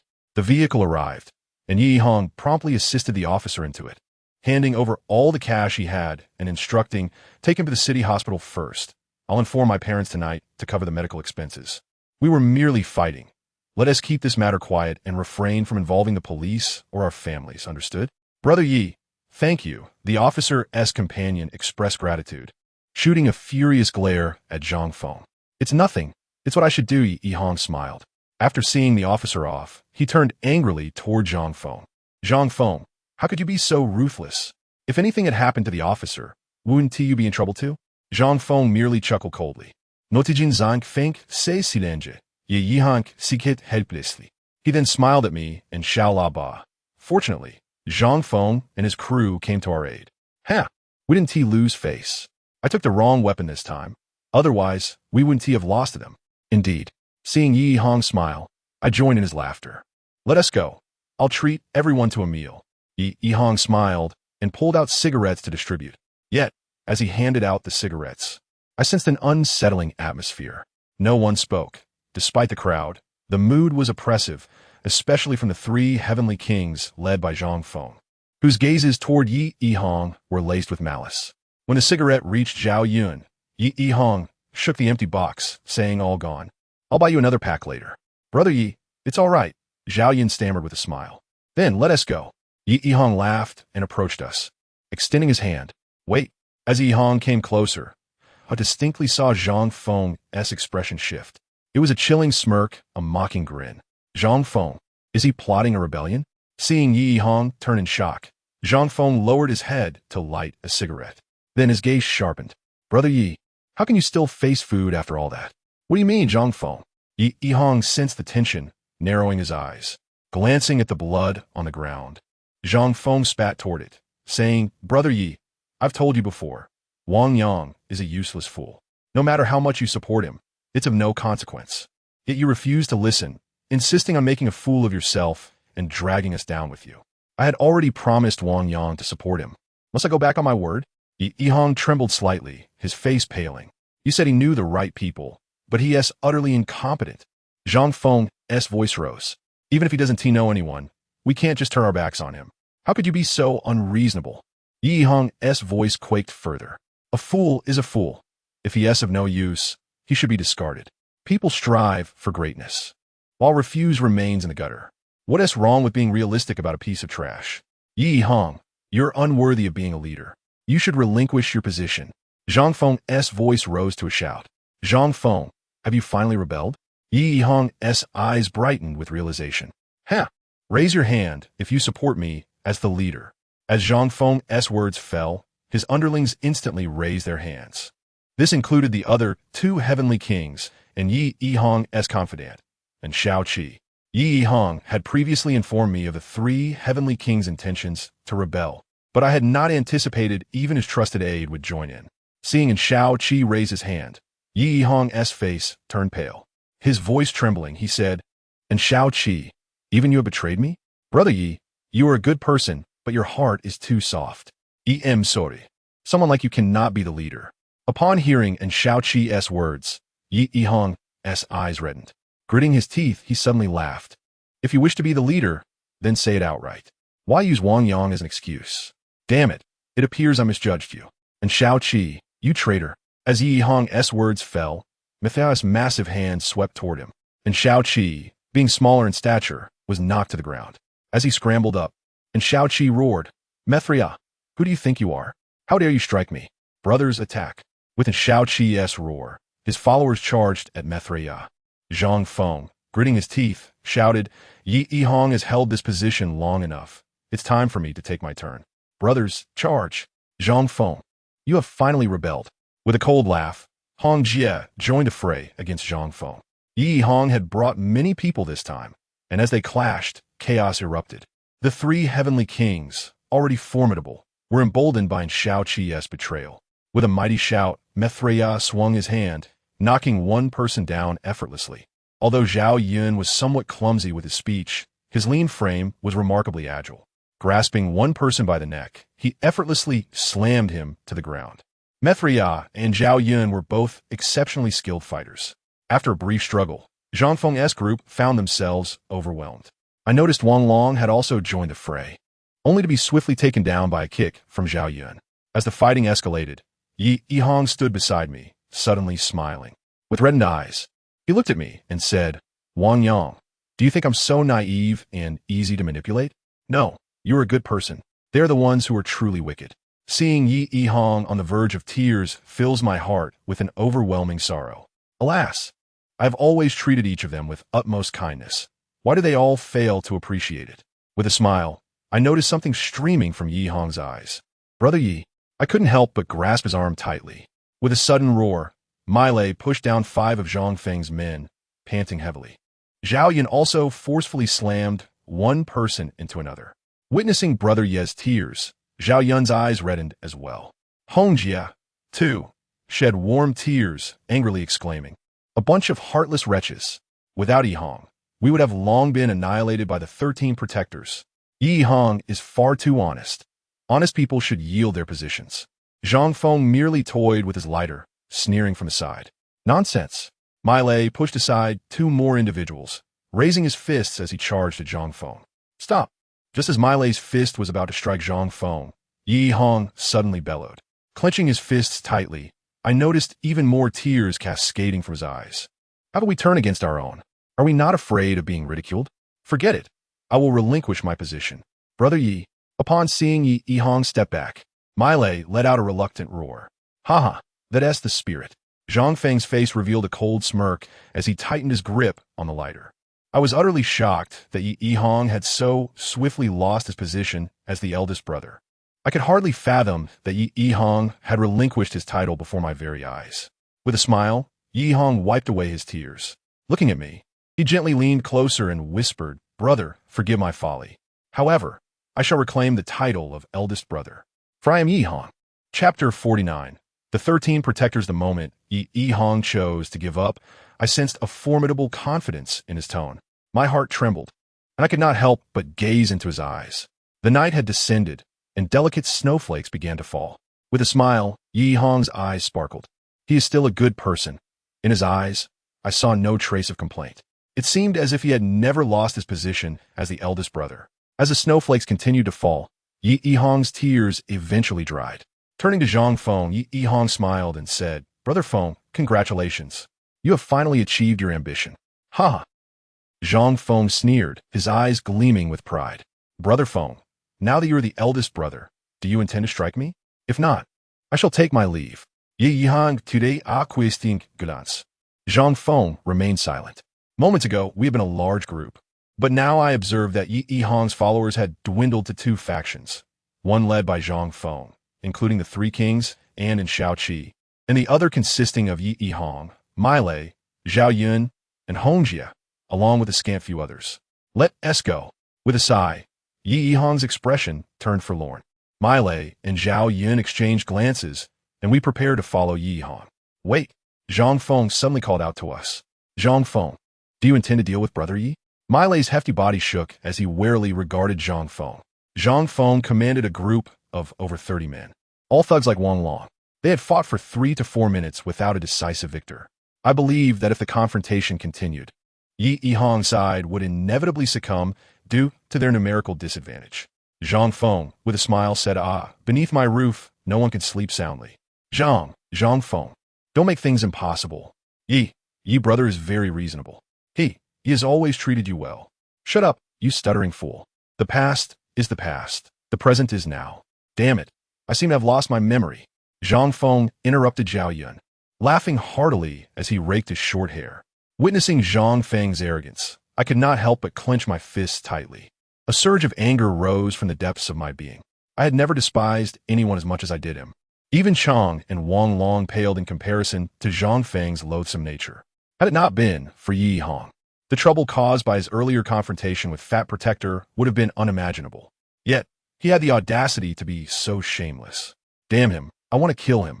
The murderous intent surged not only within me, but also in Milei and Zhao Yun.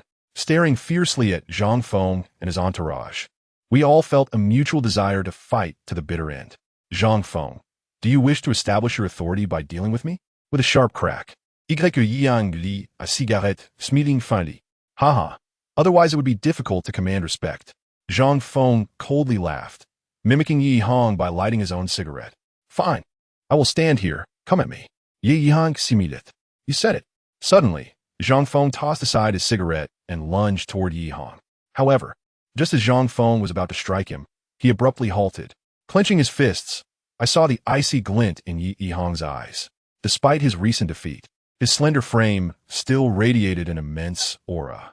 As the delicate snowflakes continued to fall, they blanketed our heads and shoulders.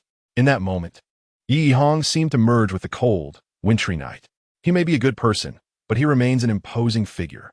His reputation long overshadowed any of his weaknesses. Now in a position of power, Zhang Feng still lacked the courage to strike at this former elder brother. Afraid? Noticing the fear in Zhang Feng's eyes, Yi Hong smiled. Haha, do you think I would be afraid? Zhang Feng, unwilling to let his fear show, maintained a chilling facade. Even if I am no longer the eldest brother, my brothers remain. If you insist on provoking me, I fear we will all meet a grim fate. Though I may be honest, it does not mean you can bully me. With a smile, Yi Hong gently pushed Zhang Feng aside. We are leaving. Though he had already departed, I could still feel Zhang Feng staring blankly behind us. On our way back to school, the snow began to fall in earnest. Though the beautiful, icy flakes were captivating, they instilled a profound sense of loneliness. We walked in silence, and after a moment, Yi Hong took a cigarette from Zhao Yun and lit it. Looking at us with a bitter smile, he remarked, I never imagined that we would be left with so few brothers now. Brother Yi, Milei furrowed his brow tightly. It's all right. This will reveal who our true brothers are. Today, I yielded my position to Zhang Feng, but I will surely reclaim it. I simply did not expect in Shaoqi to betray us. Brother Yi, I believe Zhang Feng actively recruited in Shaoqi. He invited me out for a meal, which I declined. He even sent me a pack of yushi, which I also refused. Milei frowned. Brother Yi, I suspect Zhang Feng has been planning this for quite some time. He sent me an MP4, but I returned it. Zhao Yun stammered. Haha, so he has approached all of you as well. He sought me out too. I can't help but laugh at the thought of him giving me Chanel perfume. Hongjia chuckled. Seeing how Zhang Feng had swayed them, Yi Hong felt a surge of gratitude. He smiled and said, "Thank you all. What kind of relationship do we have? Why would we care about his trifling favors?" Hongjia, ever generous, embraced Yi Hong. With her arms around him, Yi Hong's smile grew wider. He then looked at us and said, "When I reclaim the position of eldest brother, I will not forget this day. Thank you for your unwavering loyalty. I will always remember you." After expressing his gratitude, Yi Hong called a taxi and departed. Once Yi Hong had left, Milei, Zhao Yun, and the others followed suit. Only I remained with Xiao Laba, who asked, "Yanggu, they've all gone. Shall we head home?" "All right." I nodded to the little trumpet. On the way home, the little trumpet seemed a bit excited. He said to me, "Yanggu, now that Brother Yi Hong's position has been usurped, he claims he will reclaim it. If he succeeds, will we not be reinstated by Brother Yi?" I nodded in agreement. "That's wonderful. Then we'll be in the thick of it." He exclaimed, laughing, "Who knows? I might even become one of the 4 heavenly kings." Seeing his enthusiasm, I couldn't help but feel a twinge of discomfort. Although I, too, was aligned with Yi Hong, there remained a significant disparity between our standings. Their loyalty stemmed from Zhang Feng's invitation not to join, while I was simply overlooked by Zhang Feng. It was rather embarrassing. I pondered whether Yi Hong could indeed reclaim his position, now that Zhang Feng was in charge. My situation could turn dire. I could not dare to provoke Mithriya and his group, and Zhang Feng would surely target me first. As for Wang Long, I could only imagine how arrogant he must be at this moment. Upon reaching a crossroads, we parted ways. Alone, I ascended the stairs to my apartment, heavy-hearted. Fortunately, there were still 2 weeks until the holiday. I could dodge Zhang Feng, and perhaps during the break, Yi Hong would reclaim his position. Upon entering the house, I noticed several pairs of men's shoes, which struck me as peculiar. As I stepped into the living room, I suddenly saw the bedroom door ajar. "Wang Yang, did you provoke the 13 Taibao today?" Chun Ku, her expression impassive, furrowed her brow upon seeing me. What is wrong?" I asked, somewhat taken aback. Quite bold. Aren't you?" A few young men emerged from behind Chun Ku. Since Chun Ku moved into this house, it was the first time I'd seen her bring boys home. The sight of these young men ignited a pang of jealousy within me. They had even entered Chun Ku's room. I could hardly contain my anger and shouted, "Who are you?" The leader of the group smirked coldly. "The fat one you stabbed is my little brother." My expression changed instantly upon hearing his words. 13 Taibao, his little brother? This person was the leader of 13 Taibao. Chapter 50, Borrowing Troops. To my astonishment, the leader of 13 Taibao had come to my home. He was a figure of the same caliber as Yi Hong, and perhaps even more formidable, considering Yi Hong was no longer the boss. I scrutinized the young man before me and recognized his commanding presence. Individuals who could maintain such an aura were rare at our school, and those who could sustain such a reputation in society certainly held a position of importance. This man was undoubtedly someone I could not afford to provoke. As he had taken action against his little brother, I was seized by fear and turned to flee. However, he was quicker, rushing over to grab my shirt and bellowing, "How dare you run away? Daxiang, could you please watch your language?" Chun Ku interjected with a cough, her expression less than pleased. "Apologies, I forgot you two are family." Daxiang seemed intimidated by Chun Ku and promptly released me. Seeing my flushed face from fear, Chun Ku shot me an exasperated glance. She then introduced us. "This is Daxiang, the leader of 13 Taibao, who associates with Zio Benzi.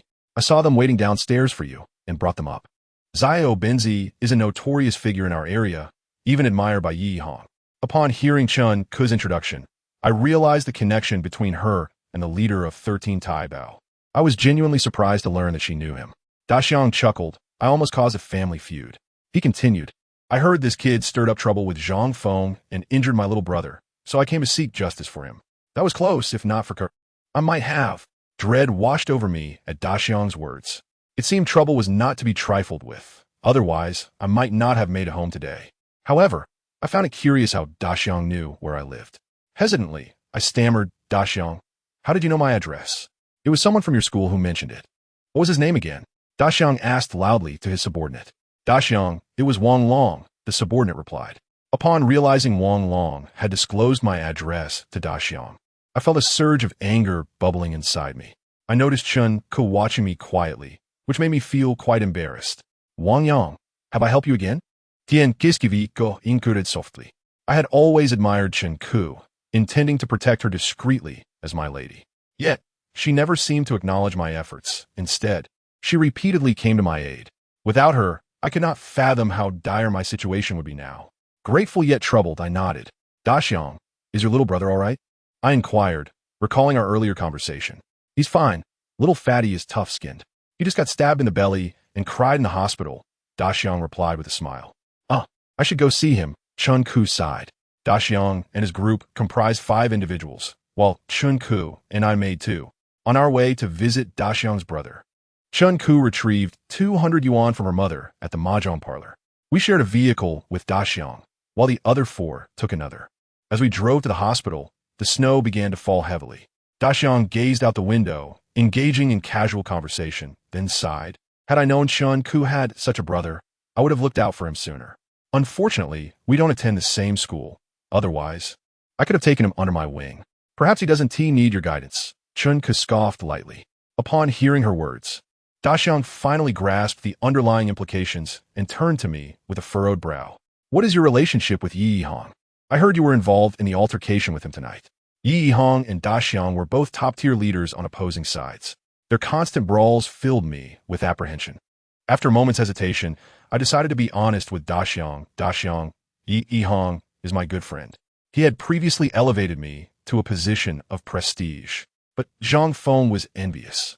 Thus, Yi Hong sought to help me make a name for myself by confronting one of your brothers. Noticing Daxiang's expression shift, I quickly added, however, we were only 3 and did not engage your brother. It was Zhang Feng who led the attack against him and usurped Yi Hong's position. Daxiang looked puzzled. Watching the confusion in his eyes weighed heavily on my heart. Perhaps even he did not anticipate the events that had transpired that night. With a furrowed brow, I informed Daxiang, Yi Hong is no longer the boss. Our current leader is Zhang Feng. Are you implying that Zhang Feng has usurped Yi Hong's position? The one you refer to as the 4 heavenly kings? Daxiang finally began to comprehend, his eyes flickering with understanding. Indeed, I replied, nodding solemnly. How splendid. Upon hearing my words, Daxiang suddenly broke into a smile. His unexpected joy puzzled me. Daxiang was associated with Zhao Benzi, and we were not strangers. With a grin, Daxiang declared, Mithriya is fierce, Zhao Yun is crafty, and the most numerous is in Xiaoqi. Although Zhang Feng has taken in Xiaoqi, Yi Hong still has 2 formidable henchmen. As for Hong Hua, she has a significant boyfriend in society. Now that you are divided, isn't this advantageous for me? Moreover, the most formidable opponent at your school is Yi Hong. Even many of my brothers admire him. With Yi Hong no longer in charge, Zhang Feng will be exceedingly easy to handle. This is indeed fortuitous. Seeing Daxiang's elation, my heart was filled with surprise. Zhang Feng was notorious and would undoubtedly become arrogant now that he had taken the lead. If Daxiang were to confront Zhang Feng, might Yi Hong's position not be reclaimed? A stirring within my heart prompted me to urgently inquire of the elephant, Brother Elephant, when do you plan to take action? On Monday, the elephant replied with a hearty laugh. Wonderful. Then just as I was about to invite the elephant to assist us in eliminating our internal troubles, Chun Ku abruptly interrupted us with a cold demeanor. A glance out the window revealed that we had not yet arrived at the hospital. Chun Ku appeared somewhat displeased, evidently disapproving of my conversation with the elephant regarding such trivial matters. After a brief ride, we reached the hospital to visit the injured fat bodyguard. Chun Ku purchased some items, suggesting I apologize to him upon my arrival. The elephant dismissed the need, stating that we were all on the same side, viewing it as merely a practice exercise. Upon entering the ward, we were met by a throng of individuals already gathered around the injured fat bodyguard. As soon as they noticed the simultaneous arrival of the elephant and myself, they all stood up in astonishment. Contrary to the rumors circulating at our school, the elephant was remarkably generous. He clapped me on the shoulder and laughed heartily, addressing the crowd. Ha, do you know who this person is? Who? Fat bodyguard furrowed his brow. Tien kiskiviko's broter, tien kiskiviko. The elephant exclaimed with laughter. What? Tien kiskiviko? Isn't that the little notebook? Upon hearing the elephant's proclamation, the group's perception of me shifted dramatically. Their astonished gazes left me feeling rather embarrassed. I had intended to protect Chen Ku, yet it seemed I had inadvertently taken advantage of him. Without boasting about my connection to the little notebook, I approached Fat Bodyguard, asking, "Are you all right? Is the hospital bill sufficient?" "Yes, just a moment ago, Yi Hong's father came and covered all the medical expenses," he replied. While conversing with Fat Bodyguard, I noticed that one of his socks had a hole, suggesting that his family might not be in the best financial situation.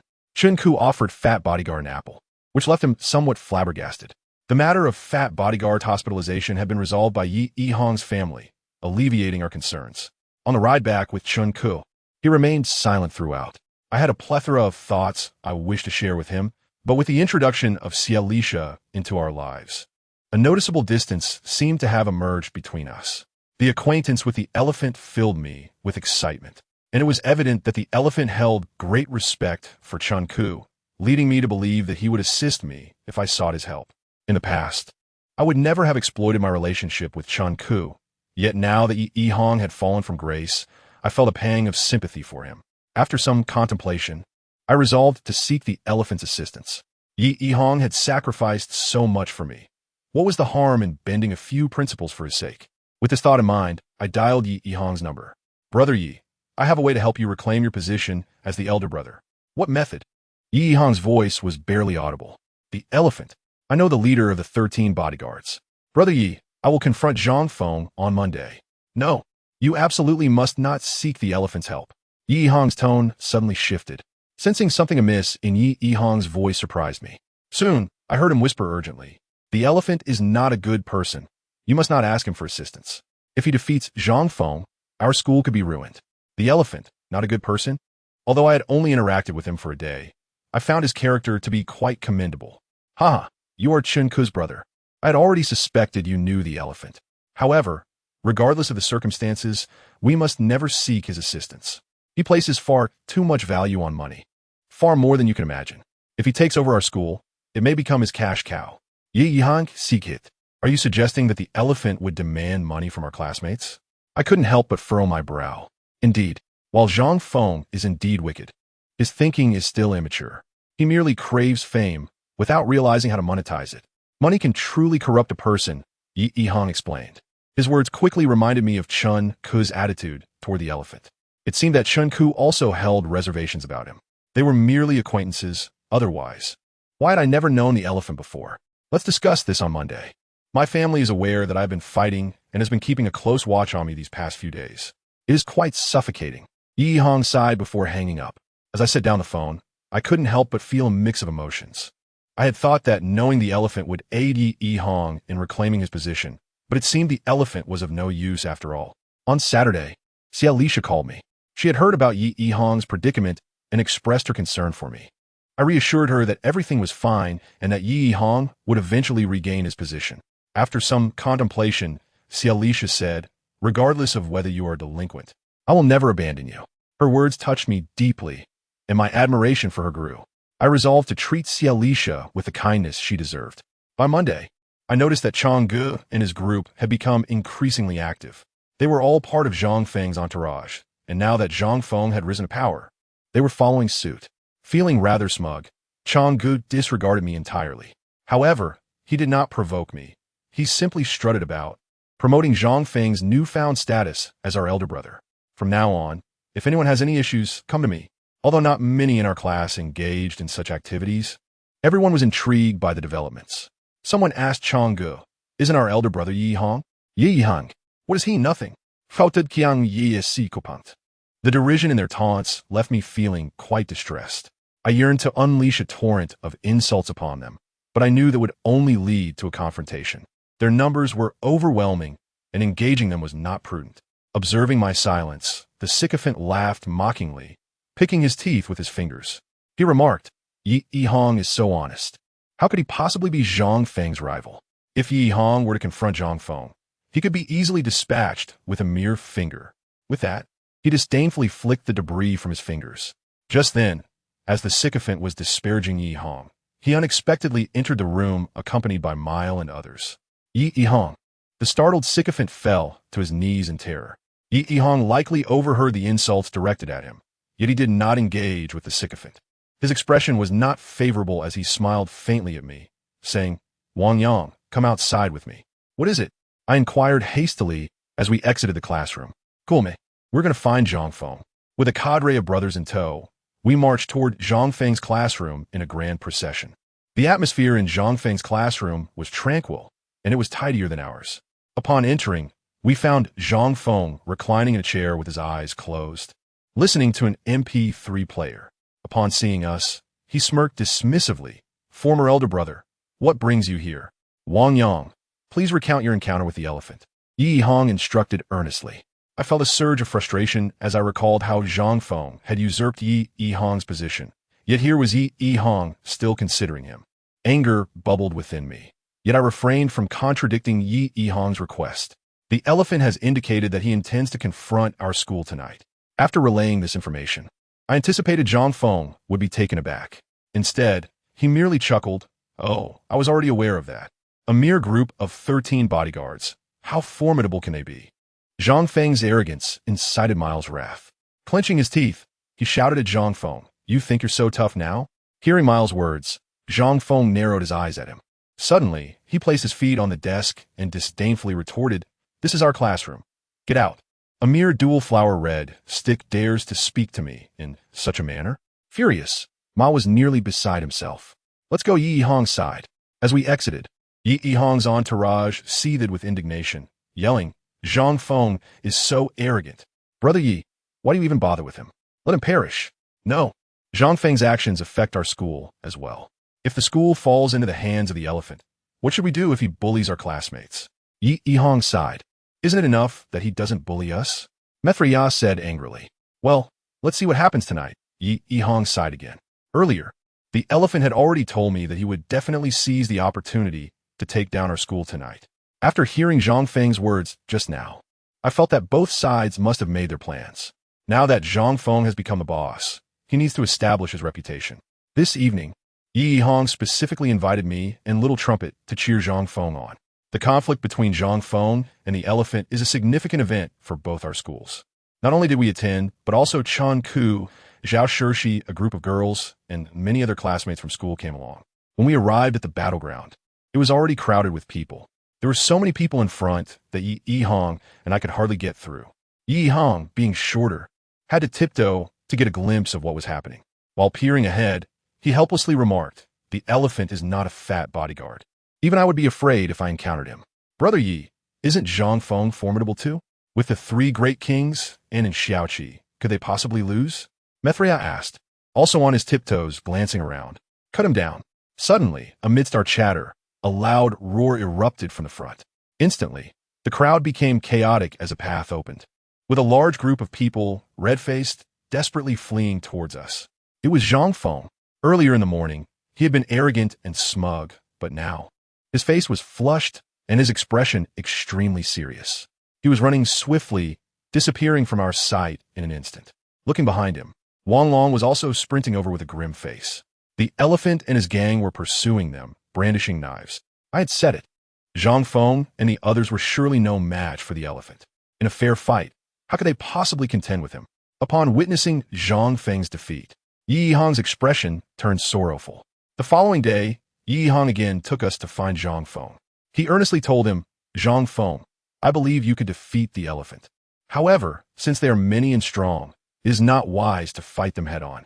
How about letting me help you? Rest assured, I want to take your position." After yesterday's defeat, Zhang Feng appeared quite disheveled. His face was unwashed and looked as if it were smeared with dirt.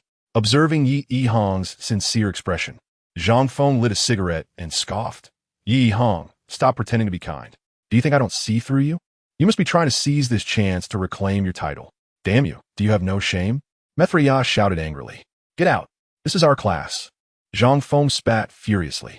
Seeing the argument flare between Zhang Feng and Mithriya, Yi Hong quickly intervened, frowning at Zhang Feng and asking, "What will it take for you to trust us?" "Heh, go take down the elephant." Zhang Feng sneered. Upon hearing this, Mithriya's anger flared again. "Zhang Feng, are you even a man? Unable to handle the enemy, you turn against your own? Damn." Having listened to their bickering for a while, I suddenly exclaimed loudly, "What?" Surprised, Yi Hong and Zhang Feng turned to look at me. Soon, Yi Hong's face broke into a smile, while Zhang Feng wore a smirk. Pointing at me, Zhang Feng derisively shouted, "Damn, if you could defeat the elephant, I'll call you dad for 3 days." "Brother Feng, don't speak too rashly. If I truly defeat the elephant, will you really call me that? I smile back. Go, right now. If you win, I'll shout it out right here, no hesitation. Then I'm off. Accompanied by Yi Hong and the four great kings, I boldly walked into the Tangchao Internet CAF in front of them. Seeing me, the elephant asked in surprise, Wang Yang, what are you doing here? Brother Elephant, Zhang Feng sent me to challenge you. He said if I win, you'll call me dad on the spot, I said, looking at the elephant with a hint of resignation. Heh. The elephant laughed, similar to Yi Hong. Chapter 52, Brothers, Farewell. The elephant is the leader of the 13 bodyguards. Even Yi Hong wouldn't dare claim he could handle him. I couldn't either, but seeing the elephant's smile, I understood everything. Smiling back, the elephant offered me a cigarette and asked, Yi Hong, the double flower red stick, the four great kings. I assume all the elites from your school are here? Yes, I nodded, accepting the elephant cigarette. Zhang Feng said if you beat me, he'd call you dad for 3 days? The elephant inquired again. Yes, I replied, my eyes gleaming with joy. Ha! It seems Zhang Feng will be embarrassed today, the elephant chuckled. I knew the elephant would support me, and I was instantly grateful as I said, thank you, brother elephant. As Chun Ku's brother, I have to take care of you. But first, let us play some Red Alert. The elephant smiled and powered up the machine for me. I excelled at this game, and we played on a large map called Ice and Snow. There were plenty of resources, allowing both of us to develop swiftly. He chose the Soviet Union, while I opted for the Alliance. While playing, the elephant asked his subordinate, the people from our second school are waiting outside, right? Yes, brother elephant, his subordinate nodded. Huh, tell him to wait a little longer. Let us freeze this bunch of slackers. The elephant laughed mischievously.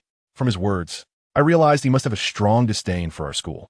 Suddenly clicking furiously, I exclaimed, brother elephant, are you starting to attack now? Seize the chance to take you down. The elephant cackled as a swarm of apocalypse tanks charged in. During the battle with the elephant, I discovered that his mind was exceptionally agile. On the ground were tank troops, and a large number of airships were providing support from above. I had no idea when he had seized my laboratory and produced a terrifying array of special soldiers to confront me. His intelligence was incongruous with his large and imposing figure. If we were to become enemies in the future, he would undoubtedly be a fearsome adversary. After a barrage of attacks, the elephant quickly defeated me. As we exited the Internet CAF, he stumbled and shouted, Yang, I was wrong, please don't hit me. Zhang Feng and the others had been waiting for me outside for a long time, their teeth chattering from the cold. They had expected me to be beaten half to death by the elephant, but seeing how frightened the elephant was, their expressions changed. Yang, please don't hit me. I was wrong. I won't fight you anymore. With a mischievous grin, the elephant suddenly turned and ran back. What the hell? Wang Yang actually defeated the elephant? Seeing the elephant flee, Zhang Feng and the four great kings stared at me in disbelief. The elephant was scared of Wang Yang? Damn, is Feng going to call Wang Yang dad now? Chang'e was also present, looking at me with admiration. Zhang Feng's face darkened upon seeing the elephant run away. We had just made a bet that if I beat the elephant, he would call me dad for 3 days. He still didn't know about my relationship with the elephant and thought he would get a good show. Yi Hong, aware of my connection with the elephant, smiled at me with an appreciative glance. Brother Feng, Wang Yang defeated the elephant. What now? Are you going to call him dad? Seeing Zhang Feng silent, Chang'e kindly reminded him. Staring at me in a daze, Zhang Feng gritted his teeth, his eyes flickering uncertainly. Suddenly, he swung his hand violently at Chang'e, shouting, What the hell? Get lost. After being slapped, Chang'e looked quite aggrieved. He covered his face, almost in tears. Brother Feng, I was just trying to remind you. Why are you hitting me? If you don't want to call him that, just fight Wang Yang instead. Why take it out on me? You dense fool. Get the hell away from me. In the midst of the turmoil, Wang Long, fueled by anger, forcefully kicked Chang'e to the ground. Witnessing Zhang Feng's fury was immensely satisfying for both Mi Lu and me. Mi Lu, seizing the moment, jeered at Zhang Feng, taunting him with the question of whether he was reluctant to take responsibility. If you can't handle it, don't pretend to be a big brother. Zhang Feng's face, a mix of red and white, contorted with rage at Mi Li's mockery. Pointing at me, Zhang Feng coldly challenged, Wang Yang, do you want me to call you daddy? I chuckled and replied, so, your words no longer hold weight? With a smirk, Zhang Feng approached me, but suddenly raised his hand and struck me with a resounding slap. You still want me to call you daddy? The shock left one side of my face numb, and I quickly heard the furious shouts of Mi Lu and Hong Jie, condemning Zhang Feng for his shamelessness and bullying. Reacting to their outcry, Zhang Feng delivered his second slap. My mind went blank, and I looked at him in astonishment as he gritted his teeth and asked, "Do you still want me to call you?" Staring at him, I could hardly believe that he was so humiliated that he would resort to hitting me. Anger surged within me, and I clenched my fists, yearning to strike his nose. Yet, he was one of the four kings and the school's leader. His status was far beyond someone like me.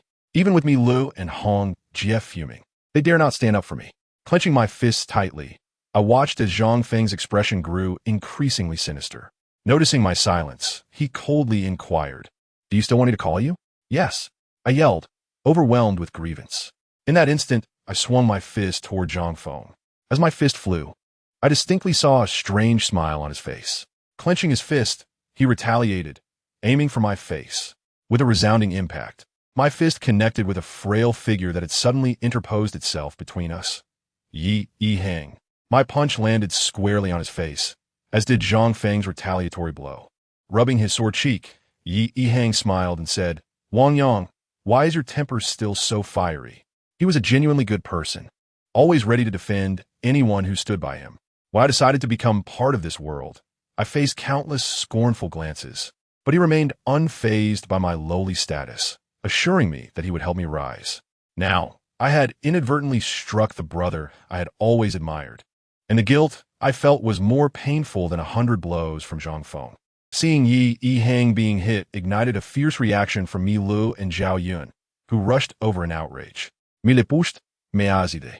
While Zhao Yun shoved Zhang Feng away, they vehemently defended Yi Hang, shouting, "Don't mess around. Anyone who touches Brother Yi again will face my wrath. You heartless scoundrel. Wang Yang, how dare you raise a hand against Brother Yi?" Mi Li's furious expression left me bewildered.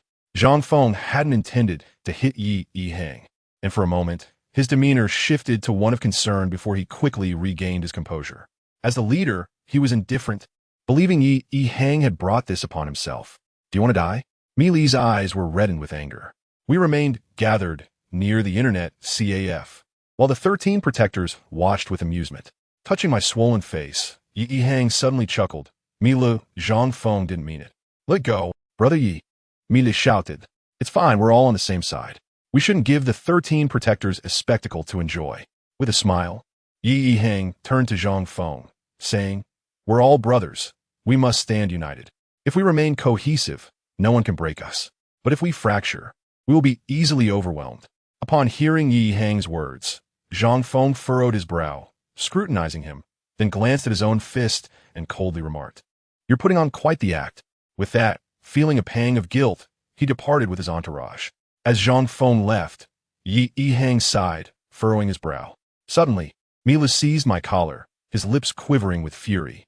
"How dare you strike Brother Yi?" "Mila," Yi Hang interjected, his voice firm.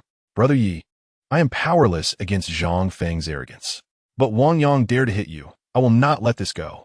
Mi Li's voice broke as he clutched my collar and shouted, "Wang Yang didn't mean it. Yi Hang protested lude. I don't care. We were once strong, and I won't let anyone bully us again." Mi Li shook me vigorously. His bulk nearly toppled me. In a moment of clarity, I reached out and gently touched Mi Li's face, smiling. "So, you can't take on Zhang Feng, and you're venting your frustration on me, right?" Gripping my collar, Mi Lu, with reddened eyes, offered no reply. With a gentle smile, I pried his fingers open. Straightening my clothes, I turned to walk back to school, feeling a chill in my heart. Unable to confront the formidable, they took their frustrations out on us, the lesser characters. Ah, these people. Brother Yi, I'm sorry, I'm done with this life. From now on, I will no longer be a big brother. Brothers, farewell. With a smile, tears streamed down my face uncontrollably. Chapter 53. Chang Ji's medical expenses on my way back to school. It felt as though Yi Hang and his group were all watching me. My heart felt cold, and I had no desire to turn back and face them. So this is what it means to be a thug. No matter how benevolent they pretended to be, it couldn't mask the ugliness lurking within. They had grown accustomed to bullying, hadn't they? I held no grudge against Yi Hang for Mi Li's aggression. I knew he was a good person, but I could no longer tolerate his rowdy entourage. No, I cannot claim that all of Yi Hang's brothers are bad. It was Mi Li who was too overbearing. His bullying was unbearable. His behavior mirrored Zhang Feng's arrogance. If I possessed Zhang Feng's power, I didn't believe Lu would dare to be so brazen with me. It was during class time when we had intentionally skipped to confront Zhang Feng. Yet this is how it ended for Yi Yihang. How foolish of me. When I emerged, it was during the first period, having spent over an hour playing with the elephant at the internet CAF. Upon entering the classroom, it felt as if the third period had already begun. While checking my phone, it rang suddenly. It was Yi Yihang calling. Seeing his name triggered a wave of grievance within me, and I felt tears welling up. I let the call ring, and eventually, overwhelmed by sadness, I hung up and turned off my phone. Leaving Yi Yihang behind signified a profound change. From that moment on, I would no longer be a part of Yi Yihang's circle. If I needed assistance, I would find it difficult to approach him. Yi Yihang himself was not particularly powerful. If he faced trouble, he would likely seek help from Lu and his band. Sighing, I realized I was friendless. Everything was lost. With Yi Yihang gone, I had also lost my status. Without status, I would become even less than Chang'e. Zhang Feng has just struck me, and this time I have caused him to lose face. He may very well strike me again in the future. It seems I'm utterly doomed. From this moment onward, I find myself at a loss as to what to do. The thought of the elephant brings a flicker of light to my otherwise gloomy heart. Yet, I quickly shake my head vigorously. I cannot turn to the elephant, for he is a nefarious individual. If I were to bring him to our school, he would undoubtedly seize the opportunity to eliminate Yi Yihang and Zhang Feng. In such a scenario, our school would fall under the elephant's dominion, and he would dispatch numerous thugs to extort money from our classmates. At that point, I would become the most reviled person in the school. Everyone would scorn and despise me. Even Chen Ku, my sister, would look down upon me for this. Perhaps it is best for me to remain a good, honest person.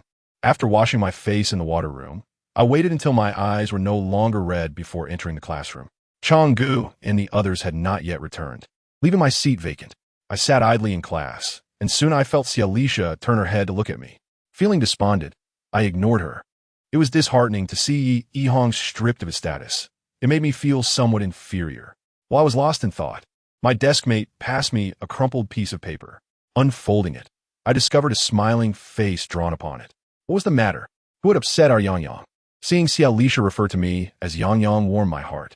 She had reassured me that regardless of my situation, she would not disdain me. Although she did possess a fiery temper and was prone to jealousy, it was merely a result of her privileged upbringing. She cared for me deeply. Initially feeling lonely, Xialisha's interruption significantly lifted my spirits. I then replied to her, expressing my sorrow over the conclusion of a novel I had just finished. What novel?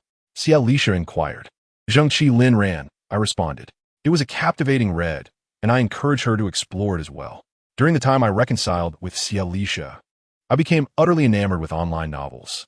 I devoured many, especially those about the underworld, such as How Good Eggs Are Made, Zhengqi Lin Ran, The White Path Student, Prison Madragon, and Dad, What is the Underworld? Those books were simply enthralling, and I could still recite many of them by heart. However, Xialisha showed little interest in the novels I recommended. She merely pretended to find them fascinating for my sake. After exchanging notes for a while, I sensed that my desk mate and the one in front were growing impatient. I then suggested to Xialisha that we should chat after class to avoid further note passing. After reading my note, Xialisha responded with an okay hand gesture. Concerned that I was still feeling down, Xialisha sought me out during the break for a brief walk. The weather was chilly, and there was little to see, so we simply strolled around a convenience store. She was thoughtful enough to buy me a bottle of crystal grape soda and slip it into my pocket. With Xialisha by my side, my mood improved considerably. On our way back, I found myself gazing at her ample bosom, and I felt a mischievous urge rise within me. I quietly asked her, "Will you let me touch it?" I had harbored such thoughts since our earlier kiss. However, she was always too shy to allow my hands to venture beneath her clothing. With a flushed face, Xialisha shot me an annoyed glare and retorted, "Look at you. As soon as things get a little better, you start acting indecently. There are still many people around.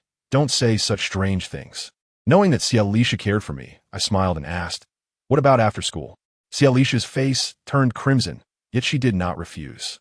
Observing her serious demeanor filled me with joy. I thought to myself, perhaps there is hope. Although the events of the morning had left me feeling humiliated after being struck by Zhang Feng and scolded by Lu, Xialisha was particularly accommodating, likely out of concern for my spirits. It seemed that misfortune had brought unexpected fortune. Alicia was, in truth, a very proper girl. Yet we had both been led astray by the little beauty. The little beauty often discussed such matters with Alicia, which had prepared her psychologically from an early age. My prior misdeeds with the little beauty had taught me the art of initiative. As school let out, I noticed Alicia exiting the classroom, and I quickly followed her. A sense of nervousness washed over me, and I softly said, "I'll walk you home. You can walk me home, but don't take advantage of me at noon." "You promised," Alicia replied. She fell silent after that, leading me to believe that she would indeed allow me some leeway at noon. Glancing at her dignified figure, the thought of her smooth skin sent my heart racing. Unable to contain my excitement, I reached out and pinched her backside. "Ah, what are you doing?" Alicia exclaimed. Her face flushed as she glared at me. "What's wrong?" I asked, feigning surprise. "Stop fooling around. There are too many people around. Touching me like that makes me feel quite uncomfortable." Alicia's voice trailed off. Her response struck me as peculiar. I wondered why she was so embarrassed over a simple pinch. It was hardly inappropriate. I had merely given her backside a light squeeze. Finding it amusing, I reached out to pinch her again. As my fingers brushed against her smooth school uniform, I noticed her face reddening even further. Her gait changed, and she grasped my hand, urging me to let go. Amused, I had no intention of releasing her. I thought to myself that pinching a girl's backside was harmless, as I found her chest and feet far more captivating. Thus, I paid it no mind, and we exited the school together. Surrounded by many people, Alicia began to falter. She pleaded, "Wang Yang, please take your hand away. Once there are fewer people, I'll let you take more liberties, all right?" "Is that what you said?" I asked, surprised and elated. Alicia nodded, her face still flushed. Seeing her willingness to grant me more liberties filled me with delight. Even if I were to abandon my previous life, having a girlfriend whom I could tease daily seemed rather entertaining. However, before I could speak further with Alicia, I suddenly heard someone shout, "I'll hit you," and I was forcibly shoved away from her. I had been kicked, and an intense anger surged within me as I turned to see who had attacked. Soon, I recognized the perpetrator, Wang Lin, a second-year student and self-proclaimed king. A group of Zhang Feng and his friends erupted into laughter at my expense. They appeared to have skipped class to drink, their faces flushed and reeking of alcohol. "What are you doing?" Upon witnessing their aggression, Alicia immediately stepped in front of me, furious. "Come here." Wang Lin, seemingly intoxicated, wore an arrogant expression. "What did Wang Yang do to you? Why are you hitting him?" Sensing Wang Lin's intent to strike me, Alicia stood her ground protectively. "Come here," Wang Lin shouted even louder, suddenly directing his fury at me. "What are you doing?" Alicia became increasingly anxious. Observing Alicia defend me, Zhang Feng approached with a mocking grin and pushed her aside. He then delivered a kick to my abdomen, leaving a dirty footprint. Although Zhang Feng was under the influence and his kick was not particularly painful, the humiliation of being struck in front of Alicia was unbearable. I glared at Zhang Feng and clenched my fists, retorting, "Didn't we agree on before the holiday? I'll pay you then." "Pay? Can you even afford it? 1,000 yuan? You, a pauper, can't possibly come up with that." Zhang Feng scoffed, delivering another kick to my thigh. He then coldly chuckled. "I know you can't pay, so how about this? From now on, you can be our punching bag. I'll keep hitting you until the holiday, and then you won't owe us anything." I hadn't anticipated Zhang Feng would seek revenge so swiftly after I had embarrassed him earlier. Upon hearing his intentions, Wang Lin and his group erupted into laughter. Wang Lin waved his hand dismissively. "Look at your shoes, you poor kid. I haven't worn such rags since middle school. Since you can't pay up, come over here and let me hit you a few times." "Huh, didn't you hear that? Hurry up and come over here to take a few hits for Brother Lin." Qiang Yi is lucky fructly mockingly. Confronted by the relentless pressure from Zhang Feng and his gang, I found myself trembling with rage. Having already endured humiliation at the hands of Mithria, I was taken aback to discover that I must now bear their scorn as well. My heart seethed with anger, and I could hardly restrain myself from confronting them. This group truly exceeded all bounds of decency. Suddenly, Shelly Shah intervened, glancing at them with her captivating eyes flickering uncertainly. After a moment's contemplation, she inquired whether they would cease their harassment of Wang Yang if he repaid his debt. "Do you have money?" Zhang Feng scoffed. "Zhang Feng, I want your assurance that if Wang Yang pays you back, you will no longer trouble him." "Very well. If I do harass him again, I shall eat dirt. However, if he fails to produce the money, Don't blame me for being ungracious. Nodding in agreement, Shelly Shah unexpectedly withdrew a wad of red bills from her pocket. This is Wang Yang's money. I have repaid it for him. Chapter 54. A resolution in my heart. Shelly Shah's family had always been affluent, yet I was astonished at the amount she had produced. Even Zhang Feng, upon seeing the red bills in her hand, could not conceal his surprise. Taking a deep breath, he pondered before asking, Shelly Shah, are you truly prepared to repay Wang Yang's debt? Yes, but you must never bully him again. She insisted, biting her lip. 1,000 yuan was equivalent to 2 months' living expenses for me. Even if Shelly Shah's family was wealthy, I could not allow her to squander her money so recklessly. Moreover, she was a girl. How could I accept money from her, especially when she had been so kind to me before? As Shelly Shah was about to hand the money over to Zhang Feng, I swiftly intervened. Shelly Shah, I cannot accept your repayment. Wang Yang, I did not wish for you to feel distressed on my account. Shelly Shah evaded my grasp and placed the bills into Zhang Feng's hands. This was the first time Zhang Feng had held such a substantial amount, and he felt a twinge of embarrassment. Yet, upon beholding the money, a glint of greed sparkled in his eyes.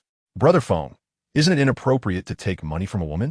Chang, one of his lackeys, whispered, get lost. What business is it of yours? Wang Long shoved Chang aside. Having dated a pretty girl for a while, it was rumored that he rarely spent money while with her, as if it were only natural for women to owe him.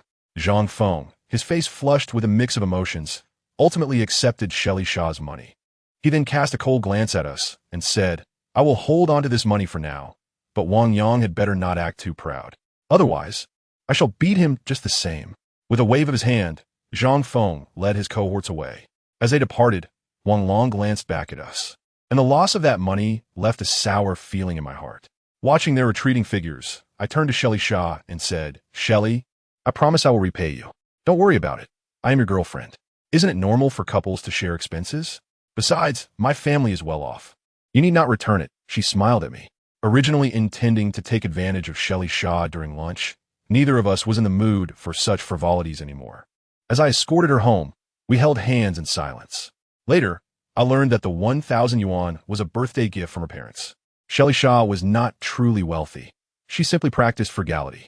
Perhaps she had given Zhang Feng a substantial sum, for during afternoon classes, no one dared to provoke me again. Seated at the back, I gazed at Shelly Shah's silhouette with a twinge of heartache. She, however, remained unfazed, sending notes to converse with me extensively. Shelly Shah frequently attended supplementary classes, and her academic performance was slightly better than mine. After chatting for a while, she proposed, with the final exams approaching, why not let me help you study? Thank you. I felt a wave of gratitude wash over me.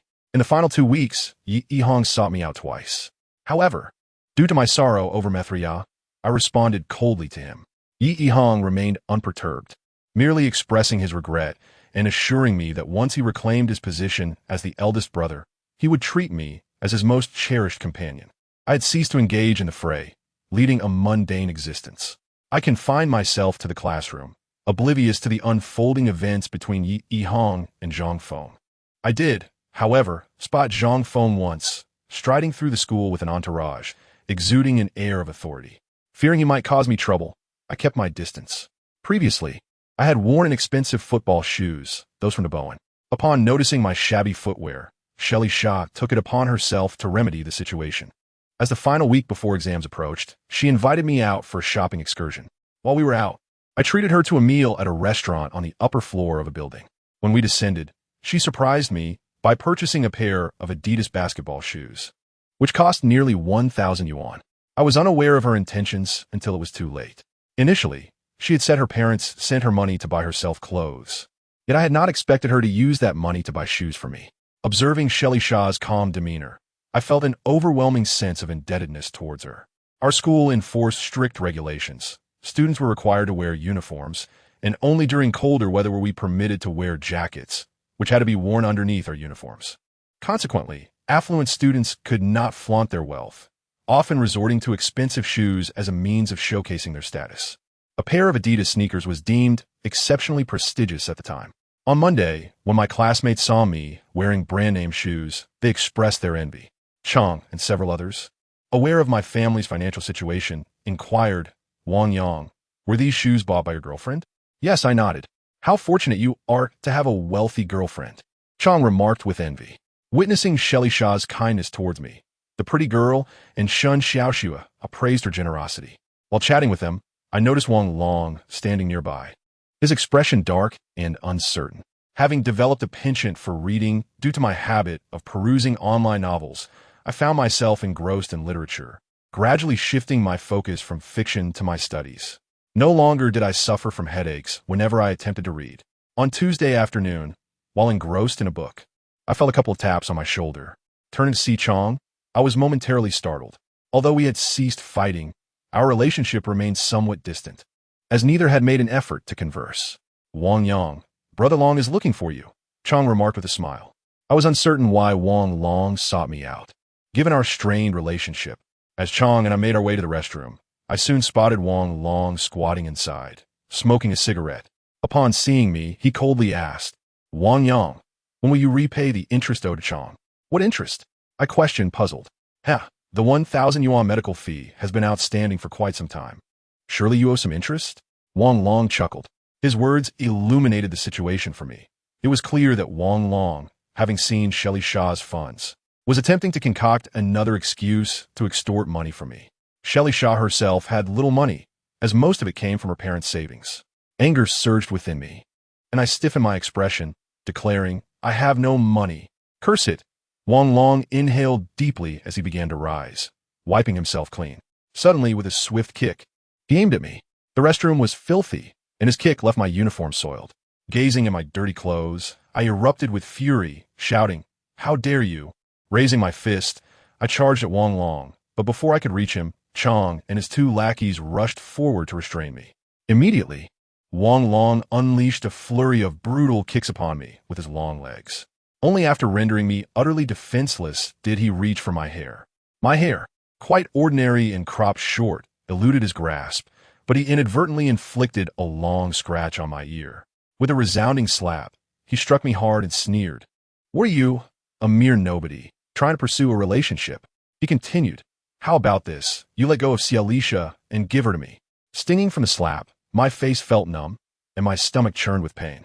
Upon hearing Wang Long's words, I lifted my head in astonishment to look at him. My shock mirrored in Chang Ji's expression as he questioned, Brother Long, isn't she Jia doing well? Why have you suddenly taken an interest in Xialisha? Zhao Shirshi? What is so great about her? She's so flirtatious yet refuses to indulge me, and though her family is wealthy, she won't spend a dime on me. I find her less appealing compared to Xialisha, Wang Long replied with a derisive laugh. Chang Ge frowned, his expression awkward. Noticing my silence, Wang Long delivered another fierce slap, exclaiming, Damn it, will you let Xialisha go or not? In agony, I cursed Wang Long. You think I'm just going to give you what you want? Wang Long spat at my face and raised his hand again to strike me. Blow after blow. He berated me. Wang Yang, will you or 1T you? I will not. I shouted back in fury. Damn you. With a powerful kick, Wang Long pinned me against the wall. Realizing that I would not yield, he contemplated briefly, then lit a cigarette and asked Chang Ge, Do you think if I threatened Xialisha with Wang Yang, she would agree to be with me? Brother Long, isn't that a bit too despicable? Chang Ge replied, his tone subservient. Damn it, I'm asking you if this tactic would work. Wang Long struck Chang Ge on the head. Of course it would work. Wang Yang isn't as handsome as you, nor is he as strong. Just intimidate Xialisha, and she'll surely agree. Very well. I shall go find Xialisha, Wang Long nodded. Upon hearing this, my pupils dilated with dread. I shouted and lunged at Wang Long, only to be kicked to the ground by him and his two lackeys. As Wang Long exited the restroom, my heart sank. Trembling, I scrambled toward the classroom. Upon reaching the doorway, I immediately spotted the fierce expression on Wang Long's face and the bewildered look on Xialisha's. As she noticed the mud and footprints covering me, tears streamed down her sweet face. In that moment, I loathed every thug in the world. I vowed to eradicate them all. Chapter 55. The blood of a son having encountered me, Lu, and Zhang Feng, I now witnessed the true nature of Wang Long. It became evident that regardless of their background, thugs harbor vile and wretched hearts. They wield power and care little for the lives of ordinary individuals like myself.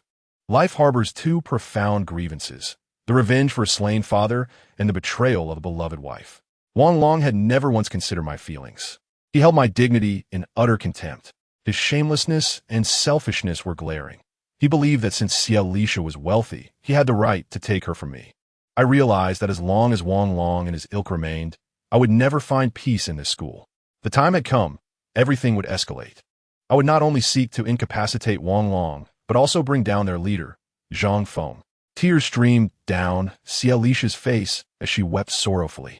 She pushed past Wang Long and rushed to my side, desperately trying to wipe the dirt from my clothes while asking, "Wang Yang, why do they bully us so? Why are they all so shameless?" "Because they're all thugs. They hold power, yet never care about our lives," I replied, my eyes burning with resentment as I glared at Wang Long. At the classroom entrance, Wang Long's expression fluctuated between anger and mockery. He coldly asked Xiaolisha, "Have you made your decision? If you don't agree to be with me, I will make Wang Yang's life miserable every day, and I will continue to harass you." "Wang Long, do you have no shame? You still have Zhao Shirshi." Xiaolisha screamed in anger. "Zhao Shirshi? Does she have more money than me?" Wang Long retorted with a mocking grin. "You think you're only after my wealth?" Xiaolisha's fury intensified. "Of course. Who else would pursue you without money? You don't even compare to Zhao Shirshi." Wang Long continued to press her. "Will you be with me or not?" "No." Xiaolisha screamed in utter despair. "If you want to be with me, I'll kill Wang Yang." Everyone attack. With a cold laugh, Wang Long shoved Changgu and his two lackeys toward me. In the school setting, I was astounded by Wang Long's audacity, willing to resort to such madness for Xiaolisha's money.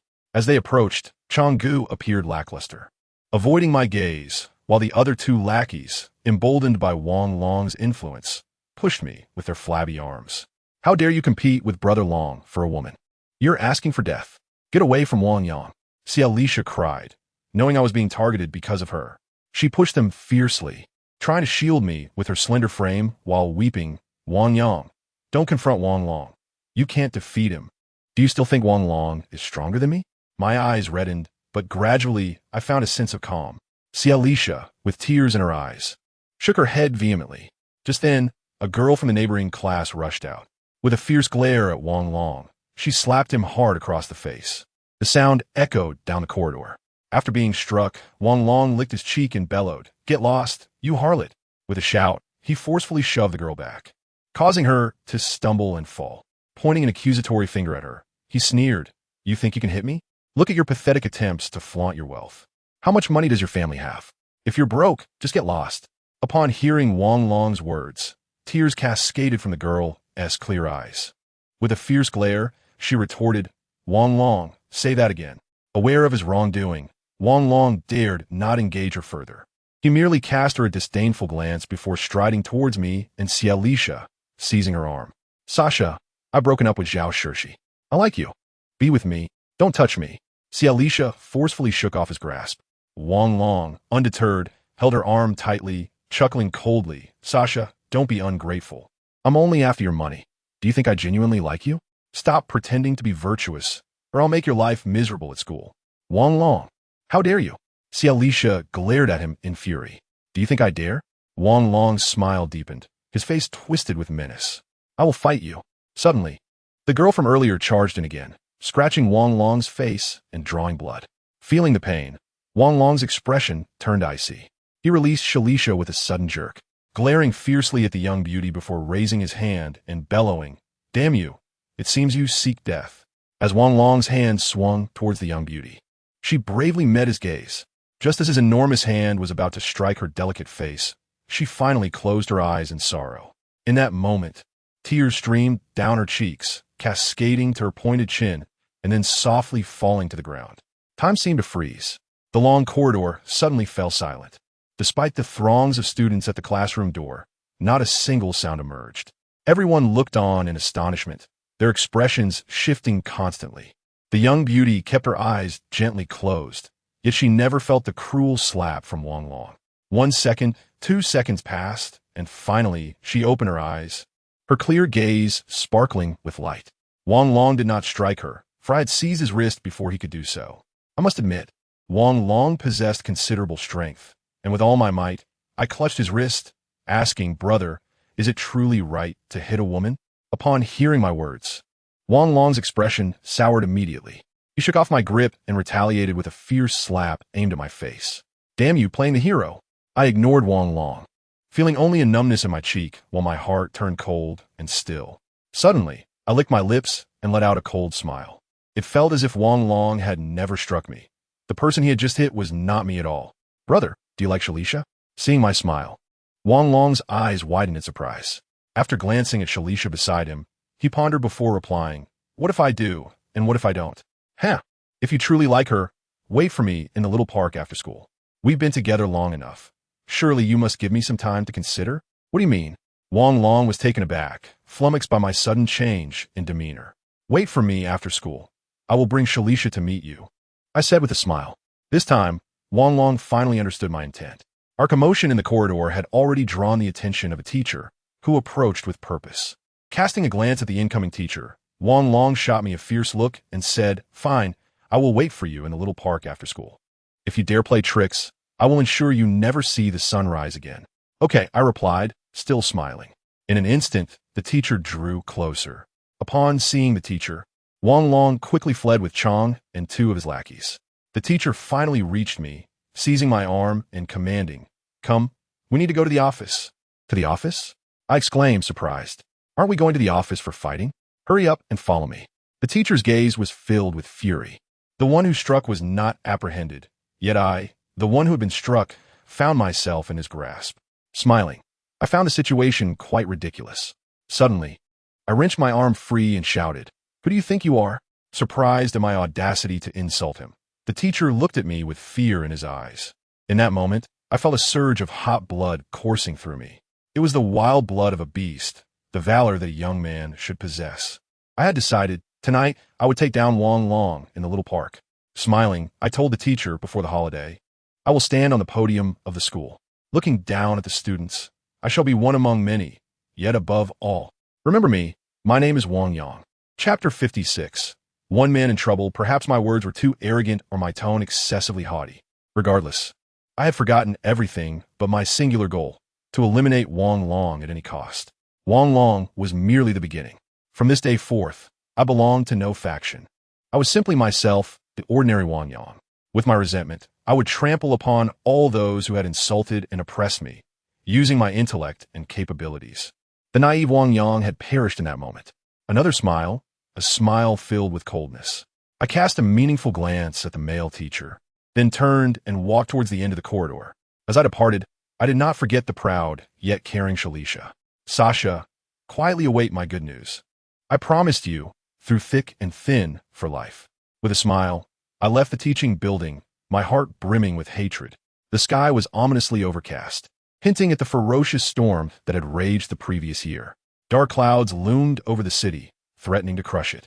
Smiling at the imposing structure of the teaching building, I raised my index finger and thumb towards it. How utterly ironic, I mused. It seems human hearts can be so vile. Thus, allow me to rid this world of those who are despicable. With a quiet snap, I pointed at the building. Then, bursting into laughter, my voice resonated with manic joy as I felt the wind whip around me. It was as if the heavens themselves recognized my arrogance, joining me in a wild dance at that moment. Undoubtedly, I was still no match for Wang Long standing alone in a convenience store outside the school. I purchased a pack of golden leaves and lit one up. As I inhaled deeply, dizziness washed over me. Picking up my phone, I chuckled and sent a message to Xiao La Ba. "Help me fight after school, and I will assist you with anything in the future." Buzzing twice, Xiao La Ba quickly replied, "Yang Gu, even if you are nothing, I will still be your brother." "Brother, thank you." My eyes felt moist as I wiped them vigorously. Wang Long, Chong, and the 2 lackeys. I estimated that Wang Long would bring at least 3 companions. Moreover, as Zhang Feng's main enforcer, he would undoubtedly have more than just these. Last time when I fought Chong, even the smallest thug had called over a dozen people. To deal with a formidable enforcer like Wang Long, I knew that merely Xiao La Ba and I would be far from sufficient. Even with a heart full of vengeance and murderous intent, we were still mere flesh and blood. The childish Wang Yang had passed away, but the reborn Wang Yang still had limited abilities. A certain person came to mind, someone at the pinnacle of the pyramid.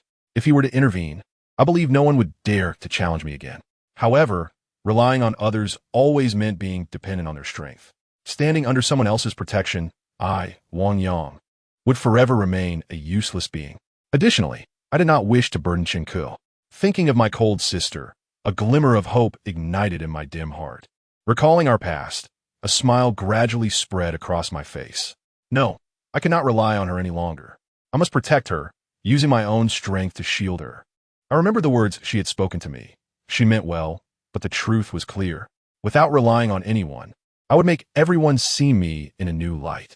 I would not seek out Xiao Benzi, nor would I turn to Yi Hong. He was a good person, yet his companions left much to be desired. Amila, Beth. As for the elephant, I recalled Yi Hong's warning. If you seek the elephant, our school will be doomed. His eyes are set solely on money, and soon we will all become his cash cows. He is not a good person. Do not engage in those foolish acts that would earn us the scorn of many. Given this, I could only resort to using a knife. A knife is sharp, and it may provide me with the opportunity to triumph against my foes. Discarding my cigarette, but I let the glowing ember dance in the wind. I ventured to the hardware store and selected a blade. In a corner, I spotted a dusty dagger. I asked the shopkeeper to retrieve it, wiping off the dust. The dagger was about the length of my palm, encased in a brown leather sheath that could be strapped to my wrist, concealed within the sleeve of my school uniform. When necessary, I shall strike down Wang Long in a single blow, reflecting on Zhang Feng's ruthless demeanor during confrontations. I have almost forgotten the repercussions that a dagger could bring. My hatred has clouded my judgment entirely. I had vowed to eradicate them all. Standing in the wind, trembling, I patiently awaited the arrival of Xiao La Ba after school. Upon seeing me, Xiao La Ba hunched his shoulders and declared, Yang Ge, this time I will not be afraid. Such words have been uttered countless times before. I chuckled softly. Rest assured, this time I will not be afraid. Xiao La Ba swore to me. Together, we ventured toward the abandoned park near the school, where I could faintly hear his teeth chattering in fear. I knew he was still scared. In truth, I harbored a bit of fear as well. I had a premonition that some actions, once taken, would lead to an irreversible path. Yet, the harshness of reality pressed me onward. What other choice did I have? I am not one to be bullied and to relinquish everything without a fight. Perhaps if I had abandoned Shilisa, I could have lived in safety, enduring until high school graduation and then pursuing a distant university. But that was not the life I desired. An abandoned park might be suitable for students to date. It was even more fitting for students to settle their scores. After sharing a cigarette with Xiao La Ba, he still felt a bit nauseous. At that moment, we remained untainted, not yet fully corrupted. Finally, I caught sight of Wang Long and Chang Gu approaching, swaying as they walked. To my surprise, they were accompanied by only 3 others, which sparked a glimmer of hope within me. There's a chance, this time, I might just succeed. Moreover, the cost would not be exorbitant. Upon noticing that only Xiao La Ba and I were present, Wang Long's expression shifted dramatically. Where's she, Lisa? Are you toying with me? Having resolved to eliminate Wang Long, I smiled and said, Long Ge, I cannot fathom why you are so shameless. Have your parents all perished? Or have you lost your limbs and resorted to begging? Is spending a woman's money truly that gratifying? If you drank less milk powder, would you cease to be a man? My scathing remarks rendered Wang Long's face contorted with rage. His 2 lackeys, eager to join the fray, flexed their muscles. While only Chang Gu remained pensive, his brow furrowed in thought. Wang Long's anger was palpable. I knew he was about to strike. Suddenly, instead of lashing out, Wang Long laughed. He glanced at Xiao La Ba beside me and mockingly said, Wang Yang, I had no idea your tongue was so sharp.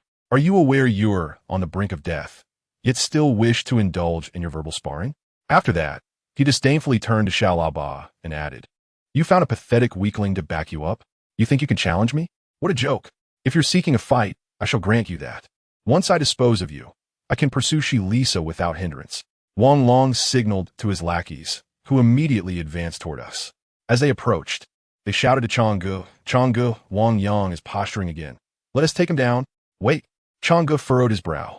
What is it, Chang Ge? The 2 lackeys asked in surprise. Looking at them, Chang Ge seemed troubled. After a moment's hesitation, he turned to Wang Long and said, Long Ge, I believe we should refrain from confronting Wang Yang any further. We've often bullied him, yet he hasn't retaliated against us. Besides, he has been with Shilisa for quite some time. Stealing someone else's partner is simply wrong. Upon hearing Chang Ji's words, Wang Long erupted in fury. He lunged forward and kicked Chang Ge to the ground, shouting, Chang Zi, do you want to play the good guy now?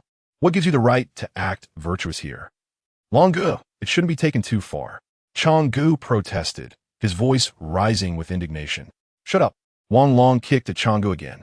Witnessing Chang Ji's sudden moral integrity stirred a pang of sorrow within me. I recalled how enthusiastic he was when lending me books. Gritting my teeth, I instinctively reached for the knife concealed in my sleeve. At that moment, I suddenly heard a rustling sound from outside the park. It was the unmistakable noise of footsteps on leaves, and soon I saw Shun Xiaoxiu clumsily rushing in. Glaring at Changgu in anger, she shouted at me, "Wang Yang, I'm here to help you fight." Stunned by Shun Xiaoxiu's declaration, I widened my eyes in disbelief. Wang Long and his lackeys also halted their actions, astonished by her arrival. Moments later, they burst into laughter. Wang Long, tears streaming down his face from laughter, exclaimed, "Wang Yang, have you truly sunk so low that you brought a clumsy, hefty girl to assist you? How pitiful!" Embarrassed by the derision from Wang Long and his lackeys, my face flushed. I turned to Shun Xiaoxiu, exasperated, and said, "Xiaoxiu, why are you here causing a commotion? You should go back. This isn't suitable for you." "No, you have too few people. I'm here to help you," Shun Xiaoxiu asserted resolutely. Her words only fueled Wang Long's laughter further. "Well, how impressive. 3 people are going to fight us. We stand here. Feel free to attack us." 3 people? How terrifying. What if I join them? Qian Yi suddenly interjected coldly. Upon hearing Changgu, Wang Long's expression immediately turned serious. Chapter 57. Reinforcements. Though I, Xiaolaba, Shun Xiaoxiu, and Changgu seemed a rather foolish ensemble, I believe we might not necessarily be outmatched by Wang Long. While I may not possess the fighting prowess of Wang Long, I could at least hold my ground. Moreover, Changgu, as the leader of the 2 lackeys, was quite capable in a brawl. With Xiaolaba and Shun Xiaoxiu aiding me, even without a knife, I felt a 5 out of 10 chance of victory. Chang Ji's sudden defection shocked Wang Long immensely. He stared at Changgu in disbelief. "Chang Zi, how dare you turn against me?" Faced with Wang Long, Chang Ji's eyes reflected fear. Yet, he quickly steeled his gaze, pointed at Wang Long, and shouted, "Longgu, you are unworthy of being a big brother. Zhao Shirshi is such a good person. You should not covet someone else's partner. Zhao Shirshi often treats us to meals. We have likely consumed thousands of her money. Longgu, if you treat your girlfriend this way, I can only imagine how you will behave in the future. Moreover, you have never treated me well. You do not deserve to be my older brother." Upon hearing Chang Ji's words, the 2 lackeys erupted in exclamations. "Changgu, have you lost your mind? Longgu is Zhang Feng's man, and Zhang Feng is the king of the school now.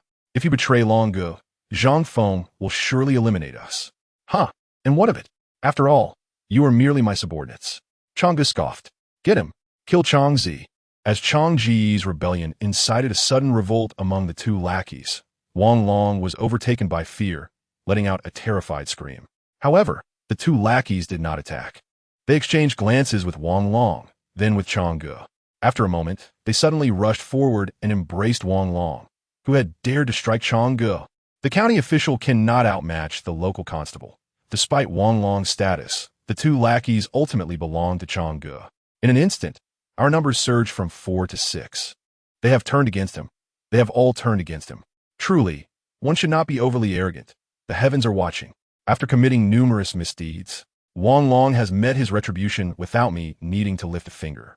Damn it, I have long harbored disdain for you. With a resounding roar, Changgu charged forward and landed a punch squarely on Wang Long's jaw.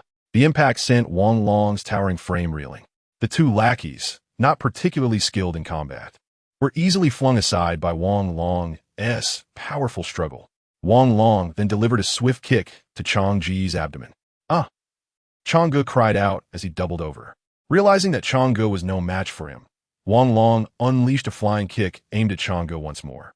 "Xiaolaba, get involved!" As Wang Long aimed a kick at Brother Chang, I suddenly rushed forward and landed a powerful blow to his waist. With my considerable strength, Wang Long was sent sprawling to the ground.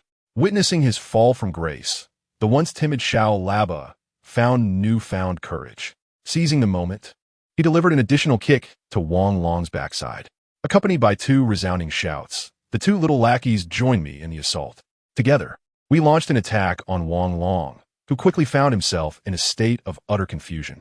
Brother Chang, having regained his composure, let out a fierce roar, and all 5 of us struck Wang Long simultaneously.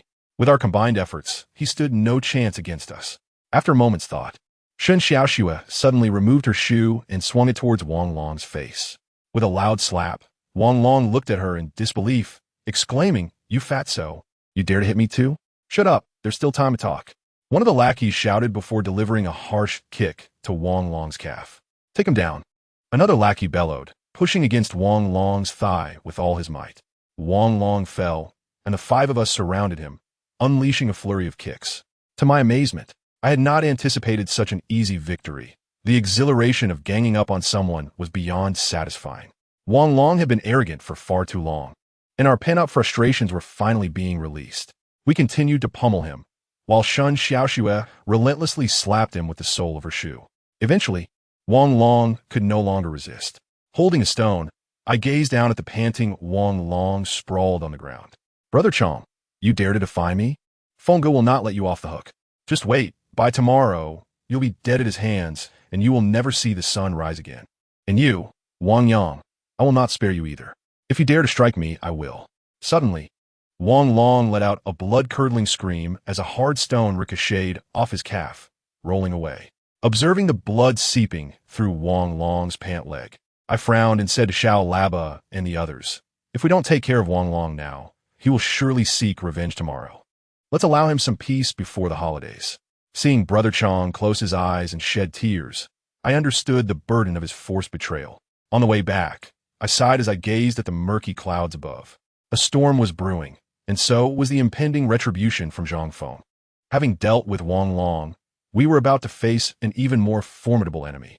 In truth, we might be powerless against them. Now that the deed was done, I was prepared to confront Zhang Feng's wrath. Moreover, I had resolved to eliminate him. The dream of standing above all others had not yet faded. Looking at Xiao Laba and the other three boys, I distributed cigarettes among them. "Tomorrow, we might have to contend with Zhang Feng. Are you afraid? What is Zhang Feng to us?" Xiao Laba scoffed, though fear flickered in his eyes. As for Brother Chong and the others, they remained silent. The biting cold wind made them shiver uncontrollably. 5 of us were not an insignificant number. Even if we did not seek out Zhang Feng, he would come for us. Rather than face his wrath scattered and vulnerable, why not unite and confront him together? "Tell me loudly, are you afraid?" In a sudden outburst, I unleashed a powerful roar that startled Brother Chong and the others. Their fearful expressions quickly transformed into determination. "To hell with it, I will fight him," Brother Chong declared. "I want to be one of the 4 kings." Xiao Laba echoed his resolve. "All right, we will fight them," I shouted, gritting my teeth. Counting myself, there were 6 of us now. Suddenly, Shen Xiaoxue grasped my arm. Looking at the chubby Shen Xiaoxue, my previous excitement turned awkward. Yet, I nodded and smiled at her. "All right, we will take you along." Fearful of retribution from Zhang Feng that night, I chose not to return to school. Not wanting Chun Ku to witness my humiliation, I opted to hide out in an internet CAF for the night. Engrossed in mindless gaming, I felt no fatigue. I realized I had taken the first step toward success. My small gang had grown from 2 to 6 members. As for who among us would be the leader, we all understood without saying a word. I had succeeded, and I was on the brink of achieving my goals. The next day, I quickly spotted Zhang Feng arriving at the classroom with a large entourage. Pointing at me, he sneered, "Wang Yang, you have quite a nerve to lay hands on my people. Wait until school is over. I'll show you a good time." Upon seeing Zhang Feng come personally, Brother Chong's resolve from the previous night evaporated. He rushed towards Zhang Feng, apologizing, "Brother Feng, it was just that Long Ge bullied us too much." In a moment of anger, with a resounding slap, Zhang Feng struck Brother Chong across the face. Coldly glaring at Brother Chong, Zhang Feng growled, "Don't waste my time with your excuses. You all deserve to die. A bunch of worthless fools. How dare you defy me? You'll all pay for this." Brother Feng. Brother Chong wept. Seeing him in tears, Zhang Feng kicked him ruthlessly to the ground. Lighting a cigarette, he smiled. "Just wait, you will all regret this." "Young-ge, who is Wang Yang?" Suddenly, a large group of people surged into the classroom. They varied in height, but there were many of them, quickly filling the room with over 30 individuals. As they entered, none of them cast a glance at Zhang Feng. Instead, they continued to pour in, an overwhelming sea of bodies that obscured the view of those still coming. Zhang Feng, caught off guard by the sheer number, froze mid-puff on his cigarette. The classmates stared in astonishment, all eyes on me. There were simply too many newcomers. Our classroom was far too small to accommodate them all. Finally, as they ceased crowding in, they turned to me and roared in unison, Yangge. The collective shout reverberated through the classroom, causing the windows to tremble. Then, from within the throng, a slender boy squeezed through, sporting a broad smile. He looked at me and said, Wang Yang, these people are all my brothers. They owe me their loyalty. From now on, I give them all to you. Yi Hong, what are you trying to do? Zhang Feng suddenly shouted in panic, eyeing the swelling crowd around him. Nothing much, just can't stand certain individuals. Yi Hong replied with a peculiar smile, directed at Zhang Feng. Turning to me, he added, Wang Yang, from now on, no one will dare lay a finger on you, for I consider you my closest brother. Gazing at Yi Hong's seemingly innocent smile, my heart surged with excitement. Finally, I had the strength befitting a true ally. I was ready to contest against the four kings with Yi Hong's formidable backing. Chapter 58. Visiting Shun Xiaoxue's home. Perhaps our lives are rather ordinary, yet within this ordinariness, we find vibrant hues. I liken reality to a vast river, and each of us harbors a dream, a personal vision of our own realm. The four kings have betrayed, with Zhang Feng usurping Yi Hong's position. Yi Hong's decline has indirectly impacted me significantly. Ultimately, it was my own inadequacy. I had relied too much on others for protection, neglecting my own strength. But now, I finally possess my own power. Brother Chong, Xiao Laba, the two lackeys, and Shun Xiaoxue all have become my allies. With Yi Hong's support, I am now equipped to confront the four kings. This is a chance to restore order, a pivotal moment for my rise within the school. With his gaze flickering dangerously, Zhang Feng stared at Yi Hong, his innocent smile fueling his rage. Gradually, the veins on his forehead bulged as he angrily questioned, Yi Hong, you've given all your brothers to Wang Yang? Are you intending to be my adversary? Zhang Feng inquired with a chuckle. I wouldn't dare. However, Wang Yang has proven his capabilities, and I should elevate him to a status comparable to that of the renowned double flower red rods. Yi Hong simulate. Upon hearing Yi Hong's words, Zhang Feng pressed further, having entrusted all your brothers to him. Do you still possess any allies? Oh, Yi Hong responded, astonished as he turned to Zhang Feng. Be cautious when you venture out. Zhang Feng observed the numerous brothers surrounding Yi Hong, his face darkening as he prepared to leave. Given that we are in a school, a brawl would lead to considerable trouble. Moreover, Yi Hong has gifted me too many people. He can no longer contend with me. As Zhang Feng prepared to take his leave, Yi Hong contemplated and said, Zhang Feng, please wait a moment. Do you wish to fight now? Zhang Feng retorted coldly, turning his head. No, I merely wish to respond to your inquiry. Yi Hong smiled before continuing. You questioned whether I still have brothers since I have given them all to Wang Yang. Pointing to his head, Yi Hong added, let me assure you, I still possess a brain. Zhang Feng's forehead twitched as he regarded Yi Hong intently. After a moment, he remarked, I am eager to see whether intellect prevails over brute strength. Let us depart. Zhang Feng led his entourage away, and the men Yi Hong had dispatched to protect me were no longer necessary. The large group quickly dispersed, and I sensed that Yi Hong had something to convey as he beckoned me to follow him outside. As we strolled to the corridor's corner, Yi Hong sighed and offered me a cigarette, saying, Wang Yang, I apologize for the actions of Milu earlier. Milu, having been unable to defeat Zhang Feng, had chosen to vent his frustrations on me. Burdened with grievances, I had uttered some erratic words to Yi Hong and his crew. Witnessing Yi Hong's continued concern for me stirred a sense of guilt within me. Brother, the past is behind us. There is no need to revisit it. I understand you have endured considerable hardship. However, I, Yi Hong, have promised you that you will always be my brother. Therefore, regardless of the circumstances, I hope our bond remains unaltered. Do you comprehend? Yi Hong treasured our friendship, as he did with every individual. Even though Zhang Feng had supplanted him, he still considered Zhang Feng's welfare. Acknowledging his loyalty, I chuckled softly. Yigu, our relationship shall remain unchanged. That is reassuring. Otherwise, I would truly miss you. Let me reiterate, whether you are a leader or a nobody, you are always my brother, Yi Hong. Taking a deep drag from the cigarette, Yi Hong abruptly shifted the conversation. Regarding Zhang Feng, do you intend to engage him in battle? Indeed, I nodded. If you truly plan to confront Zhang Feng, I will certainly rally Mi Lu and Zhao Yun to support you wholeheartedly. However, Zhang Feng's influence is formidable, and his prowess is equally impressive. When I encountered him, he was already the champion of one-on-one battles at their school. He commands the other two kings, and he is far from being a mere name. He is not as simplistic as you might think. Please ponder this carefully. Know thyself and thy enemy, and you shall never be defeated. I am not a fool and seldom delve into their past narratives. After listening to Yi Yihong's words, I realized the extent of Zhang Feng's strength. As I hesitated, Yi Yihong continued, "The matter I await has yet to arrive. I hope you can endure Zhang Feng for a while longer. When the time is right, I will personally assist you in dealing with him. For now, let us prolong until the holiday. A break can bring about significant changes." "Thank you, Yi Go, I understand." Although Yi Yihong may not excel in combat, he possesses a distinctive aura of camaraderie. His every action resembles that of a seasoned brother from the television dramas. It dawned on me that one only needs to be a leader. Thanks to Yi Yihong, I had temporarily evaded a calamity. Yet I knew that this was far from over. Zhang Feng would not simply let me go. Yi Yihong's assistance soon bore fruit. I noticed an abundance of acquaintances greeting me in the corridor. Though I did not recognize them, they all politely addressed me as Yang Ge. Aware that they were affiliated with Yi Yihong, I remained humble and greeted them back, hoping to foster friendships. The little trumpet, brimming with excitement, approached and whispered, "Yang Ge, you're truly a big brother now. It seems you're standing rivals, even Yi Yihong's. Ha, what good is that?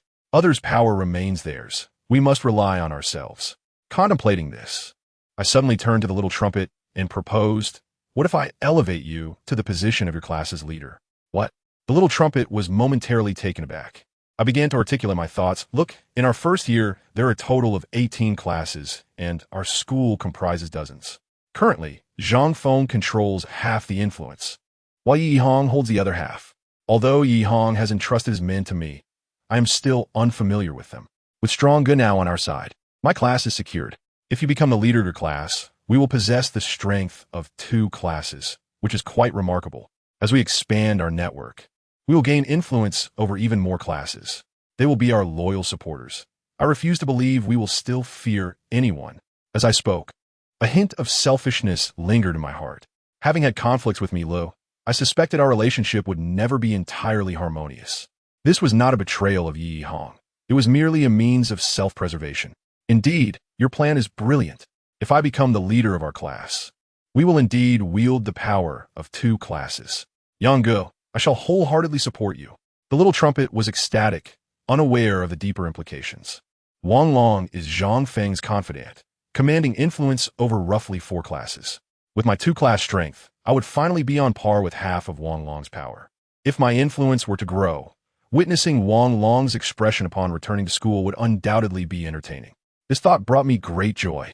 Now, my objective was to leverage the power bestowed upon me by Yi Yihong to safeguard myself while secretly developing my own influence. Zhang Feng would find it challenging to confront me, and for the time being, I was free from bullying. Not only was the little trumpet elated, but several girls I knew were also very pleased. As we left school that evening, a pretty girl nudged me playfully, saying, "Well, Wang Yang, it seems you have your own little followers now." "They are not followers, they are brothers. Please refrain from mislabeling them. They are all my brothers." Having just gained some assistance, I did not wish to appear overly exclusive. "Are you going to Shun Xiaoshui's house to hang out?" the pretty girl inquired. After a moment's hesitation, I thought it would be a good idea to visit Shun Xiaoshu, who had helped me yesterday, thus qualifying as one of my own. At Shun Xiaoshui's home, I was the only boy among the girls, including Shun Xiaoshua, Xialisha, and the pretty girl. With newfound capabilities to protect myself, I was curious to see Chan Ku's reaction. However, she seemed preoccupied these past few days, showing little interest in my affairs. During the day, we merely exchanged glances. As I became entrenched in my own circle, my time with Chun Ku dwindled. The sky remained gloomy, with dark clouds brewing ominously. While at Shun Xiaoshui's residence, her grandmother remarked, "Given the state of the sky, it appears we may be in for a heavy snowstorm." Shun Xiaoshui's home had limited heating, particularly in her cold bedroom. She invited us for dinner and busied herself with her grandmother in the kitchen. Initially reluctant to eat, her persistent invitations swayed us. While waiting for the meal, the 2 girls, feeling chilly, climbed onto the bed, covering their legs and feet with blankets. Sitting on the edge of the bed, I chatted with the 2 girls. The pretty girl asked, "Wang Yang, are you cold?" Why not join us on the bed? Shun Xiaoshue's bed was small, and I would undoubtedly be cramped if I joined. With Xialisha present, I hesitated, fearing she might think I was taking advantage of the pretty girl, so I refrained from joining. While sitting idly, my hands grew cold, so I slipped them beneath the blankets covering their legs. As we chatted for a while, an unexpected thought crossed my mind. I realized that I had not yet had the chance to explore Cherise's feet in detail. It would be delightful to indulge in that experience. With my hand, I reached in and seized Cherise's foot. While I held her foot, I engaged in casual conversation with the two girls who were sitting closely beside me, laughing and chatting merrily. The presence of the lovely girl heightened my excitement. It seemed that Cherisa was wearing pure cotton socks. Her petite feet felt soft and pleasant to the touch. After a moment of squeezing, I deliberately stole a glance at Cherisa and casually inquired, "Sasha, are you cold?" She replied, "I'm not cold. It's me who is chilly." The lovely girl laughed. Seeing her mischievous expression made my face flush instantly. Glancing back at Cherisa's unchanged demeanor, I suddenly realized my blunder. I had inadvertently touched the lovely girl's feet in front of Cherisa, and for such a lengthy duration. Chapter 59. Best friends. Upon discovering that it was indeed the lovely girl's foot, I quickly felt a wave of embarrassment wash over me. Cherisa remained oblivious, still smiling and chatting with us, while Wang Long was truly deserving of his fate, having been struck down by his own companions. I sensed my throat becoming parched and discreetly began to retract my hand. However, as I did so, I noticed the lovely girl's foot following suit. She remarked, "Wang Long brought this upon himself. Now, I finally have the chance to get back at him. One must never constantly seek to take advantage of others, otherwise they will meet a most unfortunate end." As she spoke, the lovely girl playfully twisted her foot in my grasp. Cherisa did not catch the underlying meaning, but I certainly did. Having previously taken advantage of the lovely girl twice, she was now teasing me in front of Cherisa. Initially, I had no intention of continuing to touch the lovely girl's foot, but my hand felt frozen in place. I could only endure, allowing the lovely girl to tease me further. "Wang Yang, why is your face so red? Are you running a fever?" Cherisa asked. "No, not at all." I had originally felt quite composed, thinking it was Cherisa's foot I was touching. Now, however, I was overwhelmed with anxiety, yet simultaneously exhilarated. The lovely girl truly had a talent for teasing. "Hee, your Wang Yang is thinking naughty thoughts," she chuckled, casting a playful glare in my direction. The embarrassment I felt was overwhelming. Cherisa shot an admonishing look at the lovely girl. "You are so inappropriate. Mind your words." "Hee, I am merely stating the obvious. Just look at how red Wang Yang's face is. Isn't that right, Wang Yang?" Being persistently teased by the lovely girl left me feeling quite helpless and fearful, especially afraid that Cherisa would discover my inadvertent touch of the lovely girl's foot. Yet, I did not dare to withdraw my hand, worried that the lovely girl might say something else to frighten me. In my trepidation, I suddenly felt Cherisa's foot give my wrist a gentle kick. Startled, I quickly extended my other hand to grasp Cherisa's foot, providing the excuse, "My hands are freezing. I need to warm them up." Upon feeling my grasp, Cherisa's face flushed crimson. She shot me a fierce glare, yet I was filled with dread. Helplessly, I held on to both Cherisa and the lovely girl, continuing to chat with them for a while, gradually growing more accustomed to the situation. I thought to myself, let us consider this just a playful jest. It's not such a big deal. However, while conversing, I still felt a bit breathless with anxiety. Cherisa was equally tense, her tone of voice betraying her unease. The lovely girl remained unfazed, as if nothing had transpired. During our chat, I mentally compared the two girls' feet. The lovely girl's feet were small, fitting perfectly in my grasp, while Cherisa's were softer, slightly plumper than the lovely girl's. Moreover, she exuded a sense of decorum and grace. Teasing her felt more rewarding than teasing the lovely girl. Both the domestic flower and the wildflower exuded their own unique charm. "I wonder if Xiao Shui has finished cooking. She must be exhausted," Cherisa remarked. "Not really," I replied. Gradually, I felt my hands warming both girls' feet. "Dinner is ready. Come eat." As both hands remained beneath the blanket, Xian Xiao Shui suddenly burst in, startling me. Upon her entrance, Cherisa immediately retracted her foot, and the lovely girl too seemed startled, quietly drawing her foot back. Fearing that Xian Xiao Shui would discover my actions, I withdrew my hands and rubbed my nose, saying, "Wow, dinner's ready so quickly. How embarrassing." "What's so embarrassing about eating?" Xian Xiao Shui asked, confused. Nothing, I replied, turning to see both girls glaring at me. During dinner, I felt rather awkward holding my chopsticks, having just touched their feet without washing my hands. I discreetly caught a whiff of my hands and found them pleasant, yet I felt too shy to eat. I told them I need to wash my hands. As I entered the restroom, I quickly grabbed the soap to wash my hands, my heart racing as I recalled the earlier awkwardness. How was it? Did you enjoy touching my feet? Suddenly, the lovely girl's voice came from behind me, and I was startled by her entrance into the small restroom. What are you doing here? Don't let Sharisa find out. I urged her. Hee hee, you're scared of her, huh? The lovely girl teased with a mischievous smile. Sharisa had always been kind to me, and I felt guilty for not treating her well. I was genuinely worried that Sharisa might misunderstand, so I pleaded with the lovely girl, Siejia, please stop messing around. Can you just go outside? My voice was low, fearing Sharisa might overhear. Hee hee, can't I even wash my hands with you? The lovely girl pouted. Perhaps feeling guilty for my actions, I was apprehensive about Sharisa's potential misunderstandings. Let us just wash our hands properly, okay? I suggested. Just then, I felt a playful pinch on my backside from the lovely girl's slender fingers. Her eyes reflected a hint of reproach as she glared at me, saying, I just enjoy teasing you. What is wrong with that? Please don't tease me. I don't want Sharisa to misunderstand. I cast her a pleading look. Why weren't you scared back at my place? You even let your pants down? The lovely girl retorted. Keep your voice down. I cautioned, growing more anxious, and quickly covered her mouth with my hand. What you two up to? Just as I covered the lovely girl's mouth, the door swung open behind us. Upon seeing Sharisa, my face turned pale. She seemed unaware of our conversation and smiled at us, saying, You two are always up to mischief. Even washing your hands isn't a straightforward task. Hurry up. I need to use the restroom. If you need to go, just come in. Are you worried about Wang Yang seeing? The lovely girl teased, removing my hand from her mouth and grinning at Sharisa. Stop it. Can't you be serious? Sharisa's face flushed crimson. She closed the door, and the lovely girl and I walked into the kitchen together. As we sat down, Xian Xiao Shui glanced at us and remarked, Xiao Shi, I feel like you and Wang Yang share a special connection. Of course, I'm Wang Yang's little wife. He's so naughty. He always bullies me.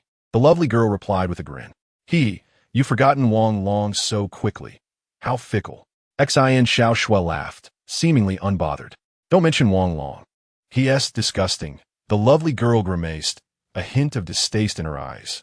The meal prepared by Xian Xiao Shui was simple. Scrambled eggs with tomatoes, chicken nuggets, and shrimp chips. During dinner, we all agreed the food was delicious. However, her grandmother remarked, Oh dear, think of how much oil this wastes. What a wasteful habit. Grandma, it's just a bit of oil. Once I earn money, I'll repay you, Xian Xiao Shui replied impatiently. Silly girl, will you really be able to repay it? Her grandmother teased. I just hope you don't end up too plump. Finding a partner will be difficult.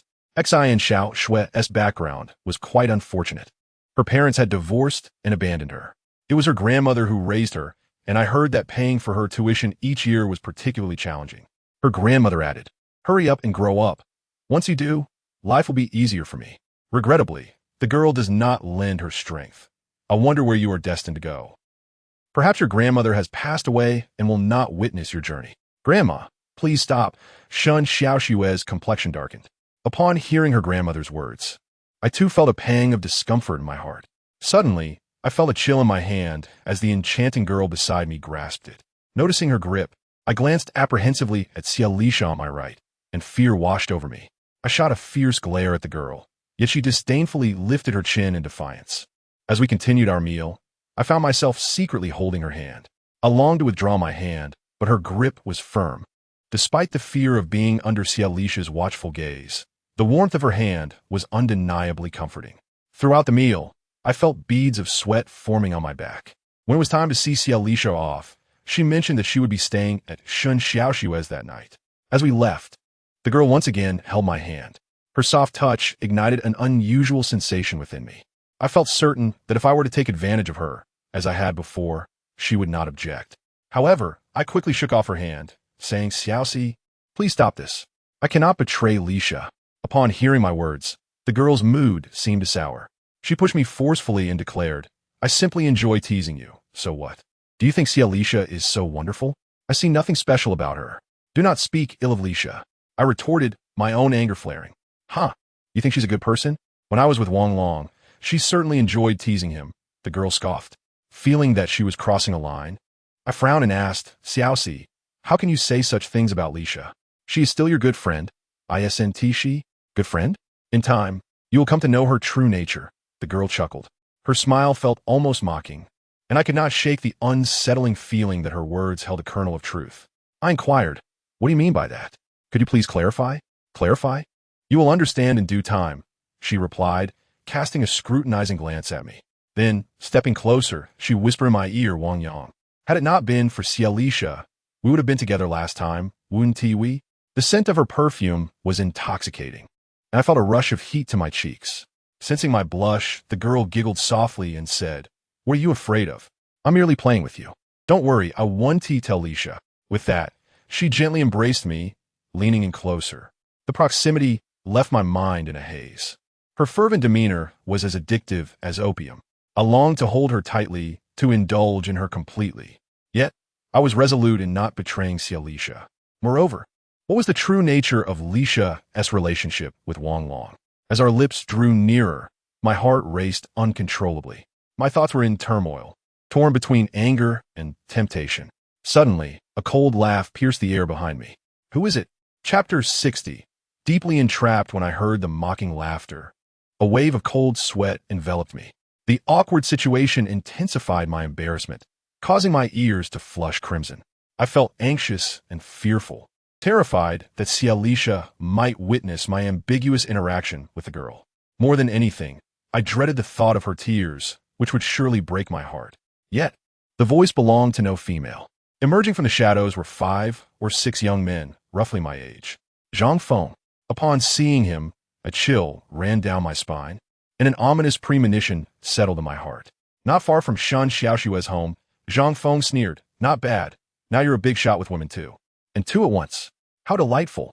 What do you want, Zhang Feng? The girl beside me appeared somewhat intimidated, but instead of retreating behind me, she protectively shielded me.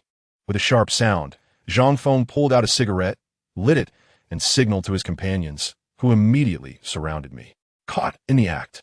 Zhang Feng, what nonsense are you spouting? The girl's complexion shifted dramatically. Get rid of Wang Yang. Zhang Feng commanded, and the group lunged at me. I recognized their faces. They were none other than the infamous Wang Lin and Yang San, along with 3 other notorious fighters from school. I stood no chance against them. As I raised my fist to retaliate, they kicked me, sending both me and the girl crashing to the ground. In that moment of falling, I realized the gravity of my situation. After having humiliated Yi Hong earlier, it was clear Zhang Feng was here to exact his revenge. Fearful, I quickly pleaded, please, don't hit me here. Shut up. Wang Lin kicked me in the face. Being struck, the others joined in with punches and kicks. They were all ruthless fighters. I was no match for them. Despite their assault, I dared not make a sound, knowing Xiaolisha was merely 10 meters away at Xiaoshua's. Terrified, I implored, Feng Ge, I'll accept my fate today. Do as you please, just spare Zhao Shirshi. Zhang Feng shot a cold glance at Zhao Shirshi and said, after guarding you for so long, do you think a mere lesson will suffice? The show has just begun. Come with me and continue performing. Zhang Feng, you dare touch me? The girl glared at him, furious. Take them away, he commanded coldly, as they dragged both me and the girl toward the side entrance of the community.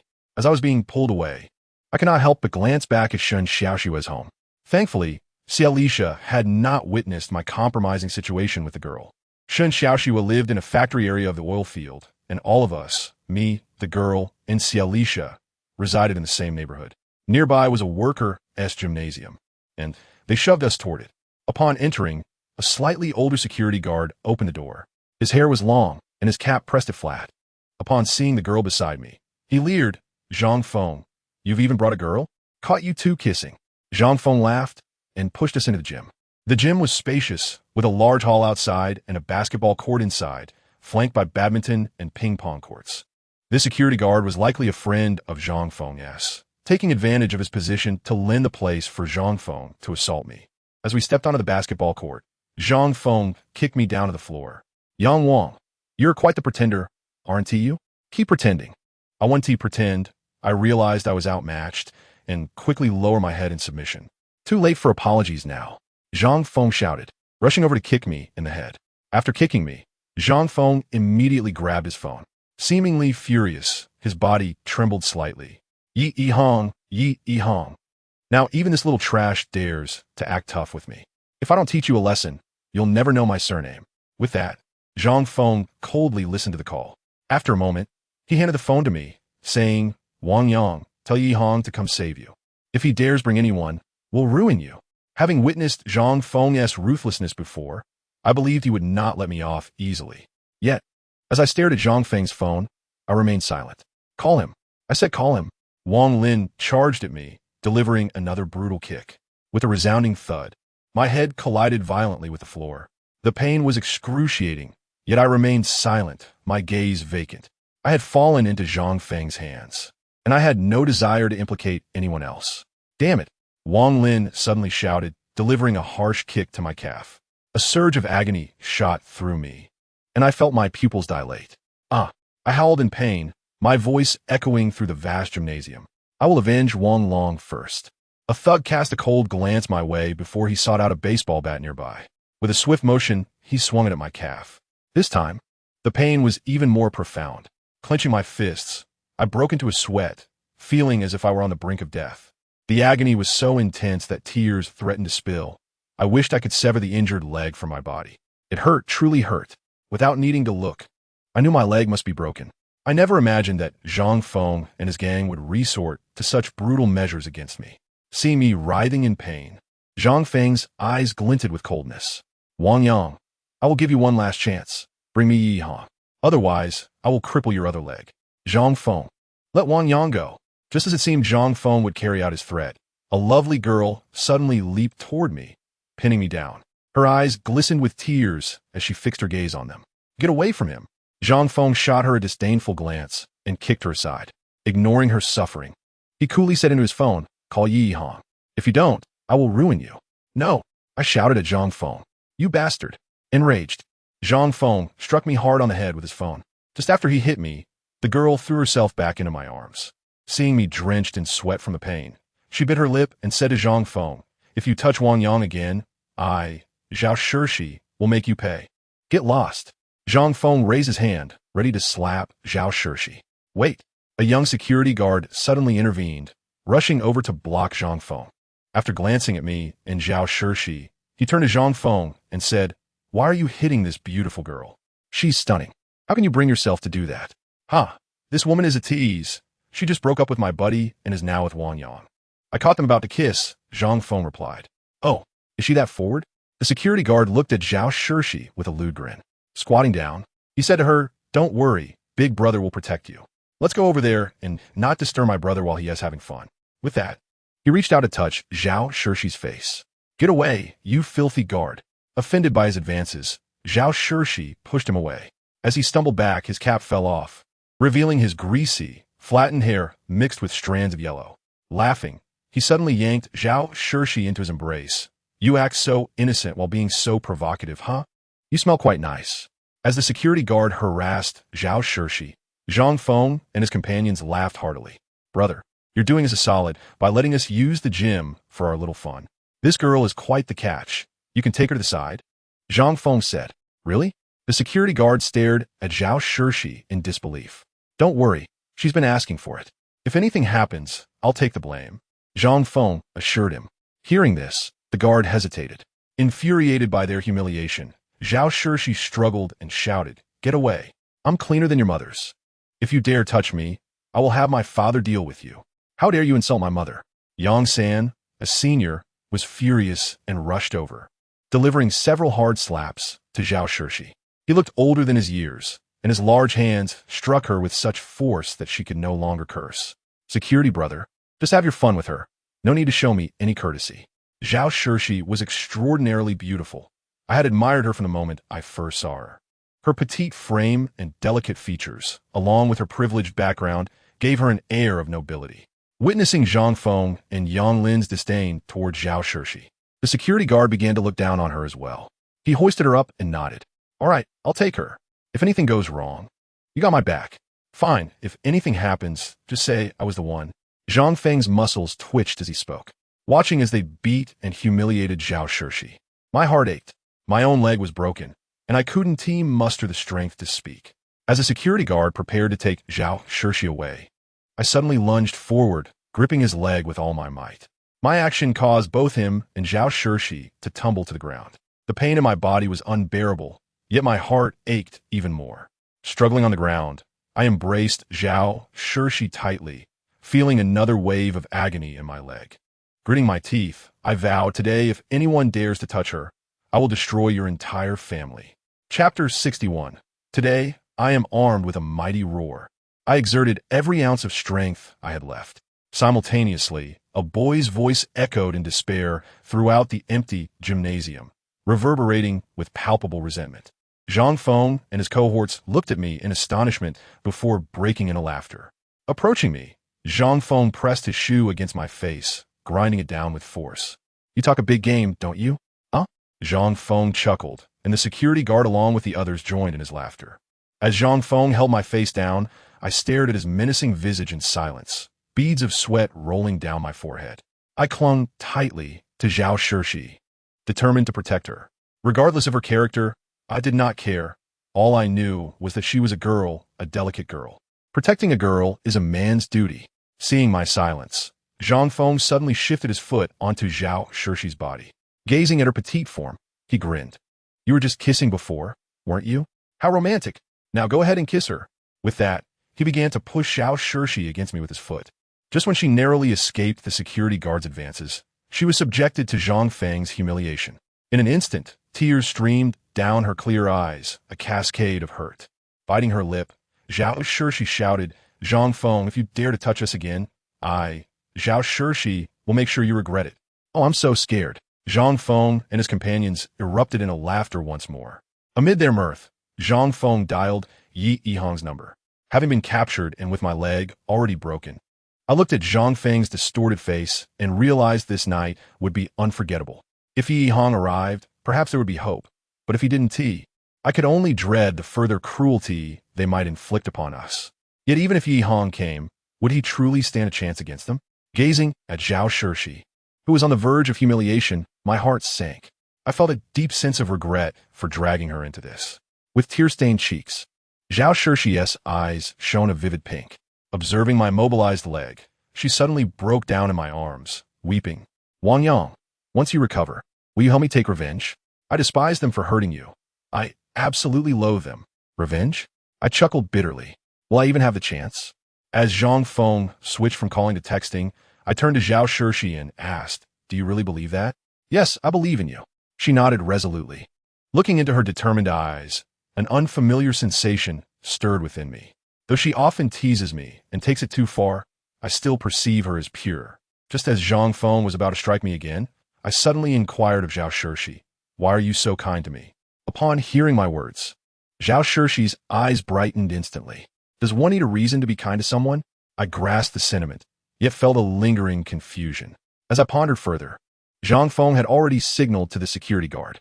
A lecherous grin appeared on the guard's face as he approached and kicked me forcefully on the shoulder. Subsequently, he seized Zhao Shirshi and embraced her. Ignoring her loud cries, the guard inhaled deeply at her snow-white neck, exclaiming how beautiful she was, and I felt an overwhelming urge to intervene. Witnessing the guard's intentions toward her, I gritted my teeth and shouted, "You dare to touch her? What kind of scum are you?" The guard held Zhao Shirshi tightly and kicked me again. He then dragged her toward a nearby room. My heart raced. I knew he was committing a crime, and if he laid a finger on Zhao Shirshi, he would face severe consequences. But would it be too late by then? Even if he were punished, what could it possibly rectify for Zhao Shirshi? In that perilous moment, I found myself accompanied by this girl, and my concern for her surged to new heights. With a fierce roar, I began to crawl toward the guard, dragging my injured leg across the floor, leaving a long trail of blood. As I struggled like a wounded animal, Zhang Feng and his friends laughed, mocking my plight. Wang Lin chuckled. "Do you think he'll die from blood loss?" Zhang Feng smirked. "Wouldn't he just go to the hospital? If he dies, it wouldn't matter to any of us." Yang San joined in the laughter. I ignored their insults, continuing to crawl in agony. My calf was surely broken. Any slight movement sent waves of excruciating pain through me. The security guard, seeing me pursuing them, laughed as he held Zhao Shirshi. Clutching her tightly, he jeered, "Zhang Feng, hurry and drag this dog away." He looks terrifying. The guard approached me, delivering a sharp kick to my face. My head spun, and the world faded into silence as I stared at Zhao Shirshi, who was crying and trying to speak to me. Soon, my hearing returned, and I spat blood, forcing a bitter smile as I said, "I'm sorry, Shirshi. You've made a mistake in liking me. Please, don't tease me anymore. I truly don't deserve you." "No," she replied. "Being able to do something for you is my greatest happiness, even though you're always getting beaten. You're more of a man than any boy I've ever met. If there's blame, it's on me for realizing my feelings for you too late." Zhao Shirshi wept in despair. In an instant, memories of our moments together flooded my mind. She knew I was acquainted with Chan Ku and treated me with the tenderness of an older sister. During my moments of helplessness, she was there to comfort me. When my life turned bleak, she called just to keep me company. Though she could be excessive at times, she was the warmest girl I had ever known. I recalled how she whispered in my ear, "Wang Yang, I've been the best to you. No boy has ever taken advantage of me like you." When I confessed my feelings, her face flushed crimson as she stammered, "I'm sorry, I have a boyfriend now." Now, Zhao Shirshi was about to be insulted right in front of me. "No," I shouted in anguish, feeling a sharp crack in my calf. To my surprise, I stood upright. Fueled by rage, I locked eyes with the security guard, who looked terrified. Each step I took was agonizing, yet I pressed on, gritting my teeth as I warned him, "If you dare to touch her, I will ensure you never recover." The guard was visibly shaken, glancing between me and Zhang Feng, who was equally astonished. He turned to the thug who had attacked me and questioned, "How did you hit him?" "I used all my strength, and yet he stands." The thug was equally bewildered. Ignoring their confusion, I focused solely on the fact that Zhao Shirshi could not be violated. Otherwise, I feared I would live in eternal guilt, unable to protect even one girl by my side. Suddenly, I collapsed to the ground, the pain in my calf overwhelming me. Seeing me fall, they all erupted into laughter.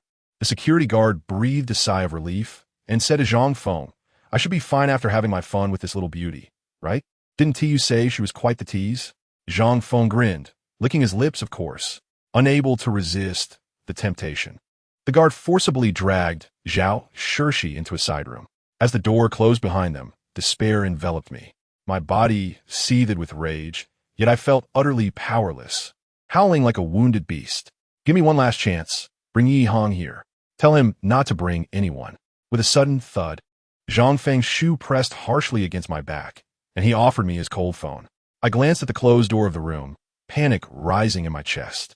"All right, I'll call Yi Hong, but I'll use my own phone." "Good." Zhang Feng lit a cigarette, a satisfied smile on his face. I picked up the phone and dialed, my trembling voice breaking the silence. "Help me, come to the sports hall at the oil field." Zhang Feng said not to bring anyone. "You got through that quickly?" Zhang Feng remarked, surprised as he watched me. I turned to the closed door, tears streaming down my face as I pleaded with Zhang Feng, "Brother Feng, I've called Yi Hong. Please, let Zhao Shirshi go. She is not a tease. She is a good girl.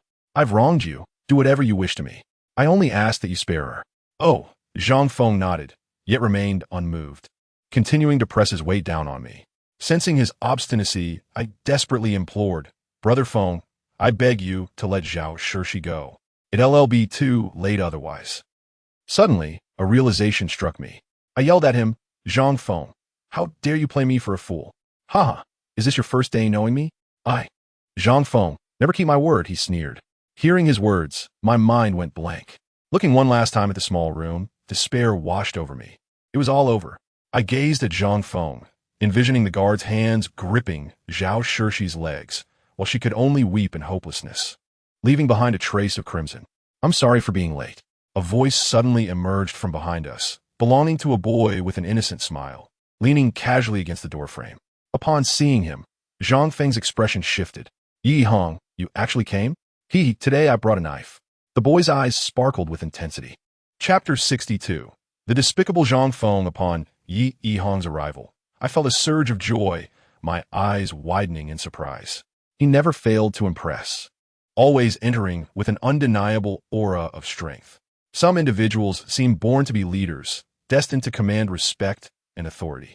Yet Yi Hong remained undeterred, his words, "I have a knife," igniting a surge of exhilaration within me. Despite his apparent weakness, my faith in him remained unwavering. I believed that he could indeed extricate me from my plight. With a smile, Yi Hong swiftly revealed a glimmering blade, advancing toward us step by step, alleviating the weight upon my back. Zhang Feng, now fearful, gazed at the chilling gleam in Yi Hong's hand, retreating in trepidation. His fearful glances were mirrored by the others, all of whom began to back away, mirroring Zhang Feng's panic. With each step Yi Hong took forward, they nervously stepped back. Suddenly, I sensed an overwhelming pressure emanating from Yi Hong, saturating the spacious gymnasium. This immense pressure nearly rendered me breathless. Suppressing my anxiety, I noticed Yi Hong's expression darkening as he observed my legs. His eyes sparkled with intensity, yet he maintained his smile as he approached us. Zhang Feng, have I not been generous to you? He inquired, his tone laced with an unsettling amusement. Zhang Feng's cold laughter belied the fear trembling in his voice. Last September, when you first came to school, you assaulted Fat Brother's man. He brought his crew to demand retribution, and I helped you resolve that, did I not? Zhang Feng nodded. In October, you whistled at the girlfriend of one of the 13 protectors. They came to challenge us at school, and it was I who led Mi Lu and Zhao Yun to drive them away, correct? Zhang Feng's complexion darkened. At Christmas, when you were inadvertently captured by an elephant, who brought $2,000 to ransom you. It was you. Zhang Feng shouted. Ah, so you remember all this, Yi Hong remarked. But why, despite my kindness, do you treat my brothers so poorly? With a sudden shift, his smile morphed into a menacing grimace. How dare you disrespect me? Rarely had I witnessed Yi Hong's anger, and even more seldom had I seen him curse. His sudden roar caused a thug to fall to his knees in fright. Clenching his teeth, Yi Hong toyed with the blade in his hand, declaring, "Do you wish to be the boss? Very well, I shall relinquish my position to you. If the elephant seeks you out, I will assist you. But what of your conscience? To hell with it. My conscience has been eaten by dogs. I, Zhang Feng, have no conscience. I believe you, Yi Hong, are beneath me. Even though you have aided me greatly, my influence surpasses yours." Zhang Feng retorted vehemently. Under Yi Hong's oppressive presence, Zhang Feng could no longer endure. Veins bulged on his forehead, and his expression twisted into a terrifying grimace. Finally, losing his composure, Zhang Feng clenched his fists and bellowed, "Even if you wield a knife, what of it? We are 6 against 1. We can certainly overpower you. Brothers, take down Yi Hong." As Zhang Feng shouted, he charged at Yi Hong with remarkable speed, a gust of wind trailing behind him. Yet Yi Hong remained motionless, his gaze fixed on Zhang Feng, the blade firmly in hand. "Yi Hong, be careful," I thought, my heart racing as Zhang Feng seemed poised to strike. Though Yi Hong claimed proficiency with the knife, I doubted his ability to triumph against Zhang Feng and his gang of thugs. However, Yi Hong soon astonished me. With a smile, he suddenly pointed the gleaming blade toward Zhang Feng's fist. Realizing he was about to strike Yi Hong, Zhang Feng spun around in panic. A moment of silence ensued as Zhang Feng nervously flexed his fist. Then, with a smirk, he said, "Brother Yi, you seem rather foolish. With just a pencil knife, do you truly believe you can harm us?" Yi Hong chuckled, but Zhang Feng's expression shifted to one of concern as he glanced down at his clothing, which had been silently sliced open by Yi Hong. A line of blood was now seeping from the exposed flesh, gradually revealing a gash. "Ah!" Zhang Feng screamed in rage upon realizing he had been injured by Yi Hong. No longer daring to approach him, he turned to the others, shouting, "Are you all fools? Why do you not help me eliminate Yi Hong? If we defeat him, we shall be the true bosses. To hell with it, let's fight." The thug who had previously knelt sprang to his feet, seizing a nearby baseball bat. Soon, the others followed suit and charged at Yi Hong. A group encircled him, yet he merely pointed his knife at them with cold detachment. Like a pack of wolves, they circled Yi Hong, each hesitant to be the first to suffer an injury. After a moment's contemplation, Zhang Feng declared, "Whoever injures me will become my right-hand man." Stimulated by ambition and status, the gang surged forward. As Yi Hong's blade glinted toward Zhang Feng, he was suddenly struck hard in the back with a baseball bat. Stumbling forward, Yi Hong fell to the ground as 2 of the gang members kicked him down. Witnessing Yi Hong's fall, my expression shifted dramatically. Yi Hong smiled, acknowledging the overwhelming numbers and their elite status. "Even with a knife, I am but a mortal. Sigh, perhaps I should train harder." Seeing Yi Hong downed startled Zhang Feng and his crew. Soon, Zhang Feng laughed, "To hell with it. I thought you were formidable with that knife. Turns out, you're not even as tough as a small thug. Fists and brains, let us see who prevails." With a mighty shout, Zhang Feng charged at Yi Hong, clutching his wound. As Zhang Feng bore down on him, Yi Hong hurriedly scrambled to evade. Yet as he rose, Zhang Feng delivered a brutal kick that sent him sprawling. Relishing Yi Hong's predicament, Zhang Feng taunted, "Brother Yi, fists and brains. Who is superior?"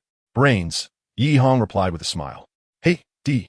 Zhang Feng lunged forward, kicking Yi Hong once more, eliciting a pained grunt from him.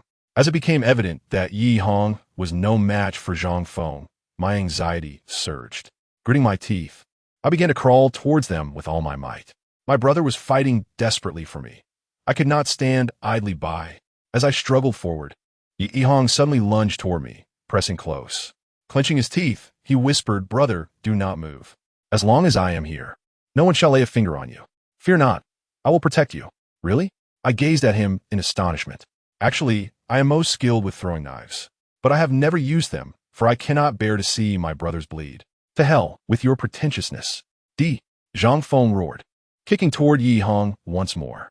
I said, "I do not wish to see my brothers bleed." With a sudden shout, Yi Hong's wrist flicked. Simultaneously, Zhang Feng halted in surprise, glancing down at the dagger embedded in his side. Staring at the blade, he looked back at us in disbelief, then instinctively reached for it. With a final shout, Zhang Feng collapsed to the ground, clutching the dagger in his side, his face turning pale. Observing Yi Hong's victory, I grasped his arm tightly. "Brother Yi, hurry and save Zhao Shirshi. It's too late. Zhao Shirshi is about to be."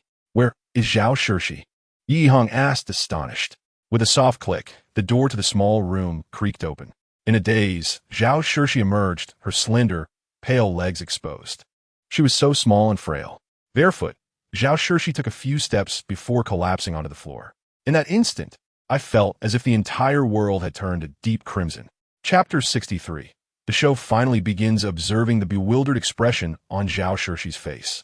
And glancing at the security guard who remained hidden within the small room, a surge of murderous intent erupted from the depths of my heart into my mind. Kill, kill, kill. At that moment, I yearned to transform into a harbinger of death. I felt an overwhelming desire to eradicate every scoundrel in the world. They looked down upon Zhao Shirshi merely because of her beauty, assuming her to be a promiscuous woman for having multiple suitors. Yet, they were oblivious to the fact that Zhao Shirshi was simply a kind-hearted girl, filled with warmth and enthusiasm. Carefree by nature, she treated everyone with equal regard. Much like Yi Hong, in her eyes, there was no distinction between rich and poor, only the essence of genuine love. Indeed, an unspoken affection had quietly blossomed between Zhao Shirshi and me. I admired her grace and charm, her fervor and kindness. In Zhao Shirshi, she cherished my masculinity. She had once remarked that I was far superior to Wang Long. However, we had never wronged anyone. We had not provoked anyone. Two Na'vi souls, simply exploring the tender nuances of affection, had committed no transgressions. They understood the importance of self-control in critical moments, for they were but children, each with their own immature side. Why, oh why was reality so cruel? Why were Zhang Feng and his cohorts so merciless? Did they not realize that there existed laws in this world? How dare they build their joy upon the suffering of others? Gradually, I felt warmth trickling down my cheeks. My gaze fixated on Zhao Shirshi, my mind ablaze with fury. I loathed them to the point of wanting to shatter my own teeth. Clenching my fists, I felt my nails digging deeply into my flesh. "Zhang Feng, I will kill you. I will slay you all." Gasping for breath, I finally unleashed a roar of rage. Gritting my teeth, I propelled myself towards Zhang Feng. His face remained pale as I crawled closer. Suddenly, he drew a knife from his side, and a torrent of blood sprayed forth, momentarily darkening my vision. A searing pain shot through my cheek as I swung my fist towards his eyes, releasing the pent-up hatred and frustration that had accumulated within me. Another punch followed, infused with lethal intent.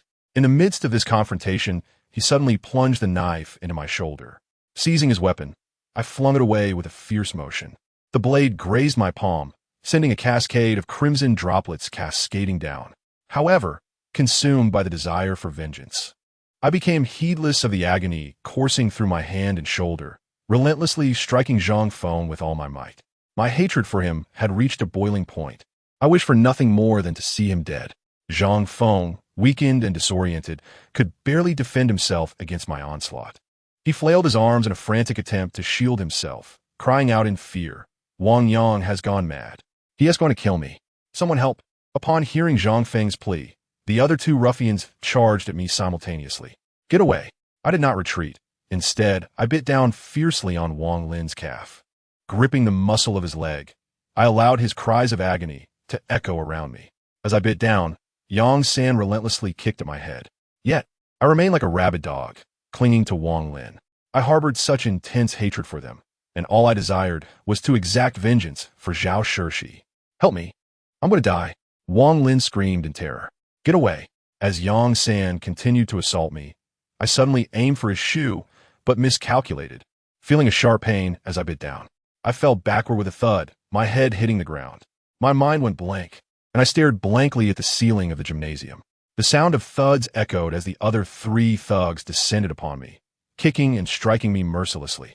In that moment, I felt as though I had lost all sensation of pain, as if the person they were attacking was not me.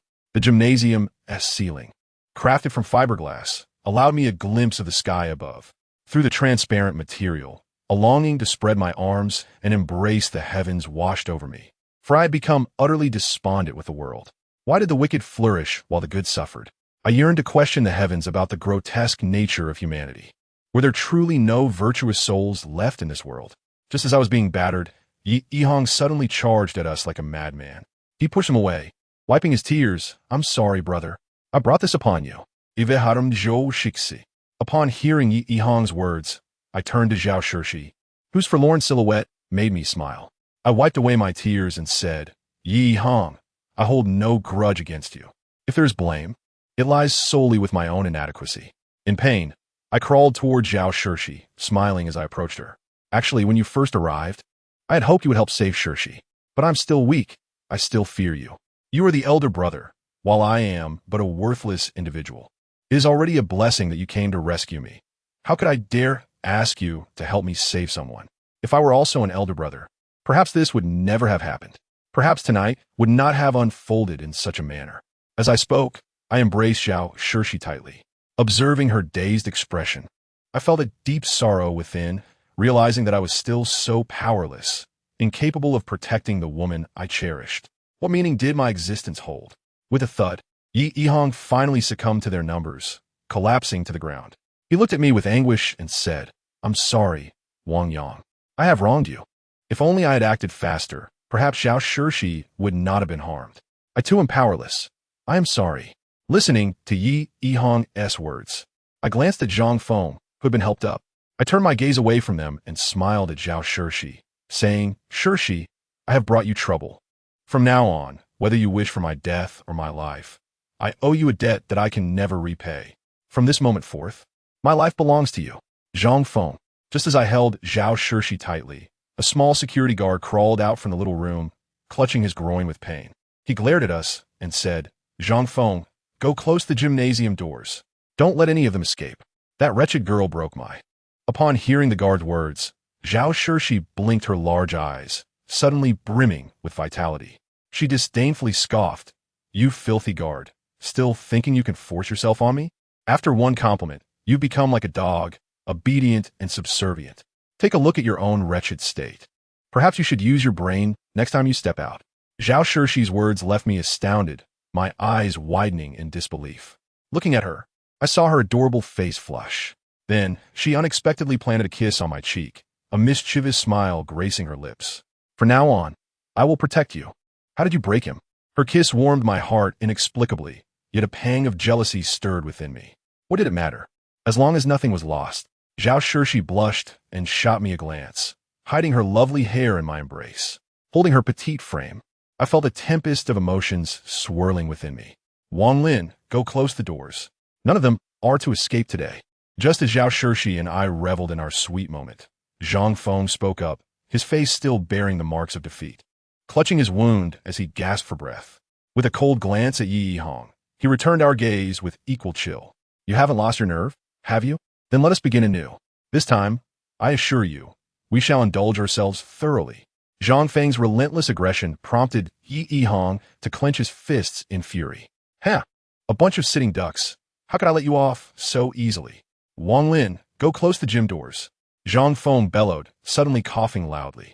With a peculiar smile etched on his face, Wang Lin strode towards the gym's entrance. As he approached, Zhang Feng fixed his gaze upon us and taunted, "Is it exhilarating? Tonight, let's ensure you revel in it." Just as Zhang Feng finished speaking, a piercing scream erupted from the direction of the gym's entrance. To my astonishment, Wang Lin came hurtling back inside, crashing heavily onto the floor. The moment I saw Wang Lin's return, a pallor washed over Zhang Feng's face. Following him, a throng of dark-clad youths marched in, led by none other than the formidable leader of the 13 Protectors, the Elephant.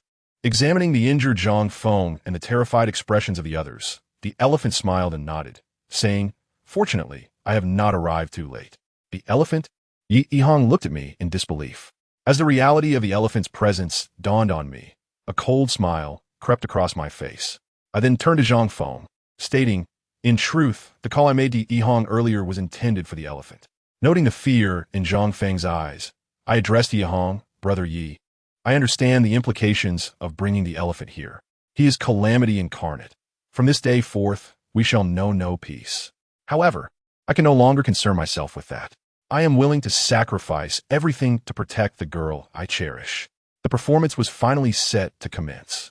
Author's note: a must-read. First and foremost, this is an important announcement regarding the upcoming changes. Starting tomorrow, the chapters will transition to a paid format. The chapters will become VIP content, accessible only through the purchase of credits on the website. I recognize that discussing money may stir discontent. After all, financial matters constrain relationships.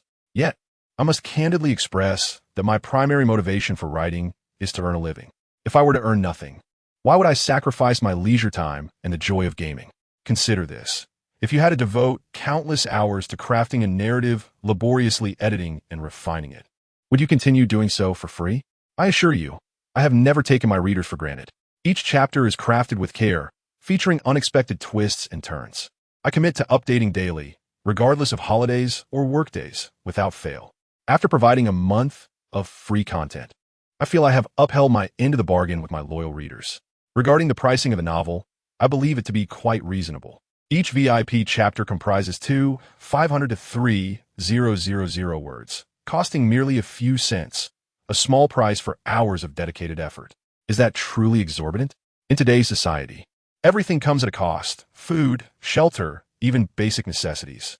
Often, we casually lose change without a second thought. Some friends have approached me, expressing financial constraints as students and asking for free access.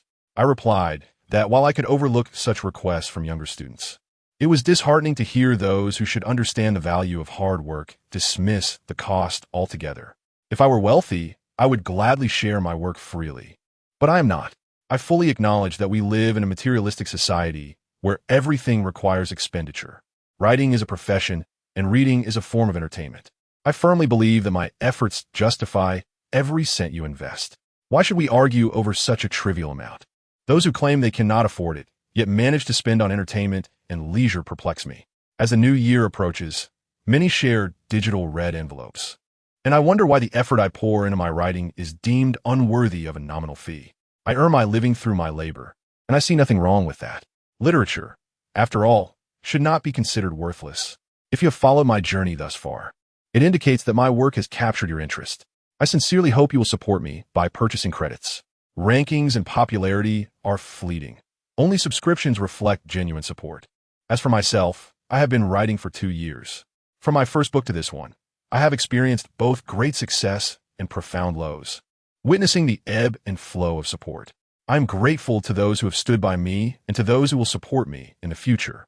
This book is a reflection of my life experiences. While it may not depict reality perfectly, it embodies authenticity as I delve into the complexities of human nature. Through every trial, I have remained steadfast, believing that perseverance will prevail against adversity. The true essence of success is elusive. I equate it with the ability to create a captivating narrative that resonates with readers. Regardless of recognition, I will be accountable to each supporter. These past months have been arduous as I balance work and writing, often sacrificing rest to produce content. My physical labor leaves me exhausted, yet I persist for the sake of my readers. My girlfriend is pregnant, and with our wedding approaching, I cannot afford to falter. I must provide for her and our future child. Despite my struggles, I am confident in my abilities and the connection I share with my readers. With the transition to paid content, I will not disappoint. From tomorrow onward, the novel will be updated 4 times daily, with an extra update on the first day as a token of gratitude. Our daily rendezvous will remain at 2 p.m., and I eagerly await each of you. My goal is to excel in subscriptions, as I believe my work stands on par with any other in the literary realm. Wang Yang's leg has been severely injured, yet this does not signify that he is rendered useless from this point onward.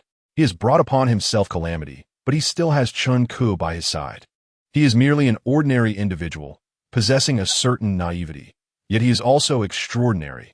He is destined to become the illustrious Wang Yang. As a side note, several characters will emerge later in the narrative. Emperor Zhao, Qinghua, the Dragon Robe, and Wang Yang's true brothers. Each of their appearances will undoubtedly evoke powerful storylines. As articulated in the final chapter of the free section, the true spectacle is just beginning. You all are my glory. We are the sovereigns of this virtual realm. Many friends may still be unfamiliar with the recharge methods, so let me elaborate on the website's procedures. First, you must log into your Hine account. Hine supports one-click login. If you possess a QQ, WeChat, Baidu, or Sina Weibo account, you can use any of these to log in seamlessly. After logging in, click on the recharge option at the top of the homepage and follow the prompt for the recharge process. Hine supports 7 recharge methods: online banking, Alipay, WeChat Pay, Temp, mobile phone recharge card, GamePoint card, and PayPal. Here is a detailed explanation of each method. Online banking requires you to have activated online banking, which is generally supported by major banks, with a recharge ratio of 100. 1 unit of currency equals 100 raw coins. Alipay can be chosen by those with an Alipay account, also at a ratio of 100. WeChat Pay is available for those with a linked bank card or balance in their WeChat account, again at a ratio of 100. Tenpay operates similarly to Alipay, at a ratio of 100. The mobile phone recharge card is the most convenient and quickest method. Hine supports 3 types of recharge cards: China Mobile, Unicom, and Telecom recharge cards, which can be purchased at kiosks, convenience stores, and supermarkets. The recharge ratio is 1:85, slightly lower than online banking due to service fees taken by the carriers. The GamePoint card is similar to mobile recharge cards and is readily available. However, Hine only supports specific GamePoint cards, so please ensure you check before purchasing. The supported cards include Junwang 1 card, Shenda Game card, Jungta Game card, Qcoin card, Juyo card, Ibao, NetEase card, Perfect World card, Sohachanyu card, Zonyo 1 card, Tinxiao 1 card, and Tianhong 1 card, with a recharge ratio of 7,075. Lastly, PayPal is designated for overseas friends. Additionally, those using the Hine Reading iOS client should be aware that due to Apple's system settings, the exchange rate for recharges via the iOS client is only 150, with the other half taken by Apple's system, which is quite unfavorable. It is advisable to recharge through a browser and then log in to read on the client to avoid Apple's fees. For any inquiries, you may contact customer service via QQ at 281-455-1419. Chapter 64. The Elephant in Calamity. Clad in black and sporting a mohawk, the elephant appeared remarkably robust. Although he was still a student at Sanzhong, he exuded the aura of a societal leader. Unaware of my dialogue with Yi Yihong, the elephant licked his lips in delight as he gazed at us. Smiling, he scrutinized us closely and remarked, "Yi Yihong, the 3 kings? I never imagined my luck today would allow me to capture half of the leader from Erzhong. Close the door." Upon issuing his command, the gymnasium's doors were swiftly shut by his companions. Observing us closely, a diminutive young man whispered in the elephant's ear, "Brother Elephant, we've struck gold this time. Almost all of Erzhong's formidable leaders are in our grasp." "Hee, what kind of person do you think I am? I have long proclaimed my intent to eradicate Erzhong." With a smile, the elephant continued to appraise us. The 13 bodyguards and Yi Yihong had already been embroiled in a deep-seated enmity. The arrival of the elephant foretold that even Yi Yihong could not escape this calamity. I intended to confront Zhang Feng, but I had not anticipated Yi Yihong would come to my aid at such a critical moment. Now, seeing the elephant leading his crew to assist me, my emotions became exceedingly complex. Although the elephant shared a close bond with Chan Ku and held a certain fear of him, I could not guarantee the elephant would heed my words. After all, the elephant's influence far surpassed my own. I was merely Chun Ku's younger brother, not Chun Ku himself. Once the gymnasium doors were sealed, the elephant cheerfully produced a cigarette from his pocket and lit it. With a grin, he addressed his comrades. "Boys, let us get to work." "Understood, brother elephant." The crowd roared as they surged toward us. Witnessing their intent to strike, Zhang Feng and his companions raised their fists in defense. However, Zhang Feng had already been grievously wounded by Yi Yihong's throwing knife. Even if Zhang Feng was once the champion of duels, he was now rendered powerless. He exchanged a few blows, but was quickly knocked to the ground, enduring their kicks as he struggled to suppress his bleeding wounds.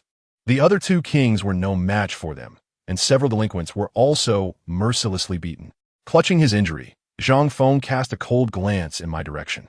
"Wang Yang, your audacity is commendable, daring to summon the elephant from Sanzhong. Even if we are beaten by him, you are still one of Zhong's." His words puzzled me, and I gazed at him in astonishment, wondering if he was unaware of my relationship with the elephant. Indeed, Zhang Feng was oblivious to the bond one shared with the elephant. During our last wager, I had playfully outsmarted him. Just as the other bodyguard were about to launch an attack on Yi Yihong and me, the elephant suddenly halted them, saying, "Wait, don't strike yet." Striding toward me, he declared, "Wang Yang, you have truly done me a great service this time, capturing both Yi Yihong and the three kings in one breath." With a grin, the elephant offered me his cigarette. Then, with a concerned gaze, he inquired, "How are you? Do you need me to take you to the hospital?" "I'm fine." I forced a smile, tightly holding on to Zhao Shirshi as I took a deep drag of the smoke. Initially, Zhang Feng had felt a sense of superiority, expecting I would endure the same beating he was receiving from the elephant. However, upon witnessing the elephant's affectionate demeanor toward me, Zhang Feng's smug expression swiftly faded. "Wang Yang, so you are an undercover agent?" he exclaimed, turning to Yi Yihong. Captured by the elephant, Yi Yihong remained silent, observing his reticence. Zhang Feng gritted his teeth and suddenly laughed. "Look at you, Yi Yihong. So this is your trusted brother? You risked your life for him, only to find he has betrayed you. How amusing." Realizing Zhang Feng was still in the dark, Yi Yihong's face revealed an awkward smile. He glanced at me and, with a thumbs up, said, "Wang Yang, I indeed did not misjudge you. Your mind is quite agile. This time, it's my fault for not protecting you properly. I bear no grudge." "Huh, you have no grudge? Your own brother is turned into an undercover agent, and you still pretend to be virtuous." Zhang Feng, aware of his impending doom, managed to taunt Yi Yihong one last time. "Undercover? What nonsense! Wang Yang is my brother. When did he become an undercover agent? You lot are beneath contempt. Do you even know who Wang Yang is?" "He is my uncle's nephew." Zhang Feng, initially believing I would suffer the same fate as him, suddenly turned pale upon hearing the elephant's words. His complexion, already pallid, now resembled that of dust. He gazed at me in astonishment, and Zhang Feng, with terror in his eyes, exclaimed, "Wang Yang, so you truly are the nephew of Xiao Benzi? You deceived me.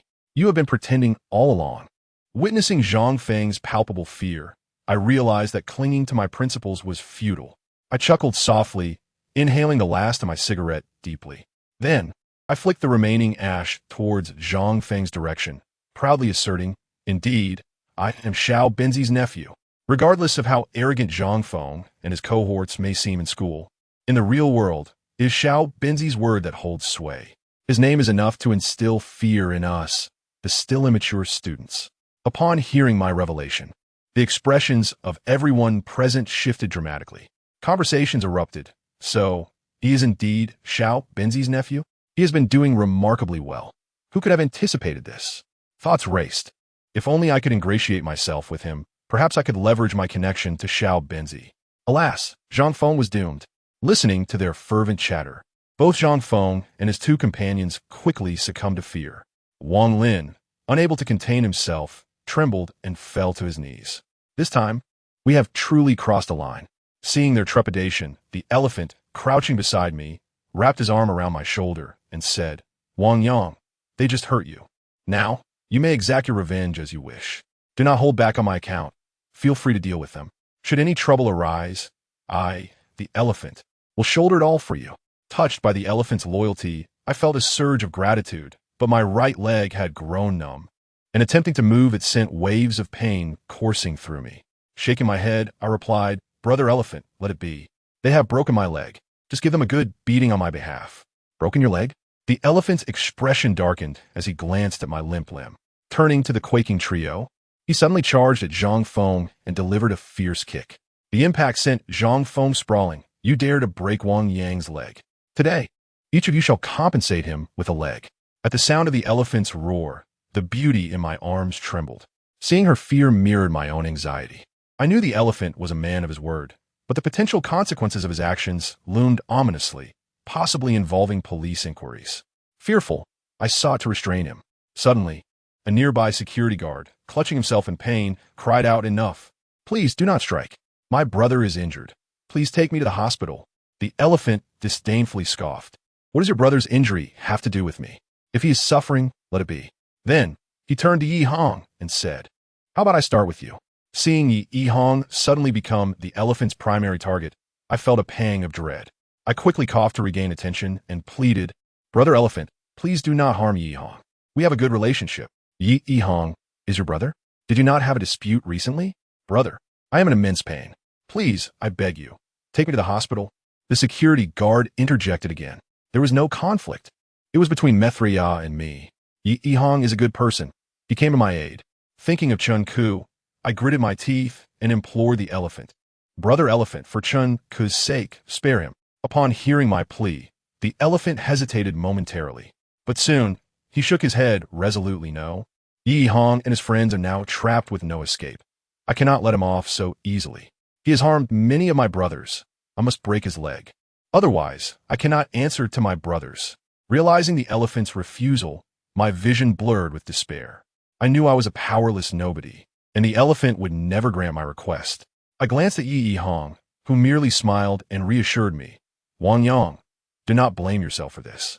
My conflict with the elephant has been long-standing. You need not plead for me. My leg truly aches terribly. I beg of you all, shut your mouth."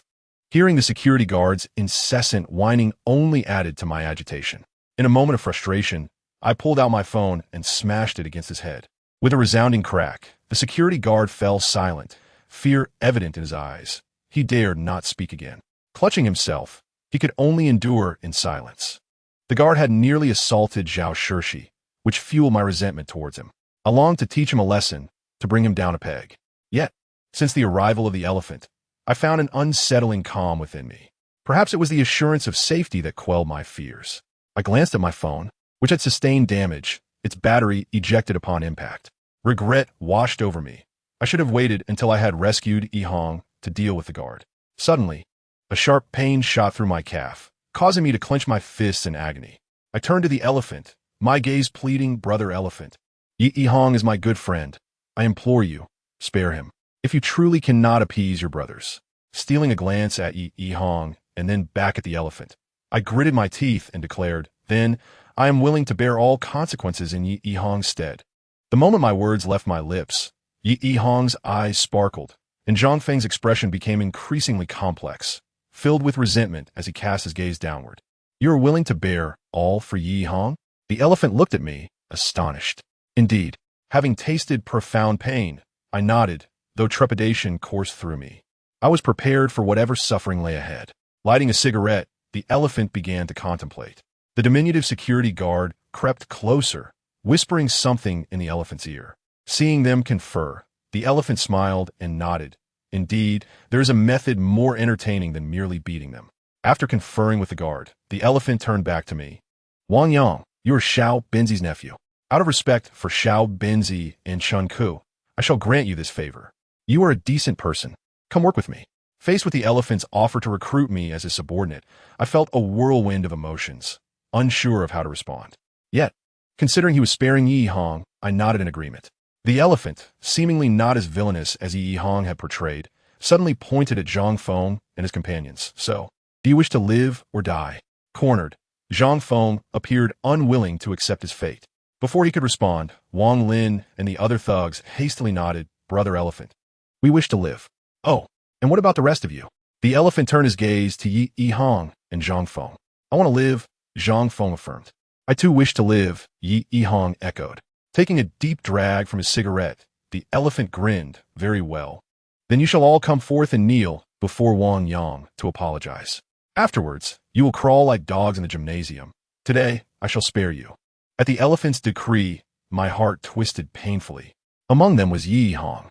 Astonished, I looked at the elephant and exclaimed, "Brother Elephant, I do not require their apologies. Wang Yang, it will be best if you refrain from speaking. Soon, we must take you to the hospital. Urge them to be swift. Otherwise, your leg and that little security guard's brother will truly be ruined. My leg is fine. Hurry over and kneel in apology. Otherwise, I shall make you pay dearly." The elephant ignored my words. After being shouted at by the elephant, Zhang Feng and Yi Yihong quickly lined up before me. With a thud, Zhang Feng knelt before me and bowed his head, saying, "Brother Yang, I was in the wrong. I sincerely apologize." Although Zhang Feng offered his apologies, his eyes remained fierce. With a loud smack, the elephant delivered a powerful kick to his face, rebuking him. "Is this the attitude you show when apologizing?" Zhang Feng, clutching his nose in pain, cast a fearful glance at the elephant. He then earnestly bowed his head again and said, "Brother Yang, I apologize." "Ah, now that's more like it." Next, following this, several other ruffians also knelt before me, offering their apologies. Witnessing them all bowing before me, I felt a pang of discomfort in my heart. I knew that soon it would be Yi Hong's turn to kneel. As Yi Hong approached me, my heart ached intensely. Gazing into his eyes, I felt an overwhelming urge to weep. What a bitter irony it was for a brother to kneel before another. Just moments ago, he had fought valiantly for me with a knife. Now, he was reduced to begging for forgiveness, facing punishment like a dog. It was I who had caused Yi Hong this humiliation. I would rather endure the beating myself than have him apologize to me. Yet, having received the elephant's favor, I dared not voice my objections against him. Was my power truly so weak that I could only watch as Yi Hong endured such disgrace? As Yi Hong smiled and prepared to kneel before me, my lips quivered with the desire to shout out, urging him not to bow. To gain something often requires the sacrifice of something else. Otherwise, your beloved might once again fall victim to Zhang Feng and his gang. What is the significance of kneeling and bowing? With a soft thud, Yi Hong gently knelt before me. Smiling, he looked at me with the most sincere eyes and said, "Brother Yang, I was wrong. I arrived too late. I failed to protect you." Yi Hong's apology was heartfelt, yet it struck a discordant note within me. I smiled faintly, and Yi Hong suddenly stood up to stretch. His movement startled all 13 of the ruffians. Should we learn from dogs? How splendid. To perish together with Brother Feng. With a grin, Yi Hong suddenly crawled on the ground. Slowly, he began to crawl and let out a bark. Upon witnessing Yi Hong imitating a dog, the 13 ruffians erupted into laughter. Even the elephant couldn't help but smirk, the corners of his mouth twitching slightly. "Ha ha ha, the brother from number 2 high is barking like a dog. My brother elephant is formidable. Brother elephant is dominating." The 13 ruffians quickly became animated, their laughter ringing out as they mocked Yi Hong. The elephant then wiped his shoe against Zhang Feng's pant leg and said, "Yi Hong has begun. Are you all more precious than him?" After hearing the elephant's words, Zhang Feng, despite the pain, also crawled on the ground and imitated Yi Hong's bark.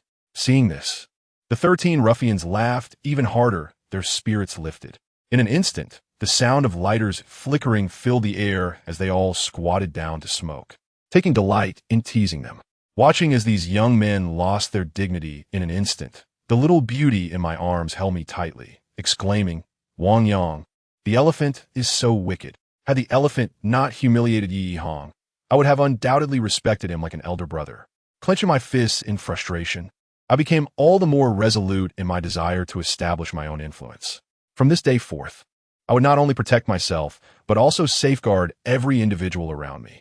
Be they women or brothers, I would ensure they would never again face such indignities. Learning to imitate a dog was exhausting. After crawling a short distance, Zhang Feng finally collapsed from excessive blood loss. Upon seeing Zhang Feng fall, the elephant chuckled and gestured for them to stop.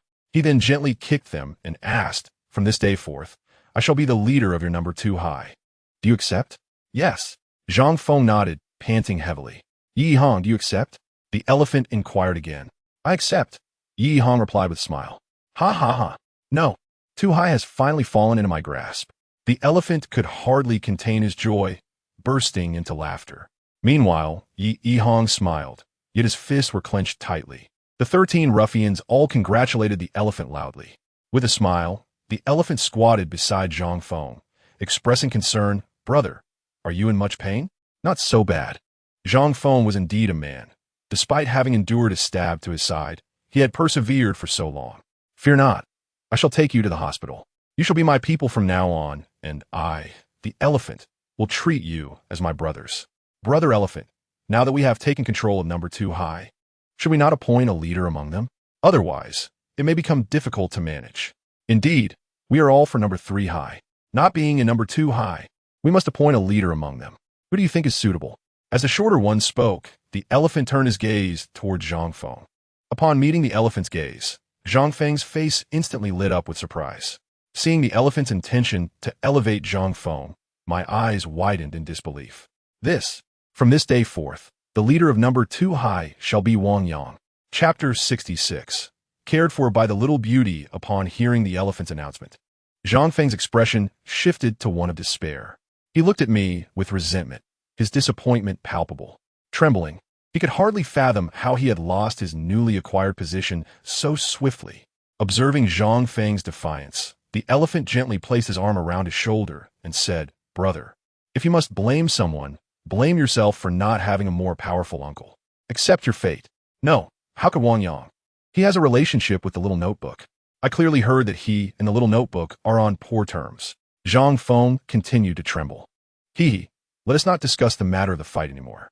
From this day forth, I will protect you. Let us take you to the hospital." With a smile, the elephant instructed for Zhang Feng to be carried. "No, there is something suspicious about this," Zhang Feng suddenly shouted. "All right, stop the nonsense. Let us all head to the hospital." The elephant interrupted him, and I too was lifted by several boys. In truth, Zhang Feng was correct. My relationship with the little notebook was indeed strained. The little notebook always sought to bring Chun Ku back to his father, which instilled a deep hatred within me. Chun Ku is my sister, and we had only just begun to establish a family. How could I allow the little notebook to take her away? Having finally grasped the warmth of family, I could never let it slip away from me. On the way to the hospital, I had already resolved that even though the elephant had saved me, I owed no debt of gratitude to the little notebook. If they still sought to take Chun Ku away, I would fight them tooth and nail. My leg was indeed broken. Even the slightest touch from the doctor sent waves of pain coursing through me. While being bandaged, I, Zhang Feng, and the little security guard were placed in the same room, as the 3 of us had sustained the most severe injuries. The doctor transferred us to the inpatient department for treatment. Throughout the process, the little beauty remained by my side, offering her companionship. Yi Hong bore no serious injuries and chose to stay with me.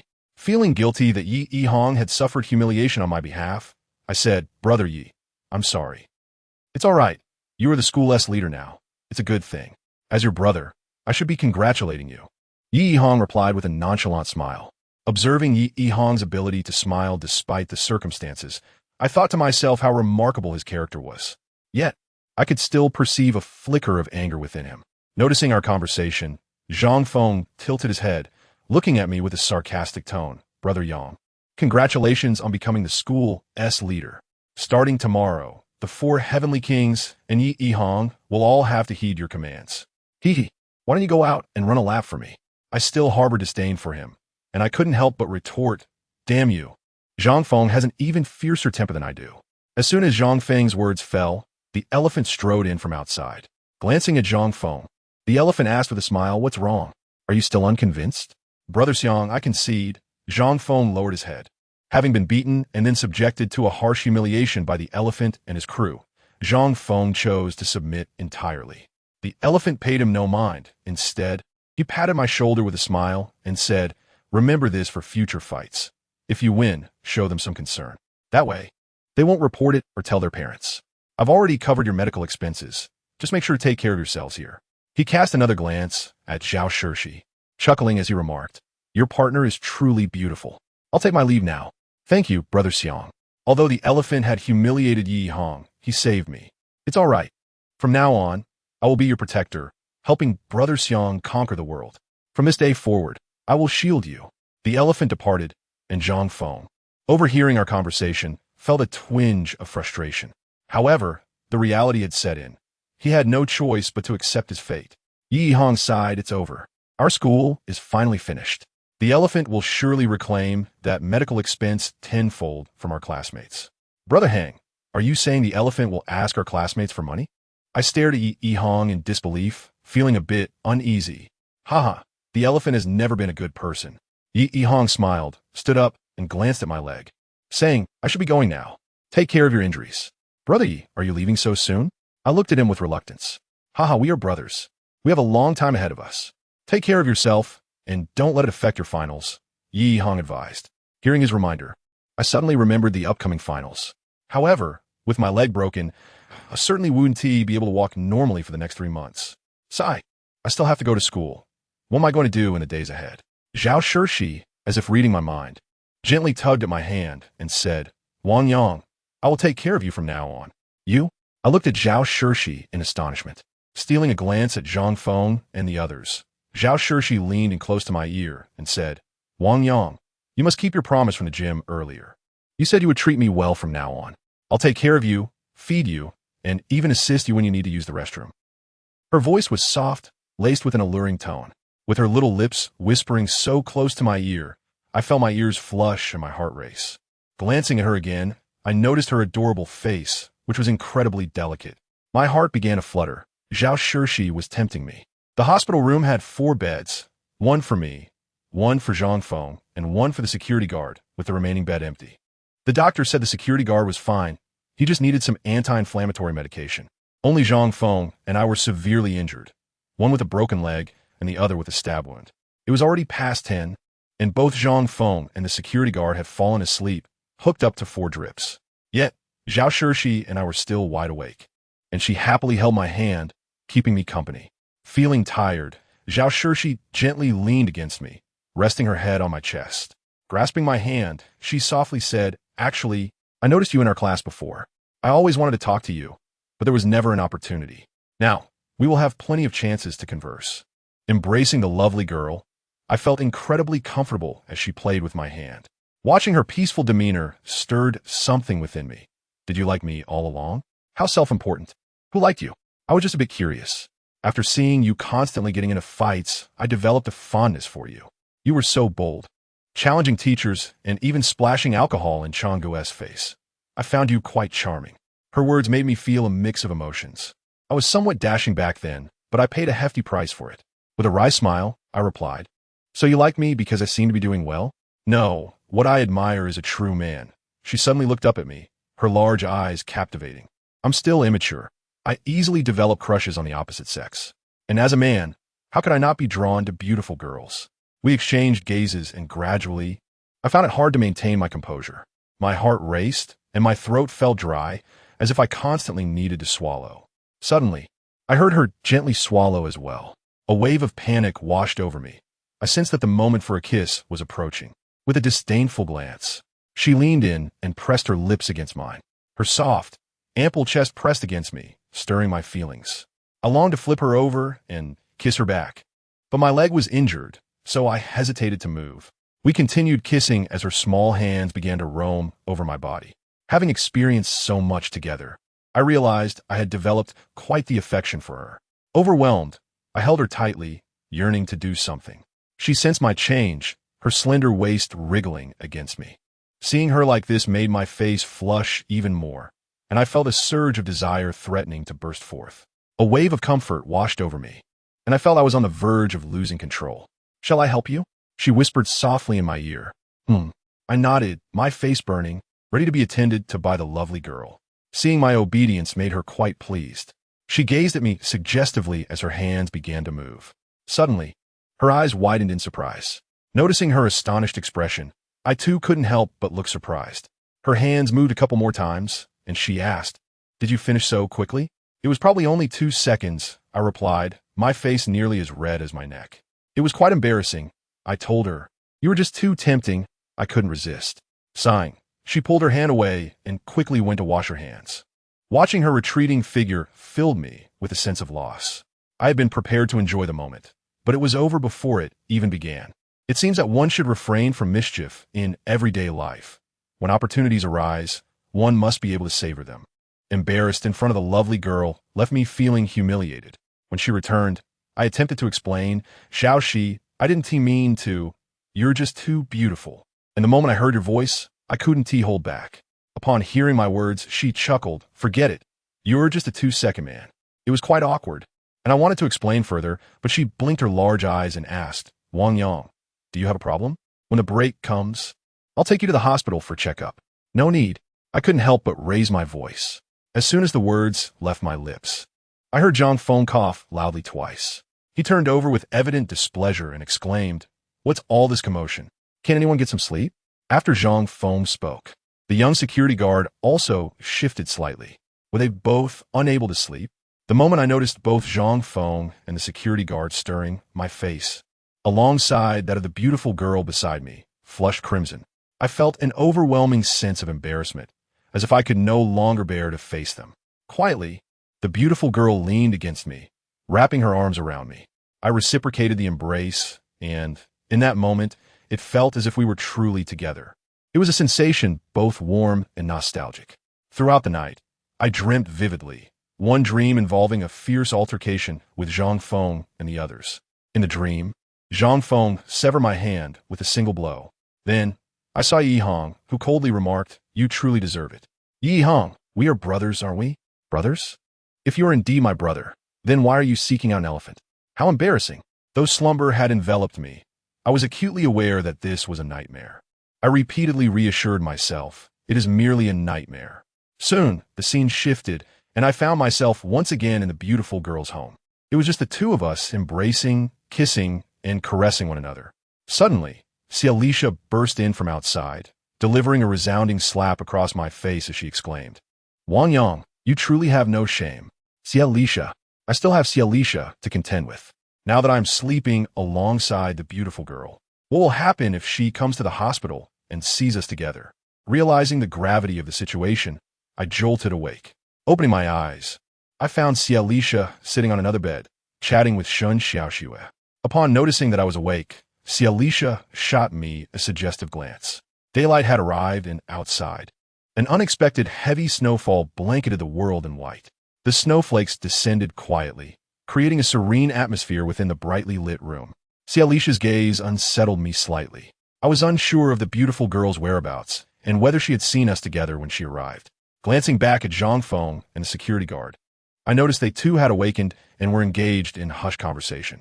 Upon seeing me awake, they exchanged lewd smiles. Did they all know? Had Xialisha caught wind of it too? A wave of anxiety washed over me as I pondered whether they were indeed aware of the situation. I regretted my impulsiveness from the previous day. Yet, it was incredibly difficult to resist the allure of Zhao Shirshi, the beautiful girl. You are awake. The nurse entered from outside, disinfecting my hand and preparing to administer N4. As she looked at me, a hint of a flirtatious smile graced her face. Did the nurse know? My heart raced with fear. Just as my mind was racing with questions, the beautiful girl entered, her delicate hand still pristine from washing. Her eyes sparkled with a captivating charm, and her lips curled into a smile. It was as if nothing had transpired yesterday. Wang Yang, Xia, what shall we have for lunch? She asked. Anything is fine, I replied. Xialisha looked at me with concern. Then she settled beside my bed, inquiring Wang Yang, why did you get into a fight again yesterday? Why so severe? It seemed that Xialisha was unaware of the full story, which eased my heart considerably. I pouted slightly and explained, it wasn't Timi who started the fight. It was Zhang Feng and his crew who attacked me. What a scoundrel. Xialisha glared at Zhang Feng and the security guard. How dare you insult me? Zhang Feng, not one to take offense lightly, bristled at her words. What is wrong with that? Wang Yang didn't even hit you, yet you initiated the violence. Are you not the one being shameless? Xialisha retorted angrily. Truly in need of some education, Zhang Feng seethed, growing angrier at Xialisha's words. He seemed ready to rise and confront her. The nurse, witnessing Zhang Feng's intent to strike a girl, intervened, admonishing him, young man, how can you behave in such a manner? Why stoop to the level of a girl? You all must stop fighting, or I will call security. Security? I am security. Zhang Feng barked back, his temper flaring. The young security guard, part of Zhang Feng's entourage, began to yell as well. Why are you all so intolerable? The nurse, sensing the tension, appeared frightened, perceiving them as delinquents. Just then, Chunku entered, her face showing signs of weariness, yet her eyes were icy as the wintry storm outside. Upon her arrival, a chill swept through the room. What is all this ruckus? Chunku glanced at Zhang Feng with a detached expression. Ku, you are here. Zhang Feng, clearly intimidated by her presence, immediately subdued his demeanor. Chunku's gaze fell upon my injured leg, and she frowned. Wang Yang, did you do this? Yes, I did, Zhang Feng confirmed, nodding. Huh, you can leave now. I do not wish to see you. Chunku's voice was firm, and she added, we know each other. I do not want to lose my temper with you. Understood. Hearing Chunku's words, Zhang Feng quickly yanked out his four and rose, grimacing as he clutched his side, and with gritted teeth, he walked out into the snowstorm. I was astonished by how effective Chunku's words were, and I couldn't help but admire her cool demeanor. My heart warmed again, thinking that this sister truly cared for me. With Zhang Feng gone, the room fell silent. Chunku cast a cold glance at the young security guard, who promptly covered his head with the blanket in fear. The girls gathered around me, expressing their concern for my injuries. Xiaolisha, with a downcast expression, grasped my hand, urging, Wang Yang, please, never get into fights again. Even if you are struggling, we do not care. As she held my hand, the beautiful girl's expression faltered momentarily before returning to a smile, albeit tinged with faint sorrow. Ku, is Wang Yang going home? Xiaolisha asked Chunku. Yes, he is injured, and I'll take him home, Chunku replied. Then let us eat lunch before we leave. Wang Yang hasn't eaten since he woke up. We can bring something back for him. All right. The girls quickly exited, leaving the room in tranquility. Suddenly, the young security guard threw off the blanket and laughed heartily. Ha! So you've been sneaking around with your girlfriend and her best friend. You truly are a lucky man. His words sent a jolt of panic through me. Fearing that the girls hadn't gone far enough to mishearing him, I quickly cautioned the security guard. Keep your voice down. I am not sneaking around with anyone. Sure, I didn't mean to, he chuckled. What are you pretending for? Are you worried someone might hear? I knew that girl, Zhao Shirshi, was trouble. Just wait until I get better. I will definitely have a word with your little girlfriend, and after that Zhao Shirshi, I want to let her off easily. His words ignited my fury, and I responded with a cold smirk. With a swift motion, I tore away my foreline and, using the edge of the bed for support, climbed down. The young security guard, startled by my movement, asked, What? You think you could take me on? Do you really think you can beat me? Even if I'm injured, I can still take you down, I declared, picking up a kettle of hot water. Chapter 68. The patient's treatment. I did not strike the young security guard with the kettle. Instead, I poured scalding water over him. His shriek pierced the air like that of a slaughtered pig, while I stood unfazed. The nurses rushed in, hastily escorting the young security guard away. They chided me, saying, You were so young. How could you be so cruel? I said nothing in response. After all, the young guard had nearly assaulted the beautiful girl, and pouring hot water on him was a small reprieve. Who knew how Zhang Feng and the others would have dealt with him? How dare he threaten me? I felt a craving for a cigarette, an urge I had never indulged in before, but at that moment, the sensation was unbearable. When the lovely young lady returned, she brought me a box of Huangdala cigarettes and a lighter. Seeing her thoughtful gesture touched me deeply. Then Chunku coldly said, Let us go home. But Wang Yang is injured. How can he get home? The young lady asked in surprise. Upon hearing her words, everyone realized my leg injury made it difficult for me to move. I could only take a few steps with assistance, but it soon became unbearable. With a broken leg, there was an incessant, aching sensation weighing me down. It's fine. I can carry him, Chunku said coldly. You. Everyone was astonished at the sight of us siblings. I'll carry him, suddenly shouted Shun Xiaoxue. Seeing her volunteer, Xiaolisha and the young lady nodded in agreement. Both of them were delicate girls, and only Shun Xiaoxue was capable of carrying me. No need for you. I'll do it. Chunku declined Shun Xiaoxue's kind offer. When Chunku hoisted me on her back, a peculiar feeling surged within me. I had harbored a secret affection for her for a long time, and this was the first time I felt such closeness. As I rested against her slender back, I found immense comfort. Even though I was now with Xiaolisha, I realized my heart still held a fondness for Chunku. She was also quite slender, and carrying me seemed to strain her. After a few steps, I couldn't help but whisper, Sister, why don't you let someone else support me? No, you should move too much. What if you end up limping in the future? Chunku replied, adjusting me on her back. As we precariously made our way down, Xiaolisha and the young lady supported us. After hailing a taxi, Chunku finally breathed a sigh of relief. Inside the car, she merely stared blankly out the window, silent and seemingly burdened with heavy thoughts. Upon reaching my home, Chunka glanced at me and asked, "Shall we go up? Are you going to carry me again?" I widened my eyes at her. "What else can I do? Can you climb up by yourself?" "Don't drop me." "Haha, then why don't you crawl up?" "No, no, just carry me quickly." Being carried by Chun Ku filled me with warmth and a sense of security. Initially, I intended to protect this cold young lady with my own abilities, but I never expected that she would always be the one taking care of me. As she struggled to carry me, I quietly rested my head on her back, inhaling her faint scent. I wanted to call her sister earnestly. Family. Was this what it truly meant to have family? Gradually, I felt something unusual in my body.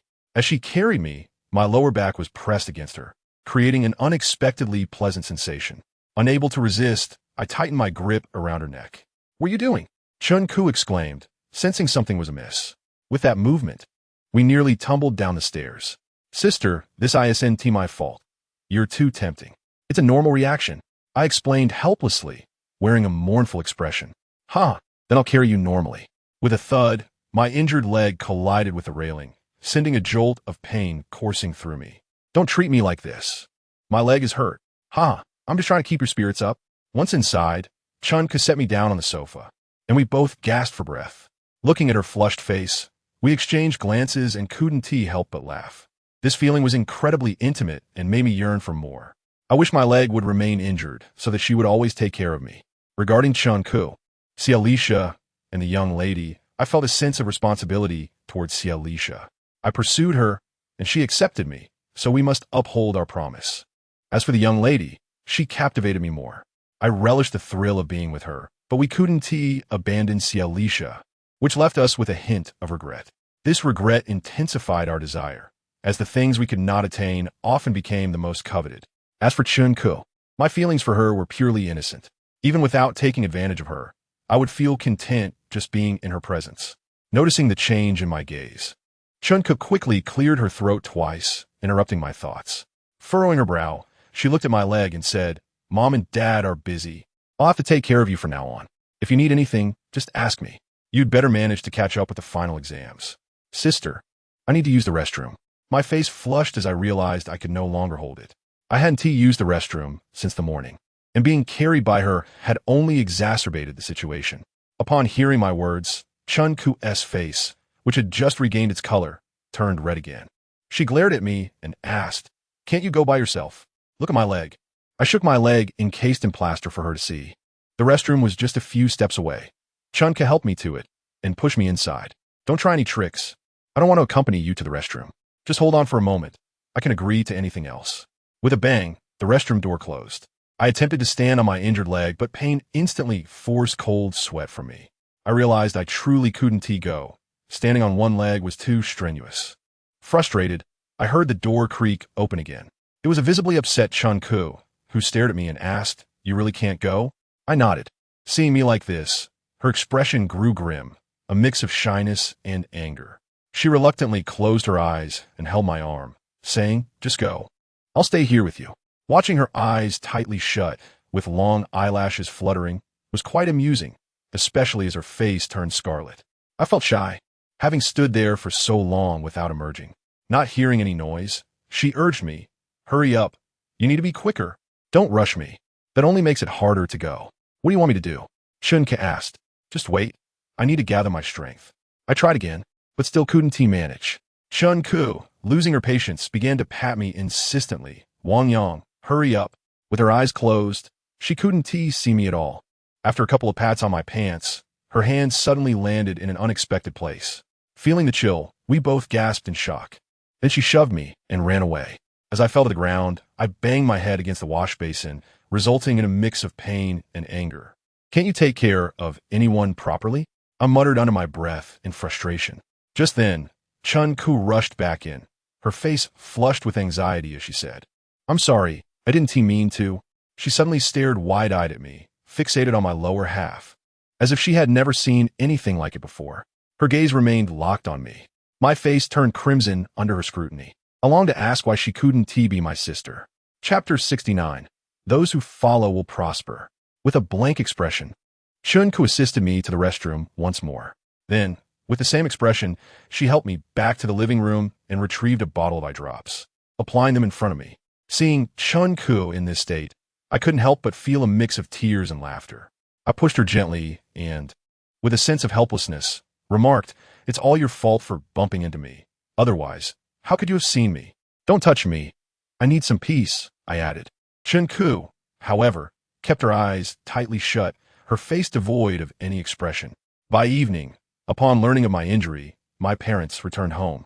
Fearing that my father would confront the school after hearing I had been beaten, I claimed it was merely an accident. Surprisingly, he did not become angry. Instead, Chun-Koo's mother went out to buy large bones for soup. During dinner, Chun-Koo kicked me and said, "Next time you need to use the restroom, just ask your dad." I nodded in agreement. My father, a simple and honest worker, is quite upright. His work schedule consists of 6 days on and 2 days off, alternating between day and night shifts. Since our family was formed, he has diligently worked to earn money, fearing that any shortfall might deprive us of our nascent family-esque needs. As bedtime approached, I received calls from Xiaolisha, the charming girl, and Xiao Laba, all inquiring about my condition, expressing their intention to visit me the following evening.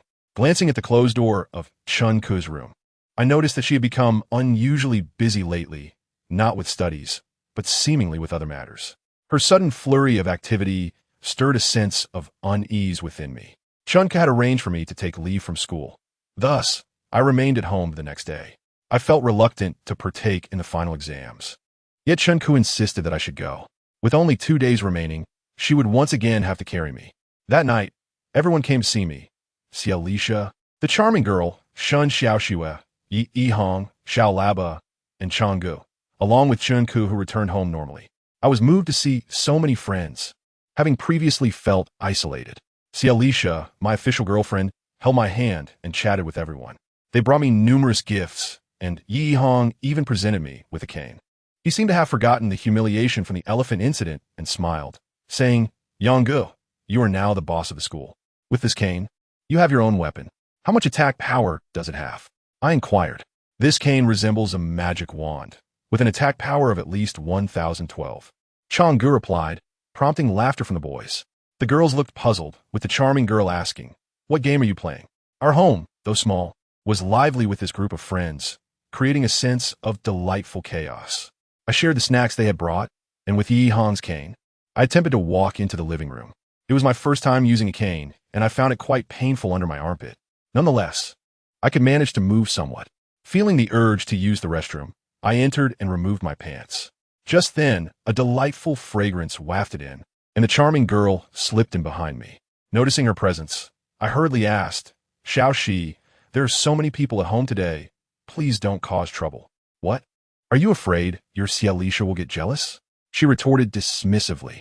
Through the incident with Zhang Feng, I realized that the charming girl harbored feelings for me. However, I had a girlfriend and was hesitant to act on these feelings. Although I liked her a little, I could not simply abandon Xiaolisha, especially since we had developed a bond. That night brought forth many experiences, and in a moment of impulse, I forgot about Xiaolisha, which led to nightmares that left me anxious in the morning. Worried that Xiaolisha would find out, I quickly told the charming girl, "Xiao Shi, you should leave. Let us not cause trouble. It would be good for anyone to find out." "No, I want to stay with you," she insisted, her eyes wide with determination. Seeing her like this tugged at my heartstrings, so I said, "Please don't be upset. You are in my thoughts too. I promise to take care of you, and I will do so sincerely in the future. Please, let me be for now. I will spend time with you later."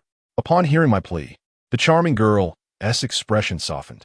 Looking at my half-removed pants, she asked, "Are you going to the restroom? Can I help you?" "No, it's fine," I replied. However, leaning on the cane made using the restroom quite inconvenient. "Come on," she said, playfully exasperated. "Didn't I say I would help you?" As she reached out towards me, I felt a surge of warmth at her touch. Her beauty and cleanliness were striking, igniting a spark within me. Seeing my reaction, her adorable face flushed with embarrassment. I leaned closer and whispered in her ear, "Would you help me?" "Help you?" the charming girl asked in surprise. "Yes," I replied, my heart racing with tension. "All right, I'll help you." Nodding, she began to assist me. Her hands were soft, and before long, I could hardly bear it. Afterward, she cleaned up and went to wash her hands. Feeling relieved, I emerged to find everyone still in the bedroom, engrossed in activities. We exchanged glances, both feeling an indescribable sensation. I knew this was inappropriate, yet I found it difficult to extricate myself from the allure of such a wonderful girl by my side. Nonetheless, guilt lingered in my heart. I sensed I was straying from my values. As for when I had begun to stray, I could not articulate. Entering the bedroom, I discovered everyone had begun playing cards, with Chun-Ku quietly reading a book alongside them. They were engaged in a four-player game called Upgrading. Xialisha held the cards while Shun Xiaoxue observed. She struggled with the game, and after watching for a while, I assisted her. She seemed to enjoy my help, clinging to my arm. Unable to refrain from glancing at the charming girl, I saw her seize Xiao Laba's cards and join our game. Despite the company of many friends, I suddenly felt a profound loneliness. That night, I couldn't resist sending a message to Chun-Ku.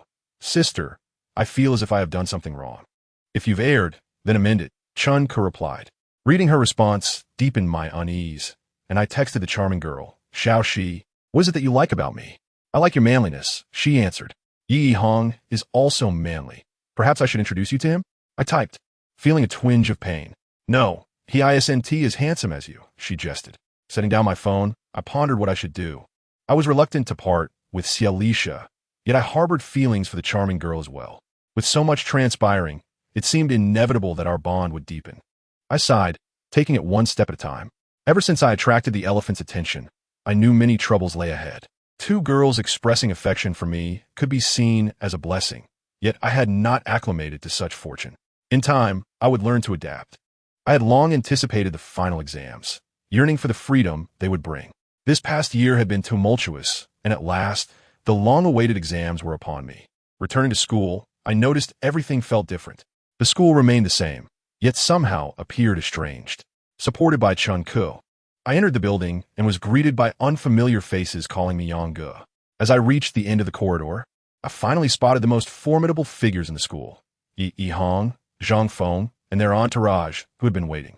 Standing beside them were the strongest of the school's elite and the Four Kings. Upon seeing me, Hong Jie smiled charmingly and said, "Congratulations on becoming our boss."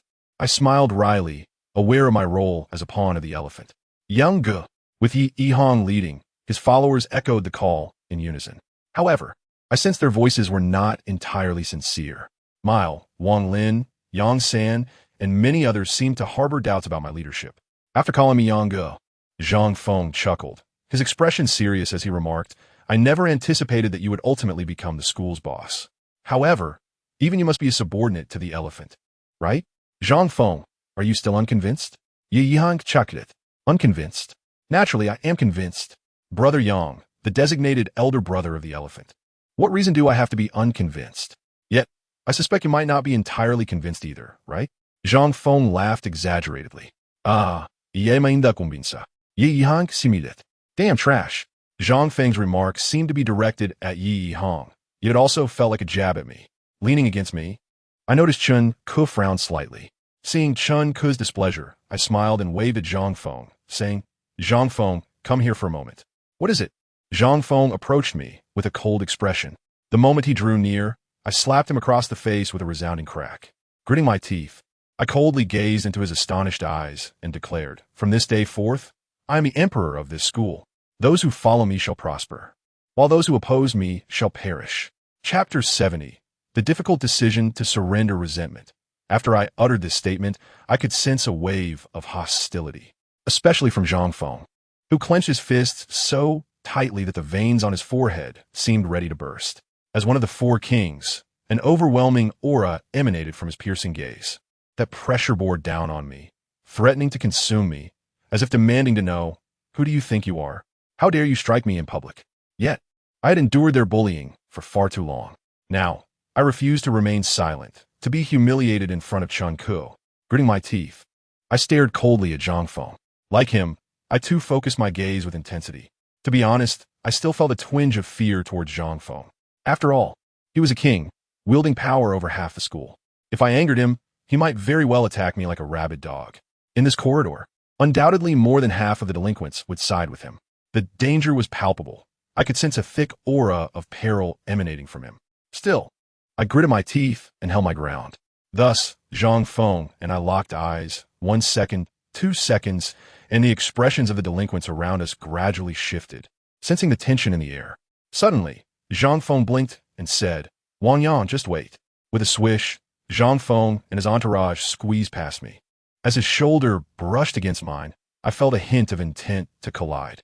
However, after a moment's consideration, he chose to sidestep around me. Once Zhang Feng had left, I felt a dampness spreading across my back. Glancing at Yi Hong, I smiled and said, "Brother Yi, Zhang Feng truly has gone too far." Before I could finish my sentence, I suddenly realized they were still watching me.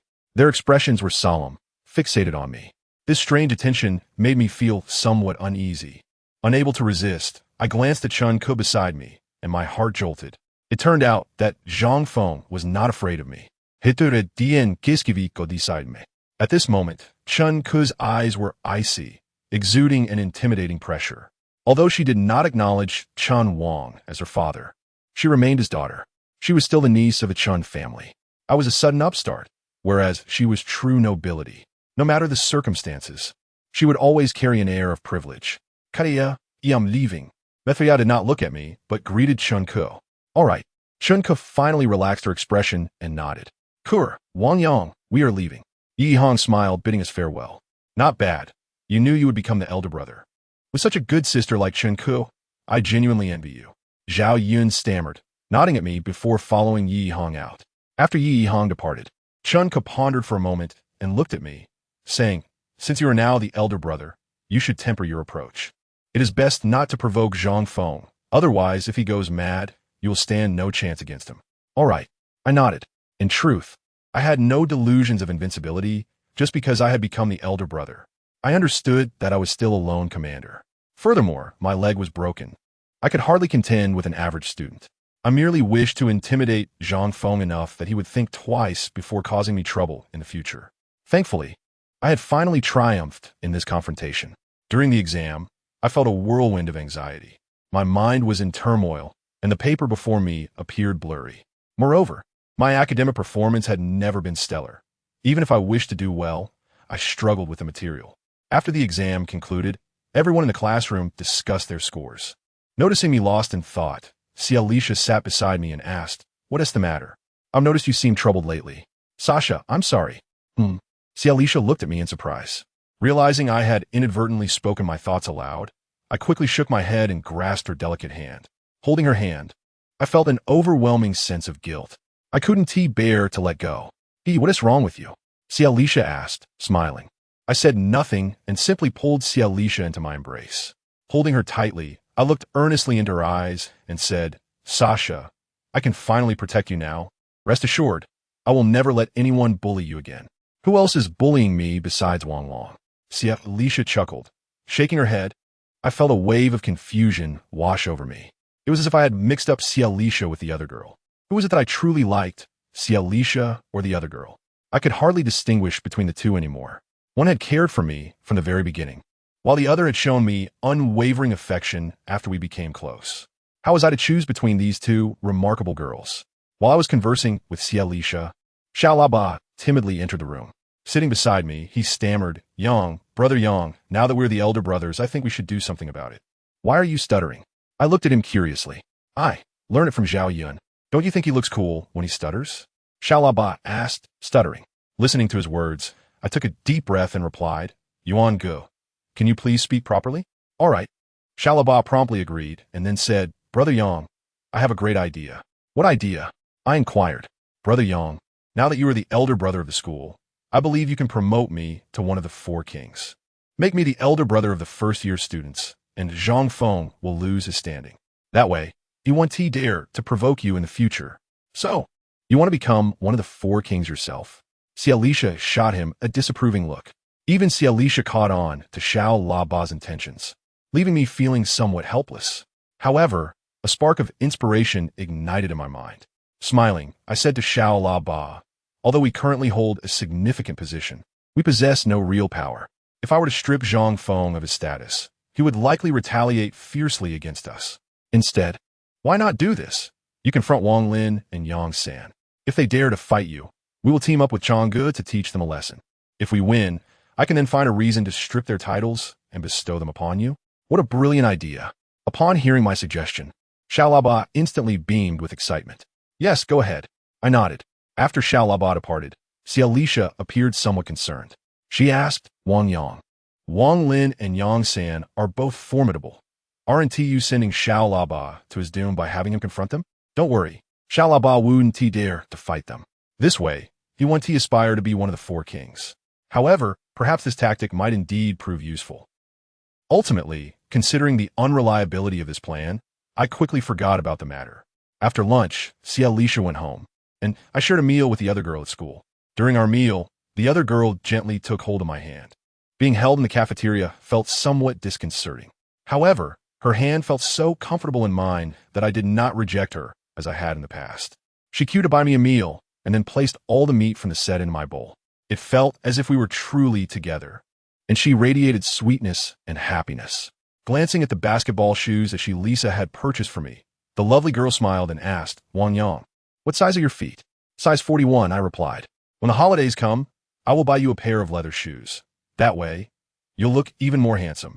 She said. The school ruffians all favored leather shoes, especially after a victory when they would use someone else's clothes to polish them. In truth, I also like leather shoes, believing that wearing them would make me appear more dashing. Yet, I shook my head and replied, please don't buy them for me. It would be too extravagant.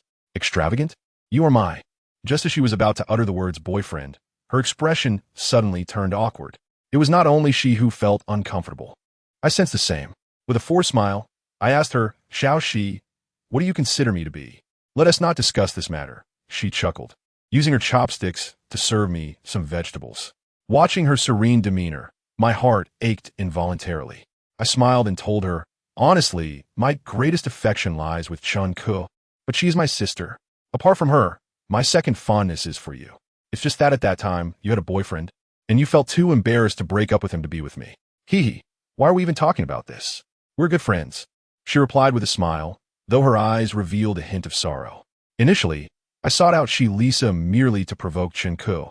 However, as my heart calmed, I recognized that a relationship with Chun Ku was unattainable.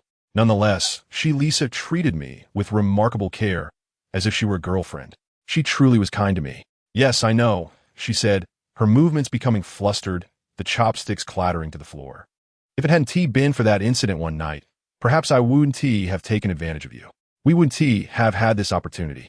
Yes, I know. She remained still, quietly gazing at me. Xiao Shi, perhaps you ought to refrain from being so kind to me in the future. Upon uttering those words, I felt as though my heart was being painfully twisted. Chapter 71. Special Commissioner to Fei. At the beginning of our meal, the lovely girl appeared blissfully happy, her face aglow with affection. Yet, as we broached these topics, her smile gradually faltered. When I finished my last statement, I noticed her gaze turned bewildered. Looking into her clear eyes, I discerned a multitude of complex emotions: disappointment, loneliness, sorrow. And still, she maintained her quiet smile, albeit tinged with sadness. Yes, I understand. Witnessing her expression, I was suddenly overwhelmed with discomfort. I felt I had wronged her, and a sense of guilt washed over me. Even though I had not taken her first time, she had still assisted me with her hand. Such acts were not typically those of mere friends. I often reassured myself that it was fine. After all, a man ought to take advantage of a few girls. Yet, I found myself unable to do so, as I could not bear to meet Lisa's gaze. Over the past few nights, I had been dreaming that she found out and cried before me. Wang Yang, the lovely girl, suddenly spoke. I managed a weak smile. I know you don't wish to continue this way with me. But if I do not care for you, who else will treat you as I do? Upon hearing her words, a pang of sorrow struck my heart. After contemplating, I gritted my teeth and replied, Xiao Shi, thank you, but I do not wish to trouble you any longer. Are you serious? She asked. I am, I nodded. All right then, let us eat. I'll go get another pair of chopsticks. She smiled, then went to retrieve them.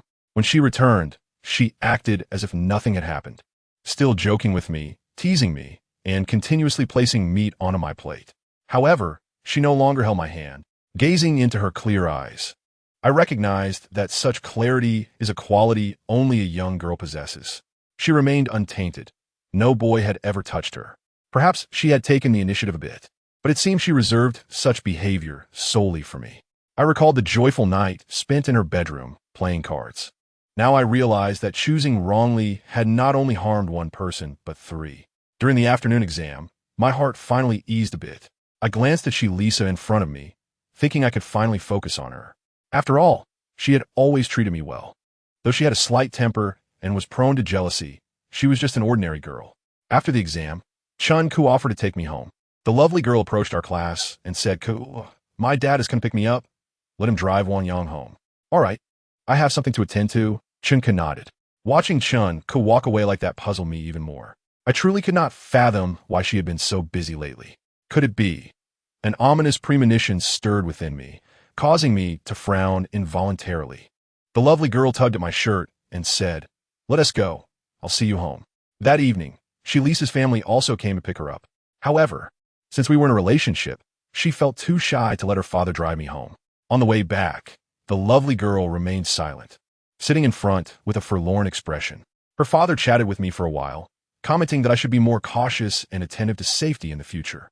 He also inquired about my academic performance, which I felt embarrassed to disclose. As the lovely girl supported me upstairs, she could not help but ask Wang-Yang, "Do you really not need me to care for you anymore?" Upon hearing her question, I nodded and said, "Yes, truly, I do not." "I understand," she replied, loosening her grip on my arm before tightening it again. Unlocking the door, she dejectedly assisted me onto the sofa, preparing to leave. Seeing her pitiful demeanor stirred my heart. "Xiaoxi, do you need to use the restroom?" she asked hastily. With no one else at home, my face flushed at the mention of the restroom. I shook my head, saying, "No, it's fine." Standing at the door, the lovely girl suddenly pondered and said, "Wang-Yang, do you think I am too forward? If you feel I'm being too proactive, I can tone it down. I simply enjoy teasing you, thinking you like being flirted with." "No." I shook my head. "Oh, is it because of Lisa? Then should we be more serious and remain good friends?" she inquired.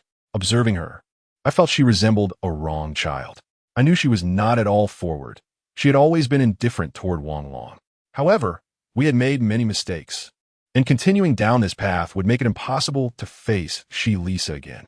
Resolutely, I prepared to utter some callous words to her. Suddenly, my phone buzzed. Upon opening it, I immediately heard a sardonic voice. "Wang Yang, now that you're the big boss, you've forgotten your surname. Haven to you? Your underling is now in my hands. Come, let us have a chat." "Who are you?" I couldn't help but feel a jolt of surprise at his words. "The four great kings, Yang San." The voice on the other end continued rapidly. Upon realizing Yang San was calling me, my hand trembled involuntarily. I never expected that Xiaolaba would dare to confront Yang San alone. Noticing my expression change, the lovely girl quickly asked, "What's wrong?" "Oh no, Xiaolaba has been captured by Yang San." I could hardly contain my anxiety. With my leg broken, even walking had become exceedingly inconvenient. To suggest I confront Yang San was akin to courting death. The thought of Brother Chong crossed my mind, and I contemplated calling him. However, I quickly remembered my lack of a mobile phone. We had previously communicated via phones, yet I was unaware of whose device he had borrowed. There was a phone belonging to a sycophant, but we had no rapport. He would never heed my call. Seeing my distress akin to ants on a hot pan, the young lady suggested I seek out a teacher at school. But with the holidays upon us, would the teachers even concern themselves with us? The break only heightened my apprehension. Yang San and his ilk were known for wielding knives. Now that school was out, if the little hornblower alerted them, wouldn't they create chaos? This time I truly felt doomed. "Then, should I seek Yi Hong?" the young lady inquired. Yes, I thought of Yi Hong and quickly grasped my phone. Yet before I could dial, another call came through. "Hold on, I'll be there shortly." I shouted into the receiver as soon as I picked up. "What's the matter?" An unfamiliar voice responded. "You're not Yang San?" I was taken aback. "Huh, I'm DeFei, a brother of Xiangge. He suggested I come find you during the holidays to foster our relationship." The voice on the line was deep. "Oh, and what should I call you?" I asked. "Just call me DeFei," he replied. My mind was already in turmoil, and now I felt even more vexed. I thought to myself, one elephant was already troublesome enough, and now I had DeFei to contend with. What did he mean by fostering relationships? The elephant was clearly sending a lackey to control me. Just as I was about to hang up, my eyes lit up. Tentatively, I asked Feiga, "My brother has been captured by Yang San. Could you help me rescue him?" "Yang San? Hasn't he already pledged allegiance to Xiangge?" DeFei paused before questioning me again. "That is not the case. Yang San is far from compliant. He even claimed that Xiangge is worthless, stating he would first eliminate Wang Yang, then Yi Hong, and finally the trash known as the 13 Sisters. Bold. DeFei exploded with anger on the other end. Where are you? I'll come find you right now. In a secure community, Building 26, I quickly informed him. Okay, wait for me. I'm eager to see how Yang-san plans to eliminate the 13 Sisters. The way he pronounced sisters was particularly forceful. With the elephant support, I thought to myself that this could turn out well. If I utilized their help wisely, I might even be able to bring down the 3 great kings of vengeance. I glanced at the young lady, who had been anxiously waiting with me. Noticing my gaze, she quickly said, Wang Yang, why don't I tell my dad I'm not coming home yet? I can stay here to keep you company since your leg is so inconvenient. All right, I nodded, thinking that I could postpone my harsh words for later. Truly, I couldn't bear to hurt her. Chapter 72. A peculiar night while awaiting DeFei. I couldn't help but steal glances at the young lady. I noticed that after my earlier remarks, she had become notably more subdued, her demeanor resembling that of a chastised little wife, sitting close yet hesitant to reach out to me, merely fidgeting with the hem of her clothing. In the meantime, I received a call from Yang-san, ominously reminding me to remember that should I involve the police or adults, it would spell doom for me. Hearing Yang-san's words, I mused that he was clearly taking advantage of my isolation. Back then, when Zhang Feng had me call Yi Hong, it was an entirely different treatment. DeFei soon arrived, his hairstyle reminiscent of the elephant's, a spiky top, glistening with grease, indicating his pride in his appearance. Upon entering my home, DeFei glanced around and remarked, So this is Ko's residence? How can a social brother live in such a small place? I sensed DeFei had misunderstood and explained, Ko is my half-sister. She has always lived with me. As for Chen Wang, I have no idea where he resides. Upon hearing this, DeFei's attitude shifted dramatically. With a disdainful snort, he looked me over and said, If you can't even handle a few minor players, then let us go. As we traveled, I worried that DeFei might be alone and unprepared for a confrontation. I quietly asked, DeFei, you brought some weapons, right? Weapons? I've been ready for ages. However, for such minor characters, I'll likely need them. They're not worth my time. Seeing DeFei's confidence reassured me. He truly was a formidable person. Meanwhile, the young lady sat behind me, whispering, he really knows how to act tough.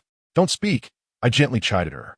She shot me an indignant glare and pinched my leg lightly in response. The vehicle arrived at a dimly lit ball court, obscured in shadows.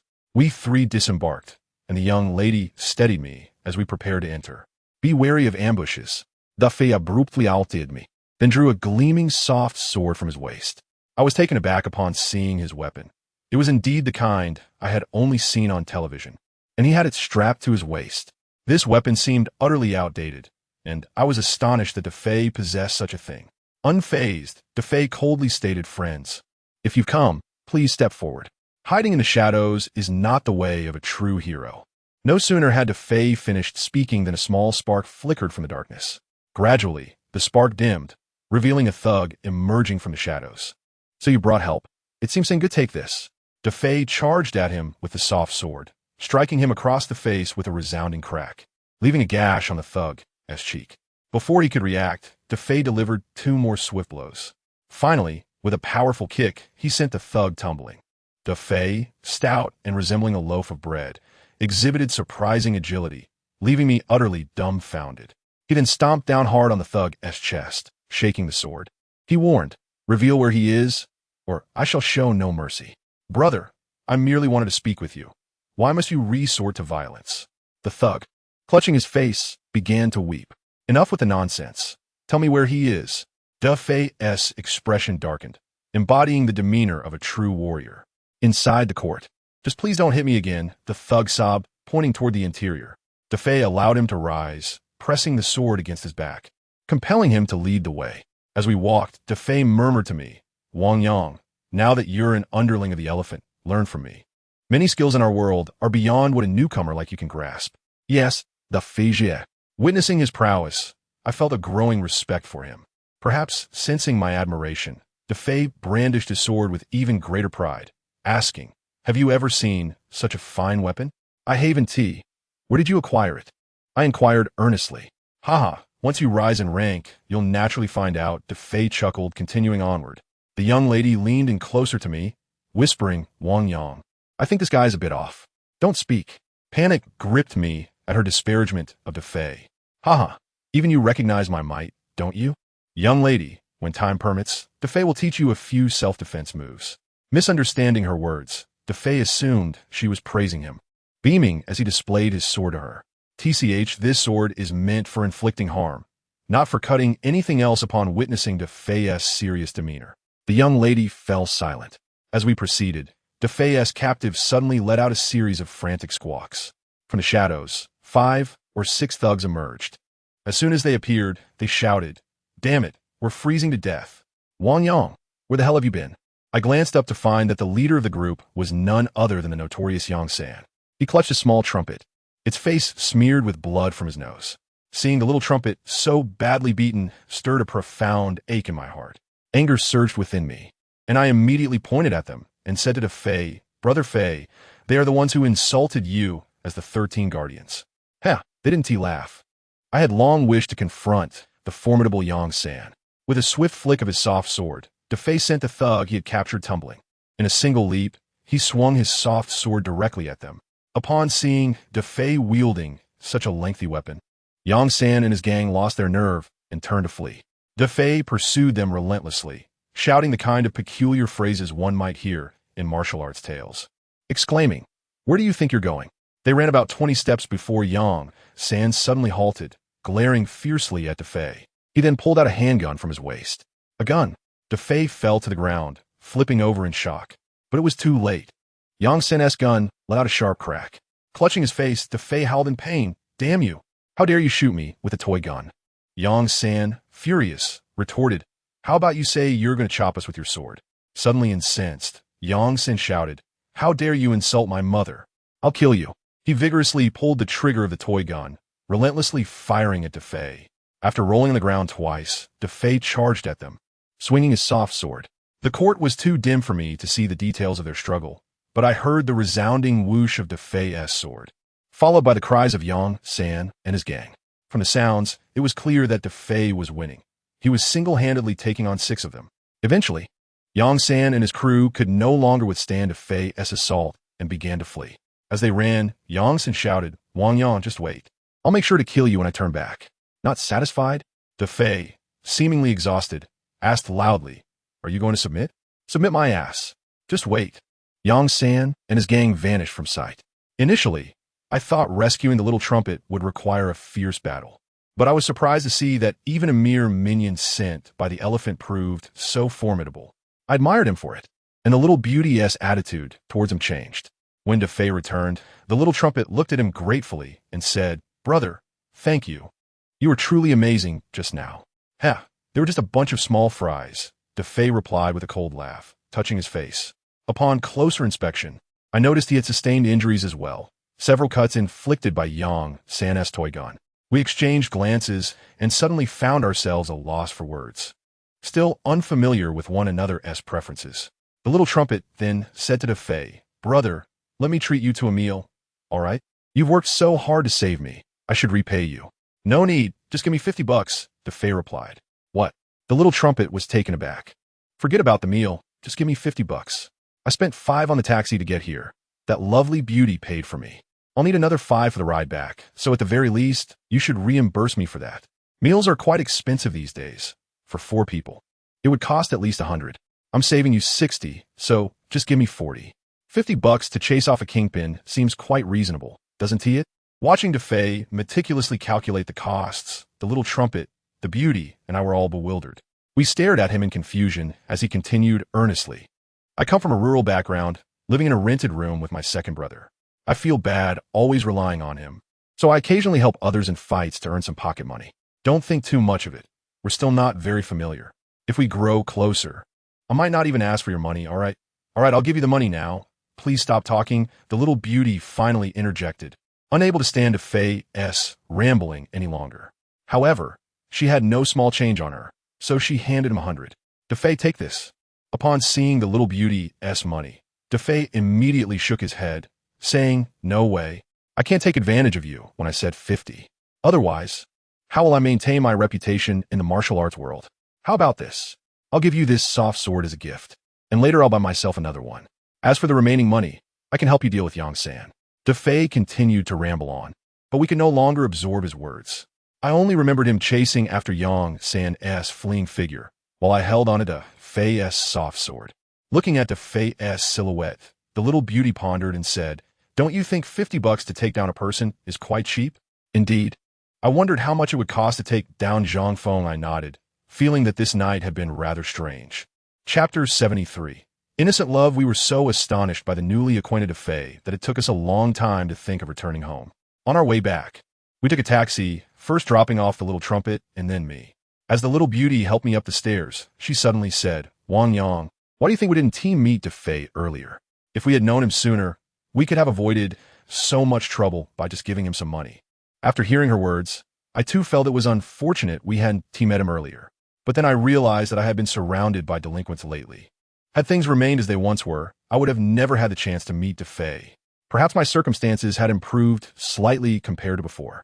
Noticing my silence, the little beauty poked me in the waist and shot me a teasing glance. "What's wrong? Planning to abandon me?" Her words made me uncomfortable, and I quickly shook my head. "I'm not planning to abandon you. Then I'll just give you money in the future so you can ask Da Fei to help you fight. He is quite formidable in that way. You'll be formidable too." Ever since I met the little beauty, she had spent a considerable amount of money on me, treating me to meals, covering my medical expenses when I was hospitalized, and even paying for the taxi fare just now. I felt uneasy about always relying on her generosity, and I resolved to work during the holidays to repay her or to give her a gift. I quickly shook my head. "No, I can't keep taking advantage of you." Upon hearing my words, the little beauty laughed. "What kind of advantage are you talking about? Are you sure you don't want to take advantage of any?" My face flushed slightly. As we reached the door, the little beauty remained silent. Just as I was about to open the door, she suddenly poked me and said, "Hey, I won't let you take advantage of me anymore. So don't be scared of me, okay? Let us go back to how we were before, where I use my money to help you fight." Seeing her bring it up again, I helplessly replied, "Xiao Shi, it's not about the money or taking advantage. I appreciate everything you've done for me. However, if we continue like this, I truly fear I might let Shasha down." In truth, I also feared disappointing Shasha. The little beauty's eyes dimmed slightly. Then she lifted her head and looked at me with her clear eyes, saying, "But I don't have friends. I don't want to lose you as a friend." Surprised, I asked, "You're so wealthy, yet you don't have friends?" "Heh, you don't understand. Although my classmates are all nice to me, they've said plenty of bad things about me behind my back. They call me flirtatious. I'm aware of it. My true friends are only Shasha, Ku'er, Xiao Shui, and you. Shasha doesn't envy me because her family is wealthy. Ku'er is cold to everyone but is kind-hearted. Xiao Shui, I bought her some skewers and she became my friend. She is very easy to get along with. Only you are my uniquely good friend." Gazing into the clear eyes of the lovely girl, I couldn't help but ponder her words. I felt a twinge of sympathy for her, and my heart softened a little. Just as I was about to say something more, the door to the house suddenly swung open. It was Chun Ku's mother, who greeted me with a smile, asking, "Wang Yang, what are you two whispering about at the door?" "Hello, Annie." The lovely girl greeted Chun Ku's mother politely.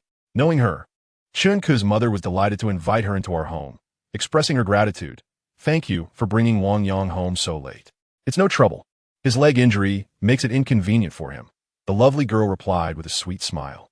"Huh, seeing how well you treat him, one might think you two are dating," Chun Ku's mother joked, displaying a refreshing openness that contrasted with the typical reserve of most parents.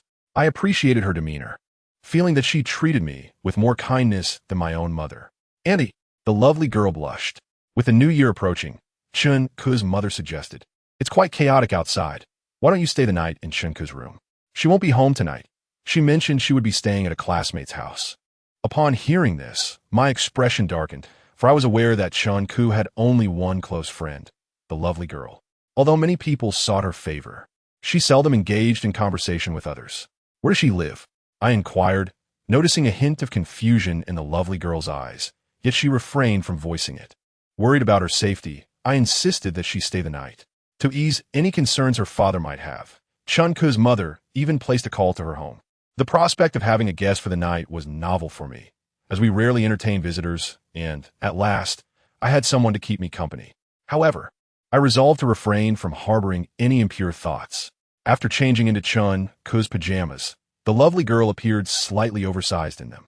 Chun Ku was a bit taller and possessed a cool beauty, while the lovely girl had a petite figure reminiscent of a neighbor's little sister. As she washed her face in the bathroom, she stole a glance at me, causing me to feel a bit bashful, prompting me to quickly turn my head to watch television instead. That night, my father was working the night shift, leaving just me, Chun-ku's mother, and a lovely girl in the house. After washing her face, the lovely girl returned to Chun-ku's room and closed the door. As the night deepened, an unusual stillness enveloped the house. I lay on the couch, consumed by concern for Chun-ku, wondering where she might be spending the night. Despite her father being a powerful figure, I still felt a twinge of unease. Just then, the door to Chun-ku's room creaked open. It was the lovely girl, who slipped into my embrace under the same blanket. In a hushed voice, she whispered, "Wang Yang, please don't abandon me, okay? I promise to be good from now on. I would never want to cause you worry. You're my only good friend, and I truly don't want to lose you." Her soft voice nearly melted my heart. I liked her too, but the specter of Shylisa lingered, creating a knot in my chest. It was indeed pitiable that despite her wealth, she lacked genuine friends. For a girl to plead with me in such a manner was no small feat after a moment's thought. I replied, "Then I won't abandon you. But let us try to avoid making mistakes, shall we?" "All right," she nodded. I felt a touch of pretense about myself, for after embracing the lovely girl for a while, I found it increasingly difficult to contain my desires. Her fragrance, a unique scent of youthful femininity, enveloped me, and her soft form clad in thin pajamas stirred a tumult of emotions within me. Before I knew it, I reached out and pinched her, asking, "Are you wearing anything underneath?" "Hey, don't be so touchy." The lovely girl flinched slightly. Although we often teased each other, this boldness was a first for me. After that moment, an uncontrollable fire ignited within me. I felt rather unseemly, but decided that if she was this wonderful, pretending to be serious would be rather distasteful. Unable to resist, I softly implored, "Can you help me out?" "Wang Yang, didn't you say you wouldn't take advantage of me anymore?" she asked, her surprise evident. Her words left me feeling mortified, and I fell silent, regretting my earlier pretense. What was it that bothered me? I wasn't even in a relationship with her, nor did I intend to abandon Shylisa. Noticing my silence, the lovely girl shifted in my arms and whispered in my ear, "I knew you were a bit wicked that night. Come on, let us go to the bathroom." Entering the bathroom together, we were both filled with nervous anticipation. I asked, "How did you break that little security guard's arm last time? Did you do it with your hands?" "Yes, he tried to bully me, so I just twisted it hard," she replied, her tone reflecting the unpleasant memory. Upon hearing that she indeed used her hands, jealousy surged within me. I regretted not having scalded that security guard with boiling water. I whispered to her, "You've already touched someone else, so you ought to help me out a few times. Otherwise, it feels unfair." "Hee, have you fallen for me?" The lovely girl laughed. Seeing her gentle smile made my heart feel inexplicably sweet. A delightful mix of sour and sweet that was simply enchanting. I had never felt such a wonderful sensation with Shylisa. Nodding, I confessed, "Then please help me. I really have fallen for you." Delighted, the lovely girl tiptoed and sweetly kissed me on the cheek. Looking at her radiant smile, I embraced her and kissed her back. In a moment of passion, with her assistance, I soon found relief. After sharing another kiss, I realized I had truly fallen for her. As we emerged, the expressions on our faces suddenly changed. Unbeknownst to us, Chun-ku had already returned, sitting on the couch with a peculiar look in her eyes as she regarded us. Chapter 74, Gunfight. Having just shared a playful moment in the bathroom, both our faces flushed. Now, seeing Chun-ku's sudden return, the lovely girl tightened her grip on my hand, and I too felt a wave of fear wash over me, my mind blank. Chen-ku's gaze, fixed on our entwined hands, grew more intense. 1 second, 2 seconds, our eyes locked in a tense stare. Suddenly, the lovely girl, with a beaming smile, released my hand and approached Chun-ku. "Sanker, why are you back?" "I was worried Wang Yang wouldn't have anyone to look after him, so I returned early." Chun-ku replied thoughtfully. "Where did you go so late?" I managed to stammer, my voice trembling slightly. I was at a friend's house," she said, casting a deep glance my way as she walked towards me. My heart raced, convinced that Chun-ku must know about my relationship with the lovely girl. As she continued to lock eyes with me, she turned and walked in the bathroom, stating, "I'm going to take a shower. You two should get to bed early." "Okay," I nodded absently. As soon as Chun-ku entered the bathroom, the lovely girl pointed toward the restroom and whispered, "It's over. Kura must know." Her words sent a wave of discomfort through me. I blinked and replied, "It's fine. I'll take responsibility for my actions." Just make sure you tell Chunku not to say anything, the lovely girl urged, nodding before quickly pecking my cheek. Then, she dashed back to the bedroom barefoot. Having just shared an intimate moment with the lovely girl, I felt uneasy. I wanted to wait for Chunku to emerge and concoct an excuse. But before I knew it, she had already fallen asleep after her long shower. Chunku always took her time in the bathroom. Perhaps she was feeling under the weather. I slept late into the morning, and when I finally awoke, the lovely girl had already left. Chunku sat quietly at her desk, absorbed in a book. Upon noticing that I was awake, her eyes took on an odd expression, yet she refrained from mentioning the events of the previous night, simply asking, "Is your leg feeling any better?" "It has improved somewhat, yet there remains considerable pain, especially during the night," I remarked. "Well then, let it ache continuously, that way. You won't dash out and cause chaos as soon as you recover," Chunku replied. Her words elicited a smile from me, prompting Chunku to shoot me a playful glare before joining in my amusement. With the holidays upon us, such moments are undeniably joyous. Regardless of past grievances, once the break begins, everyone tends to forget the unpleasantness experienced at school. During our time there, academics dictated our every action. Now, however, we are in control of our own destinies. In the afternoon, Yi Hong, Xiao Laba, and Changgu arrived at my home, each wielding a toy gun. Having just had a confrontation with Yang San the previous day, I inquired hastily, "Are you planning to seek revenge on Yang San?" "Revenge? What are you talking about? Didn't Brother DeFei already take care of that? We're just here to have fun. With the new year approaching, it's more entertaining to have a bit of weaponry." They responded, "Regardless of age, every boy retains a playful side." Seeing their toy guns sparked my interest, and I played with them for a while. But a tinge of disappointment washed over me as I thought, if only my leg weren't injured. Otherwise, I could join them in their playful antics. Boredom soon set in, and Changa leaned out my window, aiming at a target below, calling out, "Come on, let's see who can shoot better." Our target was a small tree, and we all managed to hit it quite accurately. Suddenly, Yi Hong suggested, "Why don't we invite Zhang Feng and the others to join us?" "Zhang Feng? I don't want to play with him," I retorted. Although Xiao Laba appeared considerably tidier than the day before, a couple of band-aids still adorned her face. "Hey, with me around, what do you have to fear? Let us challenge them to a shootout. We can aim for their faces. That way, we can avenge ourselves." Upon hearing Yi Hong's words, our eyes sparkled with excitement. Who would have thought Yi Hong had a mischievous side? Yi Hong called Zhang Feng, who readily agreed, likely sharing our sentiment of wanting to take a jab at each other. Since Hongjie and Chunku were also at my place, I decided to call Xialisha, the lovely girl, and Shun Xiaoxua, thinking it would be more enjoyable to have them join us. Moreover, I wanted to feign kindness towards Xialisha in front of Chunku, hoping to dispel any misunderstandings regarding the previous day's events. The shootout would take place in our community, and since my leg prevented me from walking far, I asked them all to come over instead. While waiting for them, Yi Hong whispered to me, "We always see Zhang Feng at school, and it's impossible not to speak when we meet. Even if we fought, there might be chances to become friends later. It's rather pointless otherwise." I nodded, acknowledging the wisdom in his words. We shouldn't aim to eliminate each other in one go. Playing together with a larger group could be quite lively. As we awaited their arrival, Yi Hong said, "Wait for me. I'm going to buy a more advanced weapon. Otherwise, I'm afraid I won't be able to compete." With that, he handed me his toy gun. Soon, they arrived with Zhang Feng, Wang Lin, and Yang San among them. Yang San bore the marks of his recent encounter with Brother DeFei, his face streaked with red welts. They brought along about 8 or 9 friends, including 3 girls, and to my dismay, my least favorite, Wang Long, was also present. Though Wang Long's leg injury was less severe than mine, he approached us with a mocking smile, limping slightly. "Wang Yang, I heard you picked up the trash I discarded," he taunted. When Wang Long spoke, Xialisha, Shun Xiaoxue, and the lovely girl had just arrived, and my face, alongside the lovely girl S, turned pale. "Wang Long, mind your words," I retorted. Did I speak incorrectly? Wang Long's expression grew colder. His words infuriated me, and I regretted inviting Xialisha and the lovely girl, never anticipating his presence.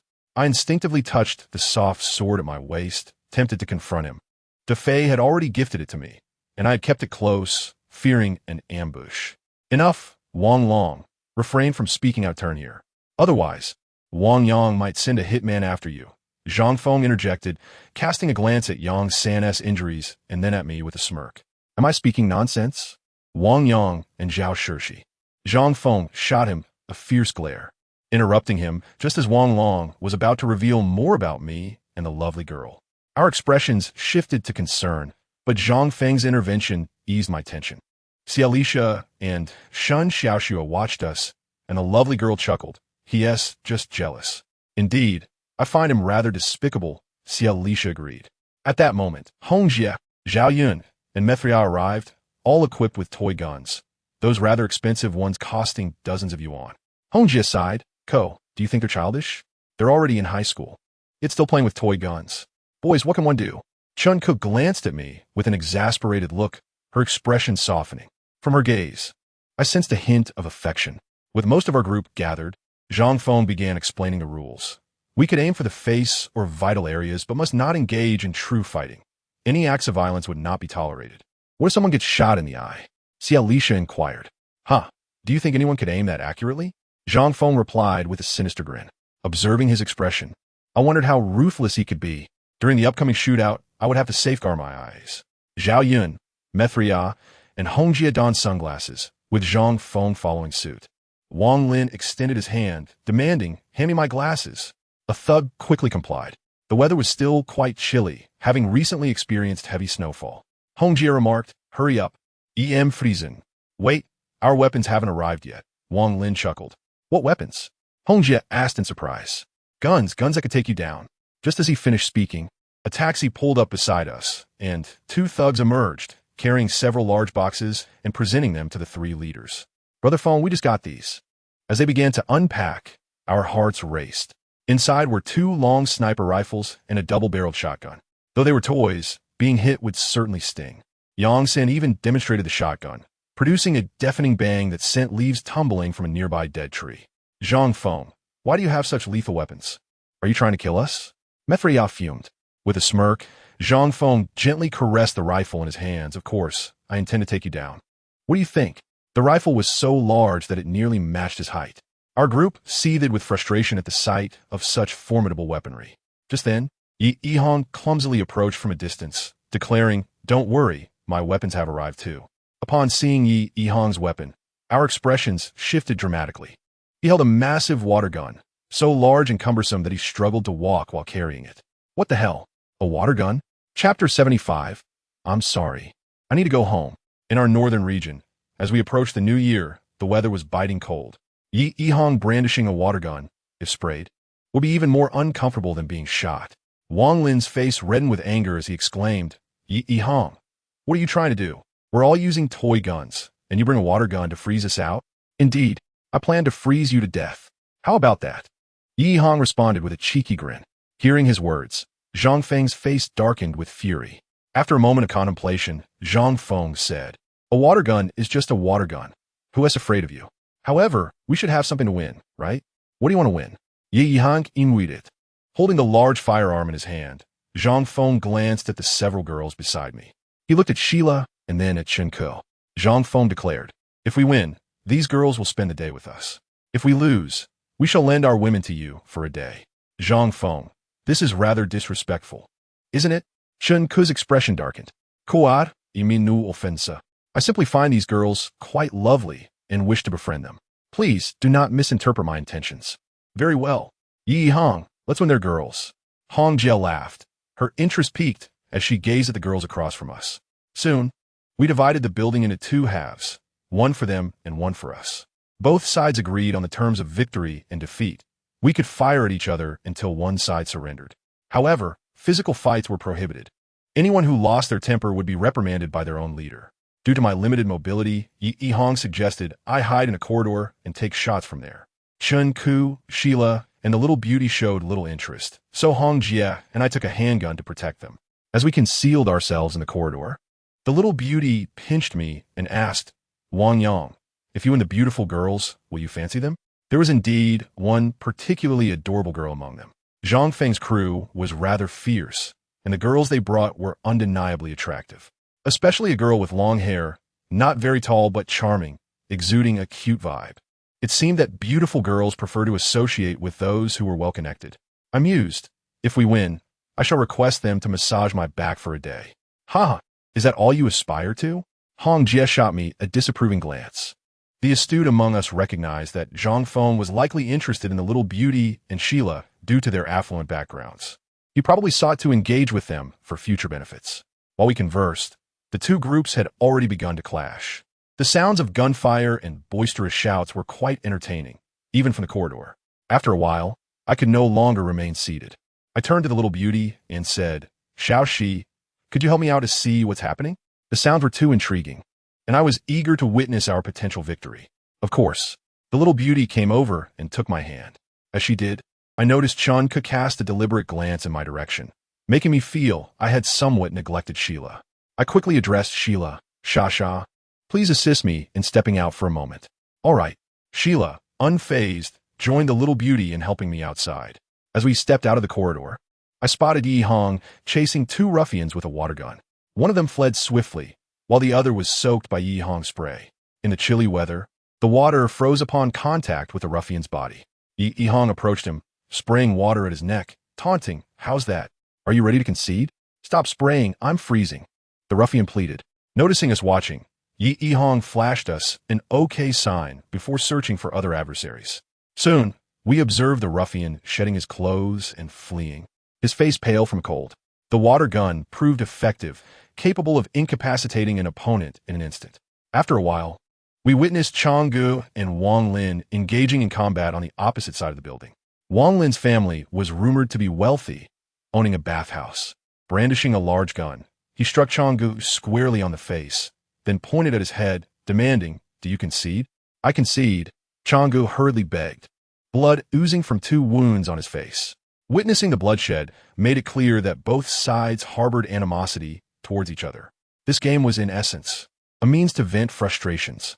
Sheila, dismayed, remarked, "How can it be so brutal?" At that moment, Wang Lin suddenly turned his attention to us. Aiming his gun directly at our group, with a loud bang, he shot the little beauty in the chest. Despite her multiple layers of clothing, she screamed at the impact.